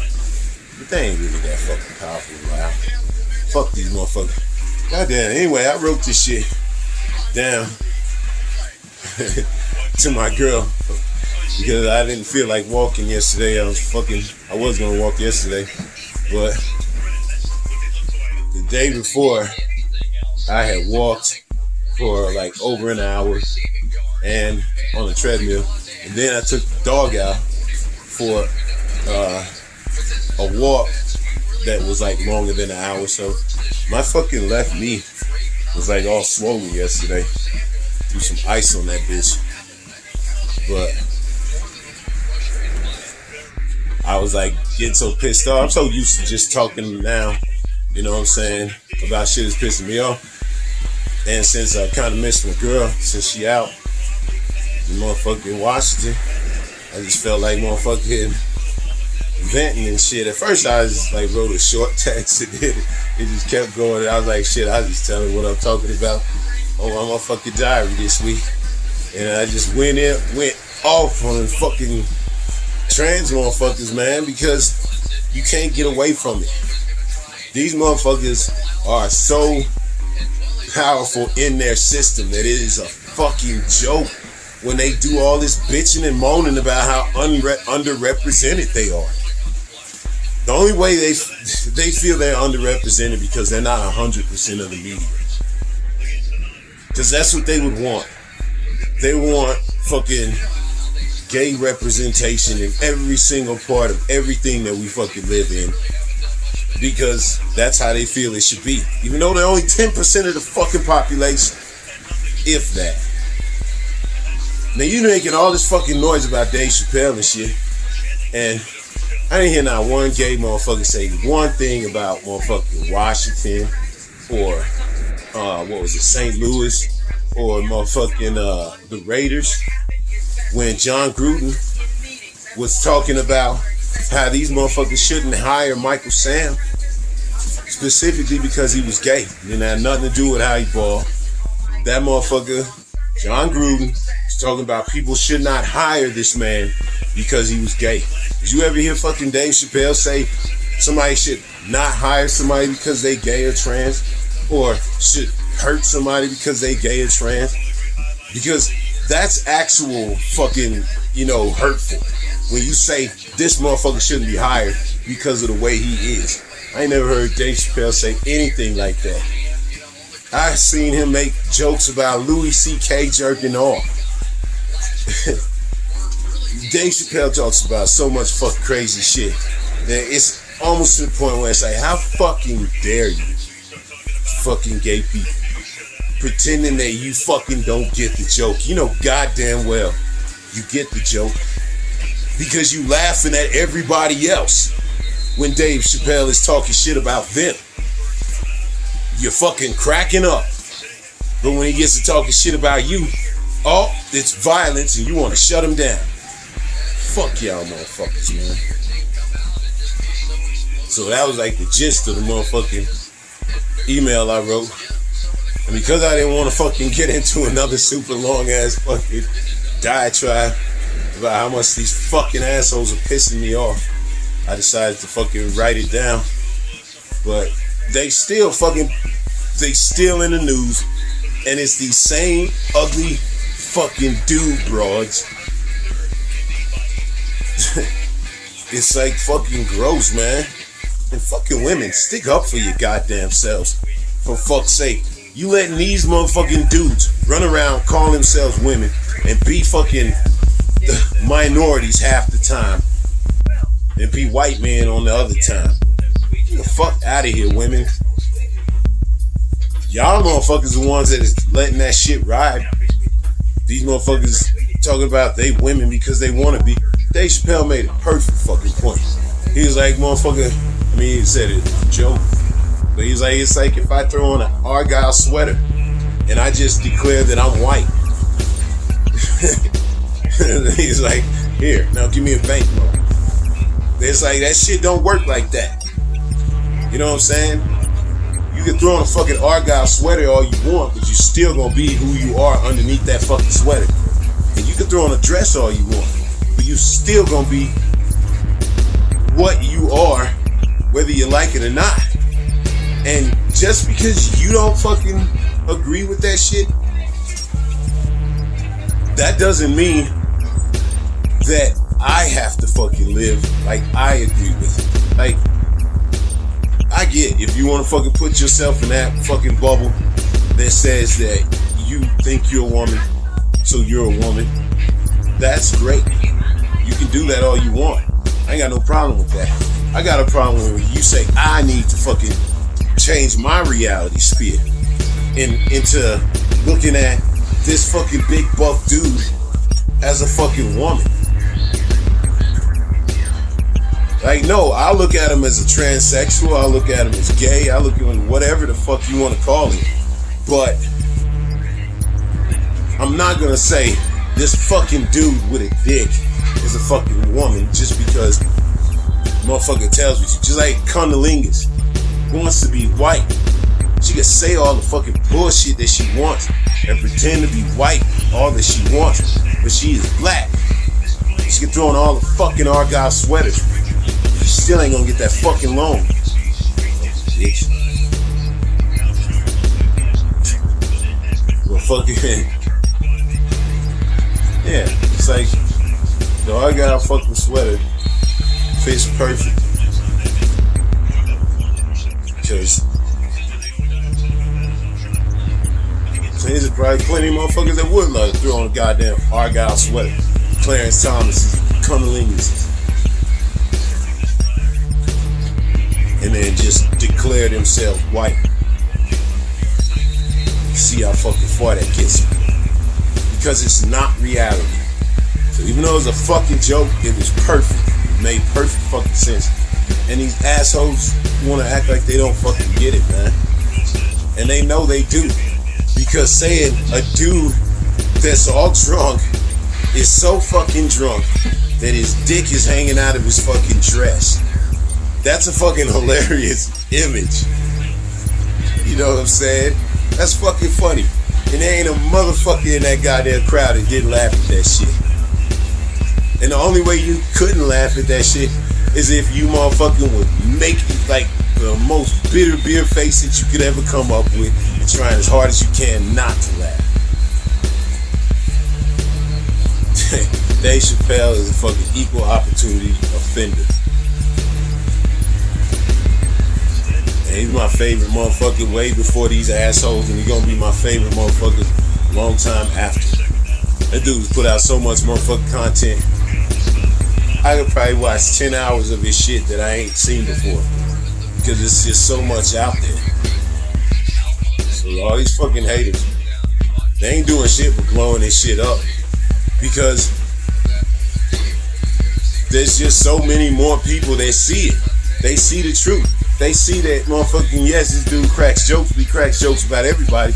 And the realest shit about trans people that he talked in that motherfucking whole special was about his friend. And it was a tragic story. Like I said, it brought the motherfucking mood down for me. It made it like not as funny as normal. His normal shit, because it was sad. But it was real as fuck.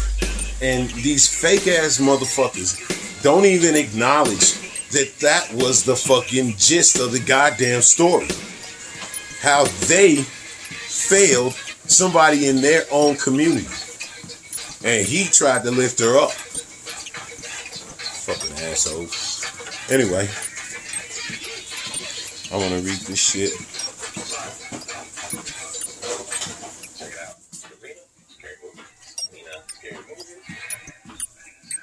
Instead of just meandering on. Because that's just me spitballing and freestyling right there. And like once again, like when I write shit down, it's just more succinct. It just is. You know what I'm saying? That's how I would have talked about it. I actually would have talked about it a lot longer and a lot more issues with the shit. But this is what I wrote down.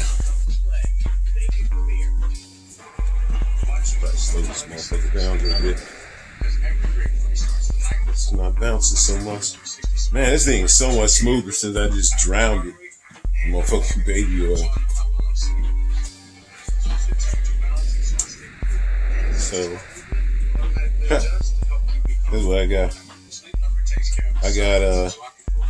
Oh yeah. Use replay to freeze the cake here. It takes longer than a timeout. Johnson & Johnson new baby powder had asbestos. Alec Baldwin, shot a director of movie.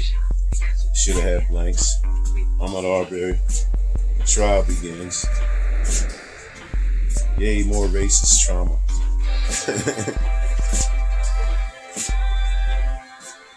Ahmaud Arbery's trial is gonna be fucked up. It's gonna be all this bullshit like they did in Minnesota, except it's gonna be so much worse and so much more racist and disrespectful.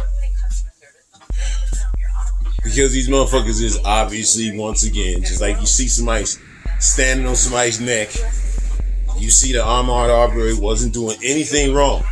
This man was jogging. And he got harassed and murdered by some fucking dirty peckerwoods. So there's no fucking like, we're not sure what happened or any of that shit.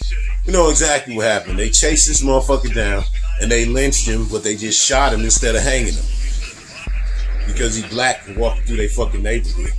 Imagine I fucking walk up, and I see some white motherfucker walking past my house, and I fucking chase him down with my motherfucking gun and shoot him because I just think that he looked fucking weird for walking through my neighborhood. Put these motherfuckers under the goddamn jail.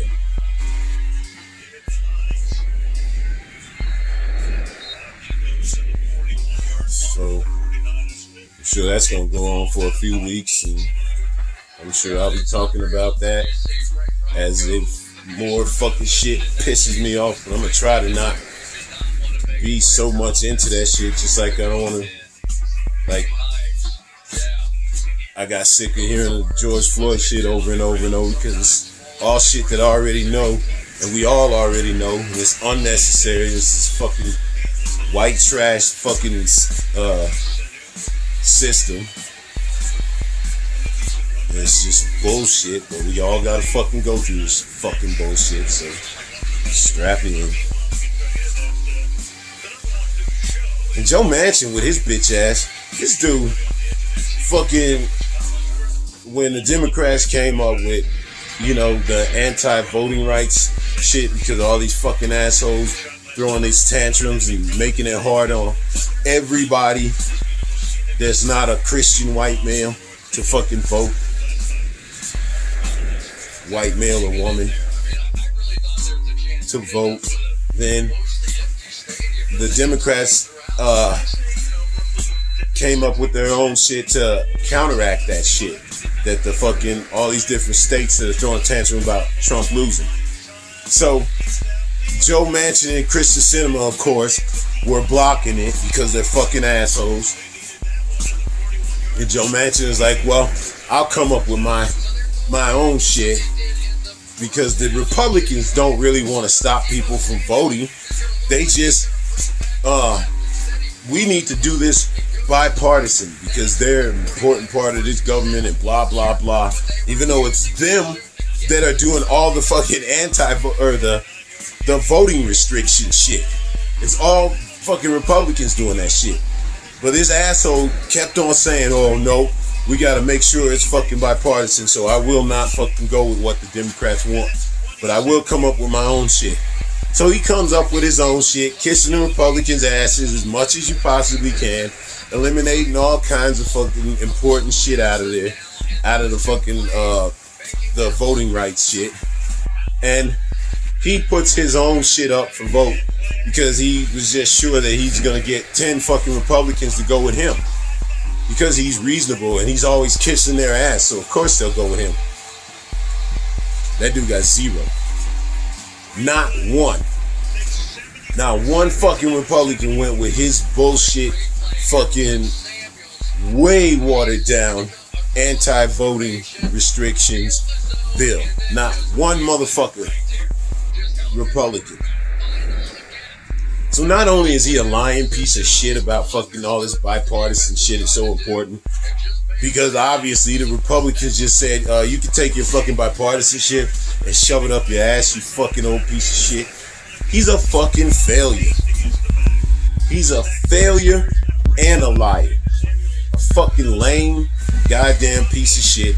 And these fuck ass motherfuckers from West Virginia are gonna send him right back to come up the works because that's what they do. The shit that he's doing is all by design. Motherfuckers know it. And scumbags in West Virginia, they fucking love it. Even though it's just pure evil stuff in your fucking pockets with cold money. Just you dirty motherfucker. And you a Democrat. Fucking Dixiecrat. Democrats suck.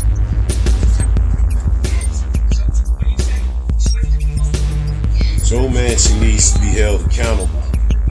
He got 0 votes from the Republicans on his so-called answer to the voting restrictions laws that had to be bipartisan.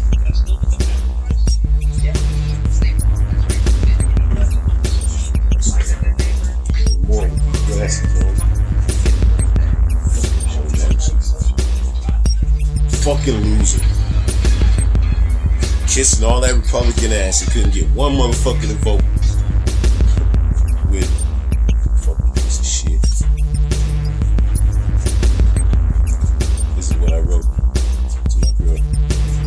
Trash ass gay trans fuckers broke this dude's sign that said "I like Dave," and then they yelled out, "He has a weapon."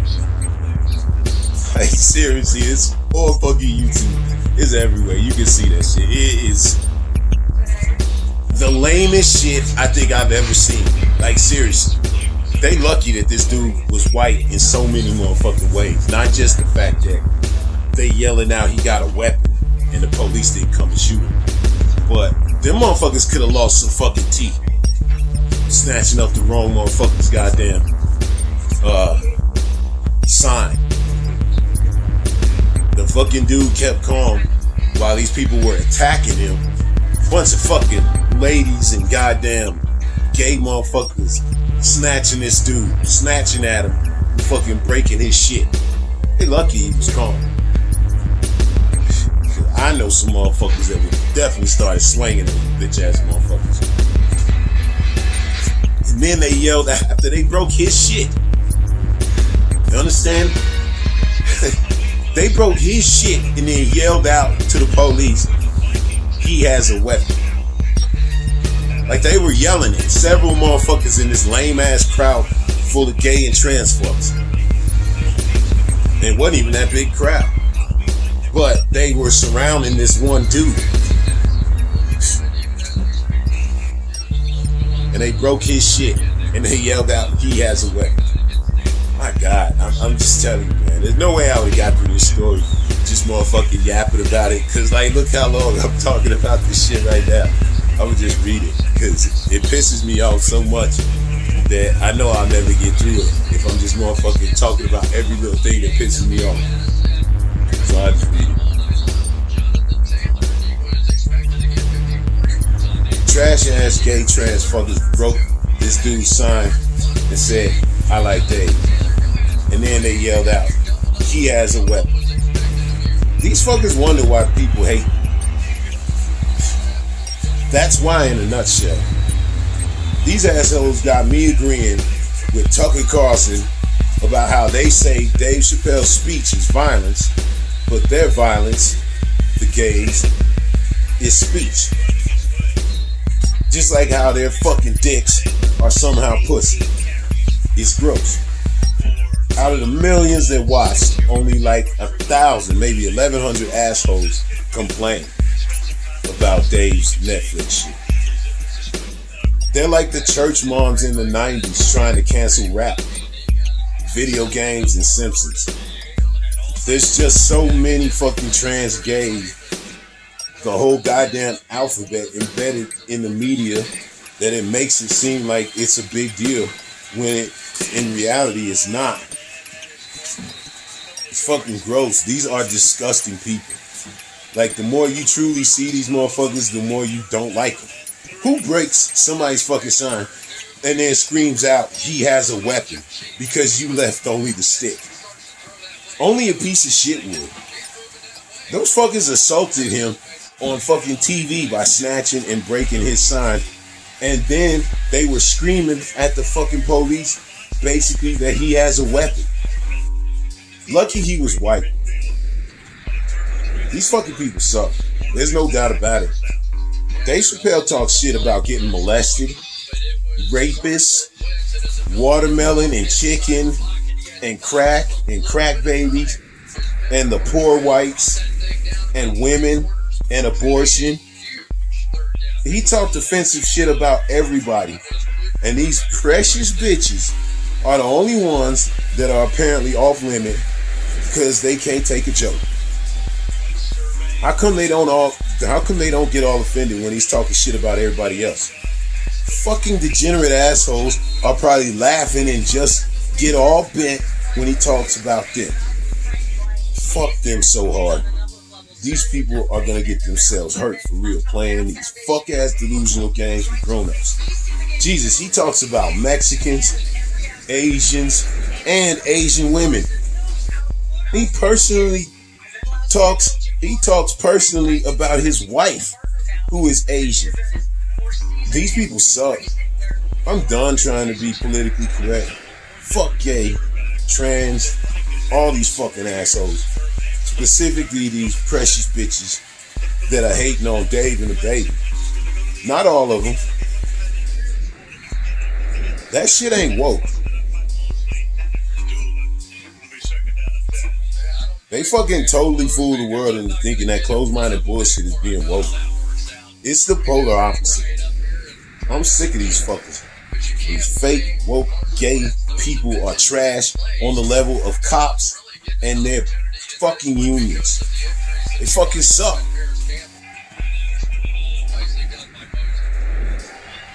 Yeah, that's basically what I was saying anyway.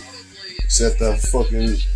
Yeah, it is a lot more succinct when I just read it. That's what I should start doing, except I don't feel like writing shit down all the time. I just wrote that shit down because I was trying to holler at my girl. But the shit does, as far as like me getting my point across, I can get my point across in like 5 minute fucking, quick fucking writing some monologue or whatever you call it, a little 5 minute shit if I write it down, versus end up saying basically the same thing in 30 minutes when I'm spitballing. But I just don't be in the mood to write shit down most of the time, so I just sit up here spitballing. But yeah, that's how I feel. I feel like these motherfuckers just, they get the joke, but they refuse to laugh, and then they get mad at anybody else that does laugh, and they want to persecute anybody that laughs. It's like Malcolm X said, another thing Charlemagne reminded me of. He said, the media will trick you into hating the oppressed and loving the oppressor if you let them. And there it is right there. A bunch of white dudes that happen to call themselves fucking women, but they are a bunch of white dudes, and they rich, and they in charge of all this fucking media against a black dude who works in the media, but as a comedian and shit. A comedian, that is the one fucking space where you're supposed to be safe. There are all kinds of fucking comedians that I do not fuck with, but that don't mean I'm trying to shut them down. You fuckers are trifling, man.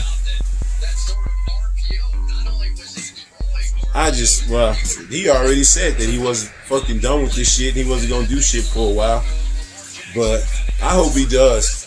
Because, I mean, fuck these gay motherfuckers. If he wants to talk about them, he can. And if he doesn't, he should just ignore these fucking assholes. But if he got something to say, he should not censor himself because of some assholes are bitching. That's where he would lose me, if he starts censoring himself. Because that motherfucker is funny as shit.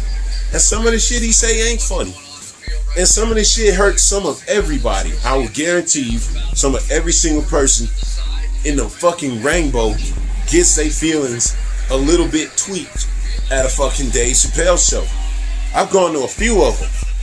And some of that shit makes me laugh hard as fuck. And some of that shit, I just be like, ugh. And then I move on to the next joke, and the next joke be funny. But taking that shit personal, this motherfucker, that's how good he is. He makes it seem like these real fucking, like these stories that he's telling are real. But in reality, it's just like an asshole sitting down thinking up a knock-knock joke. It's just Dave's knock-knock jokes include a motherfucker falling down sloppy drunk, dressed as a fucking lady with his dick falling out of his dress.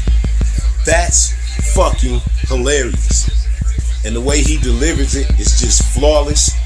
And the man's a goddamn genius and a fucking national treasure. Fuck all these motherfuckers trying to hate.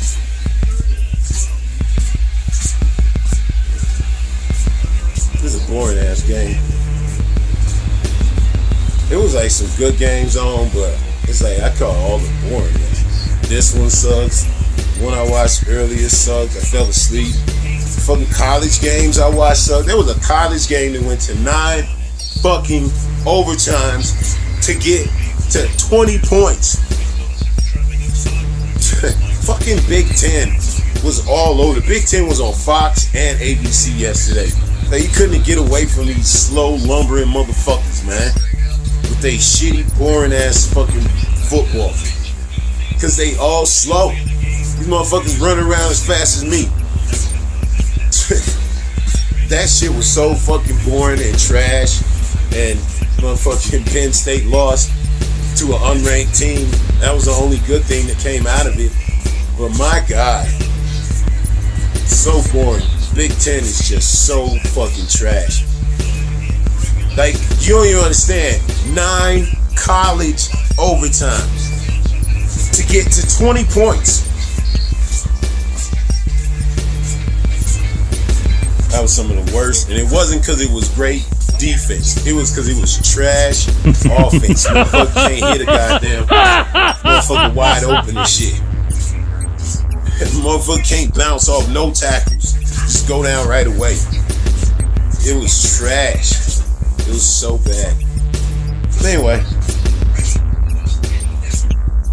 Yeah, I watched a 9 overtime game yesterday. They barely got to 20 points.